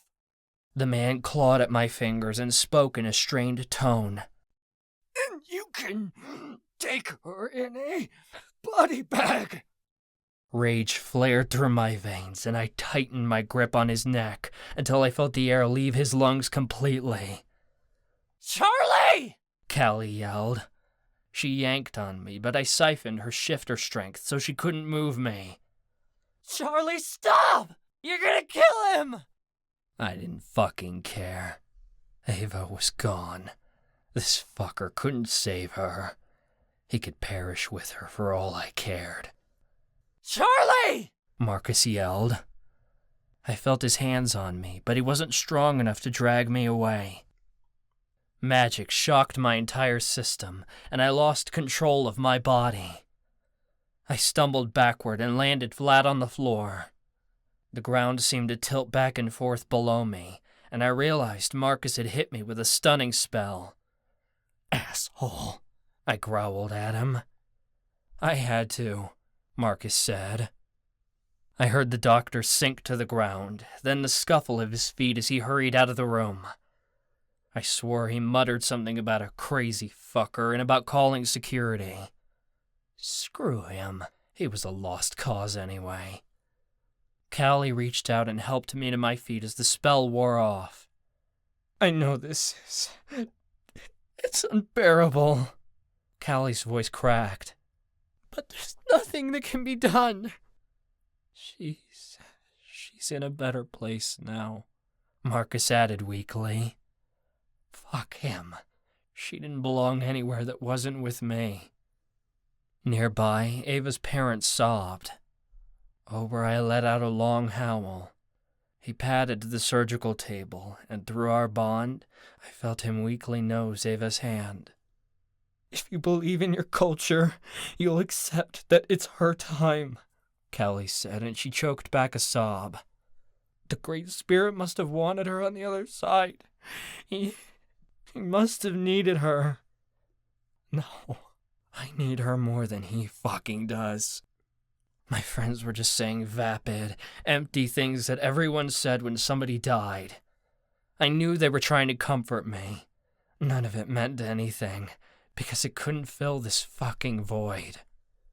I shoved past Callie and returned to Ava's side. I lifted her hand, but her whole body was limp. Tears streamed from my eyes as I pressed a kiss to Ava's fingers. "We'll give you some time to say your goodbyes before we take the body to the morgue," a nurse stated quietly. The doctors and nurses shuffled out of the room, but their voices and footsteps seemed distant. I barely noticed they'd left. Even through all of that, I waited for Ava to respond.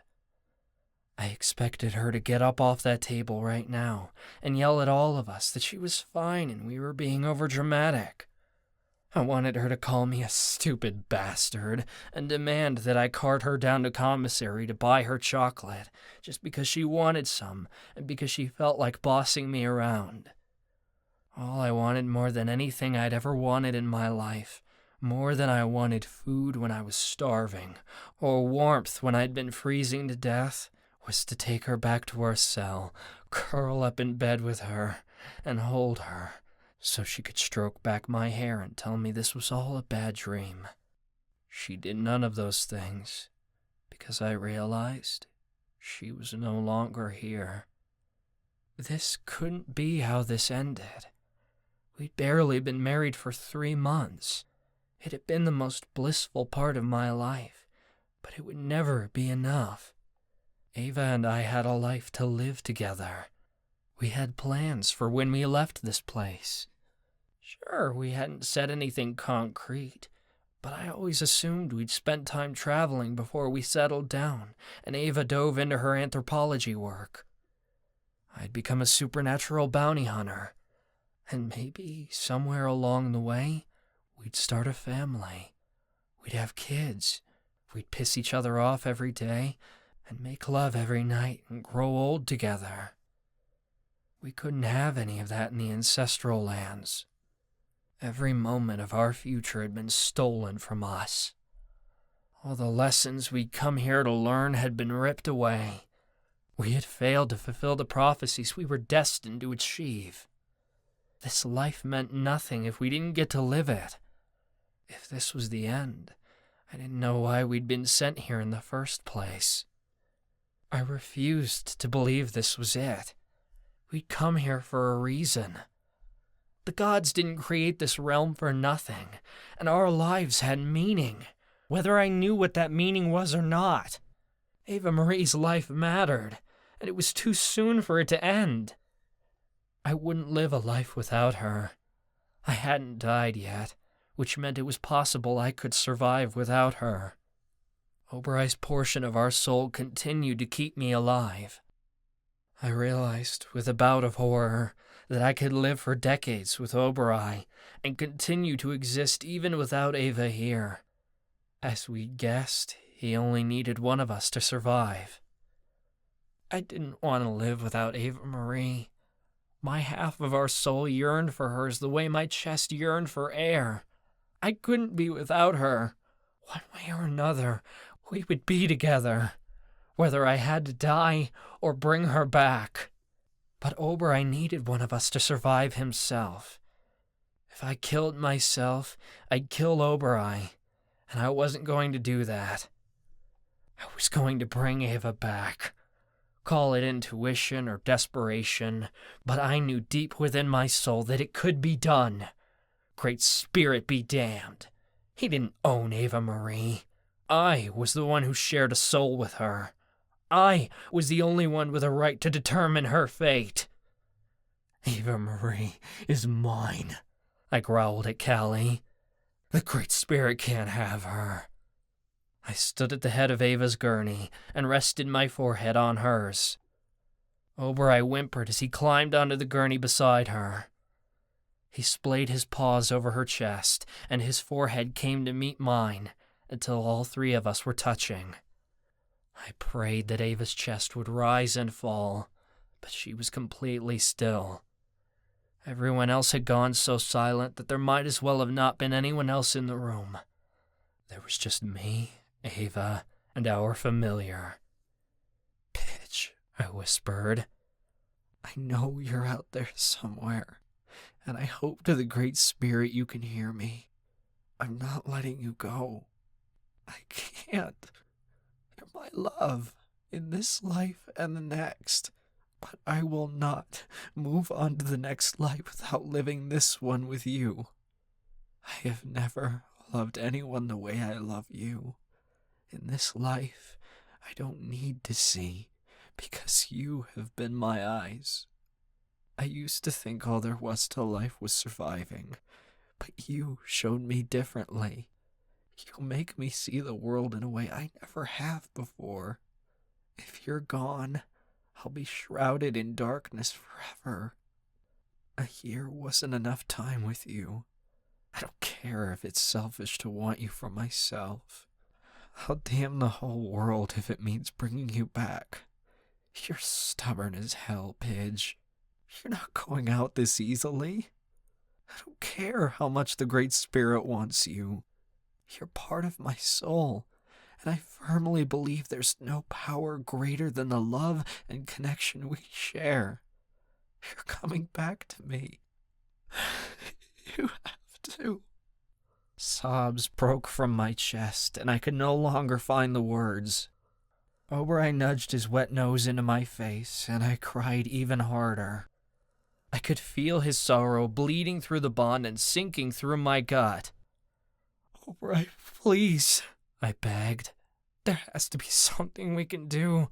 A ritual, magic, something to bring her soul back to mine.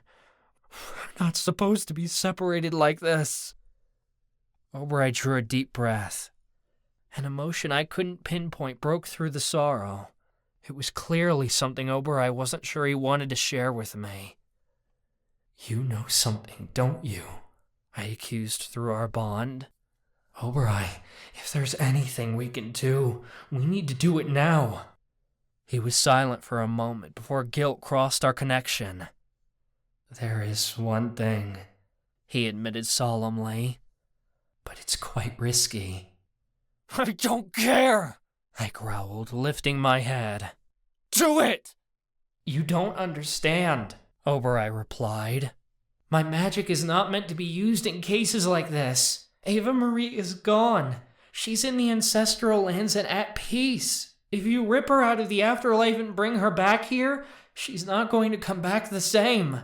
I don't care. Bring her back." "You don't understand the consequences. If I do this, I'm playing God," Oberon emphasized. "We don't die until it's our time. The time that we have decided and the time that is written. That is our fate. If Ava's dead, it's her time to go. If we bring her back, the timeline of destiny will be altered permanently. We'll be messing with her fate and the fate of others. I don't believe that, I told him. Her prophecy said otherwise. She isn't meant to die today. She needs to come back. This magic can only be done once, Oberei said. But I cannot force Ava to return. She has to make a choice to come back. If she doesn't want to return to her mortal life, she'll remain in the ancestral lands, and I'll have used up all my magic. That means that if you die, Charlie, I can never bring you back. I don't give a fuck! I screamed in my mind. Why was Oberei being like this? Didn't he want Ava here with us? One of you needs to remain alive to fulfill the prophecy, Oberei pointed out. You were supposed to stop Ava from fulfilling hers. Now that she's not here, you can fulfill your piece without her getting in the way and save the elves. Screw the prophecy! I screamed out loud. I'm not going to live without her! If Ava-Marie is gone for good, so am I! I'll kill myself to be with her! Several people in the room gasped loudly, and Marcus stepped in. No, Charlie! You can't! Of course I can! I cried. And I fucking will! Don't think that way! Marcus protested. Do you have any idea what you're saying? Any idea how much pain you're imposing upon yourself? I'm already in pain! I yelled. And I'll gladly kill myself to end it. This isn't the easy answer you think it is, Marcus snapped back. You don't know! You've never lost someone like I just did! Yes, I did! Marcus screamed. I tried to end it too, more than once, and it never goddamn worked. I didn't share a soul with Anya, but you better believe I know what the hell you're going through. I have enough experience to know that killing yourself isn't the answer. If the gods don't want it to happen, it won't. My blood turned to ice. Marcus had never admitted he was suicidal before. But knowing everything he'd gone through, I couldn't say I was surprised. Callie's soft footsteps approached. She sounded emotional as she said, Marcus, I had no idea you went through that. I'm so sorry. I wish I could have been there for you then. It's not your fault, Marcus said. I'm just so glad you're alive, Callie told him before turning to me. And I'm glad you're here, Charlie, and I hope to the gods you stay. Ava's gone. We already lost her. We can't lose you, too. Please. Fuck this. I refused to live in a world where the gods determined our fate. I was a goddamn demigod, and I was taking control over mine. Do it, Oberei, I commanded. Are you sure? He asked. We can never take this back. I'd never been more sure of anything in my life. Yes, so be it. Oberei climbed down from the gurney and took a step away from me. Something within our bond shifted, the way it felt when Oberei changed shape. But this was unlike anything I'd ever felt before. Instead of the intense fire that came from her unicorn form, or the smooth water energy I felt in her narwhal form, a calm, serene sensation settled in my stomach. I heard the unfurl of feathers, and something soft and solid touched my arm. The warmth of spirit energy brushed over me, similar to when Sophia healed my leg earlier.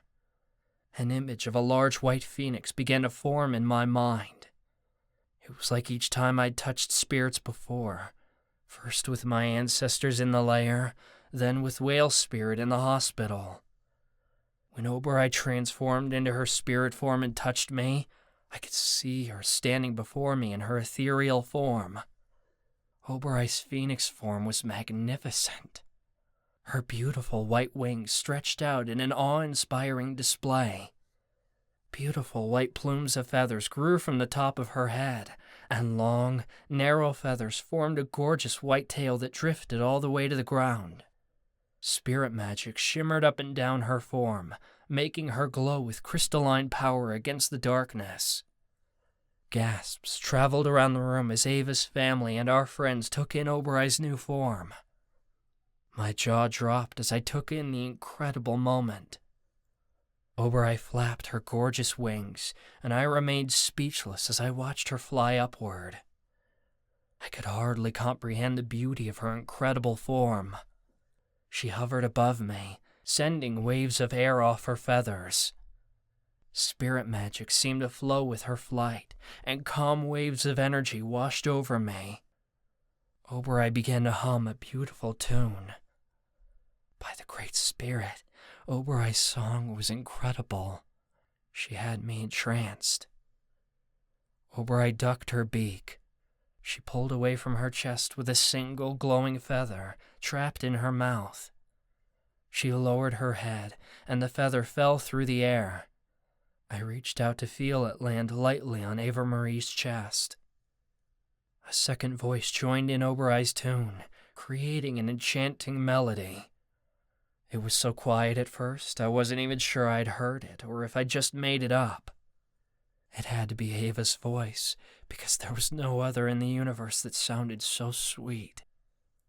Oberei leaned toward Ava, and a sight I never thought I'd witness began to form in front of me.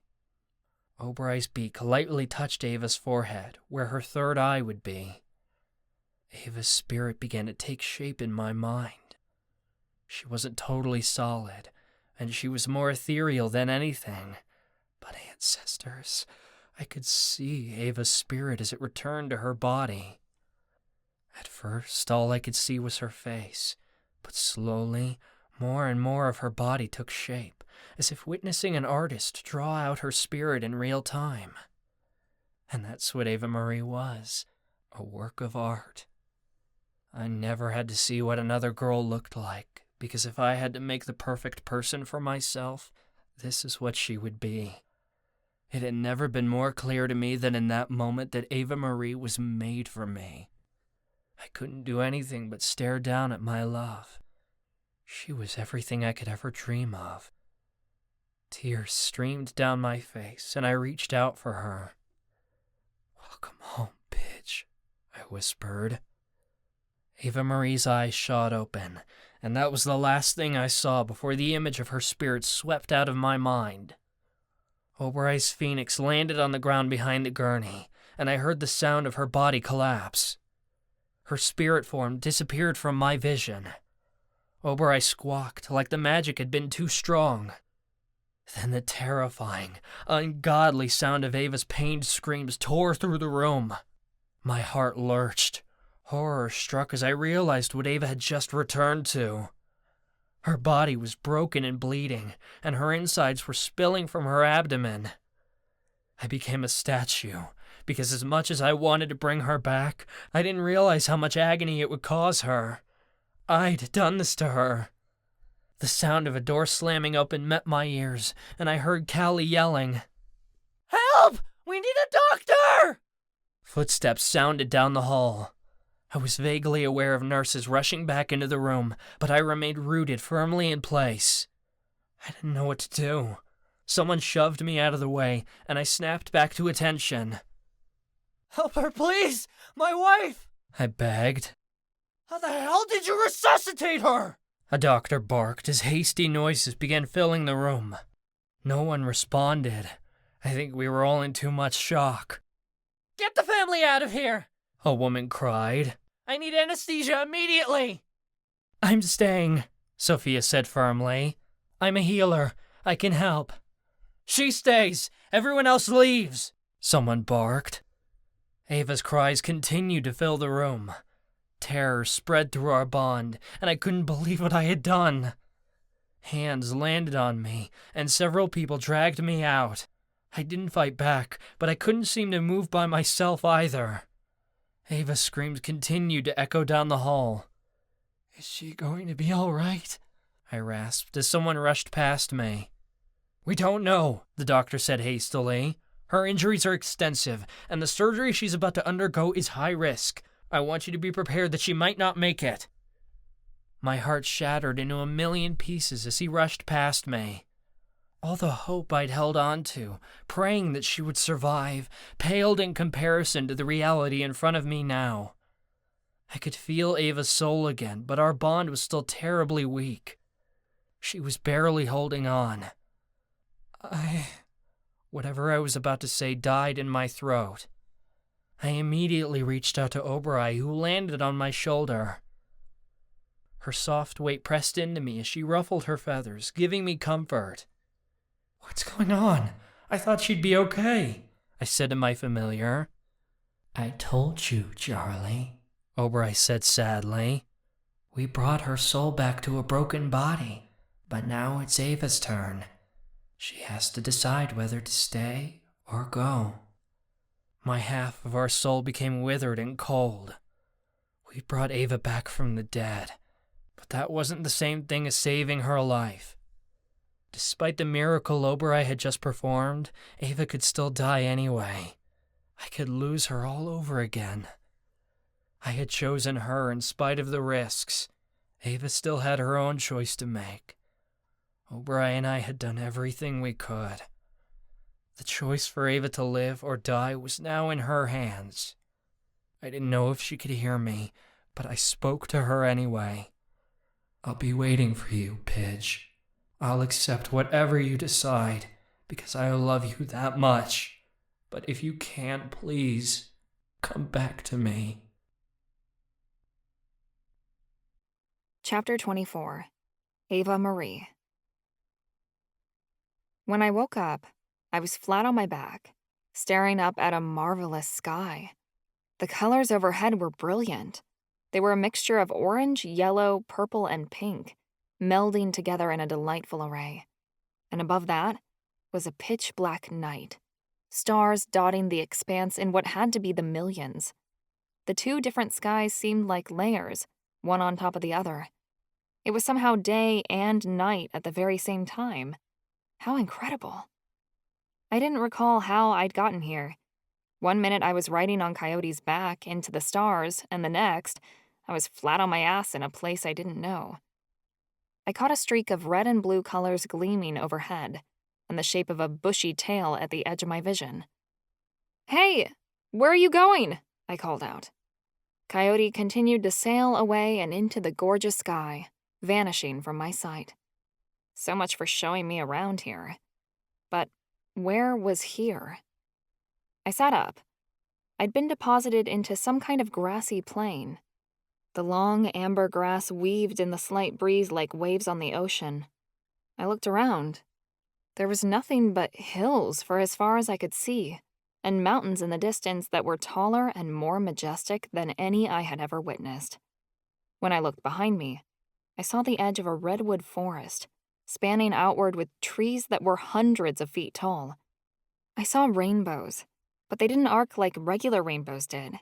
They twisted and spiraled in different directions, making all kinds of shapes in the sky, and moving up and down like they were actually breathing.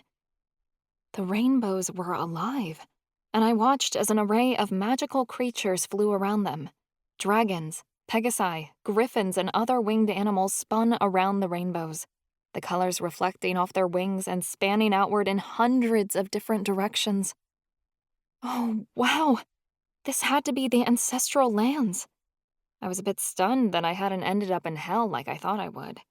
But that surprise faded away as I was overtaken by how beautiful everything was. The whole place reminded me of home, but Northern California wasn't as beautiful as the majesty I saw around me. The very colors seemed to be more vivid here, and the air smelled sweeter. In the background of it all was the most mystical singing. The sound of bells, flutes, and drums blended with harmonious voices, singing notes in the Hawkeye language. I heard the intermingling of female song intertwining with the battle cries of men. I slowly stood to take it all in, turning in place as warmth embraced me from the skies above. The song was overwhelming, overcoming everything in my life that I'd been through until it didn't matter anymore. In this place, I was safe, and I was loved, and I was free to be myself. I didn't have to hide anymore. This place was a sanctuary for my soul to accept myself freely as I was. As the song continued, I realized, holy fucking shit. The voices in my head were gone.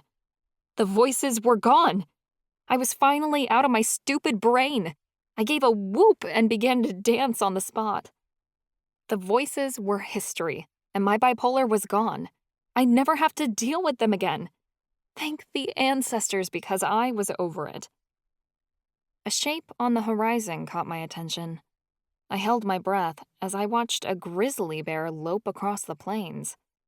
The bear approached at a slow pace, as if not to startle me. Peace came over me as I recognized one of my spirit guides approaching. The bear shifted, becoming a man. It was my grandfather. It was weird how much he resembled my dad. I'd seen him in spirit form before when I'd summoned him during ceremonies, but here, he seemed solid. He wore a pair of jeans and a suit jacket thrown over a t-shirt. He looked like he was in his late 40s. Grandpa Liwanu put his hands in his pockets as he stood in front of me. Welcome home, Ava. Grandpa! I put my arms around him and hugged him tightly, and I found that he was solid. Even more, I could feel the life energy that thrummed through him as vibrantly as my own spirit. I'd been longing to meet him, really meet him, my entire life. And now he was finally in my arms.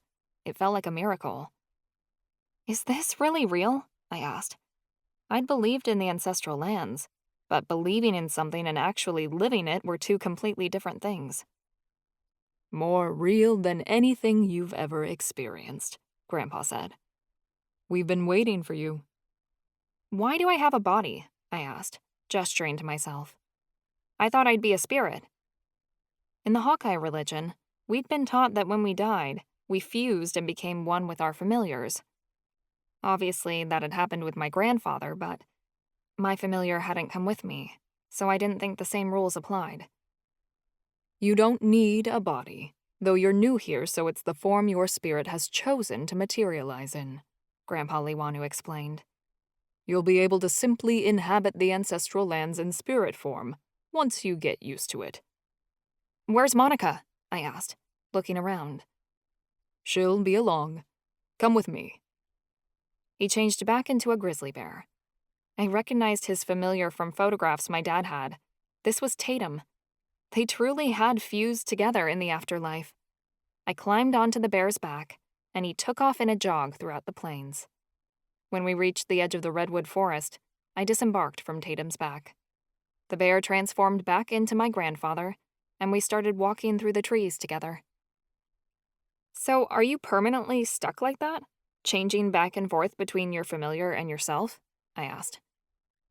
We can split ourselves, Grandpa Liwanu explained. On Earth, our familiars were our souls, but we merge with them once we enter the ancestral lands. We can choose to separate these different parts if we want to spend time with each other. Watch. I was mesmerized as I observed Tatum step out of my grandfather's body as a spirit before he materialized as a fully fledged bear. I reached out to stroke Tatum's ears and found that they were solid. That's amazing. It's how it was always meant to be. Are there other places? I asked. I've heard of other afterlives, but wasn't sure if this was truly the only one. There are many different planes of the Blessed Haven, same as there are many different levels of hell. You are in the Hawkeye afterlife, though if you wish, you may visit the others, Grandpa Liwanu said. I was already excited to start exploring new places, even though I had barely seen this one. I spotted a small cottage up ahead, in the middle of the trees. It didn't look like much, only 1 or 2 rooms, but the little windows and slanted roof made the whole thing look cozy. We'll be stopping here to rest. Your soul had a long journey to get here, Grandpa Liwanu explained. He proceeded toward the cottage door, but I stopped just outside of it. Grandpa, are you mad at me? I wasn't nervous as I asked the question, but it still prodded at me anyway. Why would I be angry at you, Pawi? He'd used the Hawkeye word for beloved little child, and the term was so affectionate. It made me melt inside. Well, I kind of blew myself up. You did what you had to save the people you loved. Grandpa put a hand on my shoulder and stroked back my hair. Why would I be angry at you for that? Does anger even exist here? I asked. Sometimes, though it's rare. My grandfather knocked on the door. I was momentarily shocked when I saw who opened it. At first, I thought it was Ezekiel, and I wondered what had happened to him to end up here at the same time as me. But it wasn't my brother. This man's hair was shorter, and he had a more muscular build. He was the same age as me, though, and had that same lopsided smile that my brother always had. The man grinned at me and said, "About time you showed up, niece." This was my Uncle Ezra. He died shortly after I was born. His energy and presence were so similar to Ezekiel's. I immediately felt like I was at home. I grinned and flung my arms around him. Ezra's embrace was tight and welcoming, unlike my grandfather's, which had been so stiff and rigid. "I can't believe you're actually here," I said, and I squeezed him even tighter.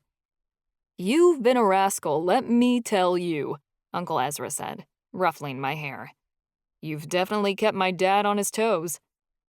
Grandpa Liwanu let out a humph behind him. As Uncle Ezra stepped aside, I entered the cottage. It was sweet and comfortable here. A fire burned in the hearth, and Hawkeye memorabilia lined the walls alongside wooden furniture. A woman stood at the stove, cooking some sort of dish. When she turned around to greet me, I had to do a double take. It was my Aunt Stevie. I knew she had to be. And she looked so much like Josie. They were nearly twins. It was mind-blowing that I was actually meeting her birth parents, after hearing so much about them growing up. Stevie was my age, too. She and my uncle had passed away so young. "I'm happy you finally made it," Aunt Stevie said, and she gave a laugh. "I think it's great you arrived with a bang." The joke made my lips twitch. Her weird sense of humor would make us get along just fine. "Did you know I was coming?" I asked, tilting my head. "Of course." Aunt Stevie stirred the pot. "Everyone has the date written that they'll die, Ava. We saw that you were about to show up and made sure to prepare for your arrival." She took the pot off the stove and dumped the food into a dish. She served it as Uncle Ezra put out plates and silverware, and I sat down at the kitchen table. All my senses were still working, though I wasn't sure if I needed them. And damn, whatever she had made smelled good. "What is it?" I asked. "It's a casserole made of corn, squash, and beans. It's your uncle's favorite. He'll eat half of it himself, so get yours while you can," Aunt Stevie teased. Uncle Ezra wrapped a hand around her hips and tickled her middle when she beat him off with a dishcloth. "Can we eat here?" I asked. I didn't think spirits needed food. "We don't have to eat, but we can for pleasure," Grandpa Liwanu said. "And the spiritual food here will nourish your spirit, now that you've made the transition from there to here." I took a bite. And ancestors, I almost died again. It was just cooked vegetables, seasoned and donned with some kind of cheese, but it was far better than the most elaborate dish cooked at a 5-star restaurant on Earth. Every bit was savory and satisfied the core of me. I cleaned my plate in minutes and felt satisfied, not stuffed but not hungry either. Uncle Ezra wolfed down his food, ancestors so much like my brother, while Aunt Stevie had a modest helping. My grandpa didn't eat, which didn't surprise me. He seemed like the kind of soul that stuck to the basics and didn't go out of his way to do things that were unnecessary. "You look really good," I told Aunt Stevie. In life, she'd had the same disease my dad had, and had looked ill in so many of our pictures, even in the ones where it was obvious she was having a good time. She'd been sicker than my dad was, and had died from her illness shortly after Uncle Ezra passed away in the war. It was weird thinking in those kinds of terms here. The same people that had passed away were sitting right here in front of me, eating food, talking and laughing like such a thing had never happened at all. Death seemed pointless and meaningless here. All diseases and illnesses are cured in the ancestral lands, but you already knew that, Aunt Stevie said with a shrug. Sickness is an earthly thing that's meant to teach us lessons. There isn't much use for it here in the spirit realm. This is insane that it's all real, I said, looking between them all. I can't really be dead, can I? I mean, I'm so young. Uncle Ezra put a hand on my arm. I know it's a lot to take in. I had the same reaction too when I first showed up. It can be more difficult for people like us to transition, Aunt Stevie said, since we didn't get a lot of time. Her words seemed heavy on my frame, before the feeling flitted away in a moment. She was talking about me. I'd died young. What a crazy thought. On Earth, I'd felt invincible, like I'd somehow live forever. Yeah, Uncle Ezra said, giving a somber nod. But we'll get another go-round. What are you talking about? I put my fork down and leaned forward. We're getting ready to reincarnate again, Uncle Ezra said. We just chose our new parents yesterday. Reincarnation is real? It was taught in the Hawkeye religion, and Professor Hemlock had gone over it in her class, but getting information straight from the source was fascinating. It is, but you pick when you want to go back, Aunt Stevie said. It's taken a long time to decide what lessons we wanted to learn and how we wanted to benefit other souls in our next lives. Because someone is picky, Uncle Ezra grumbled. I wanted something interesting, Aunt Stevie complained. All this information about the afterlife seems so confusing, I said. Your spirit will remember it after a while, Grandpa Liwanu said. It takes time for your soul to recall all the information your past lives have learned before, in the blessed haven and on Earth. Are you guys twin flames? I asked. Like... The question fell away from my lips as I remembered. Charlie. He wasn't here. Deep within my spirit was something absent, a missing piece. The other half of my soul wasn't complete. Even here in the ancestral lands, I wasn't made whole without him and Oberai. It made me feel vacant in a way that the others weren't, and that emptiness tore through me, even though everything was safe here. I had to force myself to put Charlie aside. I'd made my choice, a life for a life, and I'd been glad to make it. There was no turning back now. We're technically soulmates. Ezra and I have been together in almost every lifetime, Aunt Stevie explained. We just signed our newest contract to be together in our next incarnation. I looked down at my hands. So, you're going to leave soon?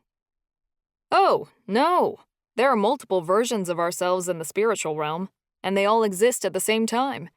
Even once we reincarnate as other people, these versions of ourselves will still be here, Uncle Ezra said, gesturing between him and Stevie. In fact, you can go talk to my warlock self that lived in the 1500s if you head down to... Wow, really? I burst. How's that even possible? You can have multiple versions of yourself that exist at once, because time isn't a continual line, Aunt Stevie said. Think of time kind of like a planet, like the world you came from. California and Malovia both exist at the same time, in different places. You just have to hop on a plane or take a portal to get there. So multiple versions of yourself can exist at once, just at different moments in time, because you are all one being, your higher self, which is your spirit name. I'd never gotten my spirit name on Earth, despite going through multiple ceremonies, so I didn't really know who my higher self was supposed to be, or what she was supposed to be called. The idea seemed complicated at first, but it really wasn't to me. It was sort of like what Oberai said about having different forms at different times. They were all Oberai, just not all at once. I wish I could tell Callie all of this. She'd have found this stuff about time interesting. Does that mean I can go meet other versions of my past self? I asked Grandpa. If you wish, but I don't suggest it, Grandpa Liwanu said gruffly. They don't make for good conversation. You just say that because all your other selves argued the whole time, Uncle Ezra stated. My past selves were great. Ezra's selves all put together have the intelligence equivalent of an onion, Aunt Stevie teased. Hey, we know how to party. You can't say it wasn't a blast, Uncle Ezra argued. It was a fun time, Aunt Stevie admitted reluctantly. It'd be interesting to have a conversation with multiple versions of myself. Or a party in Ezra's case. Or maybe it wasn't a good idea.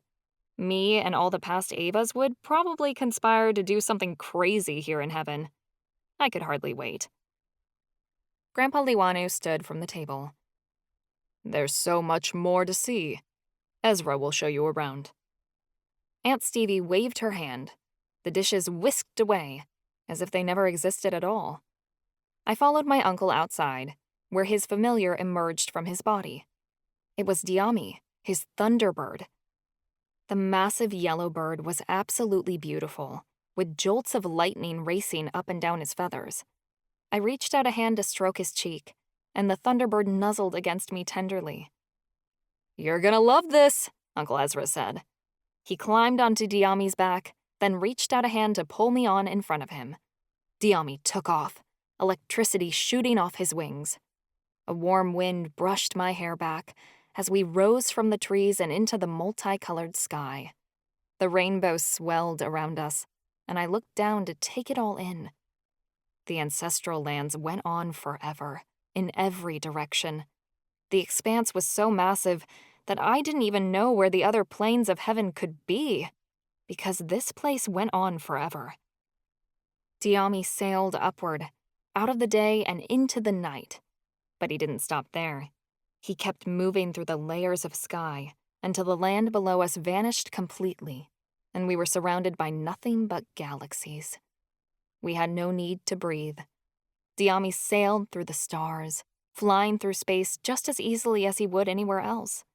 My jaw dropped as we sailed past planets, blazing a trail through meteors and comets. I put my hand out and felt a tingling sensation as the stars around me skimmed over my fingers. Eventually, Uncle Ezra pulled Diami up. Watch this, he said, with a hint of arrogance. I looked down. Below us was a gigantic red star at the very end of its life. The star burned hot, turning redder and redder until it suddenly exploded into a bright white supernova. The supernova shone outward with its incredible brilliance, beaming in a circle until the star began spiraling inward, turning into a small white neutron star. It glowed with a miniature light that was pale in comparison to the beaming supernova it had just been. I was speechless. I couldn't believe I'd just observed the collapse of a star. Those took millions of years, and I'd seen it all in a matter of seconds. Like death, time didn't mean anything in the spiritual plane. Cool, right? Uncle Ezra prodded. I've seen like dozens of them. Can we explore other planets, even if we're tied to the ancestral lands? I asked him. Planets? Sweetheart, you can explore other galaxies, Uncle Ezra said. The universe is always expanding, and there's always more to see. You could spend a literal eternity trying to see it all, and it would never happen. Whatever you want to observe or study, it's here for you. All you have to do is make up your mind to go. I nearly began shaking with all the possibilities. I'd always had a heart for adventure, but exploring Earth was like taking a vacation in your hometown, compared to being able to watch stars collapse and visit far-off solar systems. And that was just the capability of space. I hadn't even touched on what the ancestral lands themselves could do. Diami swooped back down, heading toward the ancestral lands once more. We crossed the boundary of night and day, and Uncle Ezra steered the Thunderbird toward a beach. The sand was crystal white here and gleamed like diamonds, while the ocean itself was completely clear. I could see all the way through the water down to the depths of the coral reefs hundreds of feet below, and watch the incredible creatures that swam within. I spotted a kelpie herd, a hippocampus, several humpback whales, and even a sea serpent before Diami came close to landing. Ancestors. The fish. There were millions of them, and they made a rainbow just as intricate as the one in the sky as we drew near. Aunt Stevie waited by the shore of the ocean, waving up at us. "Did you like that?" Aunt Stevie asked, as I slid off Diami. "I loved it," I gushed. "Is there more?" "Always," Aunt Stevie said. "You want to see?" "Yes." I hopped up and down. Stevie called to the ocean, and a half-griffin, half-mermaid-type creature swam up from the deep, pulling itself onto shore. A cipher. It was her familiar, Nihoni. Stevie gestured for me to get on. I climbed onto the cipher's back, and Nihoni began swimming out to sea. I nearly held my breath as she dove down, before I realized I didn't have to. Nihoni surged forward, and I held on to her slick feathers as her fin propelled us fiercely forward. She swam for a long time. I wasn't sure where she was taking me until I saw a drop-off in the sea ahead. Nihoni pulled up, allowing me to observe. At first, I thought it was some kind of underwater waterfall, until I realized it was much bigger than that. The drop-off was a sinkhole, over 1,000 feet across and at least 500 feet deep. The expanse was massive, making me feel as if I tried going down that hole, I'd be lost to the depths of the sea forever. When Nihoni swam me back to shore, I was soaking wet. As I trod up the beach, I waved my hand by instinct, not realizing I was casting Tuaqua magic. I dried myself off instantly. My magic worked even more effortlessly here than it had on Earth. "Wow, that sinkhole was huge. It was marvelous to look at," I said. "It's actually a portal to the merfolk afterlife," Aunt Stevie explained. "Once you enter it, you go really fast, until you're taken to their city. It's like riding an underground roller coaster." I was ready to dive back down there and try it out, but Uncle Ezra grabbed my wrist. "Not so fast. You've got to see the rest of this place yet." My disappointment over roller coaster portals was whisked away as they led me away from the shoreline. Their familiars stayed behind to play on the beach. I heard conversation, and my interest piqued. We walked back into the trees, but it wasn't too long before they parted to make a clearing. The clearing was filled with dozens of Hawkeye. They wore deerskin clothes and wore their hair braided with shell necklaces and earrings. The longhouses gathered around the area were made of cedar planks. There were hundreds of them, sitting among the trees in rows. Everywhere, people were weaving baskets, playing music, or working on building canoes to sail out onto the water. Their familiars roamed throughout the area and lived beside them. Unicorns played games with foxes and wolves, while tigers and panthers rested with birds in the trees. Even ghastly creatures like manticores and cockatrices observed the tribe peacefully underneath the sway of the branches. An overwhelming sense of serenity and rightness overcame me. This was the way my people always should have lived, in harmony. They finally had that here. "We try to live as closely to the ancient ways as possible, here in the ancestral lands," Grandpa Liwanu said. "Though someone can't seem to give up the video games. You'll tear my console away from me when the ancestral lands themselves are gone," Uncle Ezra shot back. I watched as a couple of children played in a puddle nearby, then ran away squealing from a snake. One thing struck me as I watched them. "What about all the kids?" I asked, gesturing to them. "Children usually reincarnate very quickly, though they remain as children eternally here, if they died early in life," Grandpa Liwanu said. "Infants who pass away in the womb can reside here and wait for their families, but most of them return to be born to the same parents during a different pregnancy." A fire roared in the middle of the camp, where people started to gather. Grandpa Liwanu gestured for me to follow, and we sat on the ground near the fire. An elder with long white hair sat at the head of the group, telling stories in the Hawkeye language. I leaned over to Aunt Stevie and whispered, "He looks old. I wasn't aware age was a thing here." "It's not, really. Your spirit just acknowledges them on how you perceive them to look," she explained. "So, Grandpa Liwanu looks older to me, but not to everyone? I said. Yep, she replied. If you ask your great-grandfather, Liwanu looks like he's in his 30s to him. Your spirit recognizes my spirit and all that. It's what you're most comfortable with. But Ezra and I won't look old to anyone, since we came here early. You won't either. I bet the old dude telling the story looked like a hot tamale to the elderly lady sitting next to him. She was eyeing him like they were still in high school. The elder raised his hands and everyone quieted down. This is a very special moment for our people, he began.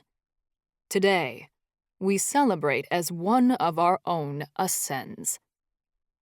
Ascends? I whispered. But Grandpa Liwanu gently shushed me. Apparently I was supposed to listen and not talk. In our world, death does not exist, because all our soul is meant to do is to return to the Great Spirit, and return to nature as it is forever, the elder said. To do so takes many lifetimes and much wisdom. What we are meant for is to merge as one with the elements. I'm proud to say that a soul among us has achieved such a mighty goal. He lifted his hand. A glowing ball of light approached, hovering toward the circle until it formulated into a man. He had a bare chest, with a long braid going down his back, and dark eyes that appeared deep with all the thoughts of the universe. Who's that? I hushed to Aunt Stevie, who was probably more willing to answer questions than my stern grandfather. Sani is very old and very wise, Stevie said, nodding at the man. He has lived many, many lifetimes, more than most of us, and most of his lives have been Hawkeye, most of those lives Coigny. He just finished his last life and has learned everything his spirit needed to. Today is the day where he ascends. I didn't get what was going on, but I didn't get the chance to ask more questions, because the elder said, "Let us send off our honored friend by giving praise to the gods of the ancestral lands." Everyone in the circle started singing in Hawkeye, even my grandfather. It was a happy song, full of joy and celebration. I began singing along, once I caught the rhythm and had memorized the short verse. The circle swayed back and forth as the elder stood, and Sani came forward. Sani, what element do you choose to merge your soul with? The elder asked. The element of fire, Sani replied in a deep tone. Very well, the elder said. Step into the flames and allow your spirit to meld with the power of Coyote spirit. Sani didn't hesitate or even blink. He stepped into the bonfire, and I gasped. I watched as the flames became a multicolor array of blue, purple, red, orange, and green. They licked up his spirit, and Sani raised his hands to the sky. His soul morphed until I could no longer see the man, but saw the outline of a person inside the flames. He began dancing with the fire until the outline of the man dissolved, and there was nothing but the flames licking up the logs. But I knew it was still him, moving the fire with the power of his magic and spirit. Applause and cheers rang over the area as Sani's spirit rested within the fire. I didn't think you could cry in the spirit realm, but apparently you could if they were happy tears, because a few ran down my face. It'd been a beautiful moment. He'd become the fire, and in every fire that burned, in the spirit realm or on Earth, there he would be. He would never die. So long as there was fire in this universe, Sani would exist. It was said in our stories of the ancestral lands that when people died, they, their familiar, and their element merged as one. But I had never really gotten the last part. Now I understood. That was incredible, I whispered, as people began to disperse. Yes, and his heat will warm his descendants, and he will be able to visit them in the flames whenever there is fire available, Grandpa Liwanu said. One day I hope to merge with water, becoming the ocean and the waves wherever they may be. But that is still many lifetimes off. A thought crossed my mind. Can we visit people still left on Earth? Without ascending? I asked. Grandpa and Uncle Ezra glanced at each other. Aunt Stevie hesitated. Yes, she admitted, though I wouldn't recommend going back right away. We can return for certain circumstances and manipulate things, but our power is limited, Uncle Ezra explained. Spirit guides and a person's direct ancestors usually have the most influence to help someone who's still alive on Earth. Ezra helped me cross over when I was dying, Stevie said fondly. He took my hand during my last breath and led me here. I saw him in my hospital room the morning I passed away, though no one else could. So, even if I go back, they won't be able to see or hear me? I said.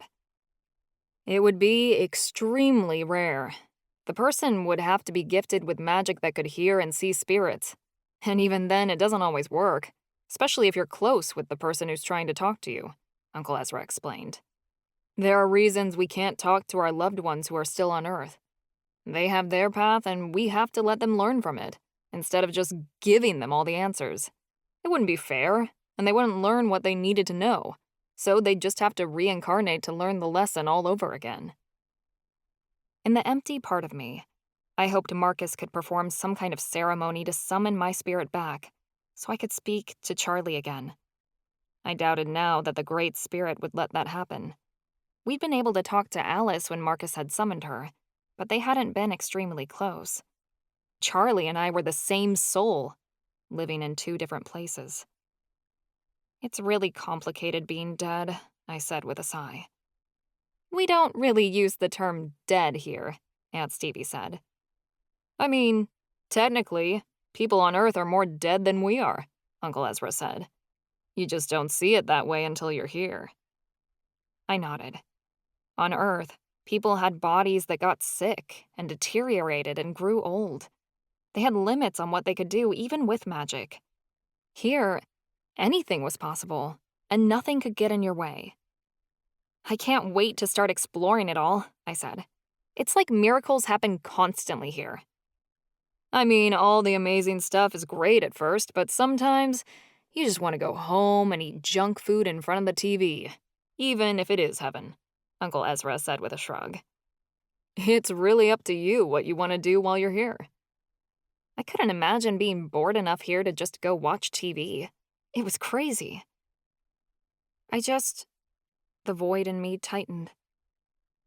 I'm really glad all of you are here, but I wish Charlie was with me, and Oberai. That's the only thing that would make it better.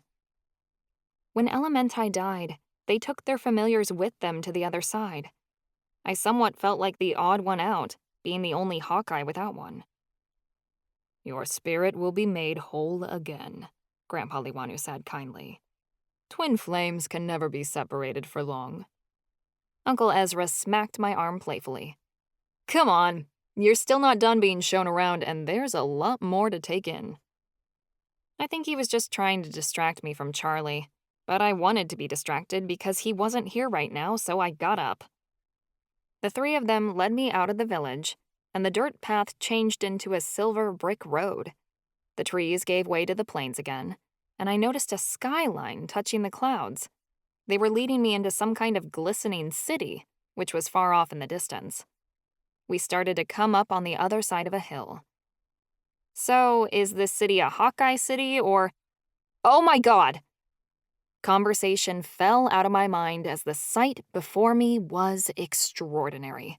The most blessed thing I'd ever seen came into view. It was better than a fucking supernova. It was a mall. A goddamn beautiful mall right smack in the middle of heaven. I was rendered completely speechless. Oh, glory hallelujah! Grandpa Liwanu shrugged like he didn't see the big deal. We don't need material things here, but you can create or have anything you want, so if you wish... I didn't hear the rest of what he said because I ran, full speed at the doors. Time didn't exist here, but I'd just come from Earth, and I hadn't seen the inside of a mall in 2 damn years. This was my eternal reward. I slammed against the glass doors and peered inside. Ancestors, There were dozens of stores and lots of different restaurants, and right in the middle of it was a huge spa, right next to a dazzling fountain. People were scheduling spa treatments and getting their nails done right beside designer purse stores and froyo stands. I could get a pedicure. I could spend as much money as I wanted and get as many outfits as I pleased. Ancestors, the shoes. I could buy so many shoes. But Charlie wouldn't be here to carry my bags. So, was it even worth it? That weird feeling came over me again and I had to shove it down. But the empty hole remained. I stepped away from the door and wrapped my arms around my middle. "You can go to the mall later," Uncle Ezra said. "Right now you have class." I have to go to school in heaven too? I thought I'd earned the right to be done with it. "You're never done learning," Aunt Stevie said. "None of us are." "It's not your typical school," Uncle Ezra explained. "It's a school for you to learn about your life, to go over the lessons you experienced and understand why you went through the things you did." So I'd finally get some answers on why my life had been so fucked up. That was going to be nice. "You can also attend the school to learn how to be a spirit guide, if you so wish. I'll be one of your teachers, along with your other spirit guides. They're waiting for you there," Grandpa Liwanu explained. I hoped this didn't take too long because I was planning on getting a massage stat. We left the mall, sadly, and started proceeding toward the city again, which is where I assumed the school was. "Hey, Uncle Ez?" I asked. "What is it, sweetheart?" he asked. He reached up to pluck a fruit off a nearby tree and started eating it along the path. "Stevie died nearly a year after you did," I said. "How did you cope while waiting for her?" He looked at Aunt Stevie, then reached out to take her hand. "It really wasn't that long to wait. Time moves differently here. It had been a year on Earth, but really, it felt like a few days here by the time I went back to get her." "Charlie and Oberai will arrive soon," Grandpa said. "Even if they live to be 100 years and then pass on, it will only seem like moments to you." It might be a short time to me, but to Charlie, it would be anything but. "Is there like a board or something I can check to see when they're supposed to die and how?" "It's actually more like a book," Stevie said. "You'll get access to it once you complete your orientation." I wrinkled my nose. "Am I going to run into Jamin in there?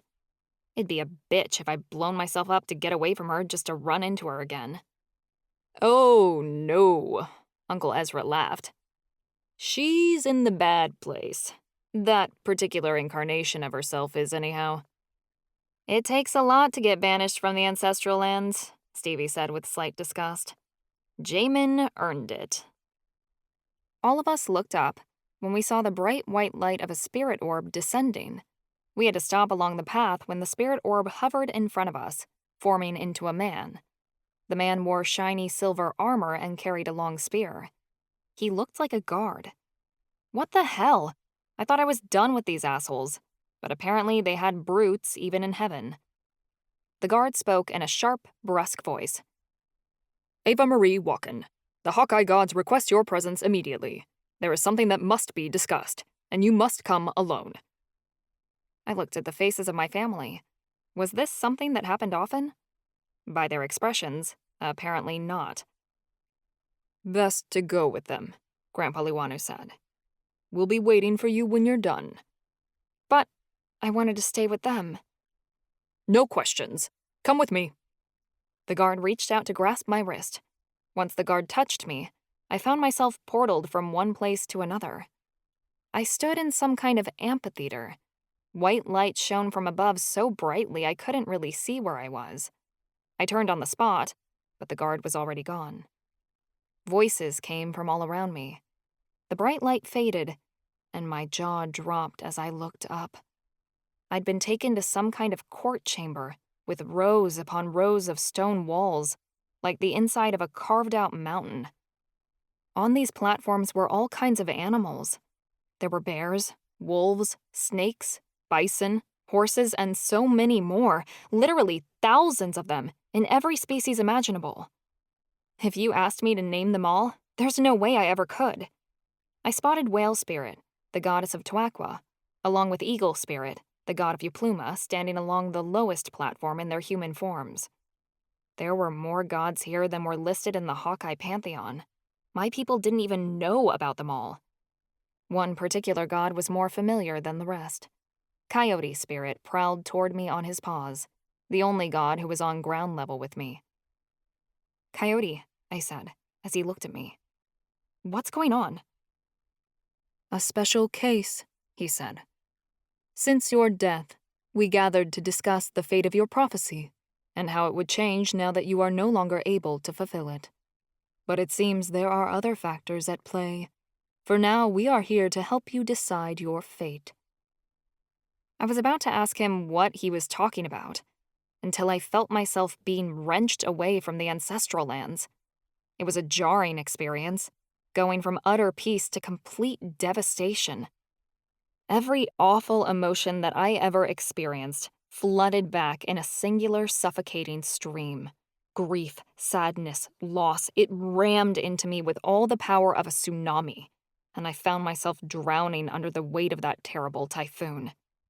No sooner did I register that I was on Earth again, somehow, than an agonizing pain tore through me. It felt like I'd been turned inside out. I let out an agonized scream, then another and another. I felt the pressure of anesthetic fail to put me under as the sensation of scalpels and gloved hands tore through me. "We're losing her!" I heard someone cry. Through the pain, I heard the sound of a heart monitor, slowly beeping until it went flatline. The moment the heart monitor went flat, I found myself ripped from my body and dragged back to the spirit realm. I was once again standing in the middle of the amphitheater with the gods, and not in whatever horrible place I had been. I still held my stomach, although everything had ceased to hurt. There was no such thing as pain here in the ancestral lands, but I remembered exactly what it felt like, and the thought of experiencing that again made my spirit recoil inside and out. Pain was an earthly experience. It wasn't something that was supposed to happen in the afterlife. Then, I heard a blissful voice coming from somewhere far off. Charlie's voice. "I'll be waiting for you, Pinch. I'll accept whatever you decide because I love you that much. But if you can, please, come back to me." His voice shook my soul to the core. I nearly dropped to my knees. What the hell was going on? How could he communicate with me across realms? It was unfathomable, even with a soul bond. "What was that?" I asked with a shudder. I had no idea what was going on. Coyote paused. His ear twitched, as if he was listening to something. "It would seem Charlie and Oberai are doing their best to return you to your mortal life." I went completely still. Can they do that? Before Oberai left, she was given a special kind of magic, a power she could only use once. She has used that power to attempt to restore your body and bring your soul back to Earth. "They want me to come back?" I asked in a whisper. "It would seem so. Your body is in surgery right now, although your spirit is hesitant to return." Coyote shook out his fur. "This is a very rare occasion even in the magical world. It appears that your soul connection to Charlie is what's enabling it to be possible. It's very difficult for a soul to reside in two different planes of reality. However, it can be done." Coyote gave a little growl, like he was displeased. "Is it going to work?" I felt my lip tremble. "That is up to you." "Me?" "Yes. You alone have to make the choice if you wish to return to Earth to live a mortal life, or continue to stay here in the ancestral lands." A voice cried out from above. "This is preposterous! She has seen the ancestral lands. She cannot be permitted to return." It was a badger, with green and silver lines running through his fur. He had to be Badger Spirit, the god of stubbornness. This really wasn't his business, so I wished he'd just butt out. Voices from the other gods cried out, to say they agreed with Badger Spirit. She is much more than an ordinary elementai, as all of you know, Coyote barked viciously. An exception must be made. Preposterous, Badger Spirit said. You do not have the power to decide. She belongs to me. It is I who was there when she was formed, Coyote snarled, turning around to stare at Badger Spirit with bared teeth. And I, Whale Spirit said, coming forward in her human form. We are the gods who oversaw her creation.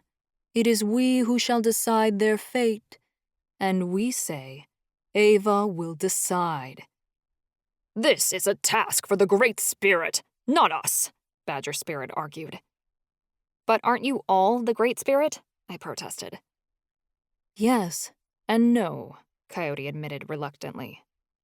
The Great Spirit is a much greater power than we. I am the laugh in the Great Spirit's voice. Whale Spirit is the kindness of the Spirit's touch. Eagle Spirit, the adventure that inspires us all. Each of us have different qualities of the Great Spirit, but even together, we cannot match the Great Spirit's power. Well, let me meet the Great Spirit then, I said. The entire congregation broke out laughing. I didn't get what was so comical. Their harsh laughter rang over the rafters, inspiring anger to well up within me. I bunched my hands into fists. If I have a chance to go back to Charlie and the Great Spirit says I can't, then I'm going to kick his or her ass. Most of the gods gave offended gasps, but Coyote chuckled.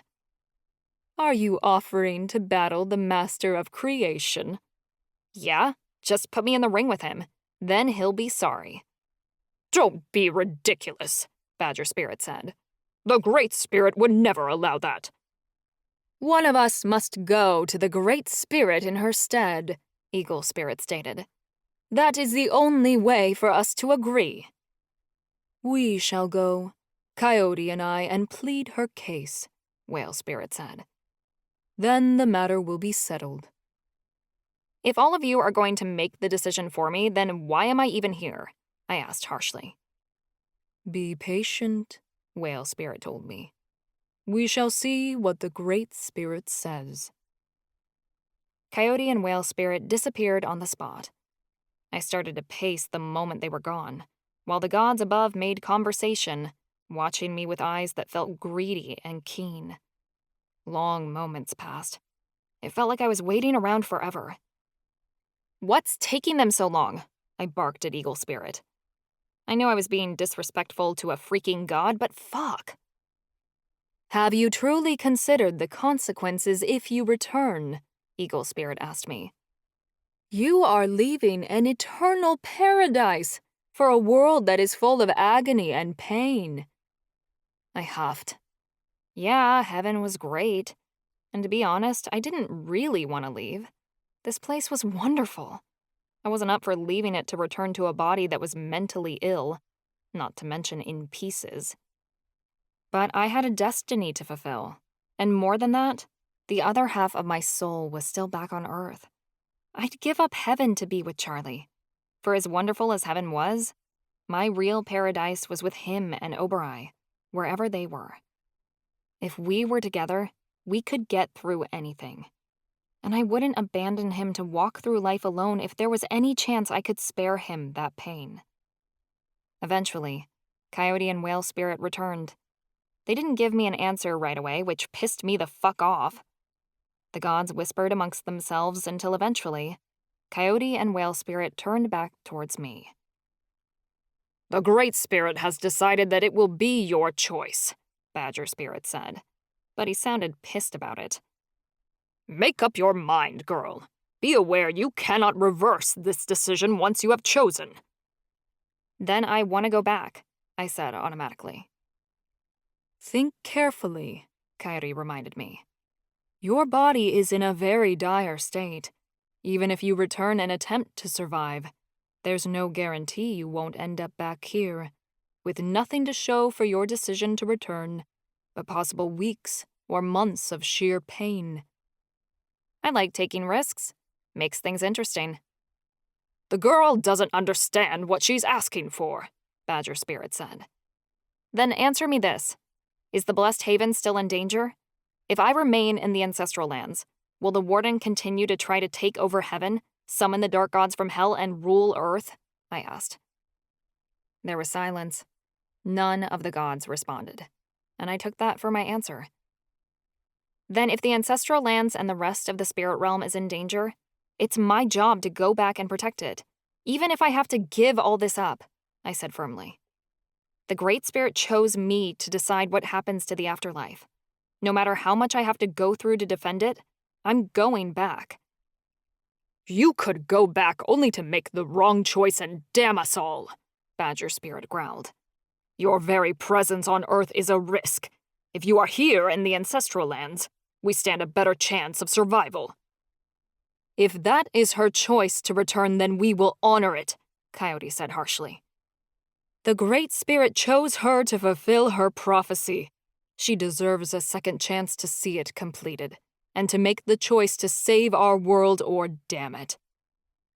I promise that I'll do everything in my power to save the spirit realm once I return, I vowed to the gods. I won't let the Warden decide who's fit for heaven or who's not. Badger gave a dissatisfied noise. Very well. We shall see if you keep your promise. Yeah, whatever. I'd show him. Before you return, Coyote said, there are two people you should meet. I couldn't imagine what could be more important than getting back to Charlie, but I figured I might as well humor him, as I didn't have much of a choice. Coyote indicated I should hop on his back again, and I clambered on. Coyote gave a bow to Whale Spirit, and only her, before he took off into the sky, and she inclined her head in kind. Soon we were running along a stream of colors, soaring out of the open-air amphitheater, as Coyote took me to who knew where. Whale Spirit is pretty, I said, goading him on. She is elaborate, Coyote replied. I am quite fond of her. Humph. The way Coyote had talked about my parents during the Dark Games, Coyote acted like fire and water being together was some big joke. But he definitely had a thing for Whale Spirit. I didn't know who he was trying to fool. Coyote flew me to another little house, this time a stone cottage that was anchored on the side of a deserted mountain. I slid off his back, and he remained off at a distance to watch me as I proceeded toward the house. I knocked on the door. I didn't know if I was supposed to, but there wasn't anyone else out here to talk to. The door opened. A tall, beautiful woman with red hair stood in the doorway. Behind her, a lovely girl with dark skin poured coffee into 3 cups that sat on the kitchen table. They were both my age. They must have died young. I didn't recognize either of them, but they knew me. Ava, come inside, the redhead said in a sultry tone. I glanced back at Coyote, who didn't give me any sort of instruction. I entered the cottage. It was really hot in here. They both had to be Coigny. I was fire too, so I wasn't uncomfortable. The house was decorated in a modernist style. Clean lines, everything black and white. I sat down at the table, and they sat across from me. I took a sip of coffee, which I found to be a hazelnut latte. It was divine. Miranda makes the best coffee, the redhead said, taking the other woman's hand with a smile. Only because you make it sweet, Lindsay, Miranda responded, giving her a peck on the lips. The names were familiar. I'd heard them before. You were my mother's friends, I said. You sacrificed yourself in the Hawkeye Civil War. What you gave up was incredible. What we gave up was worth it to save the tribe, Lindsay said. And it enabled us to be together, so it all worked out in the end, as it always does, Miranda said, taking a sip of her coffee. We've been waiting a long time to speak with you, Ava, and explain things. Maddie told us it would happen someday when we were alive, but we never expected it would be like this. My aunt? Wait, you were the ones who wrote in my journal. It was your handwriting I couldn't recognize, I said. Yes, we're the ancestral guardians of your prophecy. Your Aunt Maddie tasked us with helping her decipher her visions of the future before we died. And now that we're ancestors, we're here on the other side to help you with your journey, Miranda replied. We've been informed you've made the decision to go back. I did. I fiddled with my cup. Do you think I'm making the right choice? It doesn't matter what we think. What matters is the choice you make for yourself, Lindsay said. If you really do want to go back, we're here to guide you on your path. What does that mean? I asked. It was hard for us to get in contact with you when you were living on Earth, Miranda said. We tried so hard to send you hints and give you clues to help you defeat the Warden, but what we can do even as ancestors is limited. Can you explain the rest of my prophecy? And tell me what the future holds now that I'm here with you in person? I asked. We could, if you remained here in the ancestral lands and chose to leave your prophecy behind you. But since you're returning, we can't do that. Telling you now could influence the outcome of the prophecy and put the world as well as the blessed haven in danger, Lindsay said, shaking her head. Why can't you just give me the answers now? I don't understand, I said. We are magically bound to say nothing, Miranda said. Prophecies are only fulfilled when the chosen one partakes in the journey and fulfills their destiny through their own choices and power. If we give you everything you need to learn on your own, the prophecy's magic will wane. Then the blessed haven will be destroyed. I pondered what I had read in my journal and remembered one of the lines from my prophecy. She dances the line both dead and alive. My aunt saw me resurrecting to fulfill my prophecy, didn't she? I asked. She did, Lindsay admitted. What you and Charlie share is powerful magic. Well, damn, she could have told me, I said.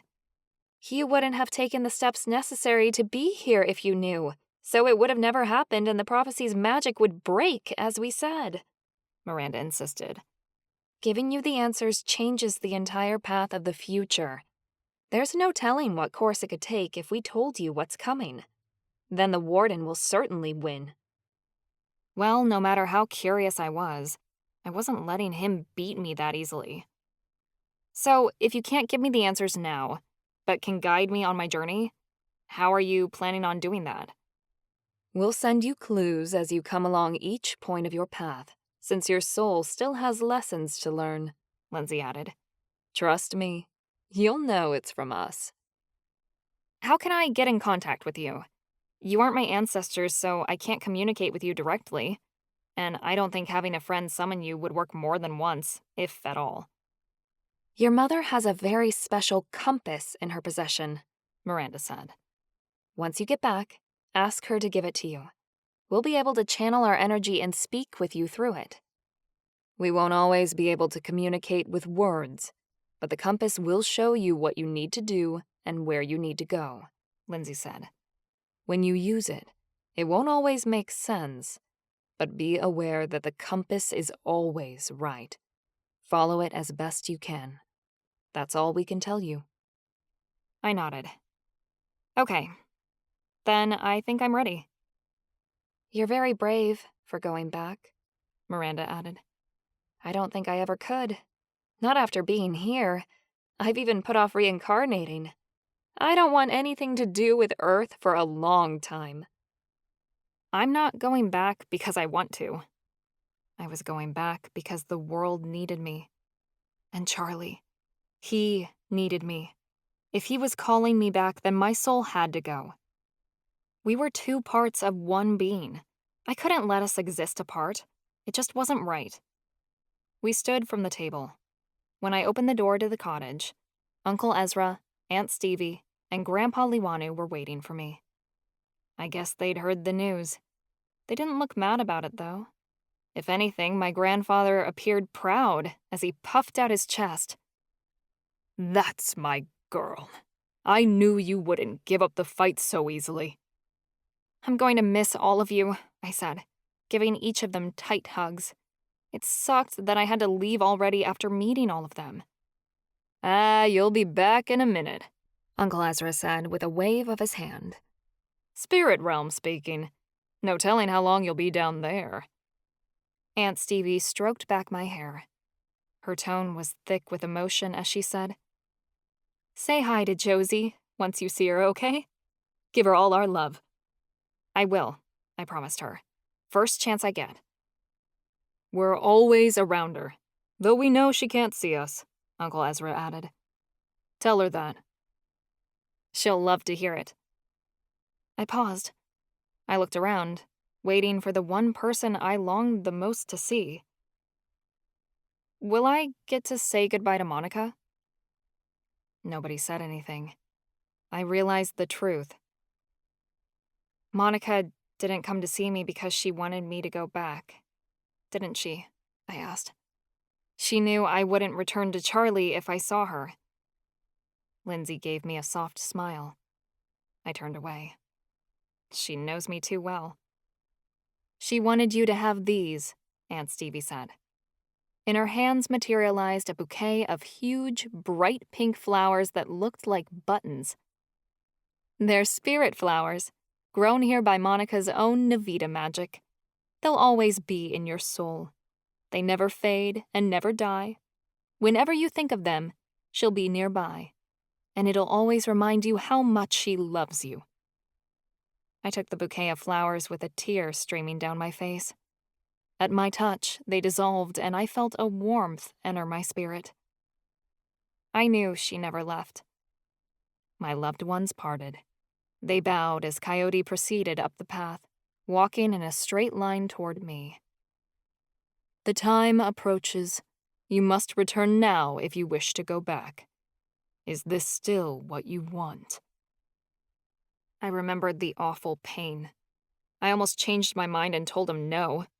The last thing I wanted to do was crawl back into that broken and sick body that I'd come from. But Charlie was on the other side of it, and reaching him was more important than suffering through the agony. I once said I'd do anything to get back to him. Time to prove it. I nodded. Coyote Spirit reared up on his hind legs to touch his nose to the area between my eyes, and I gasped. My loved ones and the mountain range faded around me. I felt my spirit crumble into nothing more than ether as I went spiraling backward, leaving the paradise of the ancestral lands behind, retreating from the light and immersing myself into darkness once more. Chapter 25. Charlie. I wanted to cry, to scream, to do anything, really. But I didn't move, nor speak. All I could do was sit there, clutching the armrest of a leather chair. Obereye whined lowly from where he lay at my feet. I sat in a private room in the hospital wing, waiting for Ava to emerge from surgery, but it felt as if I sat somewhere outside of time itself. I didn't know how much time had passed. Nothing seemed real. I'd let myself go completely numb, because if I dared myself to feel, I couldn't fathom it. The sound of the gunshot echoed over and over in my mind, and my hands shook. I'd been so afraid that Ava would pull the trigger, and she had. She'd brought the whole underground down on herself to save the rest of us. My soul seemed to crumble all over again just thinking about it. Perhaps this is what she truly wanted. Had I made a mistake? What pain had I caused her by bringing her back? Could the doctor save her? Would she even want to return to me? I couldn't bear to have these questions answered because I feared the worst. At least I was alone. I didn't need reassurances from Callie and Marcus, and I didn't care to face the grief from Ava's parents. Surely they blamed me as much as I blamed myself. The doctors had only allowed one person to wait for Ava in recovery. Everyone else sat in the waiting room. I needed to be here, so I'd know the second she was out of surgery. Heavy footsteps sounded down the hall in a quick beat. Adrenaline shocked my system, and I snapped to attention. I shot to my feet the same time he burst through the door. "Where is she?" the warden demanded. My hands curled into fists, and air began to swirl around the room. I couldn't control myself. Oberei jumped to his feet beside me and growled. If the warden thought he could lay a single hand on my Pidge, he could burn in the fires of hell. "What do you want with her?" I growled. "Dr. Torres," a nurse from out in the hall said gently, "if you're looking for Mrs. Walken, she's still in surgery. We could take you to her if you like." The warden paused for a beat, then spoke calmly. "Alert me once the doctors have finished. I'd like to speak with her husband first." The doors clicked shut. A shiver traveled down my spine, but I was done fearing this old fuck. He could experiment on me or kill me. It didn't really matter. Unless Ava made it out of surgery, I had nothing left to live for. "It's over," the warden stated firmly. "I know what you and your friends are." "And?" I questioned coolly. "That doesn't help you unless you can do something about it. Jamin proved tonight that you have no idea what the fuck you're doing." "Jamin was a loose cannon," the warden snapped. "She was sloppy. It was a mistake to hire her. Her only use to me is her death. Ava-Marie murdered her, and that's grounds enough for me to lock her away for life. As an accessory to the murders that occurred tonight, you will also receive a life sentence, Mr. Walken." Anger rushed into my chest to replace the numbness that had settled there. I was too fucked up with rage to take his threats seriously. I scoffed. "Is that the story you're going to tell everyone? And what proof do you have?" "I know the four of you caused that cave-in," the warden snarled. "Jamin left me a message before she pursued you. I need no other proof." I gritted my teeth. The Union's going to want proof. And if all you have is testimony, you openly admit that you knew about the Underground. The Union will go snooping, and it'll be all the Union members, not just the ones you have in your pocket. They'll discover what you did down there. All the parents of missing kids will know what happened. All the torture and crimes you committed against every supernatural race. They'll show you no mercy. You'll receive the death sentence.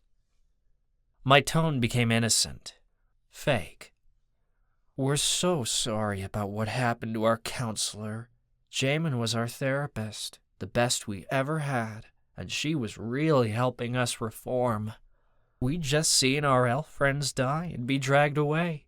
She knew how traumatic that would be, so she invited us to the graveyard for a midnight ritual under the moon. She was only trying to help. That's when the sinkhole happened. You know, these caves we mine, they're so unstable. We tried to save her, but it all just happened so fast." The warden blew heavy breaths. I was obviously really pissing him off. "You'll never convince anyone of that story. No one has sympathy for a convict like yourself." "Oh, really? They'll believe you over the poor, blind orphan whose wife is on her deathbed?" I scoffed. "I can be just as manipulative as you, but believe me, I'm better at it. You can't tell your story if you're locked away in cell block 9, he threatened. I let out a cold laugh.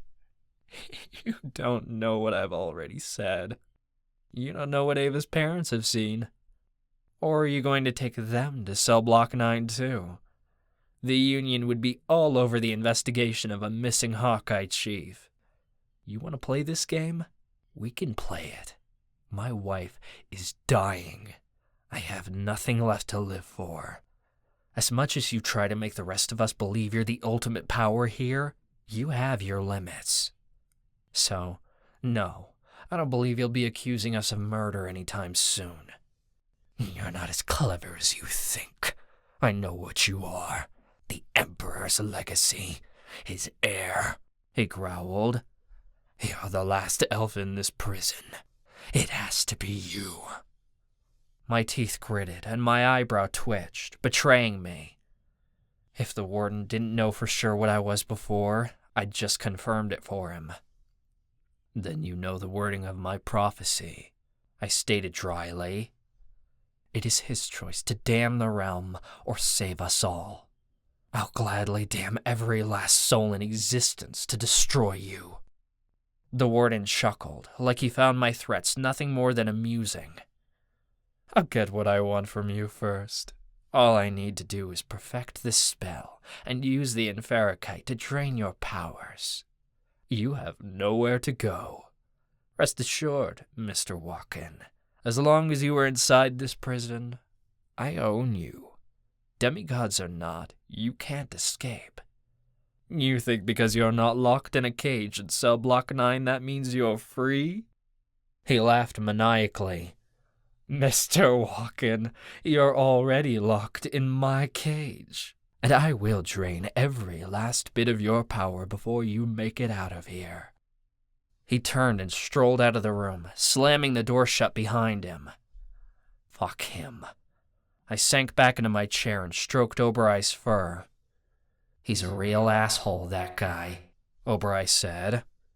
Yeah, I agreed. But he doesn't know what kind of asshole I can be. The warden thinks he won this battle, but I'll make damn sure he loses the war. The door creaked open, and my spine straightened. I could hear Ava's father sobbing from the waiting room. Ava's strong, Sophia reassured him. She'll fight for her life. Mr. Walken? A kind female voice said, though I didn't recognize it. It had to be one of the doctors. Yes, I replied quickly.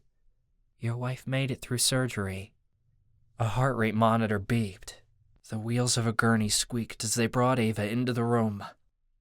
I nearly toppled over in relief. They transferred her onto the bed, and I immediately went to her side. Bitch, I breathed as I took her hand. She didn't squeeze back. Poor Pitch.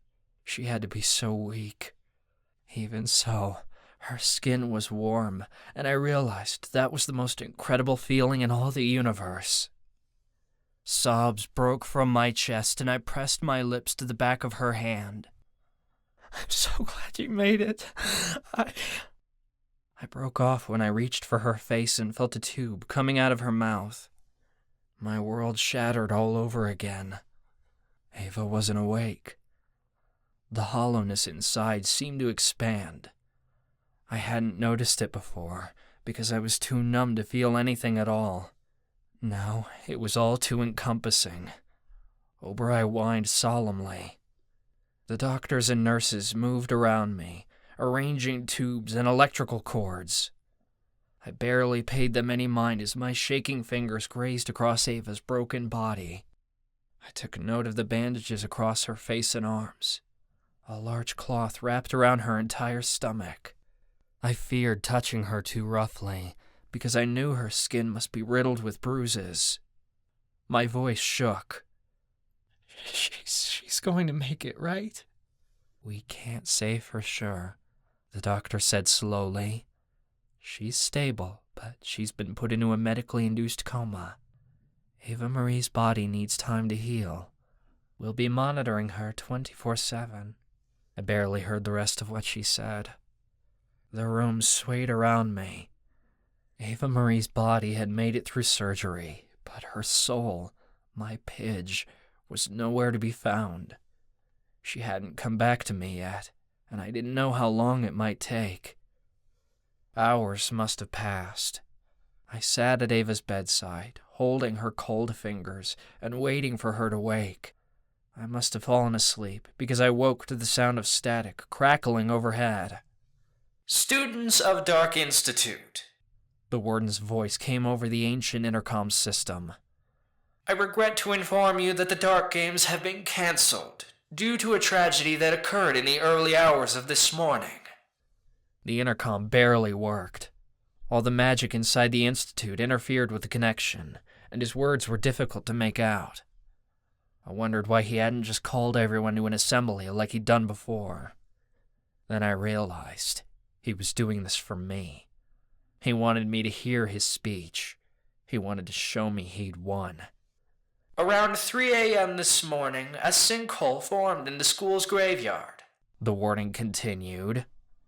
A group of students, along with their counselor, encountered the sinkhole at its untimely arrival. Our very own Professor Jamin Vengier attempted to save her students, but she did not survive. 32 guards rushed in to help, but they too perished. 3 students survived with minor injuries. However, one of our own, Ava-Marie Warden, was severely injured. He spoke her name intentionally. He wanted me to know that he could still hurt her. Jamin did everything she could to save these students, and because of her, they made it out alive, the warden continued. She is a true hero. Our thoughts and prayers are with the families at this time. Rage nearly took me over. What a manipulative bastard. People should know the truth about what really happened down there. Please be advised that the Institute is in no danger from the portals, as the threats posed during the Dark Games will be handled by residents of Shade Hills, he said. Yeah, fucking right. The warden was opening those portals himself. There was no danger unless he said there was. The area near the graveyard is considered dangerous and off-limits, the warden continued. Anyone found near the cemetery will be issued an infraction for your own safety. We have no reason to believe the Institute grounds are in danger of a second sinkhole. You are all safe here. Have a good day. The intercom hissed as his message came to an end. It was fitting, considering the snake he was. I noticed he didn't mention Ava's parents. I wasn't sure what his plan was for them, but I didn't imagine it was anything good. A light knock came at the door. Charlie, how are you doing? Sophia asked. Feeling like shit, thanks for asking, I thought, but I didn't say that out loud. I'm here, I said instead. Liam's footsteps sounded behind Sophia. He stopped dead in his tracks. I could only imagine the horror he felt when he saw her. Ava had once told me her father had been hooked up to a breathing tube when he'd gotten sick and nearly died. He knew exactly what Ava was going through. Can we have a moment with her? He asked gently. I realized Ava's parents must have been waiting hours to see her. I stood, and Oberoi followed me. Yeah, sure. I didn't want to leave Ava-Marie, but her parents deserved to see her. Besides, I had to check on Callie and Marcus. I could hear them whispering lowly from the waiting room, but there were other voices, too. I realized all our friends were there. It sounded like they were alone. I followed the sound of their voices, but they stopped dead when I entered the room. Charlie, Callie said. How's Ava? She's alive. The words tasted like ash. Mom says the doctors told her Ava's in a coma, Ez said softly. He sounded really broken up about everything. Yeah. I forced past the lump in my throat. Medically induced. Your parents are in there now, if you want to join them. I think I will. Thanks, Ez said before heading down the hall. Ivy broke down into tears. This can't be happening. I can't believe she'd... Shh, Chansey said gently, and Ivy whimpered. At least the warden released you from the games, I said half-heartedly. He had no choice but to cancel the games after the cave-in, Chansey told me. If he let kids out of the Institute after that, there'd be an investigation. He's doing everything he can to cover his ass. Ava saved all of us, Ivy added with a sniffle. The warden planned on sending us into the games with Noxite still in our system. He wanted us dead, but she stopped those games from happening. But everyone's okay, right? I asked. Everyone but Eddie. Alistair replied sadly. My stomach hollowed. I felt awful that we hadn't found Eddie. There has to be something more we can do. We might still have a chance, Alistair said. Callie and Marcus told us everything. I can't believe you guys are demigods. I sometimes can't believe it either. I turned to Callie and Marcus. Have you heard from your parents? Did they make it off campus before? Yes, Callie said. Both of our parents are safe. We went to Hemlock, Marcus blurted. My heart leapt a little. Can she help us? Nobody answered for a beat until Callie spoke. She's informing the demigod guardians of what happened. There's nothing else we can do. It's in their hands now. My teeth gritted. We have to do something. The Warden could reopen the underground at any moment. He won't do that, Chansey said, sounding certain. He has nowhere to hide it anymore. We don't know that. And what about the detention camp? I challenged. We don't know what he's doing to Eddie and the other elves out there. What are we supposed to do? Callie asked. We're trapped in here. We can't leave. We can't fight back. The Warden will never be held accountable for what he did, I snapped before lowering my voice. I didn't want to attract any attention from the staff.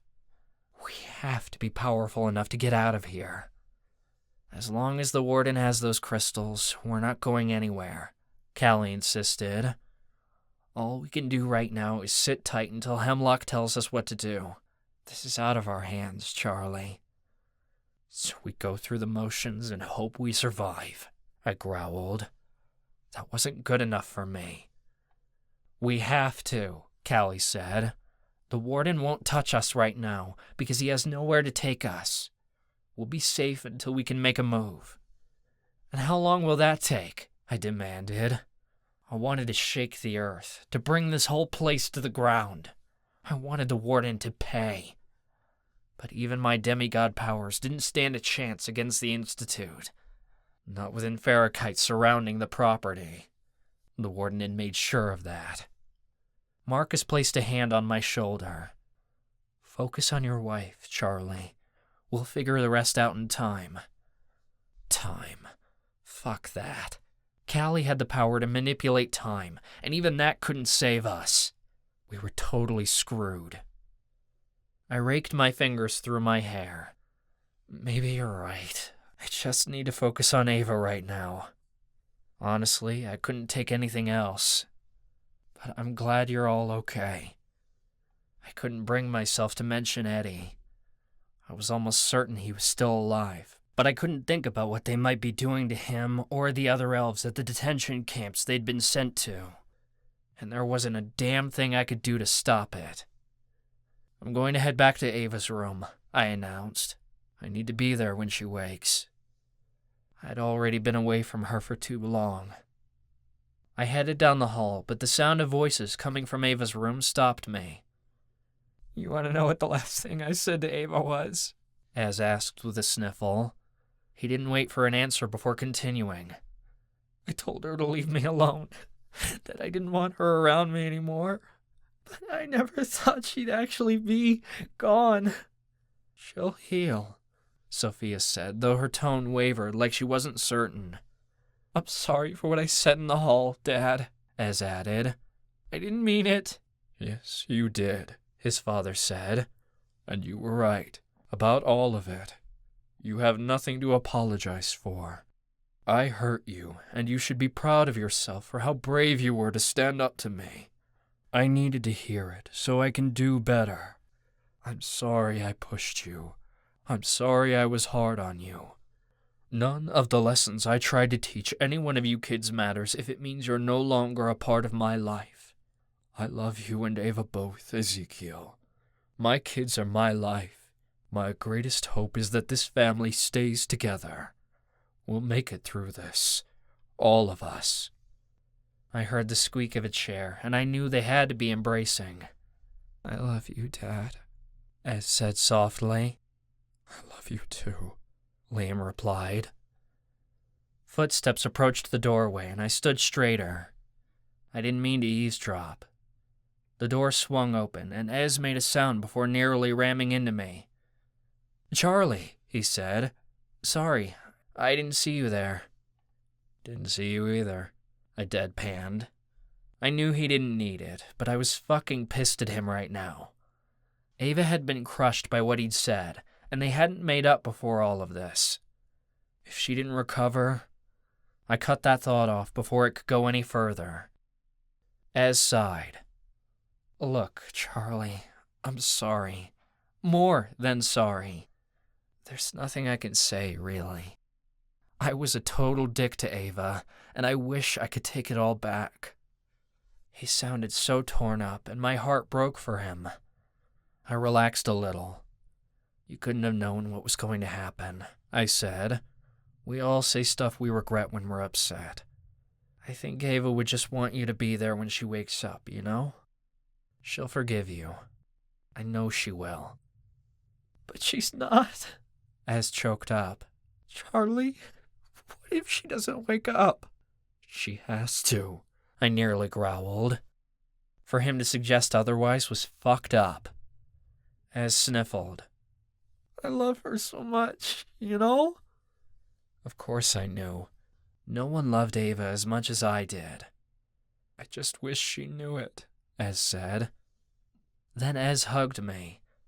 At first, I was caught so off guard that all I could do was freeze. I'd been hugged so few times in my life that it seemed unnatural. But when Ez hugged me, he embraced me like a brother. No one had ever hugged me like that before.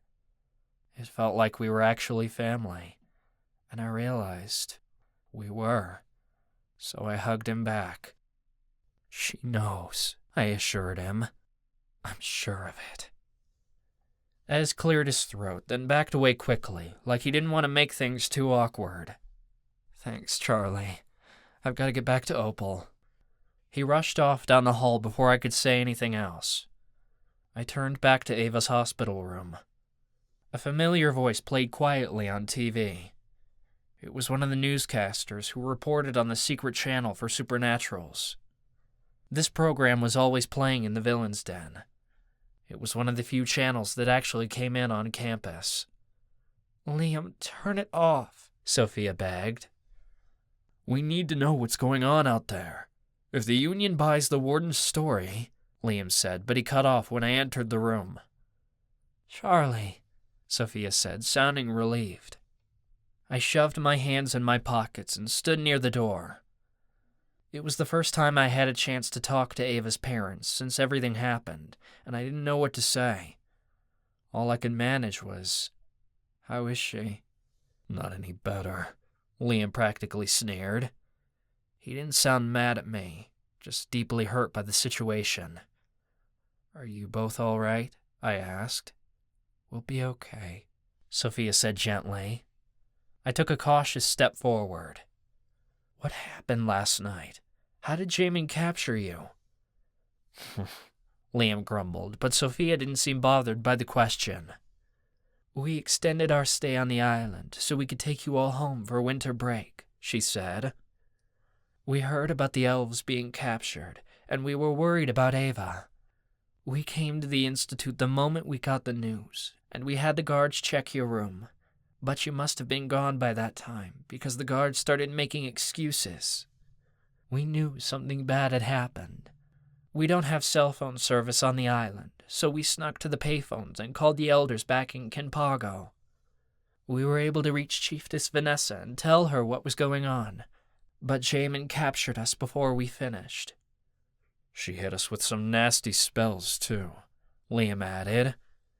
"The Chiefess must have heard you get captured then," I said. "She had to," Sophia confirmed. "I went back to the phone room this morning to update her, but the lines are down. They're saying it's because of the sinkhole, but I think Jamin must have ordered someone to cut the lines last night." "What are you going to do?" I asked desperately. "The Warden isn't willing to step on the Union's toes because he knows he'll go down if he does. We can go to them. They'll have the upper hand." "We plan on it," Liam stated. "As soon as we get in touch with the Union, we'll..." Breaking news, the TV blared. Turn it up, Sophia said quickly. The volume grew as the broadcast began. We have just received confirmation that a bombing has occurred on the southwest side of Celestial City, near the Angels' governing headquarters. As of now, casualties are estimated in the hundreds, though reports are still coming in. Our sources say the origin of the attack is unknown, though witnesses confirm sightings of dragons flying above Celestial City minutes before the attack, ridden by Coigny riders. Fuck, dragons, Liam growled.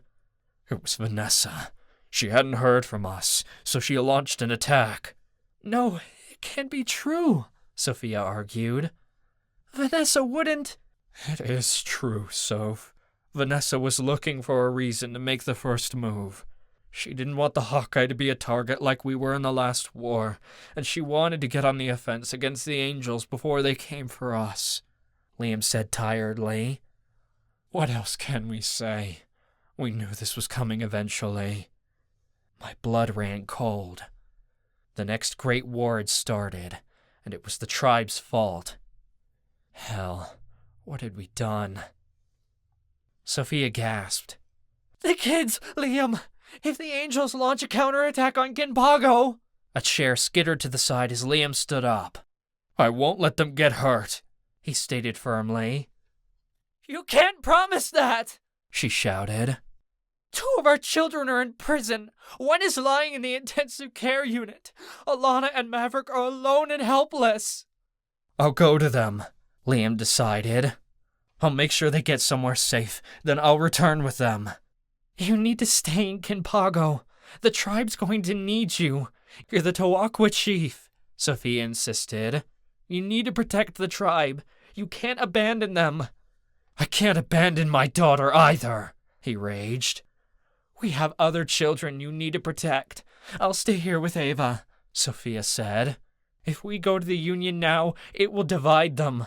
The Hawkeye attacked the Angels first, so they're not going to believe what we know about the Warden. The Angels might not, but we'll have others on our side, Liam said.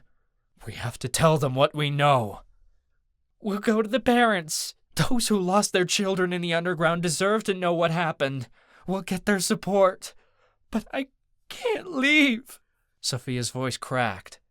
Ava needs treatment. I have to be here to heal her. If I don't, she may not make it.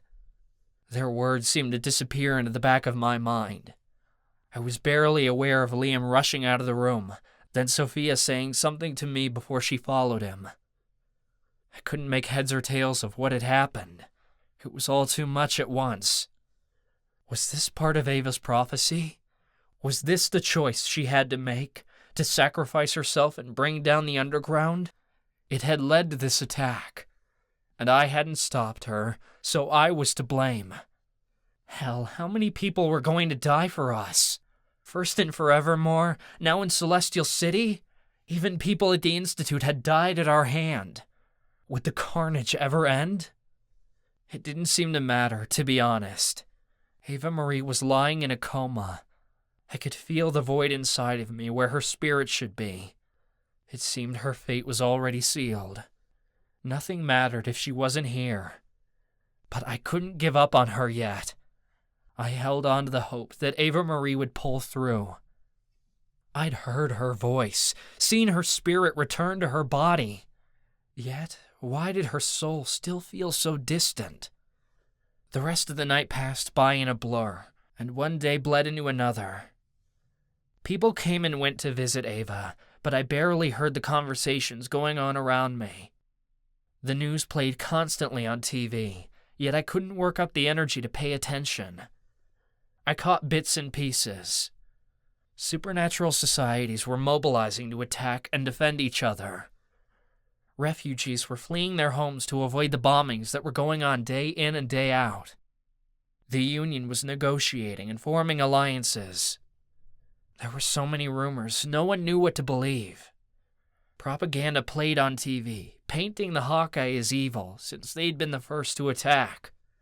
Even if we exposed the Warden now, there'd be hordes of people who'd never believe us. I'd bet anything the Warden played a hand in the campaign against the Hawkeye. The truth was hiding in plain sight, but who would believe it? I realized then that the warden didn't have to deal with Ava's parents if he could get other people to do it for him. They'd already made Liam out to be a sick, traumatized man who wanted justice for Ava's accident. Now that the Hawkeye had destroyed part of Celestial City, whatever the tribe could say to defend itself was basically worthless. None of it mattered, though. I never left Ava's side. I slept on the chair in her room and ate only when Sophia brought me takeout from the cafeteria. I forced the food down my throat and nearly gagged each time. It was the first time in my life when I didn't feel like eating. She brought me coffee every morning, but I just let it go cold. I couldn't stomach it. More than once, I'd fallen asleep in the chair and woken to a blanket wrapped around my shoulders. Sophia hadn't left the hospital either. I didn't think she knew what to do other than take care of me. The warden left me alone, thank the ancestors. Winter break had started, so I didn't have to go to class, though no one came to force me into factory shifts. I didn't know what the warden was up to, but it must have been more important than worrying about keeping me in line. Or maybe he thought he could keep a closer eye on me if I stayed in Ava's room. Whatever. All that mattered was being here when she woke up. Sophia administered treatments, but her magic couldn't heal everything. All she could do was speed up the body's own healing processes, and if the body didn't want to heal itself, well, you were shit out of luck. A week must have passed. A long, agonizing week without the other half of my soul. I didn't know how much longer we could wait. Ava's dad hadn't come back yet. I knew that nothing but total chaos and the need to protect his other children would keep him away from his firstborn, who was struggling to hold on to life. Whatever was going on in the supernatural world right now had to be absolute insanity. The doctors removed Ava's tube to see if she could breathe on her own. I could hardly stomach the sounds coming from her mouth. She wasn't conscious, but I swore I heard her gagging like she was in pain. I wanted to crawl into her body and take her place so she wouldn't have to feel the discomfort. I prayed to every god I knew that she'd start improving, but judging by the deafening silence coming from the doctors, I knew things weren't looking good. Oberei seemed calmer than ever. So calm, in fact, that sometimes I forgot he was there. He lay at the foot of Ava's bed most days, but that snarky attitude he usually had was just gone. I was getting sick of it. "Okay, Oberei," I snapped one day. We sat alone in Ava's room with nothing but the sound of the hospital machines to keep us company. "Speak up. What's going on? You know something, don't you? You're hiding something from me." "I'm not hiding anything," he promised, sounding genuine. "I just don't feel the need to speak." "You're acting like a psychopath," I accused. "Ava-Marie may not pull through, and you're just sitting there licking your paws like it's a Saturday afternoon at the spa." Something twinged through the bond, and I swear to the ancestors it was the first thing I felt from him in a week. Oberei was offended. "You act like I'm not grieving," he shot back. "Well, you aren't!" I cried. "Show some goddamn emotion, would you?" "I'm sad Ava's gone, but I'm also at peace," he said gently. I gaped. "At peace? How are you fine about all this? Do you not understand what's happening? Ava may never come back to us." "I understand completely," Oberei said, "but I also understand that I cannot control the outcome. I don't need to worry about a problem that doesn't exist." "Doesn't exist?" I shouted.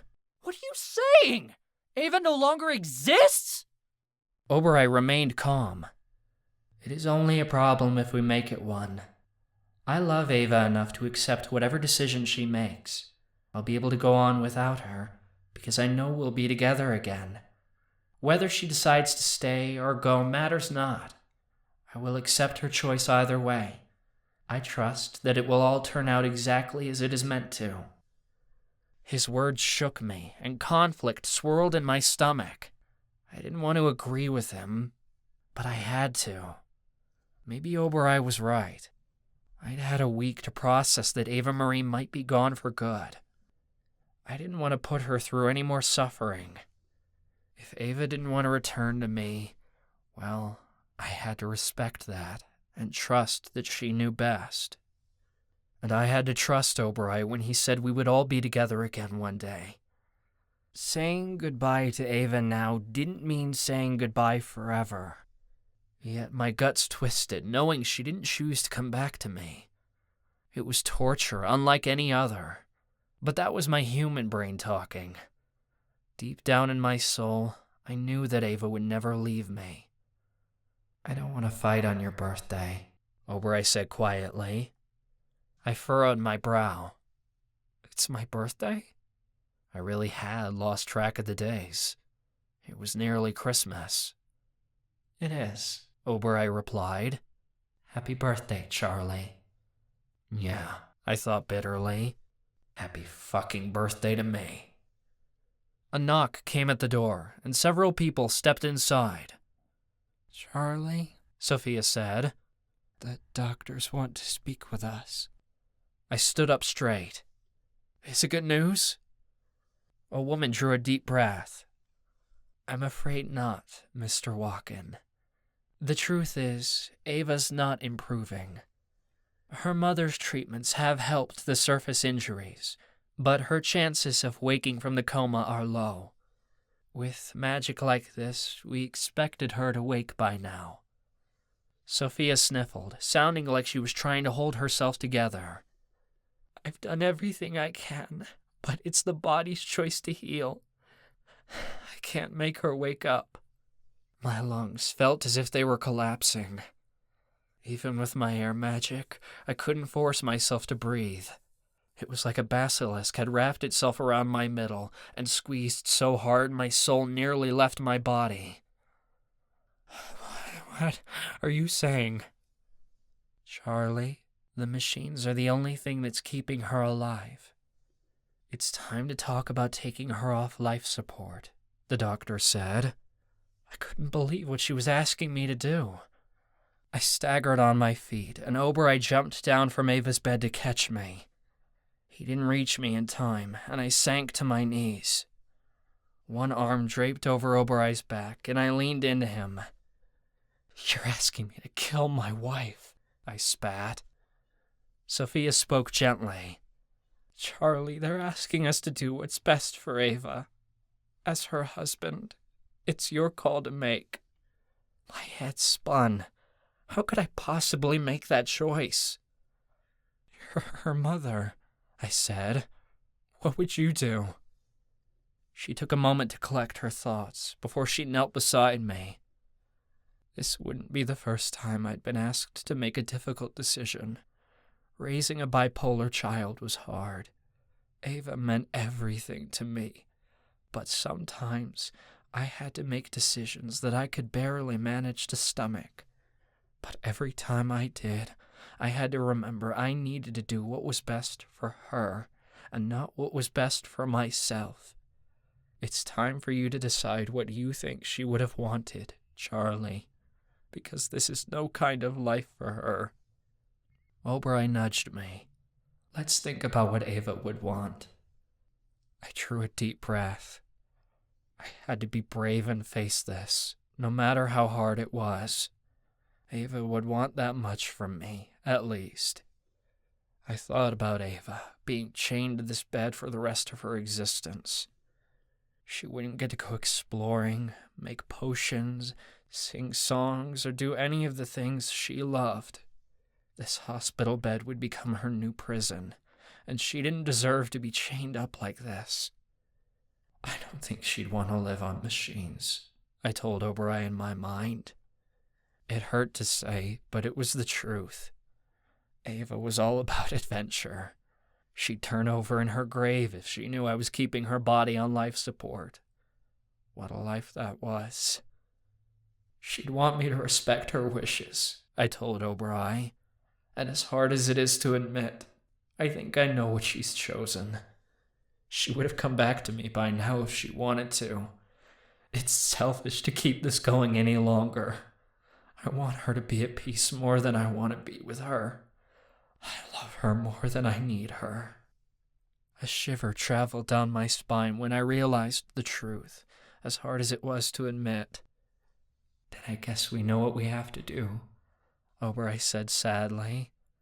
He may be at peace with any outcome, but it was clear he'd grieve it nonetheless. Are you going to be okay with this? I have to be, I replied. It's Ava's choice. I still have work to do with our prophecies, and I have to stay here and fulfill them for her. I'll die and return to her once I fix everything. If it was important enough for us to be together, she would have come back. It's not going to be easy, but I have to make the sacrifice to stay here. Ancestors, the decision tore me apart from the inside out, but I was willing to go through the agony if that's what Ava wanted. I stood on shaky feet. Ava chose the ancestral lands. I don't want her to keep suffering. I want to make this right. Very well, the doctor said. We'll allow you time to say your goodbyes. Tears pricked at my eyes, but it wasn't until the doctor left the room that I let them roll down my cheeks freely. Sophia approached me and pulled me into a motherly hug. I sagged against her. You're making the right choice, Charlie, she said, but I wasn't sure I believed her. Ava will be at peace. We'll meet with her again in the ancestral lands.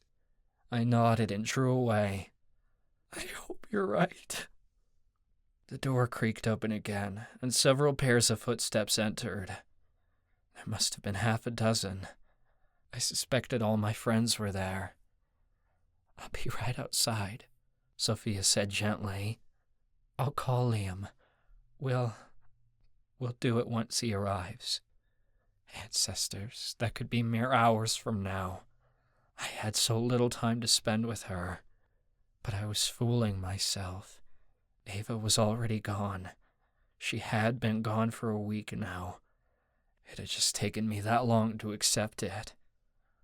Oh, God, Callie choked out. She looks horrible. I heard her sob, and it twisted me up inside. Callie was tough. For her to act like that, I knew I must have been making the right decision. I was grateful I was blind. I had no wish to have the image of Ava's broken body in my memory forever, as the last I'd ever see of her. Is it true? Ez said. The doctor just said. It's true. I cut him off. I could barely keep my tone steady.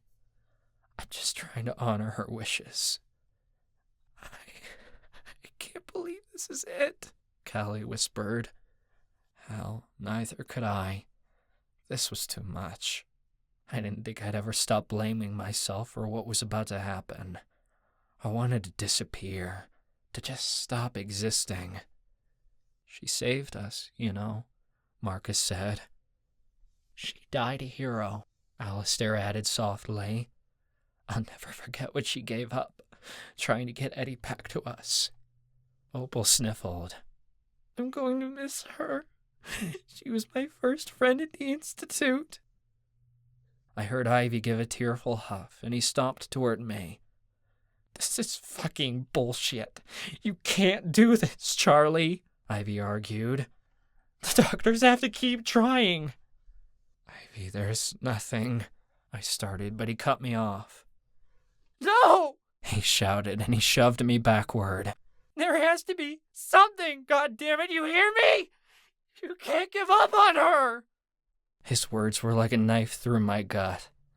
Was he right? Was I giving up on her? Or was I giving her the future she wanted in the ancestral lands?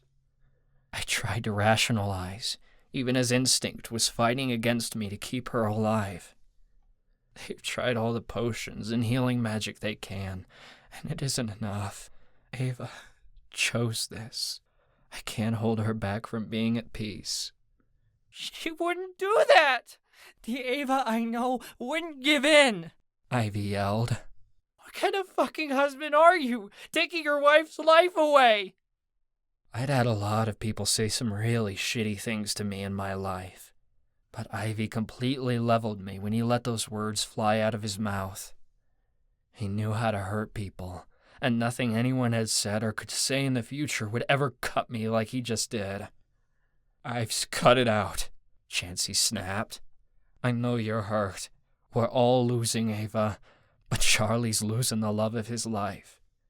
"I don't want to do this," I pleaded, "but I believe it's what Ava wants." "I think so too," Ez agreed. "We gotta let her go." Ivy gave a few more gasping sobs, but said nothing more. I heard footsteps as our friends circled Ava's bed. Then the room fell silent. I wondered if they were waiting for me to say something, but what could I say? I'd only known Ava-Marie for a short while, yet everything I could possibly say about this woman would take a lifetime to share. She was my wife, the other half of my soul. Words just weren't enough in a time like this. All I could do was take her hand in mine and let the tears come. I didn't care that all my friends were watching. I couldn't hold my grief back for anything. Ancestors, I was going to miss her. Marcus drew a breath, then the room filled with a beautiful tune. He began to sing "Oh Holy Night," and it fucking shattered my heart. Somehow, Marcus always knew what you needed, even if you didn't know it yourself. Callie joined in, then Opal. I heard Ivy chime in on the third line, and eventually, Chansey and Alistair added their voices. Even over, I began humming the harmony in my mind. My chest racked with sobs as their voices filled the room. Ava would love it. It was so beautiful, and it was our last goodbye to her. We'd sing her off to sleep, so her soul could rest and wait for me. My heart swelled within my chest, and the hot tears became cool again.